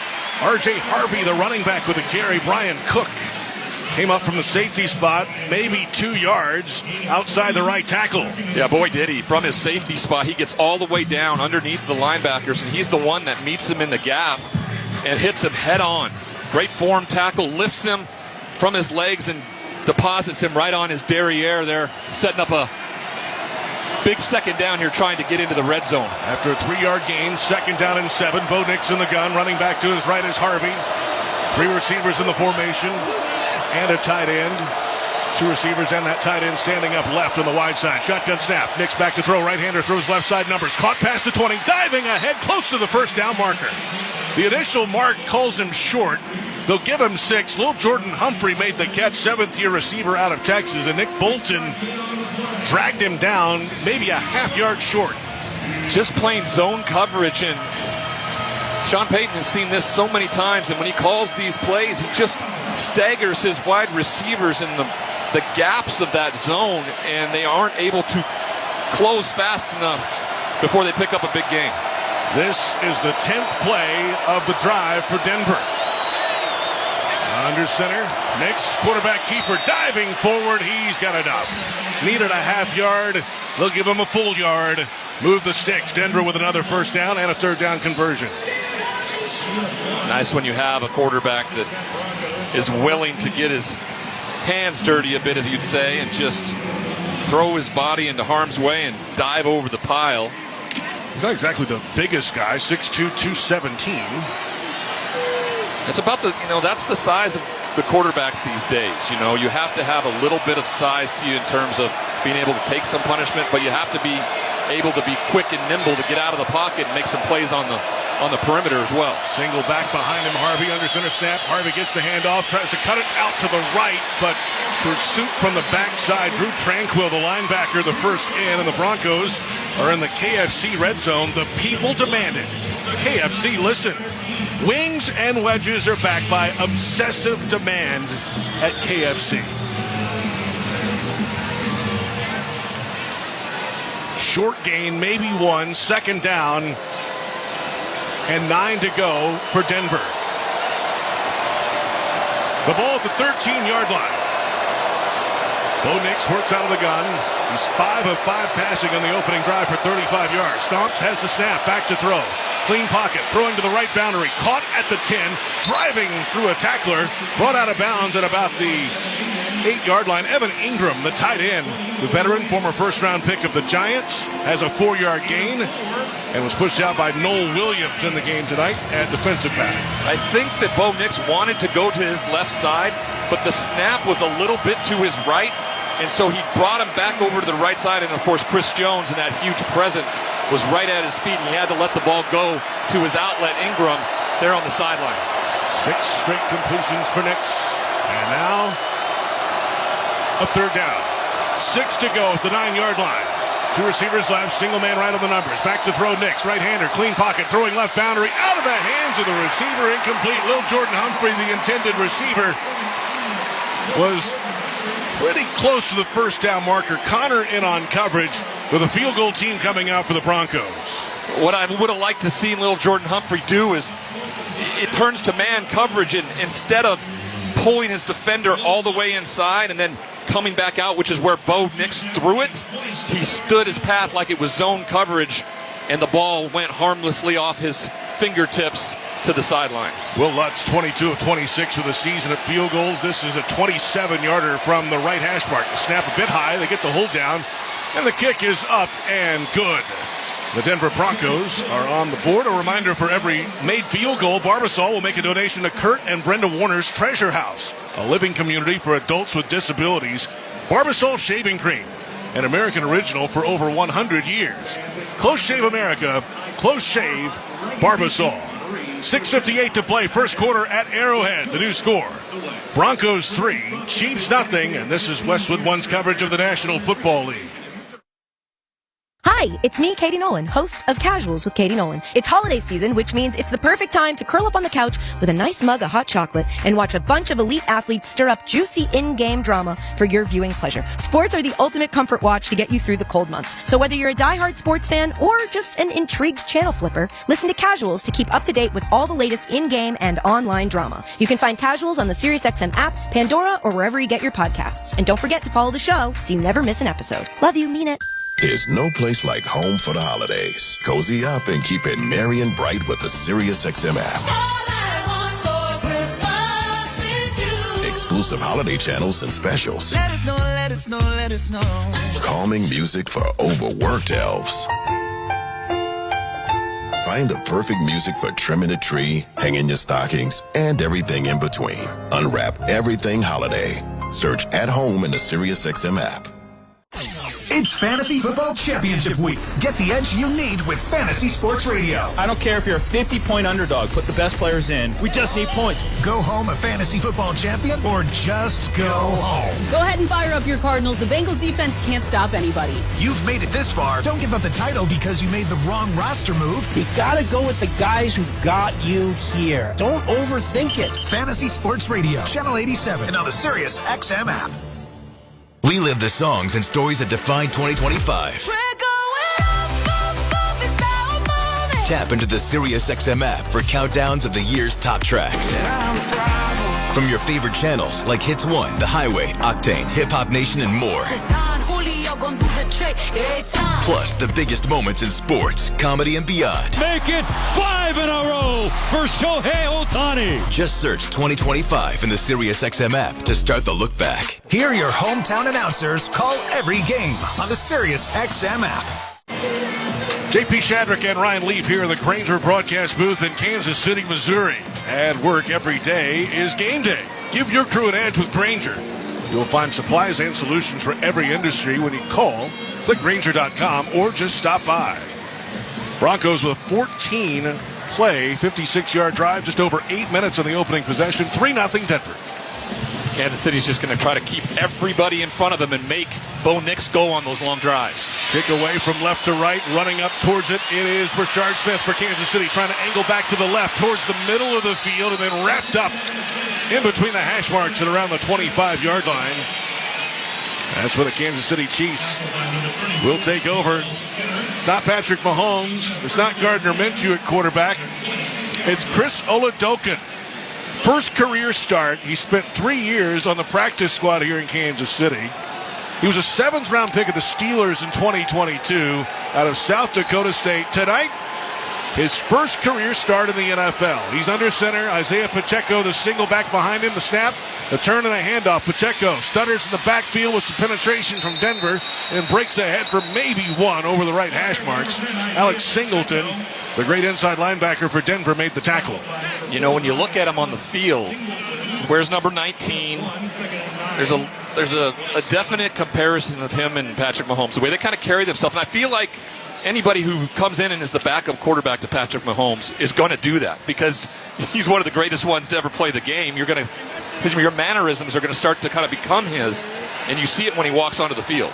Travis Kelce in the game on the left side of the formation. Handoff over the center and right guard. Pacheco twisting, turning, fighting. P.J. Locke finally brought him down.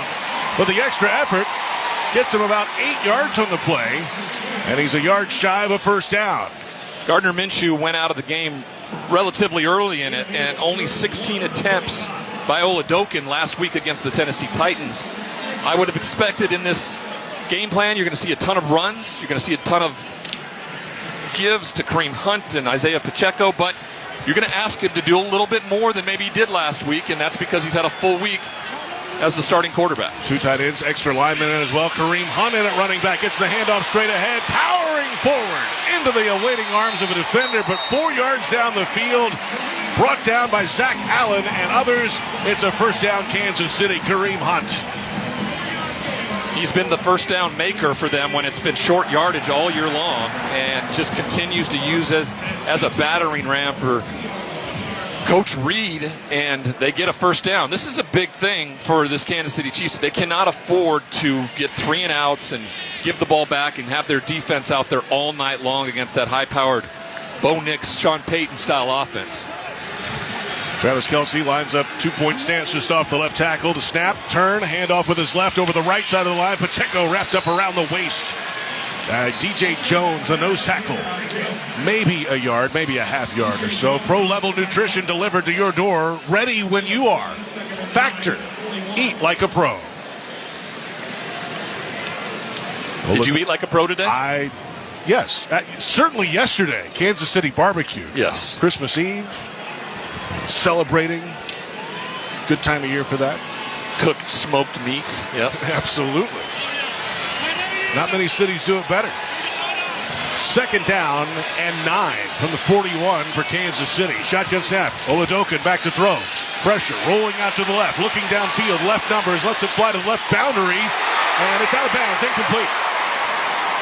Xavier Worthy, the intended receiver, tapped a right foot out of bounds after making the catch.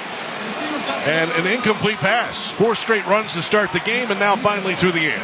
And he had Worthy immediately if he wanted to go to him. Instead, he kind of lost vision with him, and ultimately, after having to vacate the pocket, threw it to him late. And unfortunately for Worthy, he had 1 foot standing in the white chalk out of bounds as he caught the ball.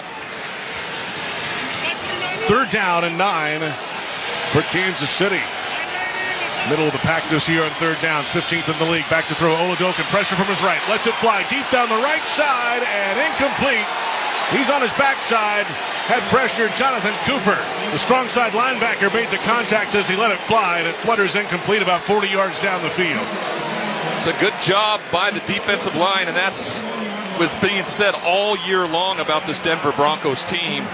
They just put so much pressure on the quarterback with only rushing the down 4 players. That allows you to have so much coverage in the back end and makes things so easy for a defensive coordinator when he's making those calls. 6 plays, and now a punt coming for Kansas City. Ball at their own 40-yard line.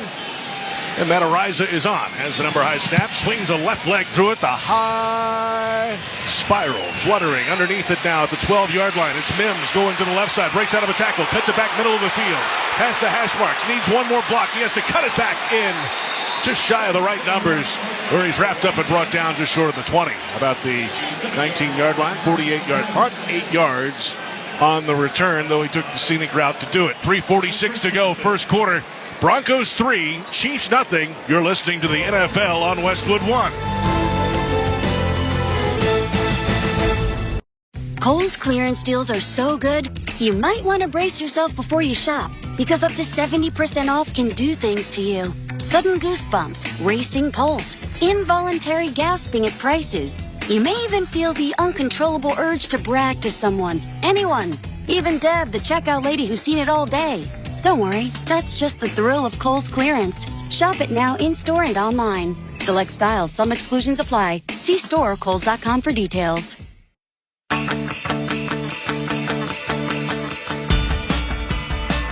Welcome back to the NFL on Westwood One. It's time for another memorable moment in football history. Sponsored by Advantage Gold. They're going to go with the Wildcat, I think, here, because Smith is on the sideline, and big bodies have come in. The ball is at the 2. Poe is going to be in the shotgun, the defensive lineman, the nose tackle. Poe gets the shotgun snap. Then he throws a pass, and the pass is caught. A leaping 2-headed crab in the back of the end zone by Harris. The nose tackle has just thrown a touchdown pass for the Chiefs. They've done it every way tonight. Kevin Harlan right here on Westwood One with a call 9 years ago. Kansas City put on a holiday show here at Arrowhead. The only other time the Chiefs and Broncos met on Christmas. Enter Dontari Poe, 346 pounds of defensive tackle lining up at quarterback. And he found Demetrius Harris becoming the heaviest player in NFL history to throw a touchdown pass. Perfect exclamation point on a 33-10 blowout. A week later, the Chiefs finished the job. They claimed the AFC West crown, the first of 9 in a row, a streak that lasted until this season. That's tonight's memorable moment in football history, sponsored by Advantage Gold. Defense wins football games and protects retirements, too. Call Advantage Gold at 800-900-8000 now. Leave your email and get your free gold information kit. J.P. Shadrick, Ryan Leaf from Arrowhead, Kansas City, where the Broncos lead the Chiefs 3-0. Second possession now. Denver Broncos. They never weighed me before any game, so there could be some skepticism on the heaviest player to ever throw a touchdown You're claiming pass. that you were that big. You know what? I don't like to brag about it, but I'm just trying to say here, it may not be factual, all right? They weren't weighing me before every game. Okay. All right. There's speculation out there. Yeah. And, it's part of it. It's what it is. 3-0 Broncos. 3:46 in the first quarter. Under center, Bo Nix. Ball at their own 19. Under center snap. Play fake. Rolling to the left. The right-hander throws deep down the left side. Open man on the left boundary and just threw it behind Marvin Mims Jr., who had to lay out for it on the left sideline. Incomplete. He's about 10 yards wide open each way. Incredible play call. It is a boot to the left. He's just rolling out, and he's got both receivers wide open. He's got an out route by the inside guy in Troy Franklin, and then wide open is Mims down the sideline. He does a good job of kind of sauntering down and slowing down a little bit, but Bo Nix is just not accurate enough and didn't put it on his body for a big pickup. Only the second incompletion tonight. Now 6 of 8 in the game for Nix. Out of the gun, 2 receivers left, single man right. R.J. Harvey, the running back. A snap, and it's a play fake. And Bo Nix going to run with it around the right edge. Cannot get the corner and pushed out of bounds near the line of scrimmage. We'll see how much he lost. Probably 2. Noel Williams ran wide and stayed with him. It is a loss of 2, and it's 3rd down long. I talked to you about the keys of the game beforehand and what Kansas City had to do offensively. I didn't talk to you about what they had to do defensively. Trent McDuffie out. Jalen Watson out. All these corners. But both times we've seen it now. Christian Fulton and now Noel Williams both on the perimeter, setting the edge and not allowing the back to get outside. That's why Bo Nix takes the loss there on 2nd down. Denver 2 of 3 on 3rd down tonight. Tyler Bidet is in the game at running back. And the snap. Back to throw. Chiefs bringing 4.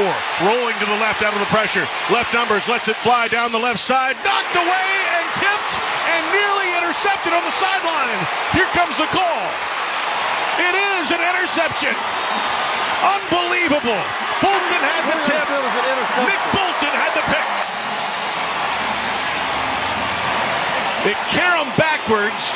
Bolton, as Fulton got his right hand on the football, knocked it straight back about 4 yards.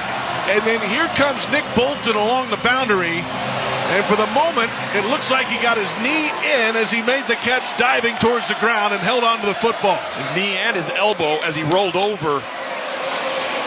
This is a tremendous job by Christian Fulton getting out there. And this all started because of Omenahu, their defensive edge rusher, who came in on the pressure to move Bo Nix outside the pocket, trying to throw to his left on the run, just to not enough on it.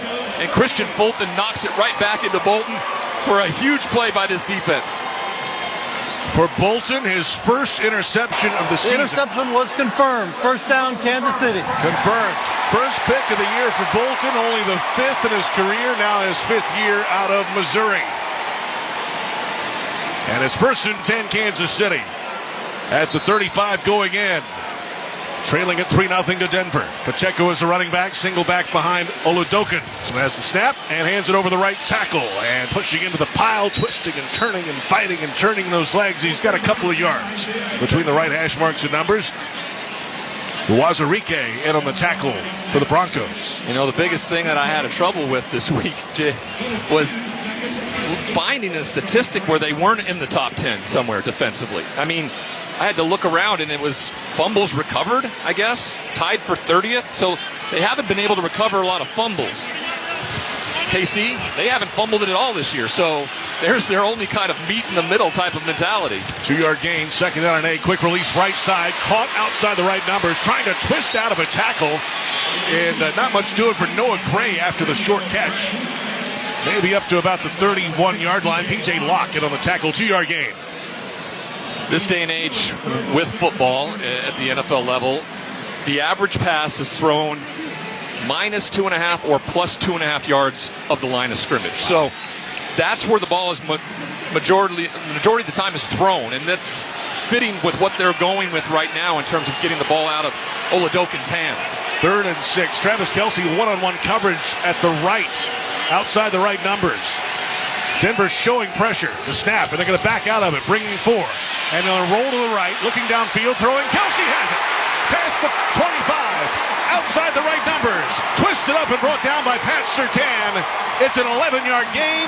And another catch for Kelce. His first of this game. 190 consecutive games with a reception. I mean, this is a lot of respect. You have the Defensive Player of the Year, Patrick Surtain. He's on him one-on-one on a tight end out on the perimeter. Usually you move him to your best wide receiver, not on your tight end. Usually sometimes you have a linebacker out there instead, the best cover guy, and then Kelce wins. He comes to the inside, plants, and he's been doing it for years. Gets back outside, flat down the side, and no matter who's throwing the ball, puts it in his gut. Could be his final home game as a Chief. And now back to throw out of the shotgun. And a running quarterback over the left side of the line, head first. Diving attempt over the tackle for Jade Barron. Foot first slide, 4-yard gain for the quarterback. And find holiday gifts on their wish list and yours with ease this season, and get great deals along the way at Kohl's and Kohl's.com. So 4-yard gain on the scramble by Oladokin. Final seconds of the first quarter. They do have to get a play off. The play clock a couple of seconds ahead. Under center, Oladokin. Single back behind him is Pacheco. 2 receivers right. 2nd down and 6. Handoff over the right side. Looking for a hole. Trying to cut it back in over the right hash marks. Behind the right tackle, Malcolm Roach. Defensive tackle in on the play. 3-yard gain. And it sets up a 3rd down. And we have reached the end of the first quarter. With the score, Broncos 3, Chiefs nothing. You're listening to the NFL on Westwood One. Okay, all signed up. Easy. Now let's run payroll. What the? Hey girl, I'm you with more gusto. Nice. Who's that? New social media manager. Hired and onboarded with gusto. And spoiler, we're kind of famous now. Wait, we're famous? Oh, well, I'm famous. Payroll, benefits, and HR. Designed and built for small businesses. Choose a future with gusto. And Doug. There's nowhere I wouldn't go to help someone customize and save on car insurance with Liberty Mutual, even if it means playing in a football game. Boom! 42! You're going down, Doug! Oh, yeah? Your price on car insurance when you customize and save is going down. Hey! Limu? What are you doing on their team? Only pay for what you need at LibertyMutual.com. Liberty, liberty, liberty, liberty. Sound familiar? At Mattress Firm, we understand there are many problems that can keep you up at night, like snoring, aches and pains, or sleeping hot. Our sleep experts have the unrivaled know-how to match you with a mattress that can help. And now at Mattress Firm, save up to $500 on Tempur-Pedic, plus get a $300 instant gift. For the great sleep you deserve, visit Mattress Firm. We make sleep easy. Restrictions apply. See store or website for details. Presenting a Gain Flings love story. Dear love of my life, we were on the 12B bus this morning when I caught a whiff. A scent so fresh, so life-changing, I had to find its source. Alas, I didn't know if you were the woman in the pink freshly washed cardigan or the retired mailman next to me, but I knew one of you was my soulmate. Ah, the scent of Gain Flings. Try Gain Flings with OxyBoost and Febreze. JP Shadrick with Ryan Leaf from Arrowhead in Kansas City, where the Broncos lead the Chiefs 3-0 in time for the start of the second quarter. Sponsored by AutoZone. Free battery testing, free battery charging, and replacement batteries that fit your needs. That's what makes AutoZone America's #1 battery destination. Get in the zone. AutoZone, and the Chiefs are in the red zone.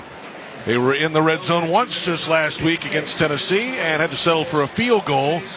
The Broncos are the second best red zone defense in the NFL. They were #1 until last week when the Jaguars scored 4 touchdowns on 5 trips. Yeah, that'll do it, you know. Usually data late in the year, there's so much data up to that point to give you the analytics. It's hard for a game to actually change something, but 4 drives in the red zone, all turning into touchdowns. That was a huge game for Liam Cohen and Trevor Lawrence. And now, 3rd down for Kansas City. 3 to go at the 13 going in. Oladokin in the gun. Running back to his left is Kareem Hunt. 2 receivers each way. Kelsey in the slot right. Back to throw. Right-hander fires. Finds Kelsey at the 10-yard line. Twisting. He needed the 10. And they're ruling him just short. Pat Surtain in on coverage again on Kelsey. And it's going to be about a half-yard shy, and it's 4th down. They're going to go for it.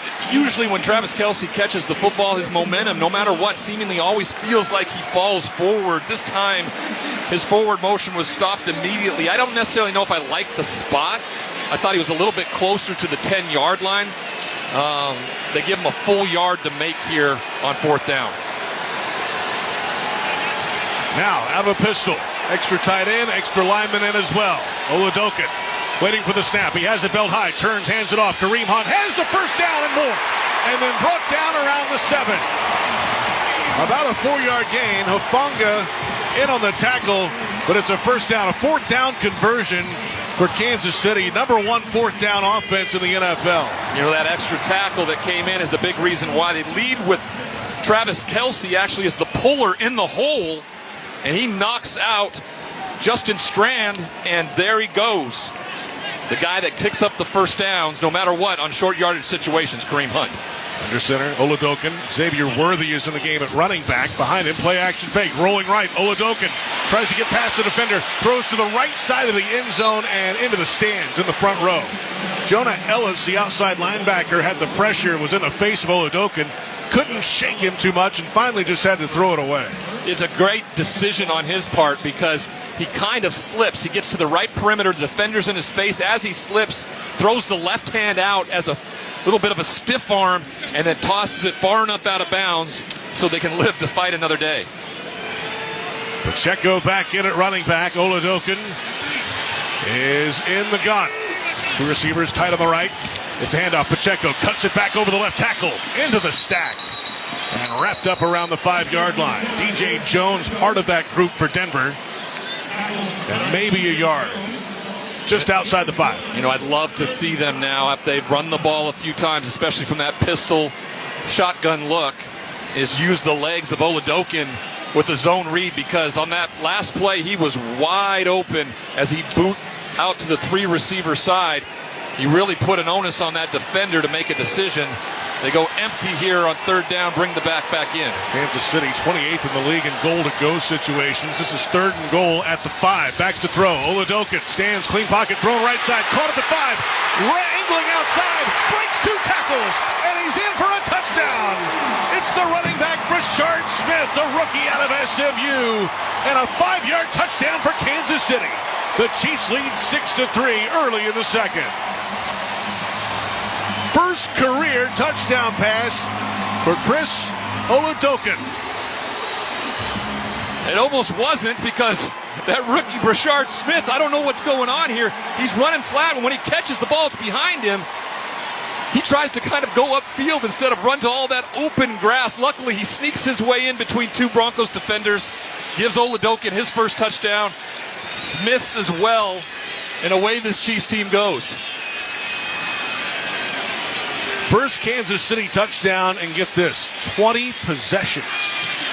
Point after attempt is up and through from Butker. And there's life here at Arrowhead. There's a penalty flag out after the play. Some pushing and shoving after the point after attempt. And we'll have to get an explanation. Division rivalry still, no matter the records.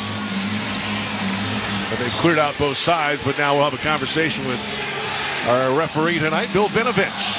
Veteran, been around this for a long time. And then Denver, you know, they've been the little brother in this thing. We have offsetting personal fouls. Defense number 98, offense number 76. Penalties decline, tries good, timeout. Bill Vinovich with the ruling, and there's timeout on the field. 12:49 to play in the 2nd quarter.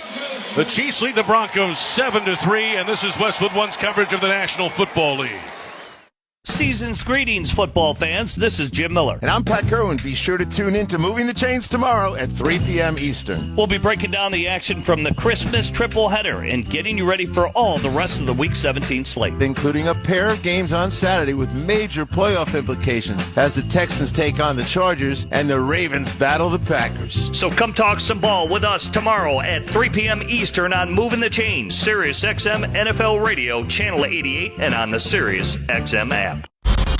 The biggest college football games are on SiriusXM. Kick is up. The kick is good. Hear every game of the college football playoff and more than 40 bowl games. That was a great move. They just juked him out of his shorts. Get the channel number for your school's broadcast at SiriusXM.com/sports.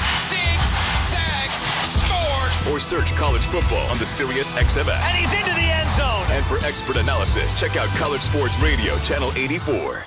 Everything a football fan needs is on the SiriusXM app. The biggest college football games. Holy smokes, what a play! Every NFL game with your hometown announcers. It's a miracle in Las Vegas! Winning fantasy football advice from the experts on Fantasy Sports Radio. Just because you're allowed to make a waiver move doesn't mean you have to make a waiver move. And passionate personalities on Mad Dog Sports Radio. You're not winning a championship! Can we mellow out? No matter how you follow football, it's all on the SiriusXM app. New Year's Eve is live across America on SiriusXM. Ring in 2026 with Fish at Madison Square Garden and over 50 country acts, including Lainey Wilson, Jason Aldean, Billy Zimmerman, and more at Nashville's Big Bash. Plus live shows on The Heat, Turbo, Hits One, and many other channels. Listen throughout New Year's Eve. At home with SiriusXM on your phone, computer, Alexa TV, or other internet-connected devices. Welcome back to Kansas City. Let's check the drive summary, sponsored by Nationwide. Nationwide is so much more than a great insurance company. They're a financial services company, too. For your insurance and financial needs, Nationwide is on your side.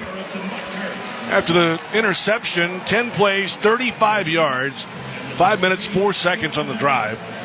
Oladokin to Smith, both with their first career touchdowns in the NFL. And Oladokin, 4 of 5, 20 yards on the possession to take the lead. 7-3, Kansas City leading Denver. The kickoff away from left to right. Line drive kick underneath it from the 2-yard line. It's Bidet up the left numbers 10, past the 20, angling to the 30, cutting and weaving through about the 34, where he's tripped up. 32-yard return for Tyler Bidet. Denver 12-3, the number 1 seed in the AFC playoff race as it stands. The Chiefs 6-9 are out of it. If Denver were to fall, it would open the door to the number 1 seed, certainly to the New England Patriots, who have the identical record as the Broncos, but 3 other teams are 11-4. I mean, the end of this year, it's really been an instrument of very good teams at the top and very bad teams. There hasn't been a lot in the middle like there have been over the last few seasons. Bo Nix and the Broncos offense. Nix started 6 of 6. He's since 0 of 3 with an interception. Out of the shotgun, has the snap. Play action fake, rolling to the right, throws on the run. Evan Ingram outside the right numbers, past the 40, spinning ahead. He's got 8 to around the 43-yard line. Omenahue in on the tackle, the defensive end on the veteran tight end for Denver. Yeah, that is just simply the matchup that they wanted. They wanted the edge rusher on their great tight end, Evan Ingram, and they had him covered initially, but soon as the play extended and kept drawing out, he got some distance and was able to make the catch and pick up 9 yards on first down. Ingram with just under 400 yards this season coming in, only 1 touchdown for the 9th-year veteran tight end. High formation. Behind Bo Nix under center. 2 receivers left. Turn handoff to Prentice, the fullback. Straight ahead. They needed about 2, and they've got about 3. Up to the 46 into the pile. Adam Prentice, 5th-year fullback out of South Carolina. First down, Denver. And the playoff picture is coming into focus on NFL Network. C.J. Stroud and the Texans take on Justin Herbert and the Chargers. It's NFL Saturday at 4:30 p.m. Eastern. Watch only on NFL Network and streaming on NFL Plus. 1st and 10, Denver. From the 46-yard line, back to throw Nix. Throwing left side and bobbled, dropped, incomplete. R.J. Harvey, the running back, in the left flat between the numbers and left boundary. And Jeffrey Bossa, the linebacker, he was starting in the middle of the field, and they just ran the 2 receivers on 2 deep posts, taking everybody out of there, and that put that one-on-one matchup between Bossa and Harvey, and the ball was just not caught. They got everything they wanted from Sean Payton's scheme there, just not the execution aspect.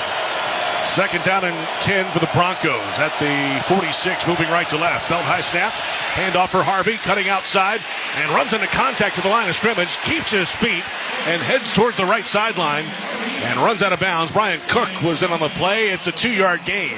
And Brian Cook once again laying that lumber. This time he's coming from his safety spot. He comes down as the play is bounced out to the right towards the Broncos bench, and then he just puts the wood to Harvey, knocking him to the side, and didn't get him to the ground, but enough to knock him out of bounds for a short gain, setting up a long 3rd down. Adam Prentice is in the backfield on 3rd down and 8 at the Denver 48-yard line. Broncos tonight on 3rd down, 2 of 4. Bo Nix has the shotgun snap. Chiefs are bringing 4. Steps up in the pocket. Throws downfield. Has a man. Diving try. And it is incomplete. Cortland Sutton, the intended receiver. It's the first time we've called his name tonight. The first target for their leading receiver. And it's 4th down. They play man with an under kind of robber guy looking up Bo Nix. So when Bo Nix steps up into the pocket, Bolton comes forward, and that allowed Cortland Sutton to get open behind him. Instead, the ball is thrown just a little bit too far. He had a hand on it twice. He had grasped it twice before he got to the ground as it tumbled along the ground, and now they have to punt. Sutton headed to the Pro Bowl, 28 yards shy of 1,000 for the season. Punt team is out there. And Jeremy Crawshaw has the clean snap and hits a high end over end punt underneath it from the 7-yard line. Back past the 10, Brashard Smith diving ahead along the left or right numbers rather up to about the 17-yard line. Brashard Smith, rookie out of SMU. 10:31 to play, second quarter from Arrowhead in Kansas City, where the Chiefs lead the Broncos 7-3 on this Christmas night. You're listening to the NFL on Westwood One. At Uline, they know firsthand the road to success is an uphill climb. Uline starts. The biggest college football games are on SiriusXM. Kick is up. The kick is good. Hear every game of the college football playoff and more than 40 bowl games. That was a great move. He just juked it out of his shorts. Get the channel number for your school's broadcast at SiriusXM.com/sports. 6 sacks, scores. Or search college football on the SiriusXM app. And he's into the end zone. And for expert analysis, check out College Sports Radio, Channel 84. New Year's Eve is live across America on SiriusXM. Ring in 2026 with Fish at Madison Square Garden and over 50 country acts, including Lainey Wilson, Jason Aldean, Bailey Zimmerman, and more at Nashville's Big Bash. Plus live shows on The Heat, Turbo, Hits One, and many other channels. Listen throughout New Year's Eve. At home with SiriusXM on your phone, computer, Alexa TV, or other internet-connected devices. Tune to SiriusXM NFL Radio Channel 88 all year long to hear expert opinions and analysis from former players, coaches, and executives. You're driving. They're honking. You're driving. They're screaming. You're driving. Change your mood. Sponsored by Liberty Mutual. Liberty Mutual customizes your auto and home insurance so you only pay for what you need. Tonight's fact: Chris Oladokun last week became the first player from South Dakota State to attempt a pass in the NFL since Adam Vinatieri, the Patriots kicker, on a fake field goal touchdown pass to Troy Brown in 2004. That is the fact of the game, and that's a remarkable fact for the Jackrabbits. It is. The Jackrabbits have really come to prominence over the last decade, winning national championships as well as competing in the FCS tournament every single year. So it was bound to produce a quarterback that was going to get to this level and throw a touchdown. Didn't have to rely on only a kicker from your university to ultimately get a pass thrown in the NFL. I was getting ready for this, and we saw that stat, and I'm looking up Adam Vinatieri highlights, which there are a few. He actually chased down Herschel Walker on kickoff coverage as well one time and made a tackle on him. Under center snap, Oladokun with a handoff. Pacheco breaks the tackle, has a lead blocker out front, left side 20, past the 25, has a first down, a little bit more past the 30-yard line. From the right hash mark to the left side, broke that tackle. Riley Moss finally brought him down, 13-yard gain. Just a sift from the defense. They both kind of come inside, and no one has the edge. Travis Kelce gets out as he pulls, and then Isaiah Pacheco just follows his big tight end down the field and tries to split two defenders, Moss and Locke.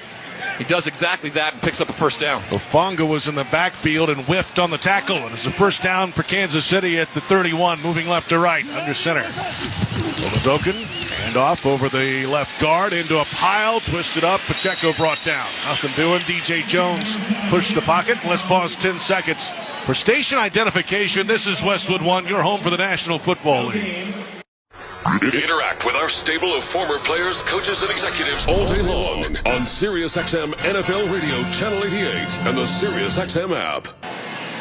JP Shadrick, Ryan Leaf in the Grainger broadcast booth at Arrowhead Stadium. Game plan with Grainger to gain a competitive advantage. Call, click Grainger.com, or just stop by for the supplies and solutions to help keep your business moving forward.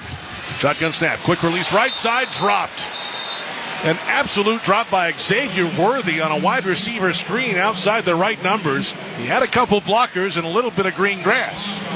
You know, big opportunity for Xavier Worthy, for some of these other wide receivers. Rashee Rice out IR'd. You got Tyquan Thornton, the speedster on the outside, he's out as well. So there's a ton of opportunity for these wide receivers to make impact. You know, a big part of this, it was a short week too. So when you're talking about getting your first opportunities to practice as a one, and then you have a 4-day week, you don't really practice. 3rd down and 10 to go from their own 31 for the Chiefs. The snap, back to throw. Oladokin fires right side and just short of the first down. Caught on one knee by Hollywood Brown. At about the 38-yard line, Riley Mawson uncovered. 7-yard gain. It's 4th down. They have to punt. And Andy Reid's got a weapon with his punter every single time. So when you get this type of thing where it's 4th and manageable but backed up a little bit, he can reverse the field immediately with how well he hits the punts. He's standing at his own 15-yard line. The ball at the 37. Marvin Mims Jr., the Broncos returner, standing at the 15 to our right. The left footer swings. It's a high boomer. Mims will let it go, and this will land at the 10, bounce toward the 5, and into the end zone for a touchback. There is a penalty flag out. 62-yard punt, no return. And we'll have to check the penalty flag from Bill Vinovich. During the kick, holding, receiving team number 31. 10-yard penalty from the 20-yard line.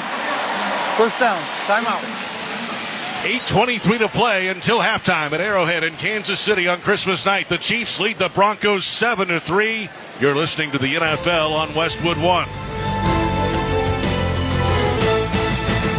Nationwide is so much more than a great insurance company. They're one of America's largest financial services companies. Like how I'm more than just Peyton Manning. I'm also motivating Manning. When I say insurance, you say financial services. Insurance. Financial services. Insurance. Financial services. Now when I say nationwide, you say is both. Nationwide. Is both. Nationwide. Is both. For your insurance and financial needs, Nationwide is on your side. Nationwide Investment Services Corporation, member FINRA, Columbus, Ohio. Sound familiar?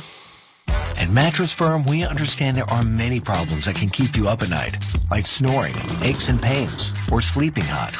Our sleep experts have the unrivaled know-how to match you with a mattress that can help. And now at Mattress Firm, save up to 60%, plus get a free adjustable base with select Sealy mattresses.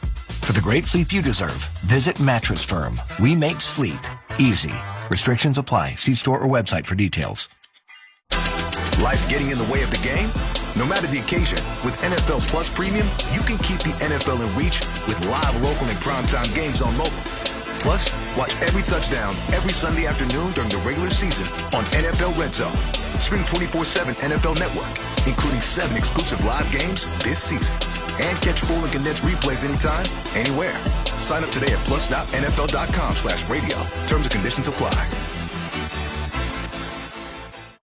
Kohl's clearance deals are so good, you might want to brace yourself before you shop, because up to 70% off can do things to you. Sudden goosebumps, racing pulse, involuntary gasping at prices.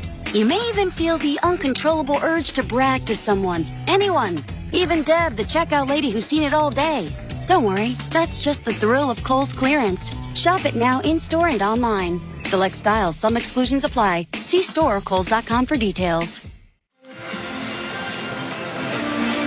Go to RileyGreenMusic.com for exclusive Duckman green vinyl of his album, Don't Mind If I Do, featuring the hit Change My Mind. Sponsored by Nashville Harbor Records and Entertainment. JP Shadrick, Ryan Leaf, Merry Christmas from Kansas City. Glad you're with us tonight. The 1-seed Broncos are trailing on the road to the Chiefs out of the playoff race. It's 7-3 Kansas City, 8:23 to go until halftime. Denver on their first drive, 14 plays, Their last two drives, 8 plays and only 11 yards. Jaleel McLaughlin is the running back, left of Bo Nix in the gun. 1st and 10 from the 10. Rolling pocket to the right. Throws in the run, right boundary. Caught by Sutton. And then turns to the right out of bounds. Noel Williams on coverage. And it's a gain of about 4 yards. Yeah, just physical at the point of attack. When the receiver gets to the top of his route, Bo Nix rolling to him as he steps toward the sideline. Good first down play. You pick up almost 4.5 yards, and that's been the biggest thing for them on the last couple drives is they've been kind of getting behind the sticks or having long third downs, and that's not going to put any sort of offense in a ton of success if they have to sit from that position all game long. I formation. McLaughlin is the I-back. Under center snap, gets the handoff with Nix's left hand, running over the left side of the line, and not much doing. Gelati in on the tackle. 3-yard gain, 3rd down, and short. 3 to go. Now remember, this Denver offense is about middle of the pack in the league. They're only scoring about 24 points per game. And they had an 11-game win streak. So they were winning a lot of games without a lot of explosive things happening on offense. Well, when you have to come back in 5 different games and then have 10 one-possession wins, yeah, that's going to be the case a lot of times. Trailing here 7-3, 3rd down snap, back to throw. Nix, right side slant, caught on one knee, and then touched down at the 24-yard line. That ends a streak of 3 consecutive failed 3rd down, 7-yard gain. 1st down Denver. Cortland Sutton with his 2nd catch. And listen, this is the Sean Payton, Drew Brees 3rd down maker that you would see all through their careers, where you just take your outside receiver in a slot formation, run the guy up the middle, clear it out, and then just have him come straight down the line to gain. Put the ball in his arms for a 1st down. Nix under center, I formation. Prentice the fullback. R.J. Harvey behind him. 2 receivers left. Play action fake. Nix is back to throw. Clean pocket. Rolling out to the right. Past the right numbers. Looking downfield and just tosses it into the bench. Incomplete. Don't miss all the NFL excitement this Sunday on CBS and Fox. Check your local listings for games and times in your area. Catch the NFL on CBS and Fox. You know what's been really impressive is the back end for this Chiefs team. I mean, you haven't seen wide receivers running just wide open, and that's what Sean Payton does so well. He schemes it up that way, but you got guys that are back there that haven't played at all this year. Jalen Watson, I said earlier, Trent McDuffie, both out, starting Noel Williams, Christian Fulton, guys that are getting their first play time all season long and maybe further back. Under center, Nix, single back behind him, play action fake. Nix back to throw, screen, left side set up. And it's R.J. Harvey, the running back, cutting upfield outside the left hash marks. Nick Bolton brings him down for about a 4-yard gain between the hash marks and left numbers. They had some space there, but it closed in a hurry. The Chiefs defense got there. Yeah, you're exactly right. There was a lot of space there, and it was a great play call. You get your speedy running back out in space with some offensive linemen in front of him, but then Nick Bolton from nowhere just comes flying in, throws his body across the midsection of Harvey and brings him down, sets up a longer 3rd down because of it. Denver 3 of 6 on 3rd tonight. Bo Nix in the gun, 4 receivers in the formation. Low snap, handles it, backs the throw, and then looks downfield. He's going to run with it. Past the 30, right numbers, 35, tripped up just past the 40. It's enough for a 1st down. Karlaftis tripped him up. Bo Nix goes for 15. It's a 1st down, Denver. Like anything, they bring an extra blitzer. So you got 5 rushers, and that means you got man coverage all along the way except for the free safety back there, and there is no one with eyes on Bo Nix, and he knows it immediately. He tucks it, picks up the 1st down, and a bunch more. 2 receivers each way. Bidet is the running back, left of Nix in the gun on a 1st down snap. Back to throw, quick throw to the left side, and it's Troy Franklin twisted up around the waist. And no extra yardage, just past the 45-yard line. Jamari Connor in on the tackle. 4-yard gain for Denver on 1st down. Sticking on these wide receivers really tight. Jamari Connor, Joshua Williams, Noel Williams, Christian Fulton. Got the linebackers playing. You wouldn't think that this team had only 6 wins. Steve Spagnuolo has got them playing some tough defense so far against the number 1 seed Denver Broncos. Chiefs lead the Broncos 7-3, 4:25, clock rolling, 2nd quarter at Arrowhead. Denver on the move. 2nd down and 6 from their own 46-yard line.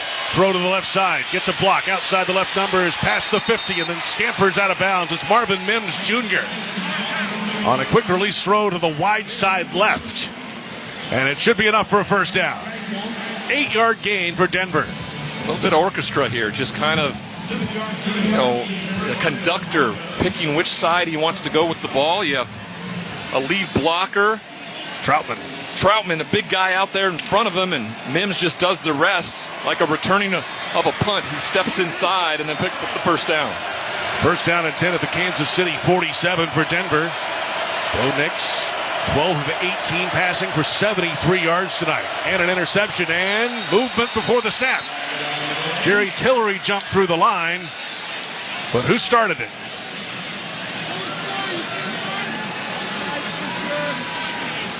There's a conversation, and now the ruling. False start. Offense number 74. 5-yard penalty. Go first down. That's Ben Powers, who's missed some time with a biceps tear, finally back on the field for 35% of the snaps last week.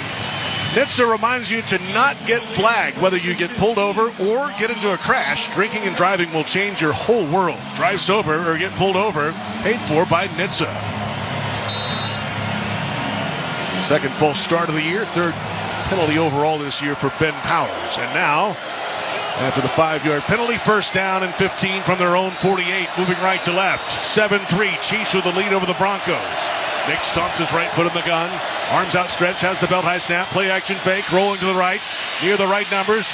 And he's going to run with it past the 45, across midfield, angling towards the right sideline, and finally out of bounds at the 43 of Kansas City. It's a 9-yard gain. They get a lot of that yardage back. This Kansas City Chiefs team has been playing so well down the field, and it looks like that this is going to be the answer for Denver. They're going to run plays that give Bo Nix something out on the perimeter, a chance to use his legs in situational moments, and he has on two of the bigger moments so far on this drive, picking up a first down, and they're picking up a bunch of yardage back after that false start penalty. This is the 10th play of the possession for Denver. And it's second down and 6. 2:35, moving clock, and a delayed handoff. Draw up the middle, breaks through a tackle across the 40, short of the first down by 2 yards. They'll give him the 39. Jamari Connor made the tackle. 4-yard gain. Jaleel McLaughlin with the carry. And it's third down and 2. I mean, this game has been about just churning plays, trying to get first downs. 3.5 yards to pick up, 3.5 yards to pick up, third and 3, fourth and 1. Enough so that we're about to hit the 2-minute warning, and each team has had realistically 5 possessions altogether so far in this game. And we have reached the 2-minute warning, sponsored by Credit Karma. Credit Karma uses your credit profile to show you real loan offers with clear terms without hurting your credit scores. No gimmicks, just personalized estimated rates. Download Intuit Credit Karma to get started. 2-minute warning. The Chiefs over the Broncos late in the second quarter, and you're listening to the NFL on Westwood One.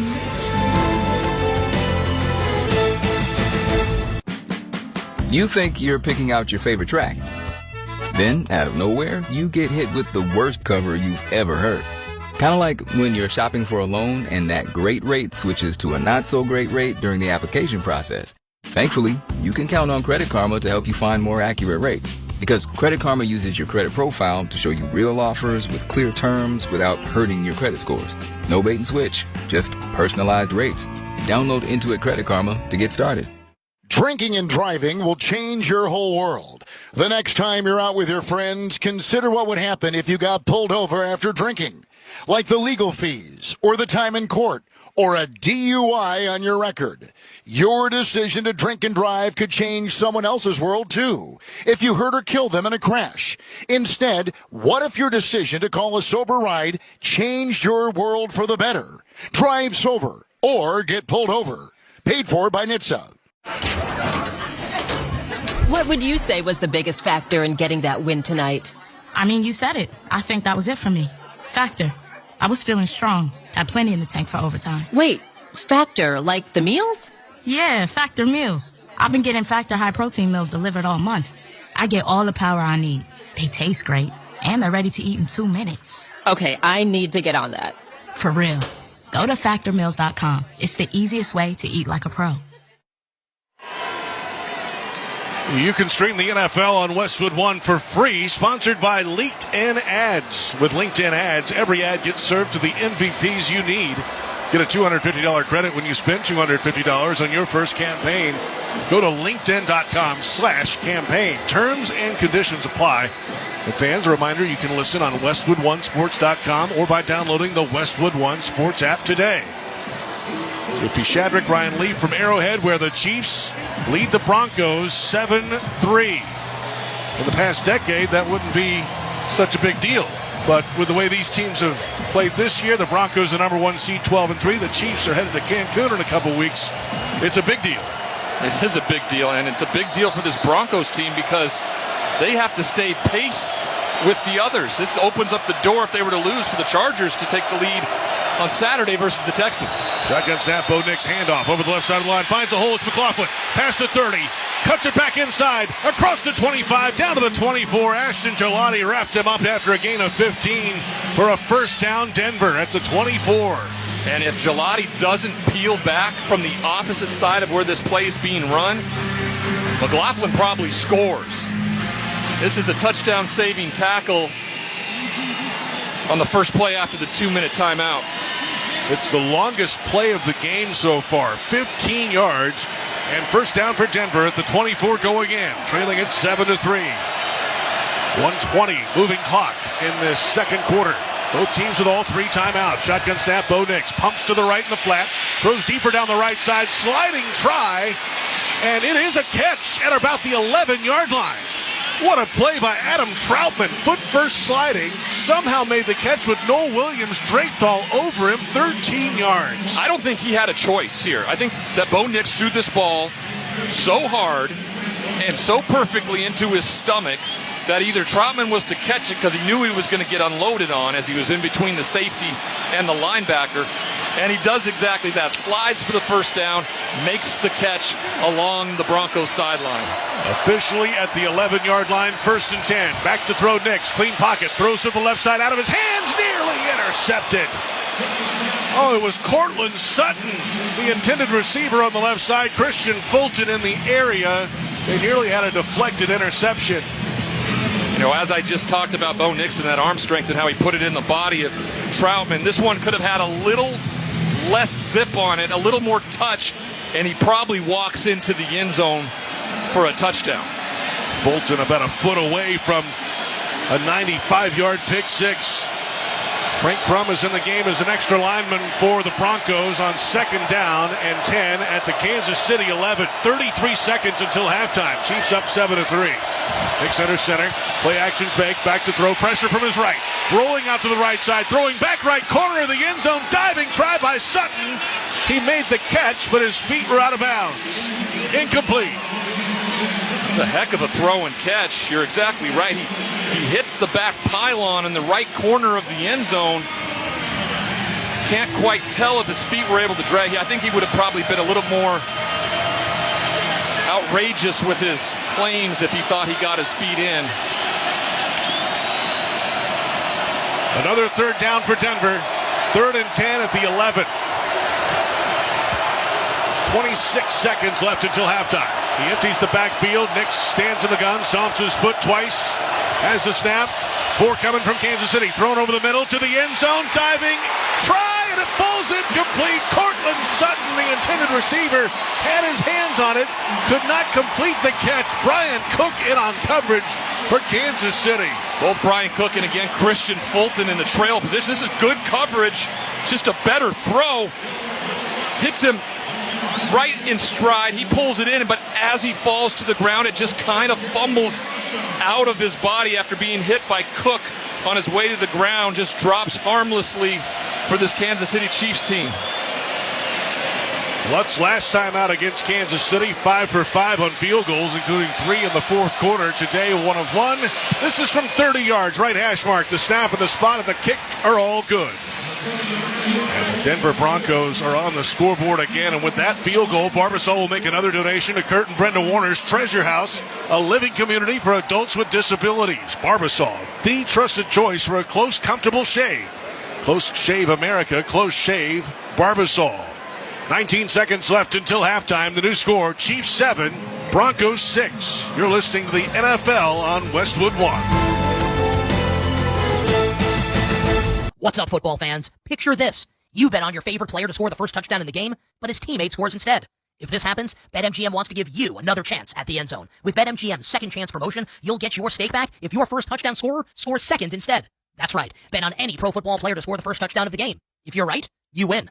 If your player scores second, you get your stake back in cash. With BetMGM's second chance offer, you have a chance to keep the fun going after the first player crosses the goal line. Try a first touchdown scorer wager with confidence today. BetMGM. Make it legendary. BetMGM and GameSense remind you to play responsibly. See BetMGM.com for terms. 21 years of age or older. This specific promotional offer is not available in Mississippi, Pennsylvania, Puerto Rico, or Ontario.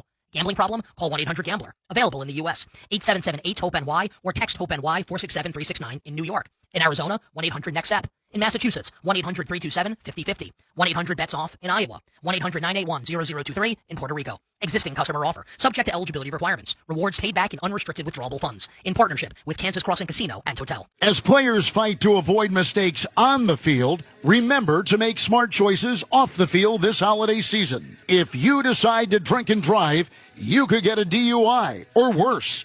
That one decision to drive impaired could change your life and the life of others forever. If you're going to drink, the only way to be the MVP this holiday season is by planning a safe and sober ride home. Don't risk it. Drive sober or get pulled over. Paid for by NHTSA.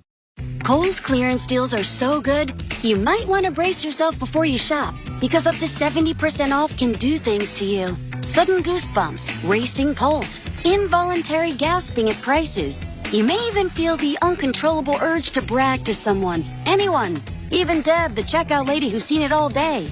Don't worry, that's just the thrill of Kohl's clearance. Shop it now in-store and online. Select styles, some exclusions apply. See store or Kohls.com for details. Welcome back to Arrowhead. Chiefs over the Broncos 7-6. 19 seconds left until halftime. Let's check the drive summary. Sponsored by Kohl's. Find holiday gifts on their wish list and yours with ease this season. And get great deals along the way at Kohl's and Kohls.com. 16 plays, 79 yards, 8 minutes, 4 seconds. Another Lutz field goal. Makes it 7-6. Kickoff from right to left into the end zone. Coming out with it, Brashard Smith. Past the 10. Right numbers 20. Angles back inside. And then wrapped up around the 24-yard line.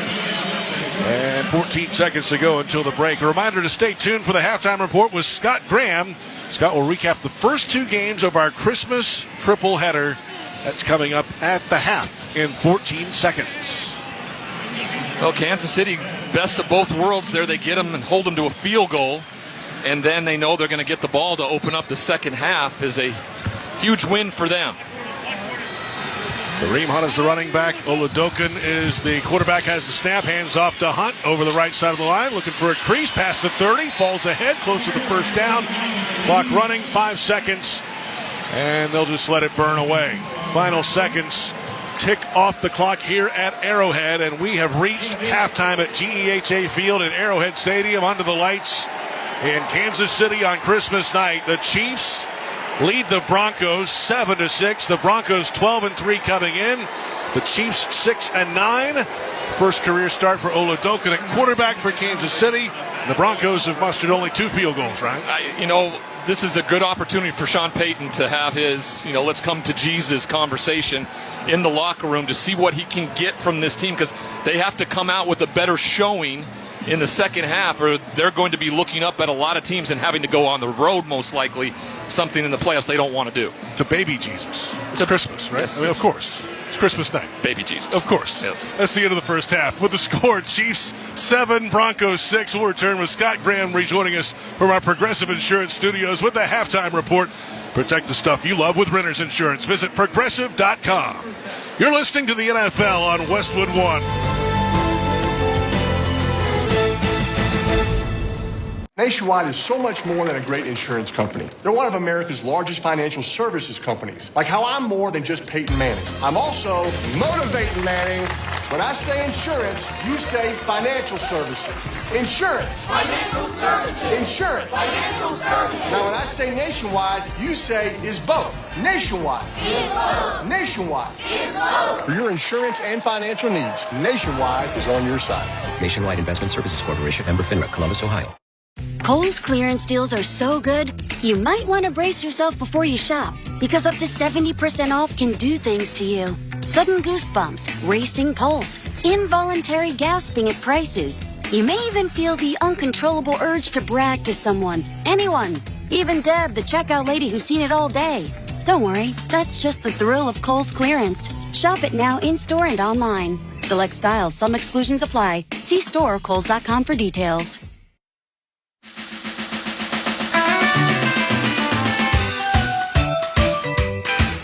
Back to our Westwood One studios, and Merry Christmas. We are at halftime of game number 3 of our special holiday triple header, and right now a little bit of a surprise. Kansas City Chiefs have held down the Denver Broncos offense. It's a 7-6 Chiefs lead as we sit at halftime.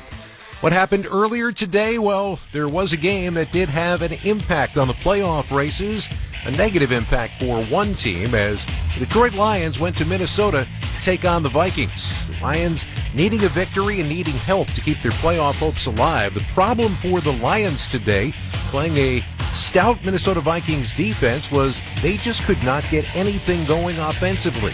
And even when they tried to do that, they forgot the football. 3rd down and 10 from the Vikings 43. Smith scrambles back. The snap is down on the ground and covered up by Van Ginkel for Minnesota. Goff tried to roll on top of it. Let's see what the signal is at 2:59 to go. Goff thought he had it. It spat out. Van Ginkel picked it up. It's a backwards pass recovered by Minnesota. 1st down. Jason Benetti, the call right here on Westwood One. That was the 6th. That's 6 turnovers on the game for the Detroit Lions. Minnesota wins it by a score of 23-10. What that means for the Vikings is they get another victory, and they get some good feeling about themselves as they head to the end of their season. What it means for the Detroit Lions is the end of their season. And the Detroit Lions will play one more game, but they have been eliminated from playoff contention. Their head coach Dan Campbell got a head-scratching end of the season for his team. You know, losing is very disappointing, losing. I mean, some of these things that come up, the effort's there. It's just, boy, we are not, we're just a little off here, and it's costing us significantly, and we just, there again, too many turnovers. That's what really got us, man. Just couldn't overcome it. No, they could not. And so Detroit, the team that was the number 1 seed when we got to playoff time last year, will not be a part of the playoff picture. And by the way, with that Detroit Lions loss, the Green Bay Packers now qualify for the NFC playoffs. They, of course, will take on the Baltimore Ravens coming up Saturday night right here on Westwood One. We had a game earlier today, the Dallas Cowboys getting an opportunity to go up against a struggling Washington Commanders team, and a chance for Dak Prescott to air it out. Shotgun snap. Prescott steps up into the pocket, fires down the middle of the field, hits Turpin inside at the 40, running away from the defense. Turpin to the 20, the 10, touchdown Dallas. Cavante Turpin with an 86-yard touchdown grab, breaking away from the defense and breaking open this game. It's 20-3 Dallas with 7 minutes to go in the second. Jason Horowitz right here on Westwood One. It was a 21-3 game. Washington put up a fight in the second half, but Dallas holds them off by a final of 30-23. That Turpin catch was his lone catch of the game, but it was good for 86 yards and a touchdown. Dak Prescott threw for 307 yards and a couple of scores as Dallas does get the victory over the Commanders in this one. Corey Krosky-Merritt had 11 carries for 105 yards in the losing effort for the Commanders. And a victory for the Dallas Cowboys in that ball game today in Washington on Christmas Day. But once again, both of these teams are not eligible for the postseason. That's where things stand as they will play out the string next weekend in Week 18. Our halftime score, Kansas City 7, Denver 6. This is Westwood One's coverage of the National Football League. Send 2025 packing with a full-blown party music experience. The biggest high-energy hits from across the SiriusXM universe. All on one channel. That's the way I like it. New Year's Nation. Starting Saturday through January 1st on Channel 4 and at home on your phone, computer, Alexa, TV, or other internet-connected devices.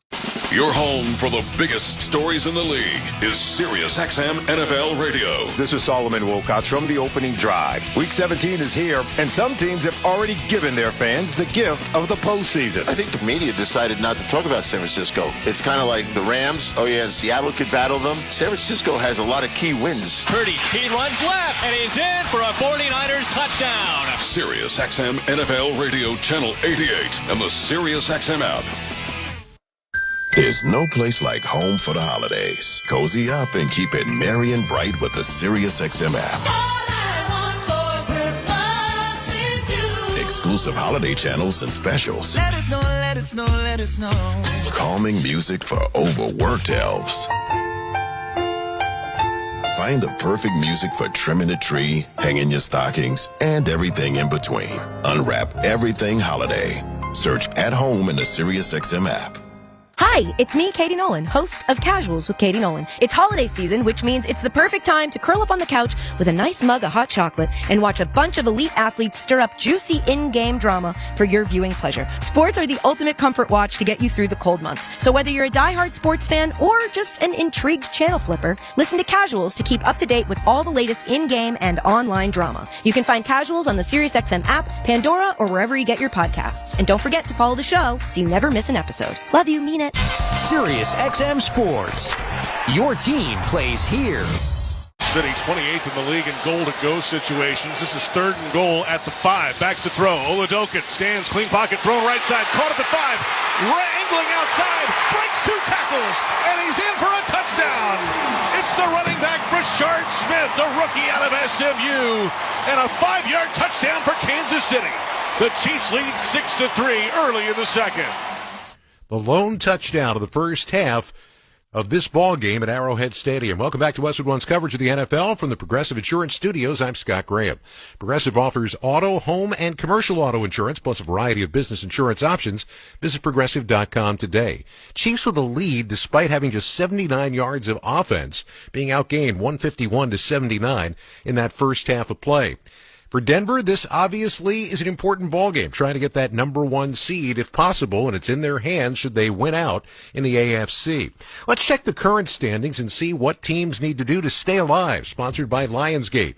Greenland 2 Migration, the sequel to the 2020 disaster hit movie starring Gerard Butler, is only in theaters January 9th. Get tickets now.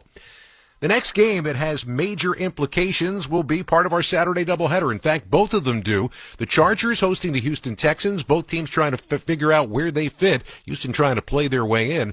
For the Baltimore Ravens, a team that at one point won 5 in a row, they go to Green Bay. The Packers now in the playoffs. And for Baltimore, their season is hanging on a thread. They've got to win this week and then beat Pittsburgh next week to qualify. I asked Kyle Van Noy when we spoke this week if he was surprised at the downslide for the Ravens after that 5-game win streak. Nothing to me as the season goes is surprising anymore. It's just kind of, hey, this is the circumstances we need to do. We need to make the most of it. And that's going into Green Bay. They're really good. We're still really good. I know our records doesn't show that we are, and you are what your record is, but I still believe we're a good football team. Elsewhere, Tampa Bay needs a win at Miami to guarantee they get an opportunity to play Carolina for the division title in Week 18. Carolina playing Seattle at home. A Carolina win and a Tampa Bay loss, and the Panthers win the division.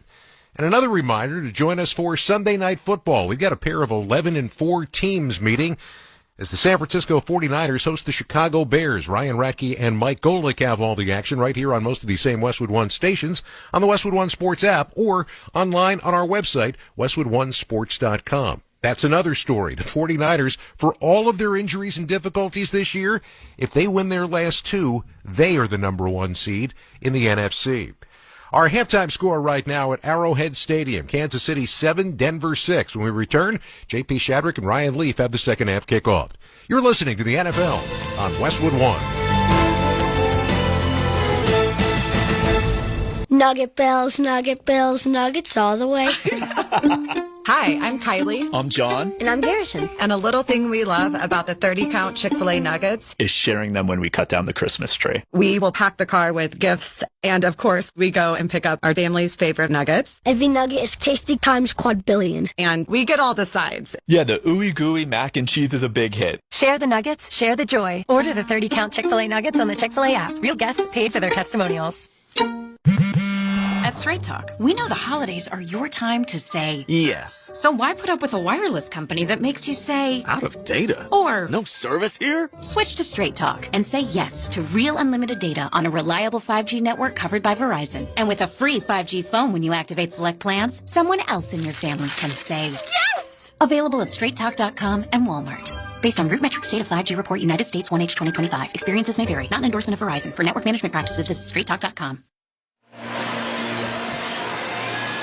Halftime at Arrowhead in Kansas City, where the Chiefs lead the Broncos 7-6. And let's check the halftime stats, sponsored by Indeed.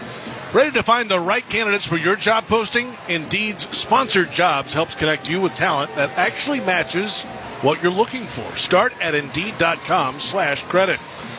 Total yardage 151-79 in favor of Denver.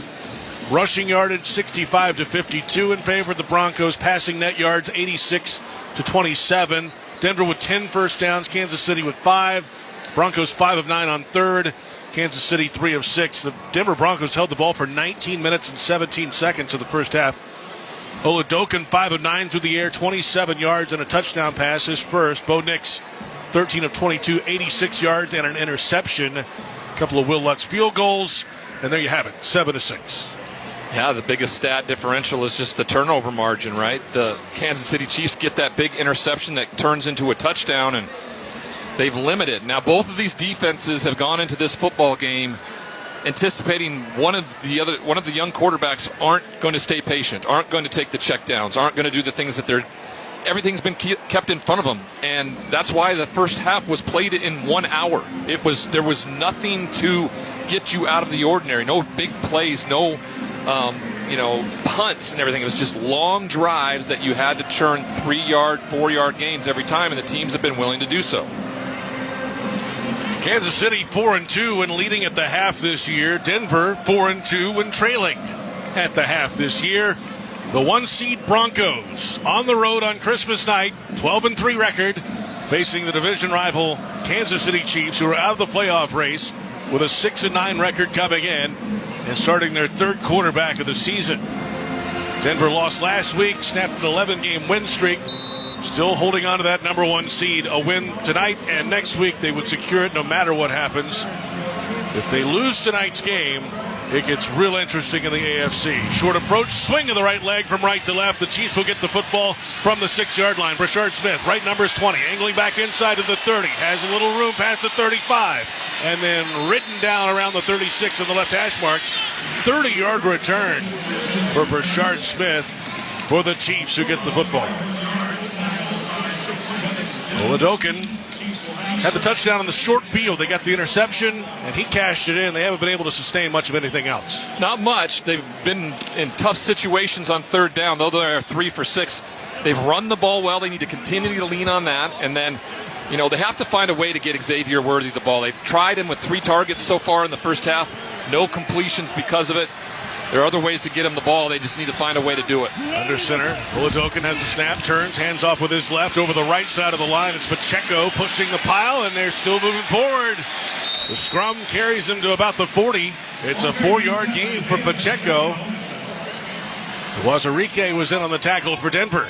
Sometimes I just feel like he seeks contact when there's openings that are available. Like, he could have bounced that backside and maybe taken it, but he seeks the contact and the physicality of it because he's an angry runner. Pacheco in the final year of his rookie contract, 4th-year player out of Rutgers. In the gun, it's the quarterback. Oladokin has the snap, number high, back to throw, pressure from behind. Rolls out to the left, escapes it, fumbled the football, picked it up, throws it to an open man, caught it to 50. Hollywood Brown on the left numbers. It's enough for a first down. He's brought down to the Denver 48-yard line, 12 yards, just like they threw it up in the dirt.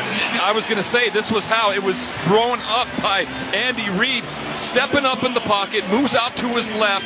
He goes to start running, and it just hits off his thigh pad. Luckily for him, the ball bounced directly back up into his arms, and he turns around and finds his open receiver, Smith-Schuster, for a first down. Wow. Unbelievable. Fortunate bounce. And now into the center. Oladokin moves Kelsey in motion just off the left tackle, standing. Two receivers that way. Play action fake. Oladokin back to throw, pressure in space, throwing deep down the left side. One-on-one coverage. It's incomplete. There's a penalty flag out. The ball fell at about the 4-yard line. The contact came around the 15. Nick Bonito had the pressure on the quarterback. Pass interference. Defense number 2. Spot foul. Automatic first down. Pat Surtain with the penalty. It's his 5th pass interference call of the season, his 10th total penalty. Just a speed route to the outside, and what Surtain does is he just bodies him up and continues to kind of push him towards the sideline when I don't know if that ball would have been catchable, actually, but by pushing him with his body that way, he never allowed Xavier Worthy to come back into the play and try to pick it up. 27-yard penalty and a first down for Kansas City at the Denver 21-yard line. Oladokin works out of the gun. Kareem Hunt, play action fake, pumps left, tries to run right, has to roll back left. Pressure, hit from behind, dropped along the left numbers at the 31-yard line. It's a loss of 10 on the play. Dondre Tillman, Jonah Ellis combined is the 64th sack of the season for Denver, setting a new franchise record for sacks in a single season, and they are closing in on the NFL record set by the 1984 Bears. They're 9 away from breaking it. When you have this run-pass option on, once you decide not to hand it off, you have to throw the football for many different reasons, because you're going to have offensive linemen down the field, A, and then B, you have no one protecting you, and you're going to get sacked. They gave it to Tillman. The snap for the quarterback. Thrown. Quick release out to the right side on the right numbers, and it's incomplete. It was intended for Hollywood Brown, and the quarterback's on his backside. At the end of the play, Rain-X Wipers know what it's like to have a loyal fan base. They're the #1 wipers in America. Next time you need wipers, choose Rain-X. So now Oladokin, in his first career start, came in relief last week for the injured Gardner Minshew for the Chiefs. Oladokin's been on the practice squad for a few years here in Kansas City. Getting his chance tonight. 4 receivers, now 5 in the formation. The running back, Hunt, moves back in the backfield from the far left. 3 receivers right, belt high snap, right-hander back to throw, screen right side, caught Smith-Schuster, can't get out of the tackle. Wrapped up at the 35-yard line by Jonah Ellis, all over him, and a loss of 5 on the play, sets up 4th down and long. What I wanted to say right before that snap is that if there's anything you can do here is just you don't take a negative play. You know, young quarterback, first start, just make sure you get something positive. You don't have to pick up too much. Make sure your kicker has a chance. Instead, they lose 5, and now the kick goes from,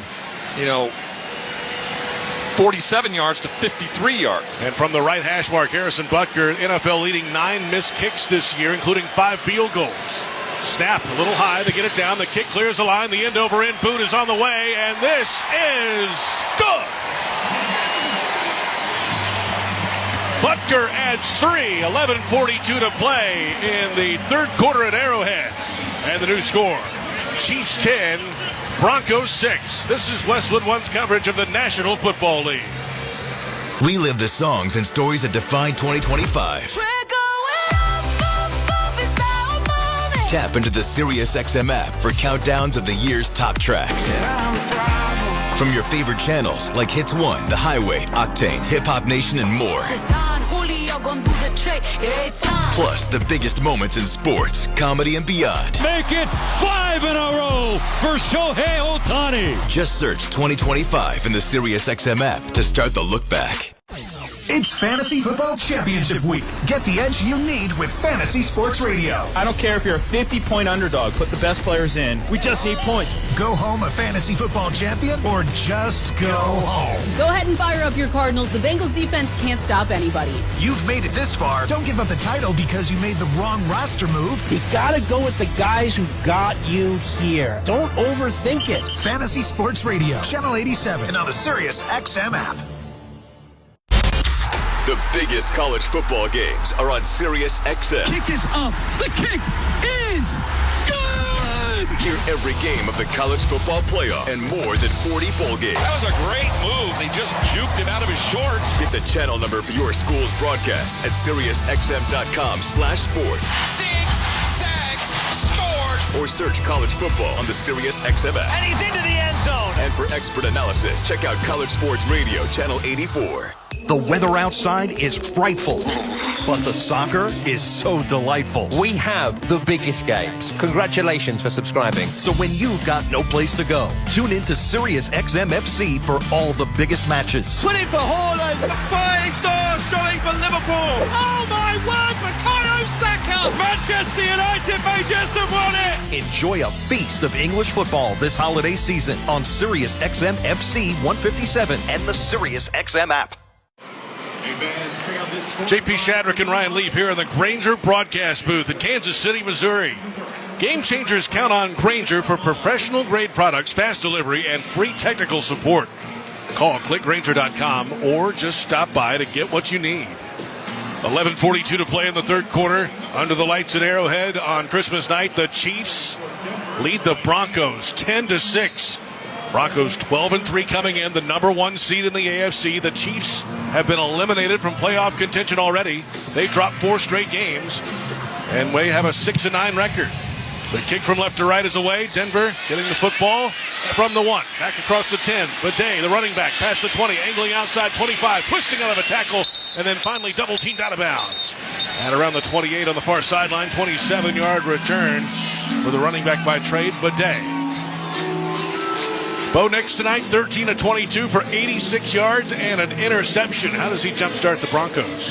Well, I think they kind of found what they wanted to with him, with his legs on that last drive before halftime. But the biggest thing for me is what the average attempt is per pass. And for both teams, it's hovering around 3 yards. So that's where the ball is being thrown. And if you can keep people within that limit and not taking shots down the field, which Bo Nix is really good at, you have a really good chance of holding them down. Nix is under center on first down. Single back, hand off to Harvey. Hesitates in the backfield, wrapped up around the waist, breaks out of the tackle, and then falls ahead over the left side of the line. Keeps his legs churning, somehow gets 5 yards. Noel Williams was the man in the backfield that hit him, but he couldn't wrap him up, and he just kept on playing. Yeah, he hits him perfectly, and then he just kind of slides down his legs until ultimately Harvey just kind of steps out of the tackle and is able to pick up a positive after that great defensive play. 5-yard gain, 2nd and 5 now at the Denver 33 for the Broncos, moving right to left, wearing all white tonight. Chiefs in red over white with red helmets. Back to throw Nix. Thrown left side. Caught just short of the 40. Left numbers down to one knee. Cortland Sutton with another catch. This is for 6 yards. And Sutton's 3rd catch of the game. Christian Fulton in on coverage for Kansas City. Yeah, another example of throwing it really close to the line of scrimmage. All it is a 3-step route by Sutton, and he plants that right foot, extends himself to the left side a little bit away from the inside defender, but also keeping himself in between the 2 defenders and picks up the first down. 1st and 10 for the Broncos. Ball at the 39, moving right to left. McLaughlin is in the game at running back. Adam Prentice is the fullback as they work out of the eye. Nix has the snap, hand off over the left side, looking for the left corner, cuts it up at the left numbers, finds some space, weaves his way through for about 6 yards, up to the 45-yard line. Somehow found a way. Tranquil and Connor combined on the tackle. He just kept searching for a little hole. McLaughlin, 5'7", 187. He's tough to find with all those big bodies around. No, that's a really good point. When you're that small and you get behind those big old linemen, you kind of disappear. And what happened is the scraping linebackers you talked about, Tranquil and Bolton, just kind of overran it, and the patience of McLaughlin ultimately allowed him to plant his foot and get up the field for a big pickup. High formation again. R.J. Harvey is the tailback. Bo Nix under center has the snap. And it's a handoff straight over the center and into the pile, and nothing doing it all on second down and 4. 1 yard gain. Find holiday gifts on their wish list and yours with ease this season, and get great deals along the way at Kohl's and Kohl's.com.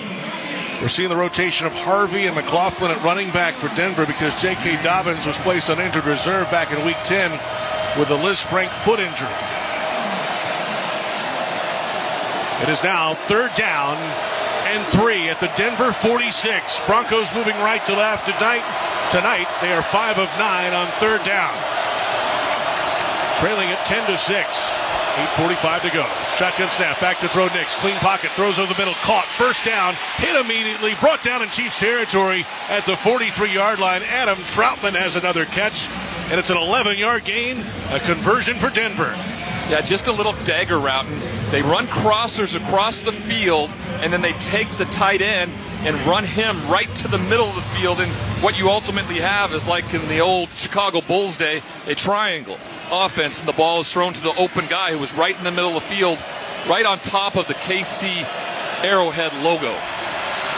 5 in the formation now for Bo Nix. Kansas City with 4 down defensive linemen. Bo Nix makes a change of the line, steps back in the gun. And the snap. Helmet high. He's back to throw. Right-hander steps up, rolls to the right side, throws, bobbled, and caught. Enough for a first down. Evan Ingram pushed out of bounds inside the 30. Penalty flag flies at the end of the play. From behind the secondary. 16-yard gain if it stands. Pass interference. Offensive number 1. 10-yard penalty. Repeat, second down. That's the tight end, Evan Ingram, who had the catch. And he didn't need to do it. Bo Nix had an opportunity to step up in the pocket, and he just gets into Bolton, and he extends the arm as he pushes to the side. He didn't need to do that. His athletic ability was certainly allowed him to get open on that route. But right in front of the official, you just see an extended arm by Ingram, and that was enough for the official to call offensive pass interference. Said second down. It is officially first down and 20 for the Broncos. From their own 47. They keep moving up and moving back. They're moving up, and here they are back again. Shotgun snap, belt high. Nix back to throw, clean pocket, throwing left boundary, diving catch along the sideline. It's Sutton with a catch along the left boundary at about the 30-yard line. And it's enough for a first down. On a 1st and 20 play, they got 23, and what a catch from Sutton. Cover 2.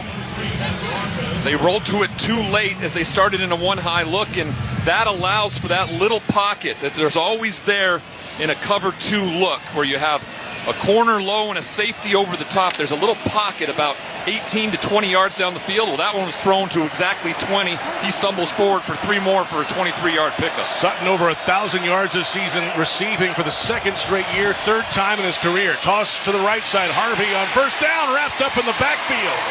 Tried to run it wide. Noel Williams made the tackle from the secondary. Harvey can't get the corner, and along the right numbers is twisted up and brought down at the 35. This time Noel Williams wasn't going to let him go.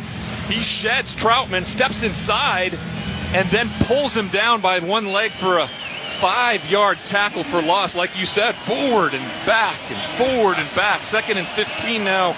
Great play by the young rookie out of Cal.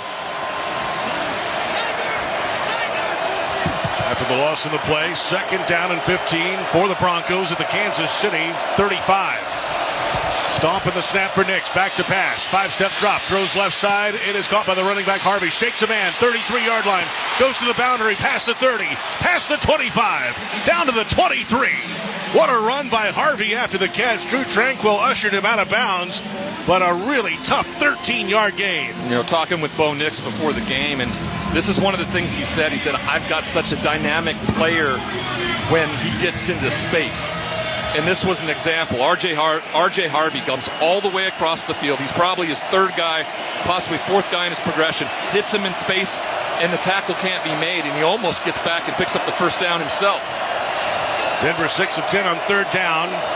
This is 3rd and 2 at the Kansas City 22-yard line. Empty backfield for Bo Nix. Outstretched arms. Has the shotgun snap. Quick release right side. It's caught past the sticks and then wrapped up immediately. They gave him forward progress to the 19-yard line. Franklin made the catch. Connor with the tackle. 3-yard gain. First down, Denver. Yeah, interesting spot here. I don't know if he had possession of the ball with where they marked it, because it feels like he bobbled it a little bit while he was being hit, and when he gained full control, I don't think he was past the first down line, but this was the first time they actually got a little bit of pressure on him because of Chris Jones getting to him. Extra lineman in, Frank Crum for Denver. Jaleel McLaughlin is the single back. Bo Nix is under center. Tight end. Troutman moves just off the left tackle, then shifts back in motion to the right. 2 tight ends that way. The snap. Turn a handoff over the left guard. Finds a crease and then powers through the hole for about 4 yards up to the 15-yard line. Let's pause 10 seconds for station identification. This is Westwood One, your home for the National Football League. With the SiriusXM app, you can hear your hometown announcers all season long. Just search for your team on the SiriusXM app and tap the star to save it as your favorite. JP Shadrick, Ryan Lee from Arrowhead in Kansas City. Merry Christmas. It's Chiefs 10, Broncos 6, Denver on the move. 2nd and 6 from the 16-yard line. Play action fake, rolling right. Bo Nix from the right numbers, past the 20. He's going to run with it and just scamper out of bounds. At about the 14, 2 yards or so on the quarterback. You know, sometimes as a defensive linebacker, you got to be understanding of how many players are in the route. This instant, there was 2 players in your area that were in the route, but both linebackers continued to get depth, really for no reason other than their zone got deeper, and that just allows Bo Nix to kind of hold the ball up and keep them at bay until he can pick up some positive yards. Third down of the drive, the 11th play of the possession, and Nix works out of the gun again on 3rd down and 5 of the 14. Shotgun snap and back to throw. Nix in a clean pocket again, throws left side, caught on one knee, past the marker. They're going to give him the 10-yard line. It looked like he caught it deeper than that. Troy Franklin with the catch and then went down. It's a 4-yard gain as it stands, but where they're marking the ball is short of the first down by a half yard. And it sets up 4th down. Ball's at the 10. They need the 9 and a foot. So 2 feet to go.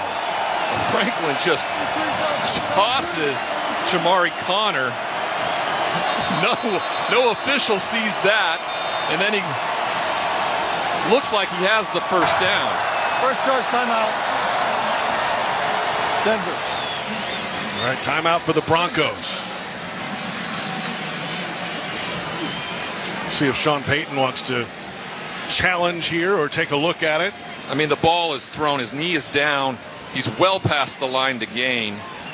Now, if they're going to review this, in which I think they should, he'll have a first down most likely. Here's but Vinovich with possibly a ruling, Ryan. Sorry to interrupt. But the thing that led up to it was just the absolute chuck of Jamari Connor at the point of attack there that no official saw. You want an OPI. We were a little hesitant with the Ingram play a few plays ago. This one was a throw him. Fastball. Yeah. All right, here's Vinovich with the ruling. It appears after conversation with Sean Payton on the far sideline, the Denver head coach. Now, they have not moved the football. No, they did not officially look at it. So this will be a 4th down. Number 73. It is. That's Frank Crum, who's an eligible receiver, extra lineman. 4th down, less than a yard. The ball at the 10. Denver trailing at 10-6. 2:53 to play in the 3rd. R.J. Harvey, the single back. Nix is under center. All the defensive linemen crowded up tight around the center. The snap. Quarterback keeper charging over the left guard. And he should have enough. The initial mark has the 9-yard line. A foot more than he needed. This should be a 1st and goal, Denver. Yeah, tremendous job by Bo Nix. Doesn't take it right over the center, but he takes one gap more to the left side, and the guard just kind of collapses the defensive line down. He's able to find a little bit of space, pick up the first down, all the way to the 9-yard line, like you said. This will be the 14th play of the drive for the Broncos. 2:15, clock is rolling in the 3rd quarter. Broncos trail at 10-6 on the road at Arrowhead. Running back is Harvey, standing left of Nix. He makes a couple of changes at the line, steps back, 3 receivers right, single receiver left is Cortland Sutton.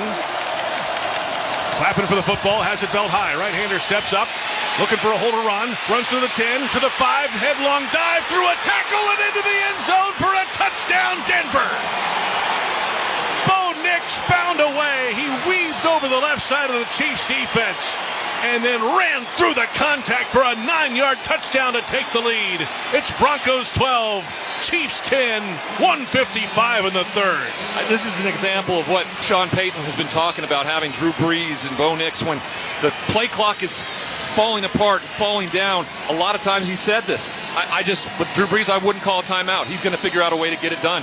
Same thing with Bo Nix. Lets the play go. I don't know if they quite got it off, but they got it off in time, and he just uses his legs for the score. Will Lutz with a point after attempt up and through. A little late breeze beginning to pick up on field level. It is good. And the Broncos, for the first time tonight, are in the end zone. 1:55 to play, third quarter. The new score, Broncos 13, Chiefs 10. You're listening to the NFL on Westwood One.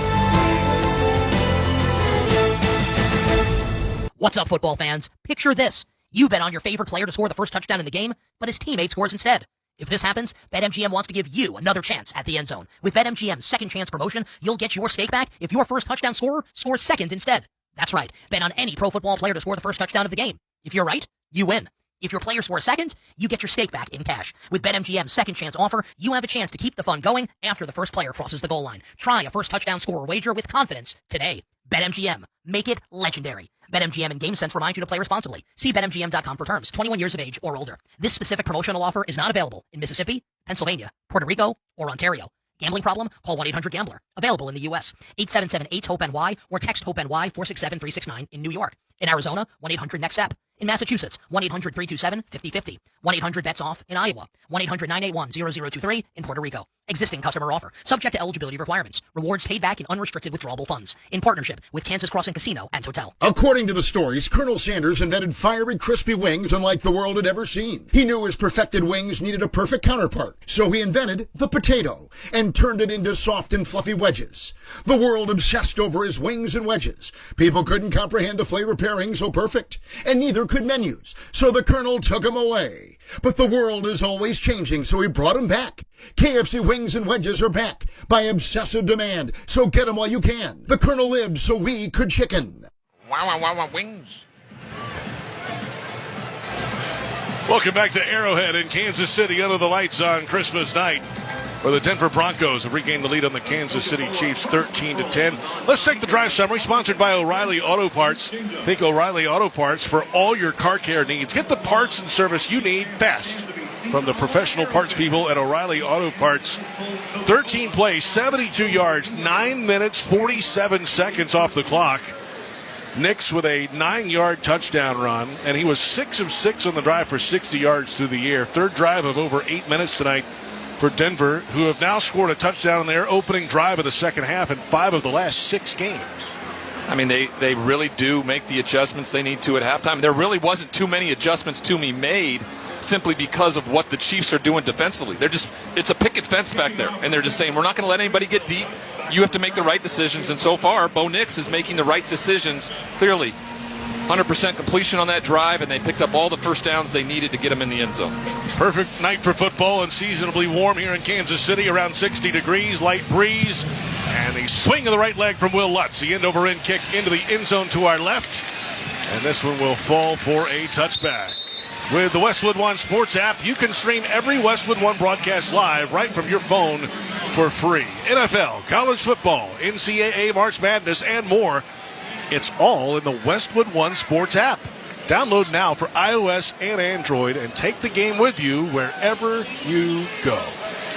Well, Chris Oladokun is going to have an opportunity. He's got about 16 minutes into the last 2 drives of the Denver Broncos watching a quarterback manage the game like he's supposed to, and that's exactly what he's got to do. They got to run the ball, and then he's got to be very, very decisive with the football early in downs, not get backed up, because if you go 3 and out right now, those lengthy drives that we just talked about have taken a toll on this defense. As good as they've been, a toll has been taken. You can't leave them to go back out on the field if you don't pick up some yards and pick up a drive here to get some points.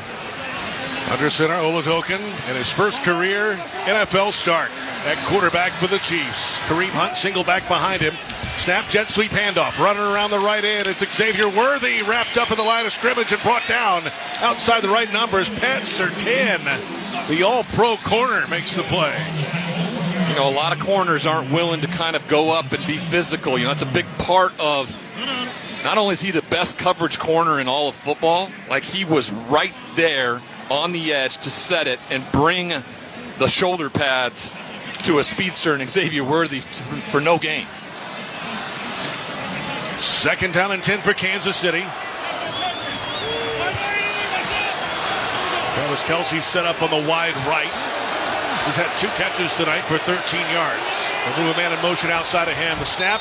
Defender was well past the line of scrimmage at the snap. Nick Bonito got an early jump and they whistle the play dead. Neutral zone infraction. Defense number 15. Unimpeded to the quarterback. 5-yard penalty. Still 2nd down. 8th penalty of the year against Nick Bonito. NHTSA reminds you to not get flagged. Whether you get pulled over or get into a crash, drinking and driving will change your whole world. Drive sober or get pulled over. Paid for by NHTSA. 5th penalty against Denver tonight. No penalties called on Kansas City. I mean, for the year that it's been so disappointing, they've been really technically and fundamentally sound. Inside handoff out of the shotgun. Kareem Hunt in between the guards over the center. Wazirike in on the tackle and lets you hear about it. 3rd down.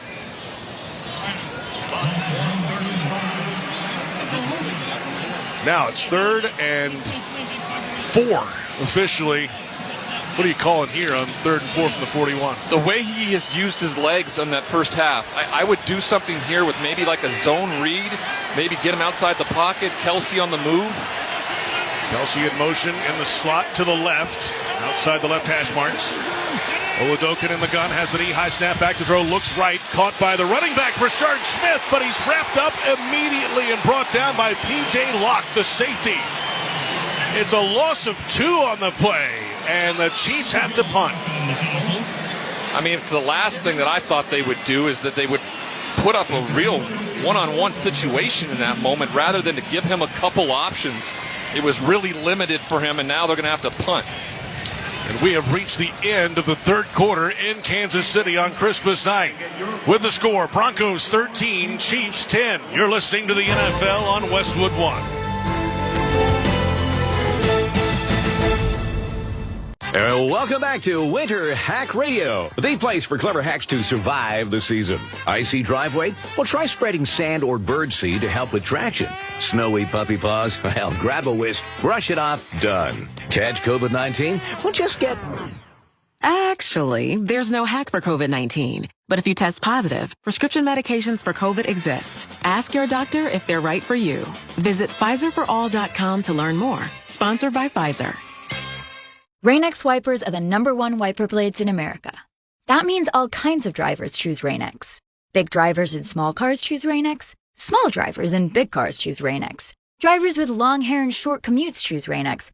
Drivers with short hair and long commutes choose Rain-X. Drivers with pets on board, babies on board, and bored babies on board choose Rain-X.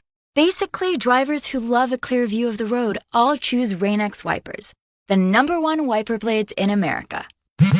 Straight Talk knows the best holiday gift is simply saying yes. Yes, you can stay up late. Sure, more cookies. Of course we can watch that movie again. That's why we give you real unlimited data, so you can say yes to all of your family's streaming, scrolling, and sharing. And now at Straight Talk, get another gift worth giving, a free 5G phone with select plans. Because yes is the best gift to give. Yes! And receive. Available at straighttalk.com and Walmart. For network management practices, visit straighttalk.com. At Uline, the prevailing opinion is, if you don't live it, you don't believe it. The people at Uline believe in hard work, and they live it by being there 24/7 to answer your call, having 41,000 items in stock, and offering same-day shipping from 12 locations across North America. Business owners, sellers, buyers, shippers, and packers believe it. Uline is the hard-working, dependable source for your shipping and industrial supplies. Visit uline.com. Welcome back to the NFL on Westwood One. I'm JP Shadrick along with Ryan Leaf. The start of the fourth quarter is sponsored by Straight Talk. Your favorite song shouldn't have to wait for Wi-Fi. Switch to Straight Talk and get real unlimited data on Verizon's 5G network. Straight Talk. Available at straighttalk.com or Walmart. Through three quarters, 233 yards for Denver, 79 for Kansas City. They've held the ball 29 minutes, 4 seconds. Denver has to just under 16 minutes for Kansas City. Longest play for Denver, 23 yards. Longest for Kansas City, 13 yards.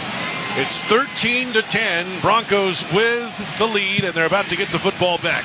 Ariza hits a high boomer, and this one lands at about the 2. Checks up for the moment, cannot tap it back in the field of play, and it is a touchback, 61-yard punt, no return. They'll come out to the 20, timeout on the field, 9 seconds into the fourth quarter, 13-10, Broncos over the Chiefs. This is Westwood One's coverage of the National Football League. New Year's Eve is live across America on SiriusXM.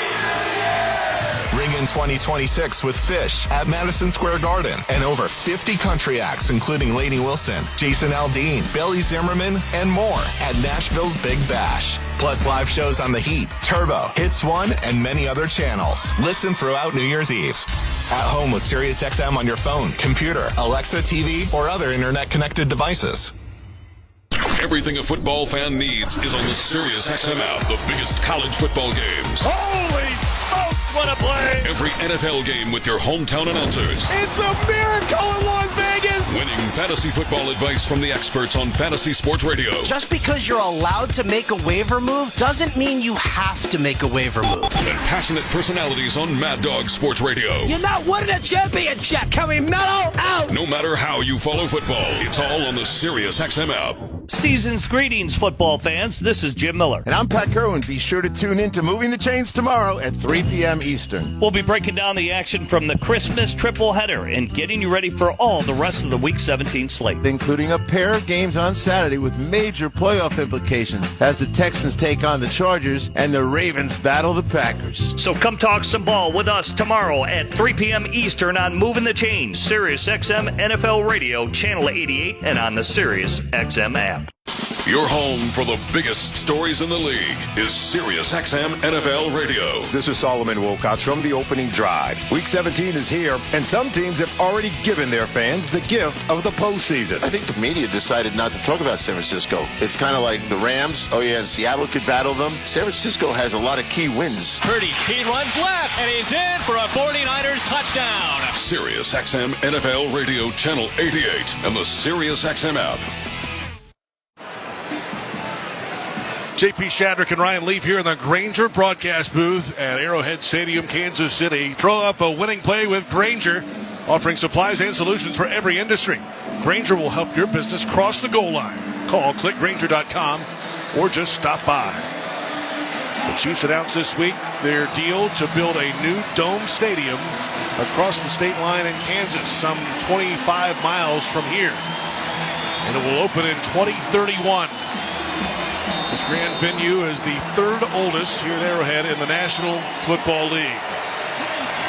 Chiefs trail 13-10 to the Broncos. 14:51 in the fourth. Nix is in the gun. R.J. Harvey off his left hip at running back and 4 receivers. Play action fake. Receiver screen out to the left side. Cutting back upfield. It's Marvin Mims Jr. looking for a little crease outside the left numbers. Falling ahead to the 26-yard line.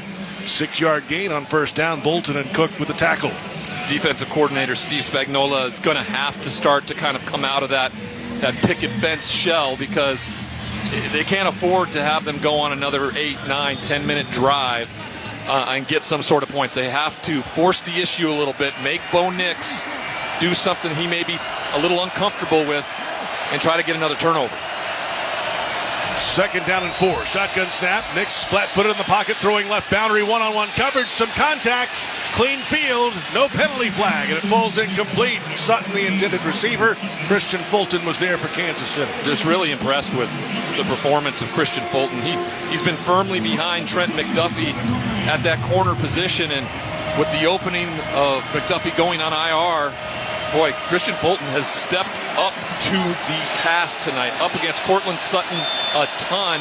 and that man-to-man has been really special for the former first-round pick. Denver has converted 5 of their last 7 third downs, 7 of 12 for the night. Shotgun snap, back to throw, 3rd and 4. Right side boundary, catch, and down on one knee. Touched as he's down. Michael Bandy made the catch, and it's enough for a first down. 2 yards past the sticks to the 32-yard line, 6-yard gain. I mean, this is the second time they've just lined up, and he runs right behind Troy Franklin. They almost like, remember the movie with Tom Cruise where Tom Cruise talked about drafting. He's just drafting behind Troy Franklin, and then at the last moment just cuts out. Ball well thrown to the outside. He goes down and gets it. Days of Thunder? Days of Thunder. Come on, man. Tom Cruise movie. Rubbins racing. In the pistol, Bo Nix. R.J. Harvey behind him. The turn and the handoff. Harvey over the left tackle and then finding a little hole and dragging a defender for a couple yards up to the 35. Give him 3 officially.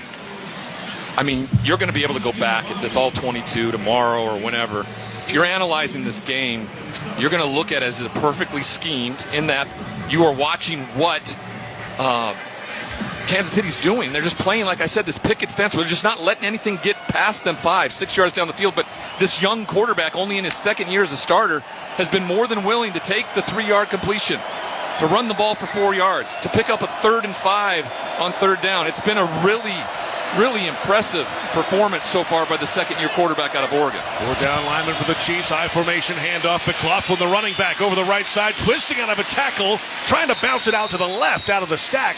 But they're there to wrap him up. It's a couple-yard gain. Give him 3 officially. Later on, we'll select the T-Mobile call of the game. It's better over here. See how at T-Mobile.com/magenta status.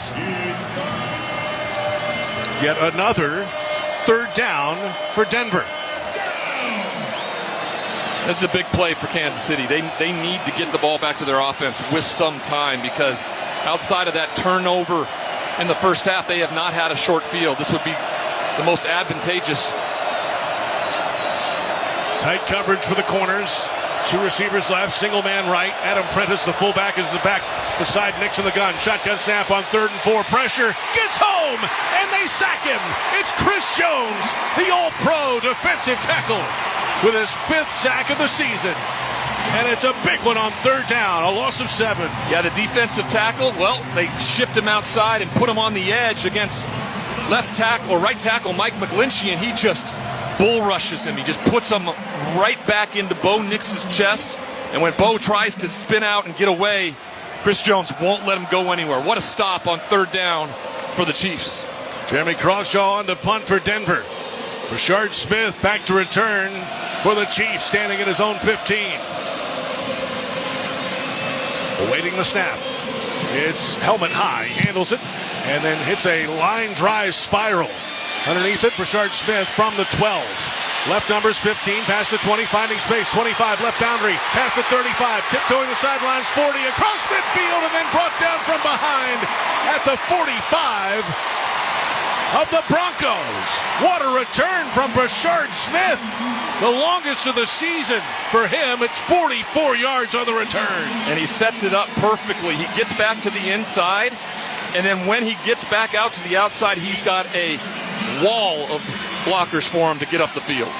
Nico Remigio is out tonight, inactive with a knee injury. Rashard Smith with the punt return to set him up in Broncos territory. 10:59 to go in the 4th. Broncos 13, Chiefs 10. You're listening to the NFL on Westwood One. At Uline, the prevailing opinion is, if you don't live it, you don't believe it. The people at Uline believe in hard work, and they live it by being there 24/7 to answer your call, having 41,000 items in stock, and offering same-day shipping from 12 locations across North America. Business owners, sellers, buyers, shippers, and packers believe it. Uline is the hard-working, dependable source for your shipping and industrial supplies. Visit uline.com. You think you're picking out your favorite track. Then, out of nowhere, you get hit with the worst cover you've ever heard. Kind of like when you're shopping for a loan and that great rate switches to a not-so-great rate during the application process. Thankfully, you can count on Credit Karma to help you find more accurate rates. Because Credit Karma uses your credit profile to show you real offers with clear terms without hurting your credit scores. No bait and switch, just personalized rates. Download Intuit Credit Karma to get started. Nationwide is so much more than a great insurance company. They're one of America's largest financial services companies. Like how I'm more than just Peyton Manning. I'm also motivating Manning. When I say insurance, you say financial services. Insurance. Financial services. Insurance. Financial services. Now when I say Nationwide, you say is both. Nationwide. Is both. Nationwide. Is both. For your insurance and financial needs, Nationwide is on your side. Nationwide Investment Services Corporation, member FINRA, Columbus, Ohio. The NFL playoffs are here, and it all starts with Wild Card Weekend powered by Verizon. Man, it all comes down to this. 12 teams, 6 games, 3 days, and 1 epic weekend. My goodness! It's win or go home, and every moment counts on the road to Super Bowl 60. It's a touchdown! Wild Card Weekend powered by Verizon. January 10th through 12th. Visit watch.nfl.com for the full schedule. The playoff picture is coming into focus on NFL Network. C.J. Stroud and the Texans take on Justin Herbert and the Chargers. It's NFL Saturday at 4:30 p.m. Eastern. Watch only on NFL Network and streaming on NFL Plus. Texans a game behind the Jaguars in the AFC South. The Chargers in the wild card spot at the moment. Looking for a little bit more. And it's 1st and 10 Kansas City after a long punt return. And pressure rolling to the left, cutting back to the right. The quarterback tosses on the run to Smith-Schuster near the first down marker at the 35 of Denver and brought down. 9-yard gain. They'll give him a yard short. Oladokin just wandering around in the backfield. Pressure from all sides. Somehow stays on his feet, avoids contact, and he has 9 yards. I mean, I tell you what, it's certainly not Joe Montana back there wearing number 19, but he finds something and he gets it to his wide receiver. Good pickup on first down out of nothing. Under center, Oladokin with Kareem Hunt the single back. Handoff over the right side, looking for a crease, pushing the pile ahead, enough for a first down. To the 32. Alex Singleton made the tackle for Denver. Special teams has been the recipe over the last few weeks. We saw the LA Rams, Seattle Seahawks game turn on the punt return for a touchdown by Rashid Shaheed. And here in this game, you had Rashard Smith. Big punt return of 40-plus yards, sets them up in Broncos territory for only the second time this game, and now they got something going with the first down of this drive. 9:40 clock rolling, fourth quarter, 13-10 Denver under center snap, handoff Kareem Hunt over the left guard, and then a diving attempt forward close to the 30, give him the 31. 1-yard gain. Malcolm Roach got him low, the defensive tackle. Got him low is right. I mean, he acted just like a roach, just stay close to the ground, rips him down before he can get anything going, and a short pickup on first down. You can't get rid of this guy either. No. He's everywhere. No, you can't spray him with anything. You can't kill him. He just keeps coming back. The Chiefs now with a 2nd down and 9. Going in at the Denver 31. Broncos, the number 1 seed in the AFC, on the road in Kansas City. The Chiefs have been eliminated. Broncos lead at 13-10. 9-minute mark, fourth quarter. And a snap. Pump to the left, backpedaling throw is tipped away, incomplete. Tipped away by Nick Bonito, who had the pressure. Backpedaling throw for Oladokin, incomplete. This is exactly what you don't want to happen, and I know Matt Nagy's calling a play right here. I feel like trying to get it, but he's confused. He's looking to the right when everything is presented to the left, and so, just another confusing play for the young quarterback in a big situation. Now they're 3rd and 9, but again, what you talked about earlier, just no negative plays. You got Butker in a position to kick the game-tying field goal. Just no negative plays. 3rd down. And the snap, back to throw. Oladokin to the left side, caught on the run. It's the running back past the 30. Can't break out of a tackle. Between the hash marks and left numbers, Rashard Smith with the catch. Roach there again with the tackle. 2-yard gain. Field goal team is out to try to tie the game with 8:30 to go. Clock moving in the fourth. This is a great play call, and it's executed perfectly until the very end when Kingsley Sumamatia is not able to make the block. If he gets on Roach, if he's able to kind of pick him up, that play may score. Everybody else is running down the field in man coverage. Great play call, just didn't execute it fully with all 11. Butker from 47 to tie the game. The spot is from the left hash mark. The snap on target. The kick is up. The end-over-end kick on the way, and it is good. And we are tied. With that field goal, Barbasol will make another donation to Kurt and Brenda Warner's Treasure House, a living community for adults with disabilities. Barbasol, the trusted choice for a close, comfortable shave. Close Shave America. Close Shave Barbasol. 8:03 to play, fourth quarter, Christmas night, Kansas City. The new score, Broncos 13, Chiefs 13. You're listening to the NFL on Westwood One. Guys, thanks for helping me carry my Christmas tree. Zoe, this thing weighs a ton. Drewski, live with your legs, man. Santa! Did you get my letter? He's talking to you, Bridges. I'm not that. Of course he did. Right, Santa? You know, my elf Drewski here, he handles the nice list. An elf? I'm 6'3". What everyone wants is iPhone 17. And at T-Mobile, you can get it on them. That center stage front camera is amazing for group selfies. Right, Mrs. Claus? I'm Mrs. Claus's much younger sister. And at T-Mobile, there's no trade-in needed when you switch. So you can keep your old phone. Or give it as a gift. And the best part, you can make the switch to T-Mobile from your phone in just 15 minutes. Guys, my side of the tree is slipping. Timber! The holidays are better at T-Mobile. Switch in just 15 minutes and get iPhone 17 on us with no trade-in needed. With 24 monthly bill credits for well-qualified customers plus tax and $35 device connection charge. Credits end and balance due if you pay off earlier or cancel. Finance agreement, 256 gigs, $830. Eligible port in a new line. $100 plus a month plan with autopay plus taxes and fees required. Check out in 15 minutes or less per line. Visit T-Mobile.com. Progressive presents Employee of the Month. Small Business Edition. Today's recipient from Terry's Tiny Homes, Terry! Sure, as the only employee of her company, Terry was probably the front runner, but saving money getting personalized discounts with a commercial auto quote from Progressive, well, that gave Terry the edge. Over Terry. Terry! Keep awkwardly chanting your own name, Terry. You deserve it. Woo! Be your own Terry. See if you could save in as little as 8 minutes at ProgressiveCommercial.com. Progressive Casualty Insurance Company and Affiliates. Discounts not available in all states or situations. LinkedIn gets B2B marketing and knows that every win is derived from a well-orchestrated play. With LinkedIn ads, every ad gets served to the MVPs you need. LinkedIn has grown to a network of over 1 billion professionals that you can reach based on job title, industry, and more. Start converting your B2B audience into high-quality leads today. Spend $250 on your first campaign and get a free $250 credit for the next one. Just go to LinkedIn.com/campaign. That's LinkedIn.com/campaign. Terms and conditions apply. Only on LinkedIn ads. Credit Karma uses your credit profile to show you real loan offers with clear terms without hurting your credit scores. No gimmicks, just personalized estimated rates. Download Intuit Credit Karma to get started.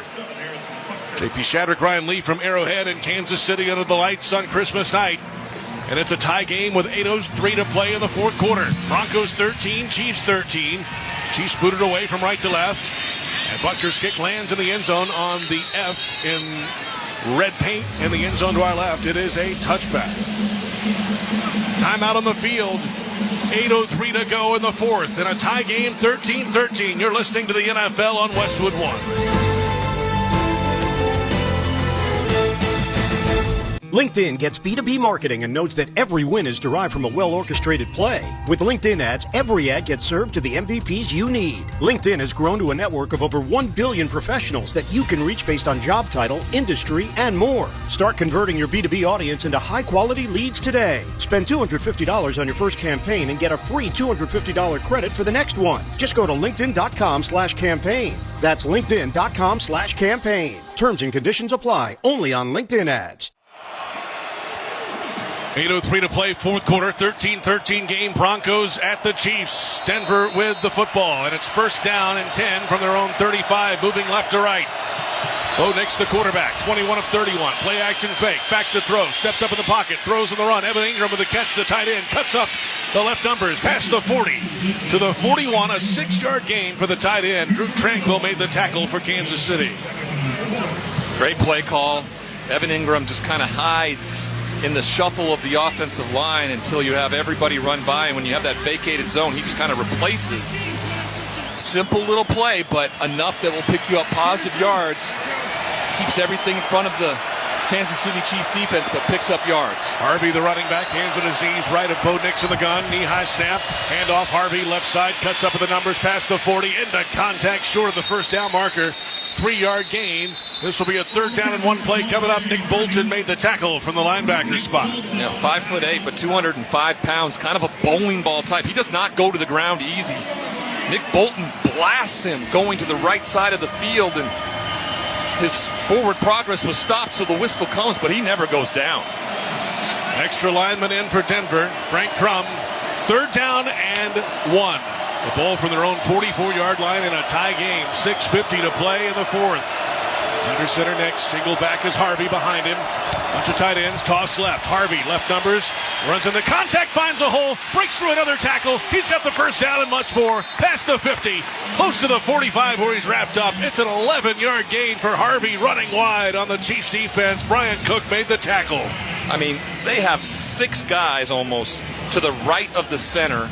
They run toss to the left side, and Harvey's pretty much stopped before the line to gain, but because he keeps those legs churning, he finds just a little daylight, breaks through a tackle, and picks up a few more to extend it. That's a lot of confidence being placed on a rookie running back in his first season under Sean Payton. And they ran behind the Pro Bowl left tackle Garrett Bowles, his first Pro Bowl nod and now his 9th year. Shotgun snap, Bo Nix throwing deep down the left side, one-on-one coverage, knocked away. Incomplete. About 20 yards down the field along the left boundary, intended for Sutton. Christian Fulton was there for the Chiefs. I was going to say, guess who? I mean, Christian Fulton has been all over Cortland Sutton tonight. I mean, what he's doing right now in this performance on the only game on national TV, on national radio, he's putting himself out there, and the resume tape is looking splendid for a guy going into next offseason. 3 tackles, 3 passes defense tonight for Fulton for the Chiefs. 5:56 to go in the fourth. Tie game, 13-13. Bo Nix stomps his right foot. The Denver quarterback, outstretched arms, has the snap from the right-hander, back to throw. Clean pocket, and overthrows his receiver on the right boundary. Lil Jordan Humphrey, 7th-year receiver out of Texas. Incomplete pass. Now, this is the second time Lil Jordan Humphrey has kind of hesitated coming out of his break. In the first quarter on a third down where they had to settle for a field goal. This time, just comes out of the break and almost puts on the brakes a little bit instead of just continuing to the sideline where the ball is ultimately thrown. Third down and 10 for Denver at the Kansas City 45. Tie game, 13-13. Denver, 9 of 15 on third down tonight. Empty backfield for Nix in the gun. They're bringing a pressure from the right. Nix throws over the middle. Open man caught. Turning upfield past the 35. Breaks out of a tackle at the 30. Trying to angle to the right. Twisted up around the ankle. Lil Jordan Humphrey with the catch and the run. 17 yards. Cook made the tackle. Broncos execute on third down. I was talking with you and our producer Brian before the game today and about not having a hot placed in a lot of routes for these quarterbacks. And Sean Payton certainly doesn't do that. He has a hot route there for a quarterback when he gets pressured up. This time, Lil Jordan Humphrey right over the ball. So Bo Nix doesn't have to look hardly anywhere. Just straight over the ball, find his open receiver, and wide open he was for the first down. First and 10 for the Broncos at the Kansas City 28. Under center snap. Handoff R.J. Harvey following the center and the guards and then powering forward for a 7-yard gain right in the middle of the Chiefs defense up the gut. Amenahue with the tackle, 7 yards. Don't miss all the NFL excitement on NBC Sunday night when the Chicago Bears meet the San Francisco 49ers. And, of course, you can also hear that game right here on many of these same stations on the Westwood One Sports app or online at westwoodonesports.com. There is a player down, Nick Bolton, Chiefs linebacker, being attended to by medical personnel. And we're back in a moment. 4:50 to play, fourth quarter. Broncos 13, Chiefs 13. You're listening to the NFL on Westwood One. Guys, thanks for helping me carry my Christmas tree. Zoe, this thing weighs a ton. Drewski, lift with your legs, man. Santa! Did you get my letter? He's talking to you, Bridges. I'm not. Of course he did, right, Santa? You know, my elf Drewski here, he handles the nice list. An elf? I'm 6'3". What everyone wants is iPhone 17. And at T-Mobile, you can get it on them. That center stage front camera is amazing for group selfies. Right, Mrs. Claus? I'm Mrs. Claus's much younger sister. And at T-Mobile, there's no trade-in needed when you switch, so you can keep your old phone. Or give it as a gift. And the best part? You can make the switch to T-Mobile from your phone in just 15 minutes. Guys, my side of the tree is slipping. Timber! The holidays are better at T-Mobile. Switch in just 15 minutes and get iPhone 17 on us with no trade-in needed. With 24 monthly bill credits for well-qualified customers plus tax and $35 device connection charge. Credits end and balance due if you pay off early or cancel. Finance agreement, 256 gigs, $830. Eligible port in a new line. $100 plus a month plan with autopay plus taxes and fees required. Check out in 15 minutes or less per line. Visit T-Mobile.com. Nationwide is so much more than a great insurance company. They're one of America's largest financial services companies. Like how I'm more than Saquon Barkley, the NFL's reigning leading rusher. I'm also the NFL's leading husher. Shh, hush up back there. Wow, I might have just set the hushing record. Well, almost. For your insurance and financial needs, Nationwide is on your side. Nationwide Investment Services Corporation, member FINRA, Columbus, Ohio. Okay, all signed up. Easy. Now let's run payroll. What the? Hey girl, I'm you with more gusto. Nice. Who's that? New social media manager. Hired and onboarded with gusto. And spoiler, we're kind of famous now. Wait, we're famous? Oh, well, I'm famous. Payroll, benefits, and HR. Designed and built for small businesses. Choose a future with gusto. Every Westwood One football broadcast is once again available on all Alexa-enabled devices. Just say, Open Westwood One Sports, and you'll be taken straight to the action. That's Open Westwood One Sports to listen on Alexa. 2nd and 4, Denver at the Kansas City 22. Bo Nix under center. Nick Bolton walked off under his own power, though favoring his left leg. Snap, handoff. Harvey over the left side of the line, pushing his way forward, and he has a first down. Was going to run wide, cut it up over the left tackle, 4-yard gain. Omenahue Tranquil made the tackle. First down for the Broncos. Bolton's back in after taking that one-play reprieve.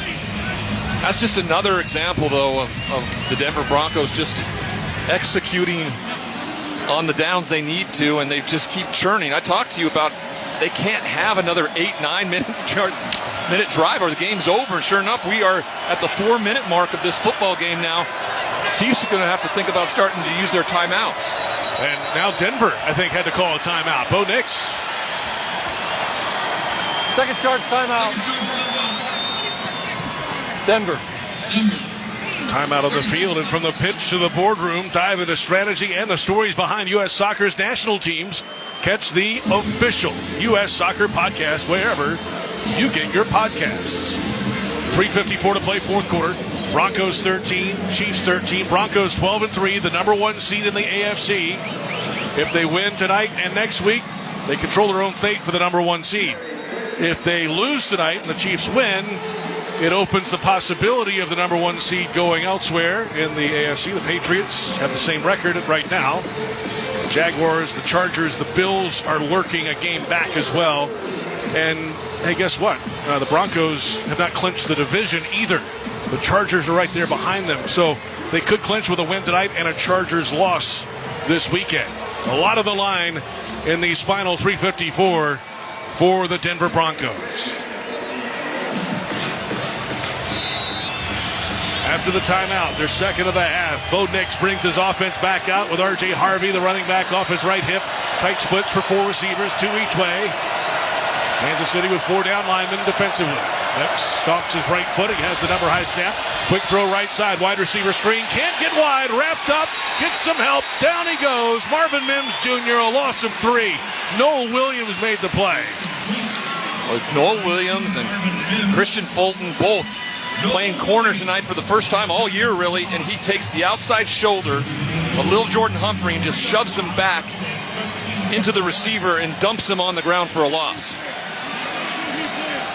It is a loss of 3. Second down and 13 for the Broncos at the Kansas City 20. Tie game, 13-13. Clock moving at 3:15 to play. Nix empties the backfield. 3 receivers wide left, 2 receivers right. And in motion left to right, the tight end. Back to throw, Nix. Pressure from his right. He rolls left, looking downfield, running with it past the 20, outside the numbers 15, and trying to stay in bounds. And he does. He's down to the 13-yard line. Bo Nix calling it himself. It's an 8-yard gain. Clock rolling. Nick Bolton back in the game, made the tackle. And Nick Bolton is the spy. So he's the one responsible for Bo Nix. And he kind of got stuck on the left side, and Bo, with his athletic ability, got to the perimeter and picked up a ton more yards there before Bolton can get to him. Now a 3rd and 5. This goes a long way for the Chiefs having a chance to respond in some way offensively. Denver 10 of 16 in the game on third. Second half 5 of 7. This drive 2 of 2. It is 3rd down and 5 at the Kansas City 12. Shotgun snap. Nix back to throw. Over the middle toss on a crosser right to left. Caught short of the sticks and brought down short of the sticks. 3-yard gain. Evan Ingram with the catch. And a quick tackle short of the line to gain. 4th down. They tried a little kind of stutter and go across the field.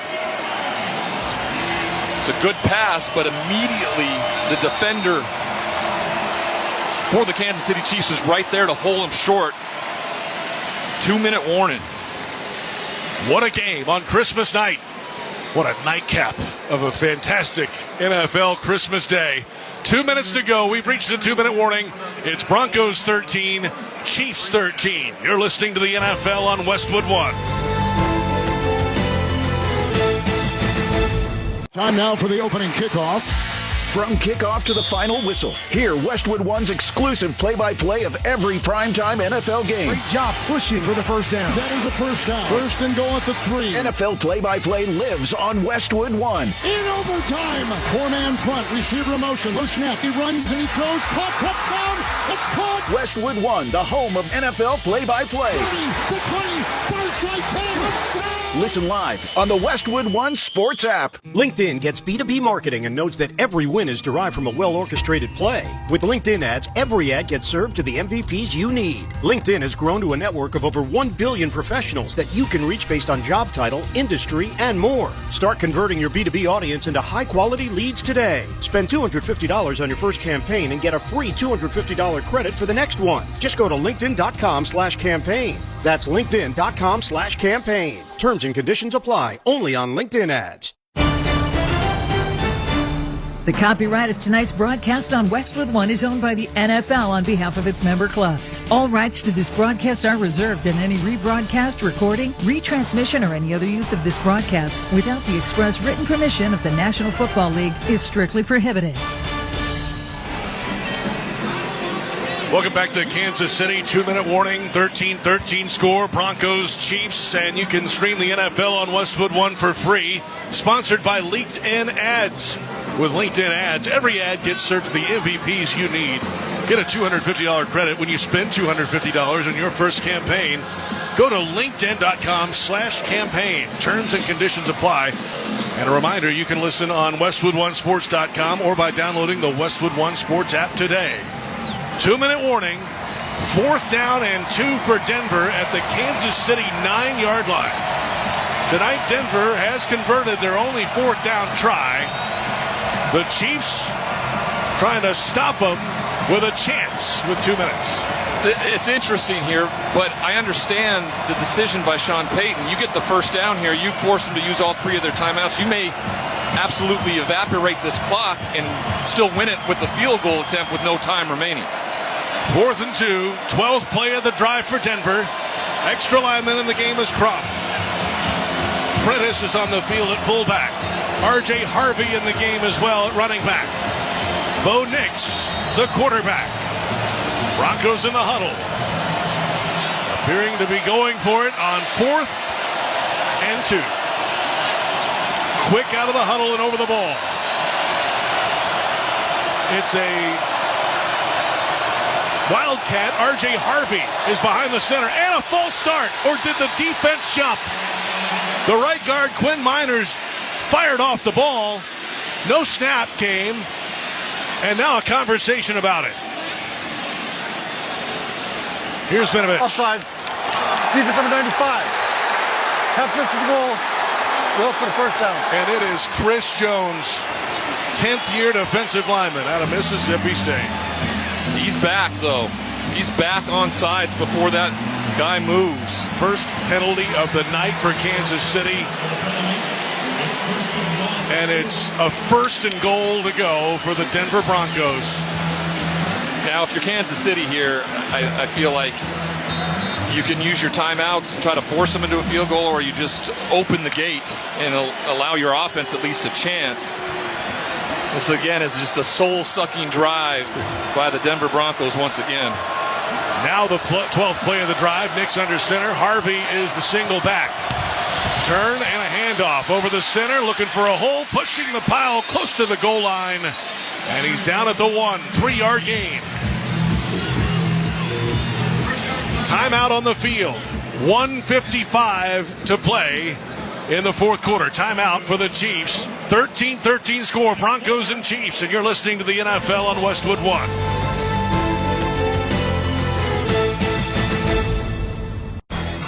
Back in 60. Are you really eating during the commercial break? You bet. These Factor meals keep my head in the game. Oh, yeah? So what do you got there? This year's filet mignon and creamy Parmesan shrimp. With Factor, I get chef-prepared, dietitian-approved meals delivered weekly. Perfect for pros like us. Oh, so you're a pro now, too? Box says Factor, eat like a pro. So, yeah. I think it's time for you to share a bite like a pro. No. Get your own at factormeals.com. Factor, eat like a pro. Sound familiar? At Mattress Firm, we understand there are many problems that can keep you up at night, like snoring, aches and pains, or sleeping hot. Our sleep experts have the unrivaled know-how to match you with a mattress that can help. And now at Mattress Firm, you can upgrade to a queen mattress and adjustable base for just $499.99. For the great sleep you deserve, visit Mattress Firm. We make sleep easy. Restrictions apply. See store or website for details. I want a new beginning for our family. On January 9th, the sequel to Greenland is so massive you have to see it on the big screen. I promise I'll get us to safety. Starring Gerard Butler and Marina Baccarin. Oh my God, hang on! Greenland 2, Migration, rated PG-13. Sponsored by Lionsgate. Why pay more for a great shave? Choose Barbasol, America's #1 brand of shaving cream. Barbasol's instant thick lather gives you a close, comfortable shave at a trusted value. Barbasol. Join us Saturday for a special NFL doubleheader. The Houston Texans against the LA Chargers and the Baltimore Ravens versus the Green Bay Packers. Coverage at 4 p.m. Eastern on most of these same stations. Listen to the live stream for free at WestwoodOneSports.com or in the Westwood One Sports app. Timeout Kansas City.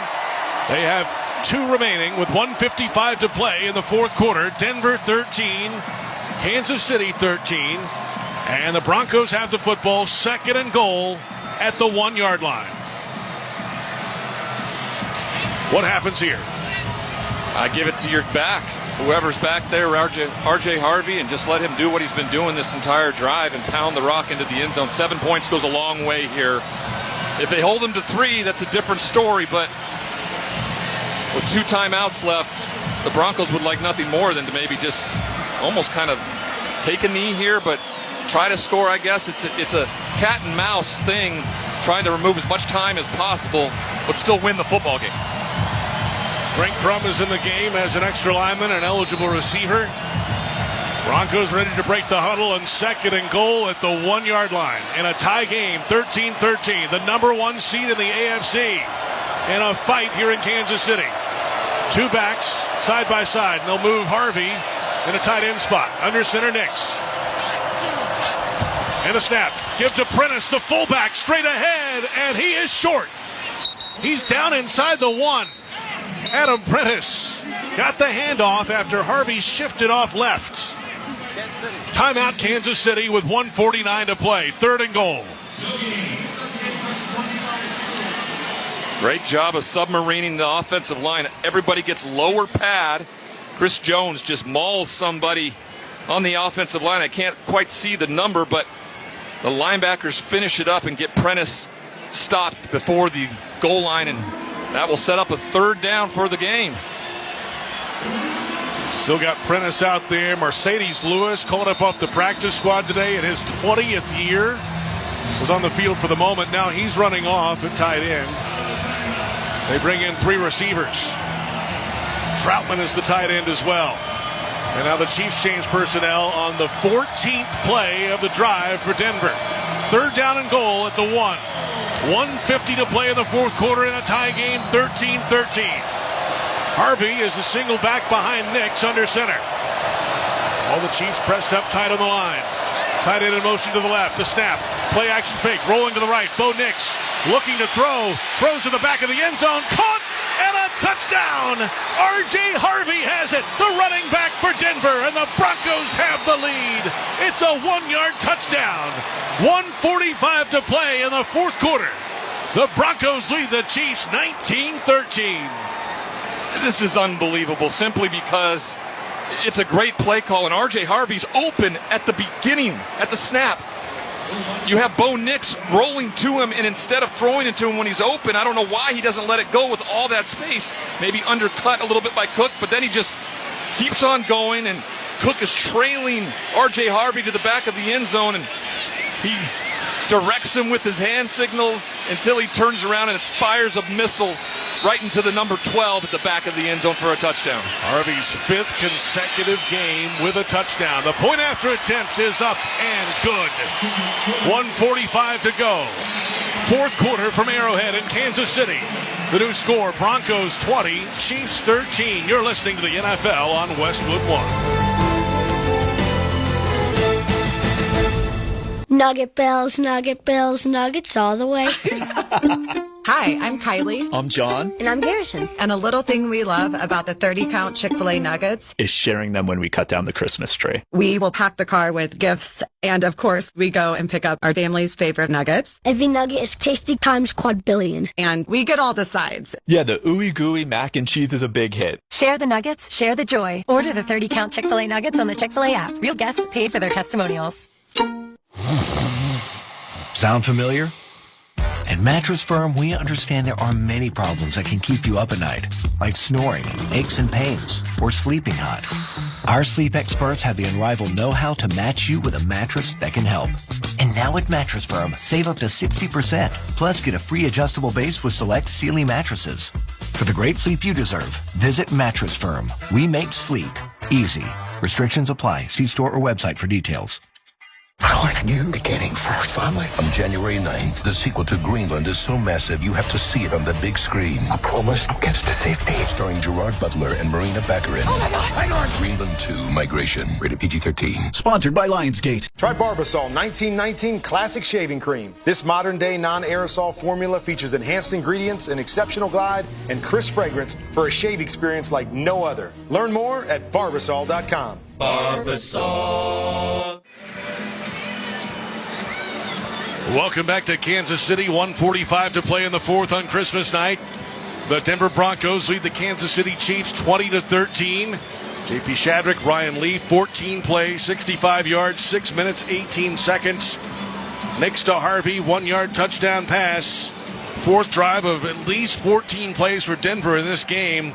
And now they have to rely on their defense here against a quarterback making his first career start in the NFL for Kansas City, for the Broncos to get their 13th win of the season. Yeah, and I think he's got to rely on a guy that's been doing this in this stadium for a long, long time, and that's Travis Kelce. It could be his last time on this field in front of all these Chiefs fans in this stadium, and he's somebody that's only been targeted a few times, and I would utilize him a ton. He's been a part of big games all throughout his career. Put that on him if I'm the young quarterback looking for a comeback win. Kickoff from left to right is away. Line drive, end over end kick into the end zone. Brashard Smith lets it fly over his head, and it's a touchback. 35-yard line for Kansas City. Kelce, 36 years old, in the final year of his current contract. He said he'll make a decision before free agency begins in mid-March. Part of what could be a whole lot of changes here in Kansas City this upcoming offseason. But now they've got 1:45 to figure it out here against the 1-seed Denver Broncos. Chris Oladokun is the quarterback, 10 of 16 tonight for 43 yards passing and a touchdown. 2 receivers each way. Kelce to the far right. Quick throw to Kelce on the right numbers. Cutting back inside, has some blockers, and then tripped up just shy of the 40-yard line. 39-yard line officially, 4-yard gain. Clock moving at 1:35. Jahdae Barron made the tackle. Chiefs over the ball fast. They have one timeout remaining. Oladokin works out of the gun. 125 of the snap. Right-hander back to throw in a clean pocket. Left side release. Kelsey again to the left number is 40. Twisted up short of the first down. Clock will run at 1:15 to go. Alex Singleton made the tackle. Timeout, Kansas City. It's just a little slower step from Travis Kelsey when he catches the ball than what we're used to in the past. And I think that's just age. That's just age catching up with you. Everybody knows what that feels like. And, you know, when you're a professional athlete, it can be seen a lot quicker out there when you got the defenders that they have flying after him. He catches that ball a couple years ago. He picks up that first down and a few yards more. This time he's pulled down before he can get to the first down marker. And now it's third down here on their final drive. Third down and 1 to go from their own 44. Broncos, the number 1 seed in the AFC. Lost last week to the Jaguars and snapped an 11-game win streak. They are still in the catbird seat for the number 1 seed. If they win tonight and next week, they would have secured it. The Chiefs trying to spoil the party. Play Grinch on Christmas night. Under center. Quarterback snap.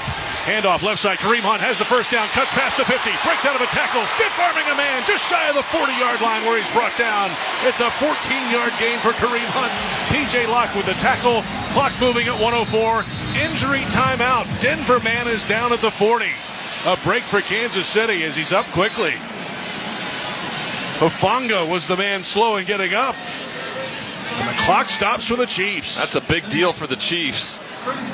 It's a great play call, and it must have been something they saw because they came out with it and brought Kelsey back into the fold as a blocker on the left side and then ran almost a zone outside breaking play for the running back and Hunt, and he broke away. And there was only one guy to make the tackle, and if he doesn't do it, he could have been gone. Kelsey with 4 catches in the game, 2 on this drive.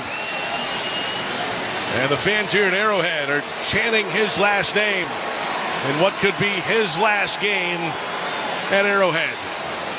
The Chiefs in Broncos territory with a first down and 10 at the 42, trailing it by 7, 20-13, 1:03 to play in the fourth. Chiefs are over the ball. Chris Oladokin. Running back is Kareem Hunt off his left. 2 receivers right. Kelsey is left. Empties the backfield. Hunt moves out to the right. Oladokin barks for the snap. Waiting still. Play clock winding down to 10. Has the snap. Belt high. Right-hander back to throw. Broncos bring 4. It's picked up. Thrown to the right side. Kelsey again has a first down. Outside the right numbers. Just past the 30. Barron made the tackle. It's a 14-yard gain. First down Kansas City. 45 seconds to go. The clock is burning. Chiefs down by 7. Oladokin has the snap. He's back to throw. Steps up in the pocket. Running left. Directing traffic. Gets past the man 25. Tackled from behind at the 20-yard line. He's 3 yards short of the first down. Clock moving. 30 seconds to go.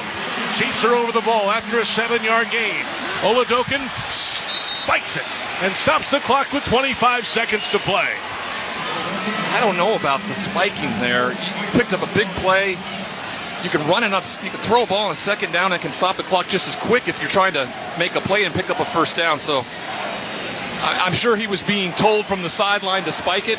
But the play before to Kelsey, this is just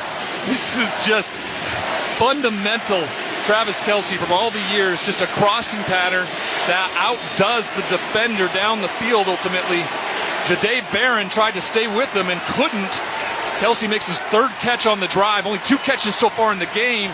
3 on this drive for the future Hall of Famer. Both teams are out of timeouts. 25 seconds. Offense. 5-yard penalty. Third down. Delay of game.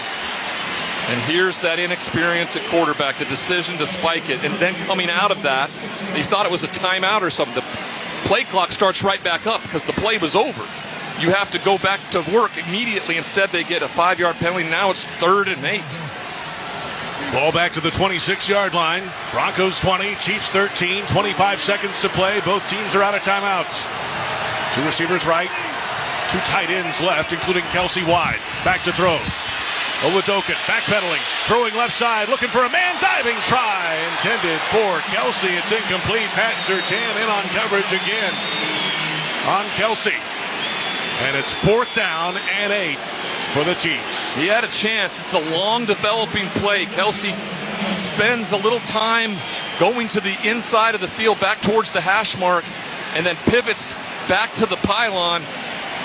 Oladokin has to get rid of the ball a split second before he wants to, and that was just enough to not allow Kelsey to get to the spot. 4th down. 4th and 8 at the Denver 26. Oladokin in the gun, running back Hunt off his right, 3 receivers right, the snap. Oladokin back to throw in a clean pocket all day, throwing deep down the middle into the end zone, overthrows them all. It's incomplete. It's a clean field, no penalty flags, intended for Hollywood Brown. Jaquan McMillan in on the coverage, and the Broncos defense turns away Kansas City on 4th down, and they'll move to 13-3. The Broncos, the number 1 seed at the moment in the AFC playoff race. They could secure it with a series of happenings this weekend or with a win next week.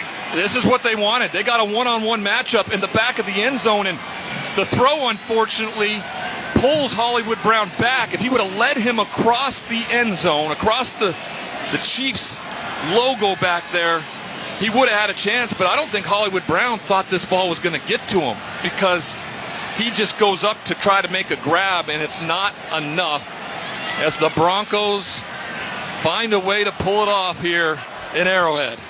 This is about as Broncos of a win as they've had all season.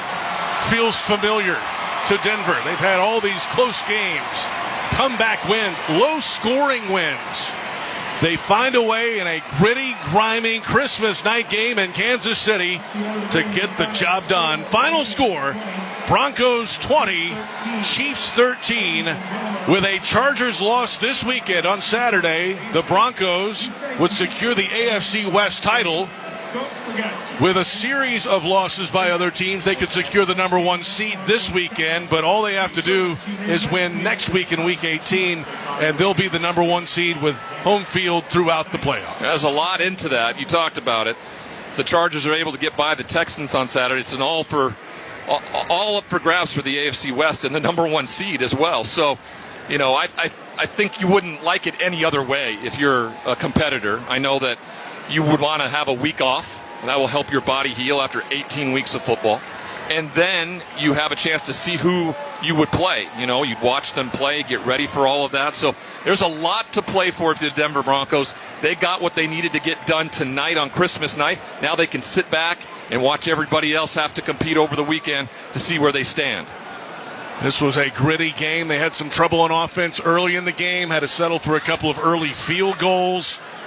Kansas City took advantage of a takeaway and got a touchdown to take the lead at 7-3, and then Lutz hit another field goal, 7-6. Butker hit a 53-yarder, made it 10-6 Kansas City, and then Nix with a scramble to make it 13-10. Chiefs tied the game, and then Bo Nix hit R.J. Harvey for a 1-yard touchdown for the game winner. R.J. Harvey with us now. It's J.P. Shadrick and Ryan Leaf. And Merry Christmas to you. First of all, R.J. Merry Christmas. Yeah, I guess it's a Merry Christmas for you with a game-winning touchdown. Give us what happened on that last play to get in the end zone. Yeah, that was just a great drive by the offense. You know, we drove all the way down the field, and, you know, we caught a little flat play for me, and, you know, I just, you know, made something happen. I'm just proud of this team and glad we came out with the dub. Keep going. Appreciate you. RJ, that last play you were talking about, it looked like you had a chance early on, but it seemed like Cook undercut you a little bit, and you and Bo just stayed on the same page. Yeah, we just stayed on the same page. Yeah, he undercut me, and I just went behind him and just made a play. Yep. Hey, this is a big win, obviously, coming off the loss last week after an 11-game win streak, lost last week at home, to come on the road. Yeah, Kansas City has the record they have. What does that say about the resiliency of this team and the way you guys have been winning games all season? Close games, low-scoring games, whatever it takes. You know, whatever it takes. A win is a win. You know, that's you're going to want to know every week. You know, Kansas City, a great team. You know, I know they're going through a lot of injuries right now, but, you know, their defense is, you know, physical. They're a determined defense, and just shout out to those guys. Those guys played hard, and I'm just glad we came out with the dub. Yeah, they played hard, and they kept everything in front of them. Yep, you know, no big plays down the field, which meant Your number was called a lot by Sean Payton. What does it feel like to be trusted by such a veteran coach, a Super Bowl winning coach, for a rookie making his first season starts this year to be such a profound part of this offense? Yeah, definitely. I'm just glad to be a part of this team. You know, Coach Payton has had a lot of backs, in his past, and he knows what to do. A great play caller, and I'm just glad I have his trust. And I just want to continue to develop and get better each and every week. R.J. Harvey, rookie running back, with a fantastic game. Merry Christmas to you and your team. Congratulations and good luck down the stretch. Thank you. Merry Christmas. R.J. Harvey, running back for the Denver Broncos, 14 carries, 43 yards, 6 targets, 5 catches for 33 yards, and the game-winning touchdown, 76 yards from scrimmage tonight, on a night where yards were at a premium, really, on both sides of the football. Let's pause 10 seconds for station identification. This is Westwood One, your home for the National Football League. This is Max Crosby of the Las Vegas Raiders. Hear me break down the week in the NFL every Monday night on Let's Go, 6:30 Eastern on SiriusXM NFL Radio, Channel 88.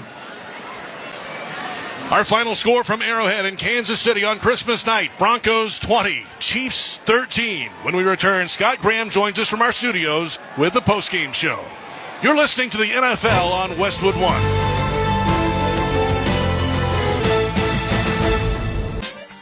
Stand out in 2026 and move your career forward with a skills-based education from University of Maryland Global Campus. An accredited state university, UMGC offers affordable, online courses with more than 135 degrees and certificates to equip you with the skills today's employers are seeking. Learn how to apply emerging technology like AI and data science, and gain enduring skills such as leadership, communication, and critical thinking. We offer scholarships, affordable tuition, and online and hybrid classes designed for working adults like you. Get a head start on your goals in the new year. Now is the perfect time to take the next step in your life and education at University of Maryland Global Campus. Undergraduate and most graduate courses start January 7th. Apply now and save with no application fee. Learn more at umgc.edu. That's umgc.edu. Certified to operate in Virginia by Chev. Kick off the holiday season with the perfect gift for the soccer fan in your life. Head over to store.ussoccer.com and explore a wide range of official U.S. soccer gear and merch. Whether you're decking the halls or hitting the fields, we've got you covered. Show your true colors and share the excitement of U.S. soccer this season. Visit store.ussoccer.com today and score big with your holiday shopping. As players fight to avoid mistakes on the field, remember to make smart choices off the field this holiday season. If you decide to drink and drive, you could get a DUI or worse. That one decision to drive impaired could change your life and the life of others forever. If you're going to drink, the only way to be the MVP this holiday season is by planning a safe and sober ride home. Don't risk it. Drive sober or get pulled over. Paid for by NHTSA.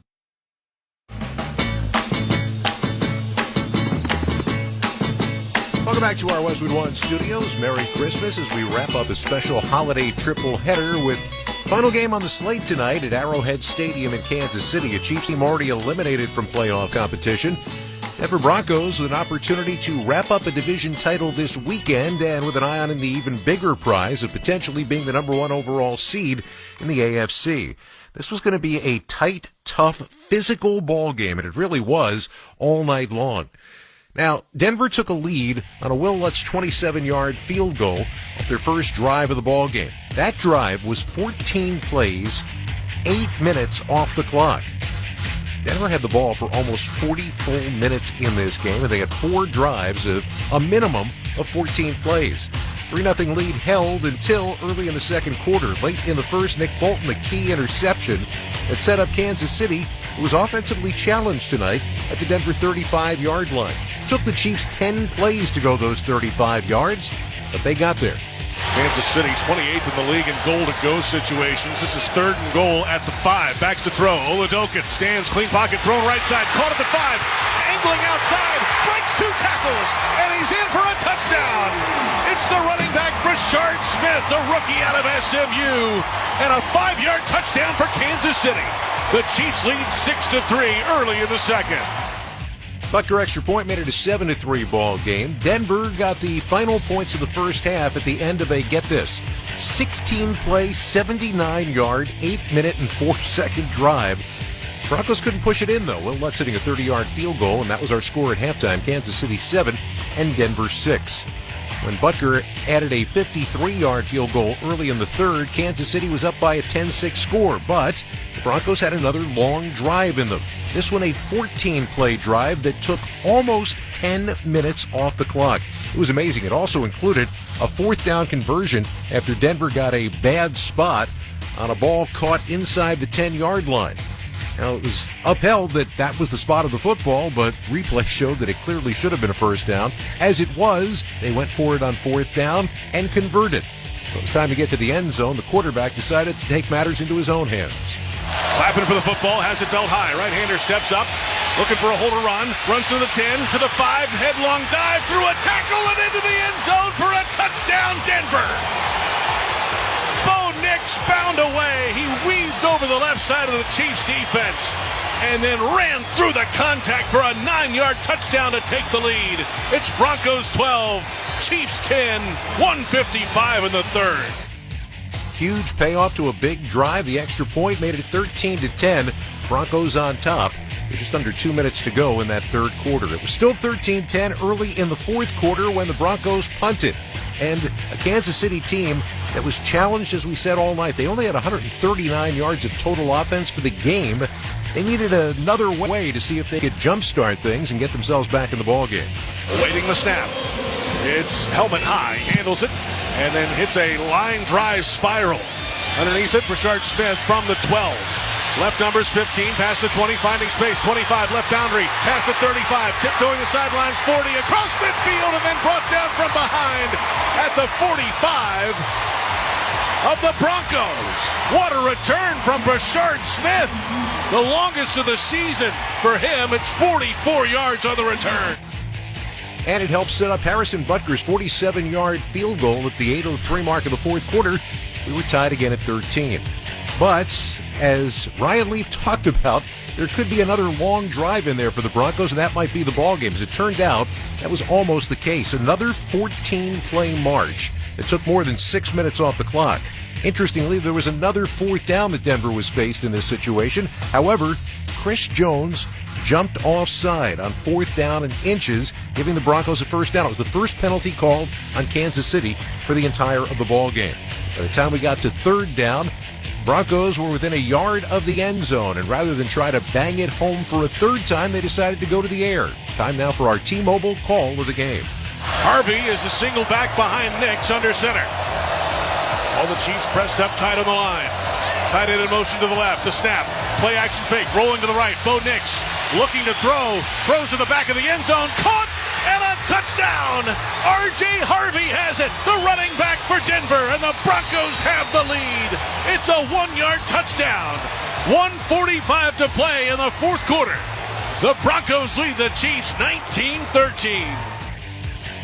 The extra point, it was a 20-13 game, and Kansas City had to get some work done. They had already burned through a couple of their timeouts and didn't have a whole lot to do as they took the ball over. But for the first time all night, they moved the football, and a big part of it was Travis Kelce. He only had 2 catches going into that drive. He had 3 catches on the drive, including a big first down catch. Kareem Hunt, a big first down run, and they penetrated all the way down to the Denver 21-yard line. But then they were called for a delay of game, moving them back to the 26-yard line, setting up a 3rd down and 8. When that didn't work out, they were faced with 4th down and 1 shot to see if they could send this game to overtime. 4th and 8 at the Denver 26. Oladokun in the gun, running back Hunt off his right, 3 receivers right, the snap. Oladokun back to throw in a clean pocket all day, throwing deep down the middle into the end zone, overthrows them all, it's incomplete. It's a clean field, no penalty flags, intended for Hollywood Brown. Jaquan McMillan in on the coverage, and the Broncos defense turns away Kansas City on 4th down, and they'll move to 13-3. The Broncos, the number 1 seed at the moment in the AFC playoff race. They could secure it with a series of happenings this weekend or with a win next week. And so the Denver Broncos, a team that generally wins by one score, does exactly that tonight in Kansas City. They could wrap up the division. The Chargers were to lose this weekend in their game against the Houston Texans here on Westwood One. That's on Saturday afternoon. That would wrap the division up. And Denver also does have the ability, if they win next week, to be the number one seed now. It is in their hands in the AFC. More on tonight's game. Let's go back out to the fellas who called it at Arrowhead Stadium, J.P. Shadrick and Ryan Leaf. Guys? Scott, thank you very much, and welcome back to Arrowhead Stadium. The only fans remaining are wearing Broncos colors as they celebrate in the home of their division rival. Big win tonight, 20-13. The Broncos now 13-3 with a win. As Scott just talked about, a loss or tie for the Chargers against Houston would secure a division title. They would secure the number one seed this week if New England loses, the Chargers lose or tie, the Jaguars lose or tie, and the Bills lose or tie. If all four of those happen, they're the number one seed this week. Either way, they control the path if they win next week in Week 18. The Broncos just find a gritty way. It's not a pretty game. It wasn't easy, but they're now 13-3. You know, and I wouldn't necessarily call it like an easy way at all. It's always difficult. But what Steve Spagnuolo brought to the table in terms of defense tonight was we're not going to get beat deep. Plain and simple. I do not think your quarterback is patient enough to not make the big mistake and go 14-play drives, 8 minutes long, and score. And that's exactly what they did all night long. The total yardage was completely lopsided. Yeah.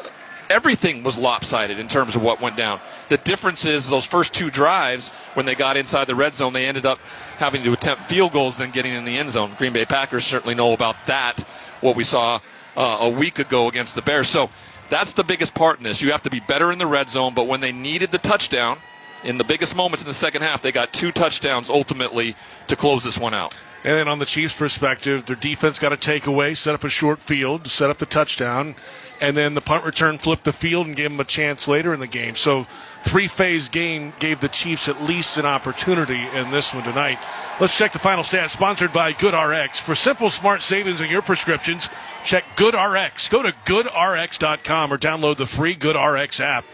Total yardage in favor of Denver, 303 to 139. They ran for 128 yards, Broncos. Chiefs for 82 yards on the ground. Passing net yards, 175 for Denver, only 57 for Kansas City. The Broncos were 11 of 18 on third down tonight. Kansas City 4 of 11. Broncos with 22 first downs to the Chiefs 10. Time of possession just under 40 minutes for Denver in this game. A lot of long possessions tonight. Oladokin, 13 of 22, 66 yards in his first career start. Did have a touchdown pass tonight for the Chiefs. But Bo Nix, 26 of 38, 182 through the air, touchdown passing, an interception, and a touchdown rushing for the dual-threat quarterback, who also ran for 43 yards and found a way with his legs tonight. He was everything for them. You know, Sean Payton asked him to manage this football game. It's not a negative connotation to be a game manager when you have a defense that's putting something up like that. 38 attempts, only 180 yards. That means he was throwing the ball close to the line of scrimmage. He had to be accurate. He had to know where to throw. The yards per attempt for both of these teams, it improved a little bit in the second half for Denver, but 4.7 yards per attempt. On the other side of that, Oladokin, 3 yards per attempt. So the way this NFL works is you have to throw it near that line of scrimmage, but you ultimately have to be able to take shots down the field, and neither one of these teams were allowed that, either with pressure coming in their face or the quarterback's lack of ability to get it down the field. But Bo Nix was the answer. He's been the answer all year. They've needed a quarterback. The defense showed up once again, and here we are with the Broncos one game away from being in the number one overall seed in this year's playoffs. Bo Nix, 23rd win in his first 2 seasons, passing Ben Roethlisberger, Andrew Luck, and Dak Prescott for now second most by a quarterback in his first 2 seasons, trailing only Russell Wilson. Oh, yeah, and there's a game next week as well for the Broncos. It's their first season sweep of Kansas City since 2014. It's been the Chiefs' division. Well, that was the last time the Broncos won one. It was about a decade ago. Sean Payton joining Bill Belichick as the only coaches in NFL history with 5 seasons of 13 or more wins.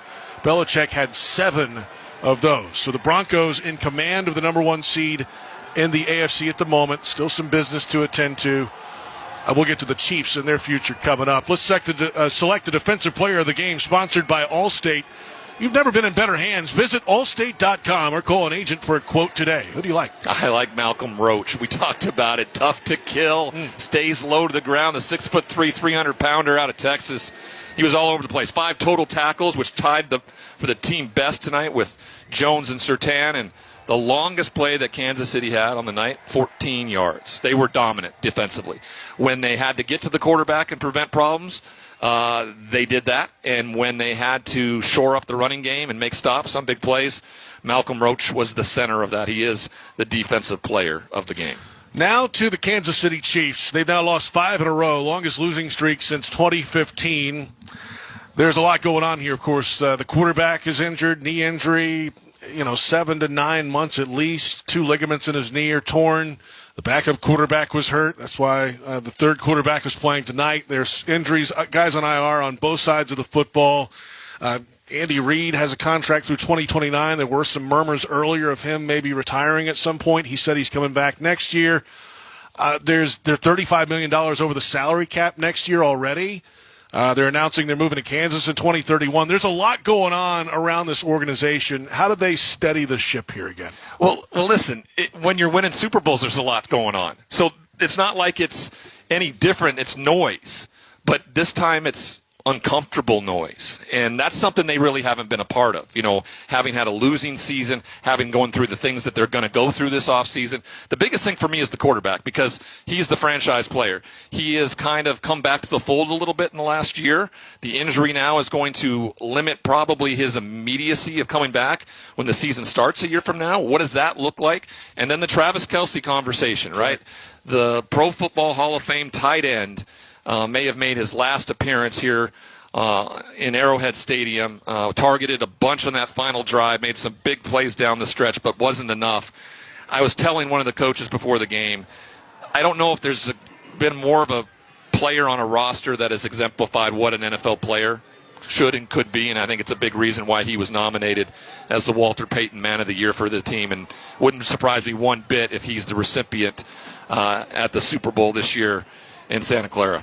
36 years old, final year of the contract. He said he'll make a decision before free agency opens in March. And by the way, surpassed Anquan Bolden for 9th all-time in career receptions. Now one behind Terrell Owens for 8th place in NFL history. 1,077 receptions. Pretty good. He's a ball catcher. There he is. So the Denver Broncos get it done. They're 13-3, in line for the number 1 seed. If the Chargers lose or tie this weekend, they're the AFC West champions. Ryan, pleasure to work with you again. Merry Christmas to you and your family and everybody here in the booth tonight, making it work here in Kansas City. Merry Christmas to you and to everybody out there and to the little 2-year-old girl that Mom let stay up and listen to a little bit of her daddy. Merry Christmas, Bo. Love it. For Ryan Leaf and our entire crew, I'm JP Shadrick saying good night from Arrowhead. Final score, Broncos 20, Chiefs 13. Now let's send it back to Scott Graham in our Westwood One studios. Scott? All right, thanks very much, guys, and Merry Christmas. We come back, we're going to take a look back at what happened earlier today as part of this special holiday triple header here on Westwood One. This is Westwood One's coverage of the National Football League. There's no place like home for the holidays. Cozy up and keep it merry and bright with the SiriusXM app. Exclusive holiday channels and specials. Let us know, let us know, let us know. Calming music for overworked elves. Find the perfect music for trimming the tree, hanging your stockings, and everything in between. Unwrap everything holiday. Search At Home in the SiriusXM app. Hi, it's me, Katie Nolan, host of Casuals with Katie Nolan. It's holiday season, which means it's the perfect time to curl up on the couch with a nice mug of hot chocolate and watch a bunch of elite athletes stir up juicy in-game drama for your viewing pleasure. Sports are the ultimate comfort watch to get you through the cold months. So whether you're a diehard sports fan or just an intrigued channel flipper, listen to Casuals to keep up to date with all the latest in-game and online drama. You can find Casuals on the SiriusXM app, Pandora, or wherever you get your podcasts. And don't forget to follow the show so you never miss an episode. Love you, mean it. Relive the songs and stories that defined 2025. Tap into the SiriusXM app for countdowns of the year's top tracks. From your favorite channels like Hits 1, The Highway, Octane, Hip Hop Nation, and more. right every time. Plus, the biggest moments in sports, comedy, and beyond. Make it 5 in a row for Shohei Ohtani. Just search 2025 in the SiriusXM app to start the look back.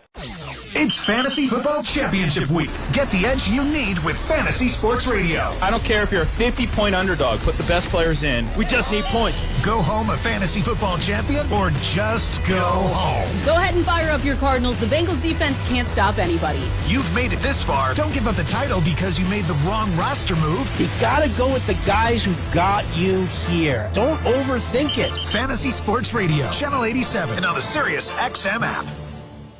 Wherever you are, your team and your sport is on SiriusXM. Welcome back to Westwood One's coverage of the NFL from the Progressive Insurance Studios. I'm Scott Graham. Get renter's insurance to protect the things that make your place a home, including coverage for theft or damage. Visit Progressive.com. This was game number 3 of our special holiday triple header.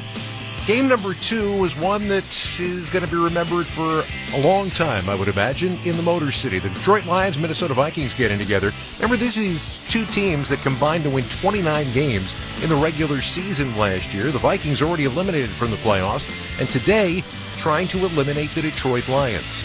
Minnesota's defense has been stellar for a good part of the year. They got the lead in this game and didn't want to relinquish it. By the time we got to the fourth quarter of this one, Minnesota had a 13-10 lead, and the Vikings only had 75 net yards with about 4 minutes left to go in the ball game. But they were 65 yards away and one big play away from breaking a lot of hearts in Detroit.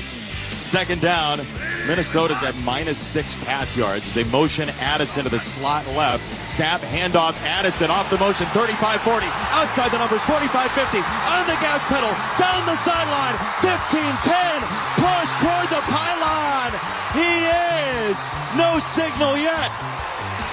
Daniel Thomas pushed him in. Touchdown.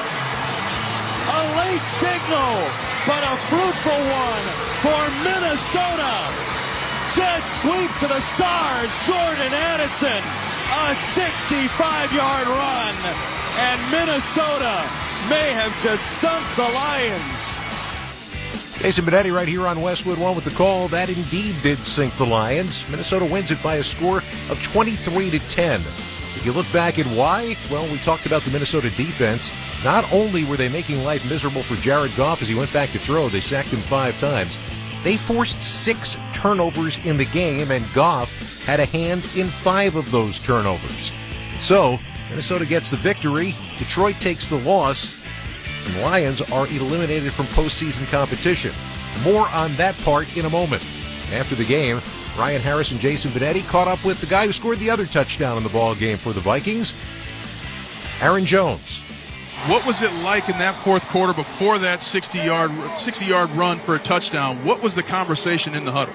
We're just going to have to finish this on the ground. The game's in our hands pretty much. 4 minute. Let's not put our defense back out there. This is all on us. And they made a great play call at the perfect time, and Jordan Addison made the most of it and took it to the house. You got to send a division foe home. Did you offer a discount on the Cancun flights? What was it like to send your division foe, who you've known for a while, out of the playoffs? No discounts. We taxing over here. They got to get it at the same price we got it at. We might have got it a little cheaper since we got sent home early, but they're going to be right there with us. Where does this rank in your best Christmases? Right up there. I would probably say number 1. This is my first time playing on Christmas as a kid. You grew up watching these games. You dream about it, and to actually be blessed to be able to play on this day. This is God's day. So being able to play on this day and share with so many special people who support you, it's everything. So definitely blessed and a lot of gratitude. Aaron Jones had 18 carries for 53 yards in that first quarter touchdown as the Vikings get the victory by a 23-10 final. Now for the Detroit Lions, this time last year they were zeroing in on a number 1 seed. We know that didn't work out in the postseason last year, and now they won't be back to the postseason this year. Afterwards, Dan Campbell, their head coach, talking about this being evaluation time. I'm going to be looking at a lot of things because I do not like being home for the playoffs, and I know our guys don't either. So And there again, whenever you lose, man, it takes a village, man. Everybody's involved, including myself, So I'm always going to look at myself first, I'm always going to wish I would have given golf more, given those players more. So the Vikings winning that ball game eliminates the Detroit Lions and clinches a playoff spot for the Green Bay Packers, who play here Saturday night on Westwood One. Two other teams were in the other game this morning, or this afternoon, early this afternoon, we should say, in Washington. Two teams that had already been eliminated from postseason competition. Washington Commanders were playing without their top two quarterbacks, Josh Johnson getting his 10th career start, his first since 2021. In this game, it was an opportunity for Dak Prescott to kind of stretch his arm a little bit early as Dallas built a big lead. Shotgun snap. Prescott steps up into the pocket, fires down the middle of the field, hits Turpin straight at the 40, running away from the defense. Turpin to the 20, the 10, touchdown Dallas.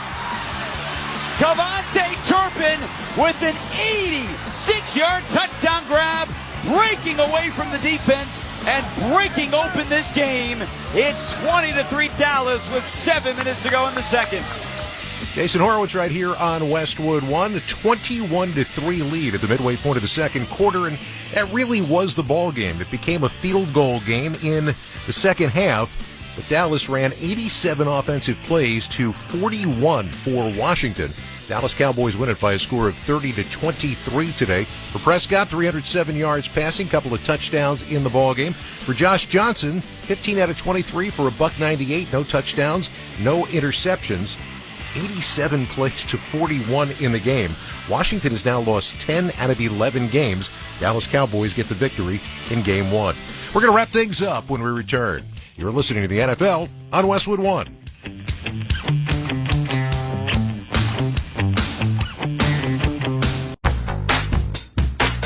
Carne asada is back at Chipotle. It's our most tender steak, expertly grilled throughout the day, expertly seasoned with garlic, cumin, and coriander, expertly finished with fresh lime and hand-cut cilantro and crafted just for you. Nobody does carne asada like Chipotle. Nobody. Our most talked-about steak is only here for a limited time, so order now in the app for pickup or delivery. Chipotle, for real. We know exactly what you're not thinking about right now. Wiper blades. But now that you are, take a moment to think about how Rain-X is the #1 brand of wiper blades in America. Why? Because Rain-X thinks about wiper blades all the time. We obsess, so you don't have to. Simply install our blades and then think about literally anything else. So choose Rain-X, America's #1 wiper blades, and then go back to not thinking about wiper blades. Rain-X. Outsmart the elements. Welcome back to the NFL on Westwood One. It's time for the T-Mobile Call of the Game. Harvey is the single back behind Nix under center. All the Chiefs pressed up tight on the line. Tight end in motion to the left. The snap. Play action fake. Rolling to the right. Bo Nix looking to throw. Throws to the back of the end zone. Caught and a touchdown. R.J. Harvey has it. The running back for Denver. And the Broncos have the lead. It's a 1-yard touchdown. 1:45 to play in the fourth quarter. The Broncos lead the Chiefs 19-13. That is our T-Mobile call of the game. It's better over here. See how at T-Mobile.com/magenta status. That did turn out to be the game winner as Denver's defense holds, and Denver Broncos now 1 win away from the #1 overall seed in the AFC. Once again, the final score, Denver 20, Kansas City 13. You've been listening to the NFL on Westwood One. Tonight's broadcast has been sponsored by Allstate, by Grainger, by O'Reilly Auto Parts, by Barbasol Shaving Cream, by Indeed, and by the official NFL app. I want to thank our crew for this evening. Studio coordinator Curtis Poindexter, studio producer Nick Pope, studio engineer Anthony Vitiello, production assistance provided by Garrett Bowl, our statistician Mike Strauss, spotter Daniel Versteeg, our engineer Darrell Doss, coordinating producers Brian Finkelstein and Aaron Cummins, executive producer Mike Eby, and the senior vice president of sports for Cumulus Media and Westwood One is Bruce Gilbert. Now join us Saturday for more exciting Week 17 action. The Houston Texans visit the LA Chargers in a huge AFC clash. That's followed by the postseason-bound Green Bay Packers hosting the playoff-hopeful Baltimore Ravens. Our coverage starts at 4 p.m. Eastern. Then on Sunday night, the 11-4 Chicago Bears take on the 11-4 San Francisco 49ers. I'll kick off the broadcast with NFL Sunday at 7:30 Eastern. Catch those games right here on many of these same stations. The NFL app are streamed live for free on our website, WestwoodOneSports.com. Once again, our final score tonight from Kansas City, Denver 20, the Chiefs 13. Now for J.P. Shadrick, Ryan Leaf, I'm Scott Graham. Thanks for joining us, and Merry Christmas to all who celebrate from our Westwood One family. You've been listening to the NFL on Westwood One.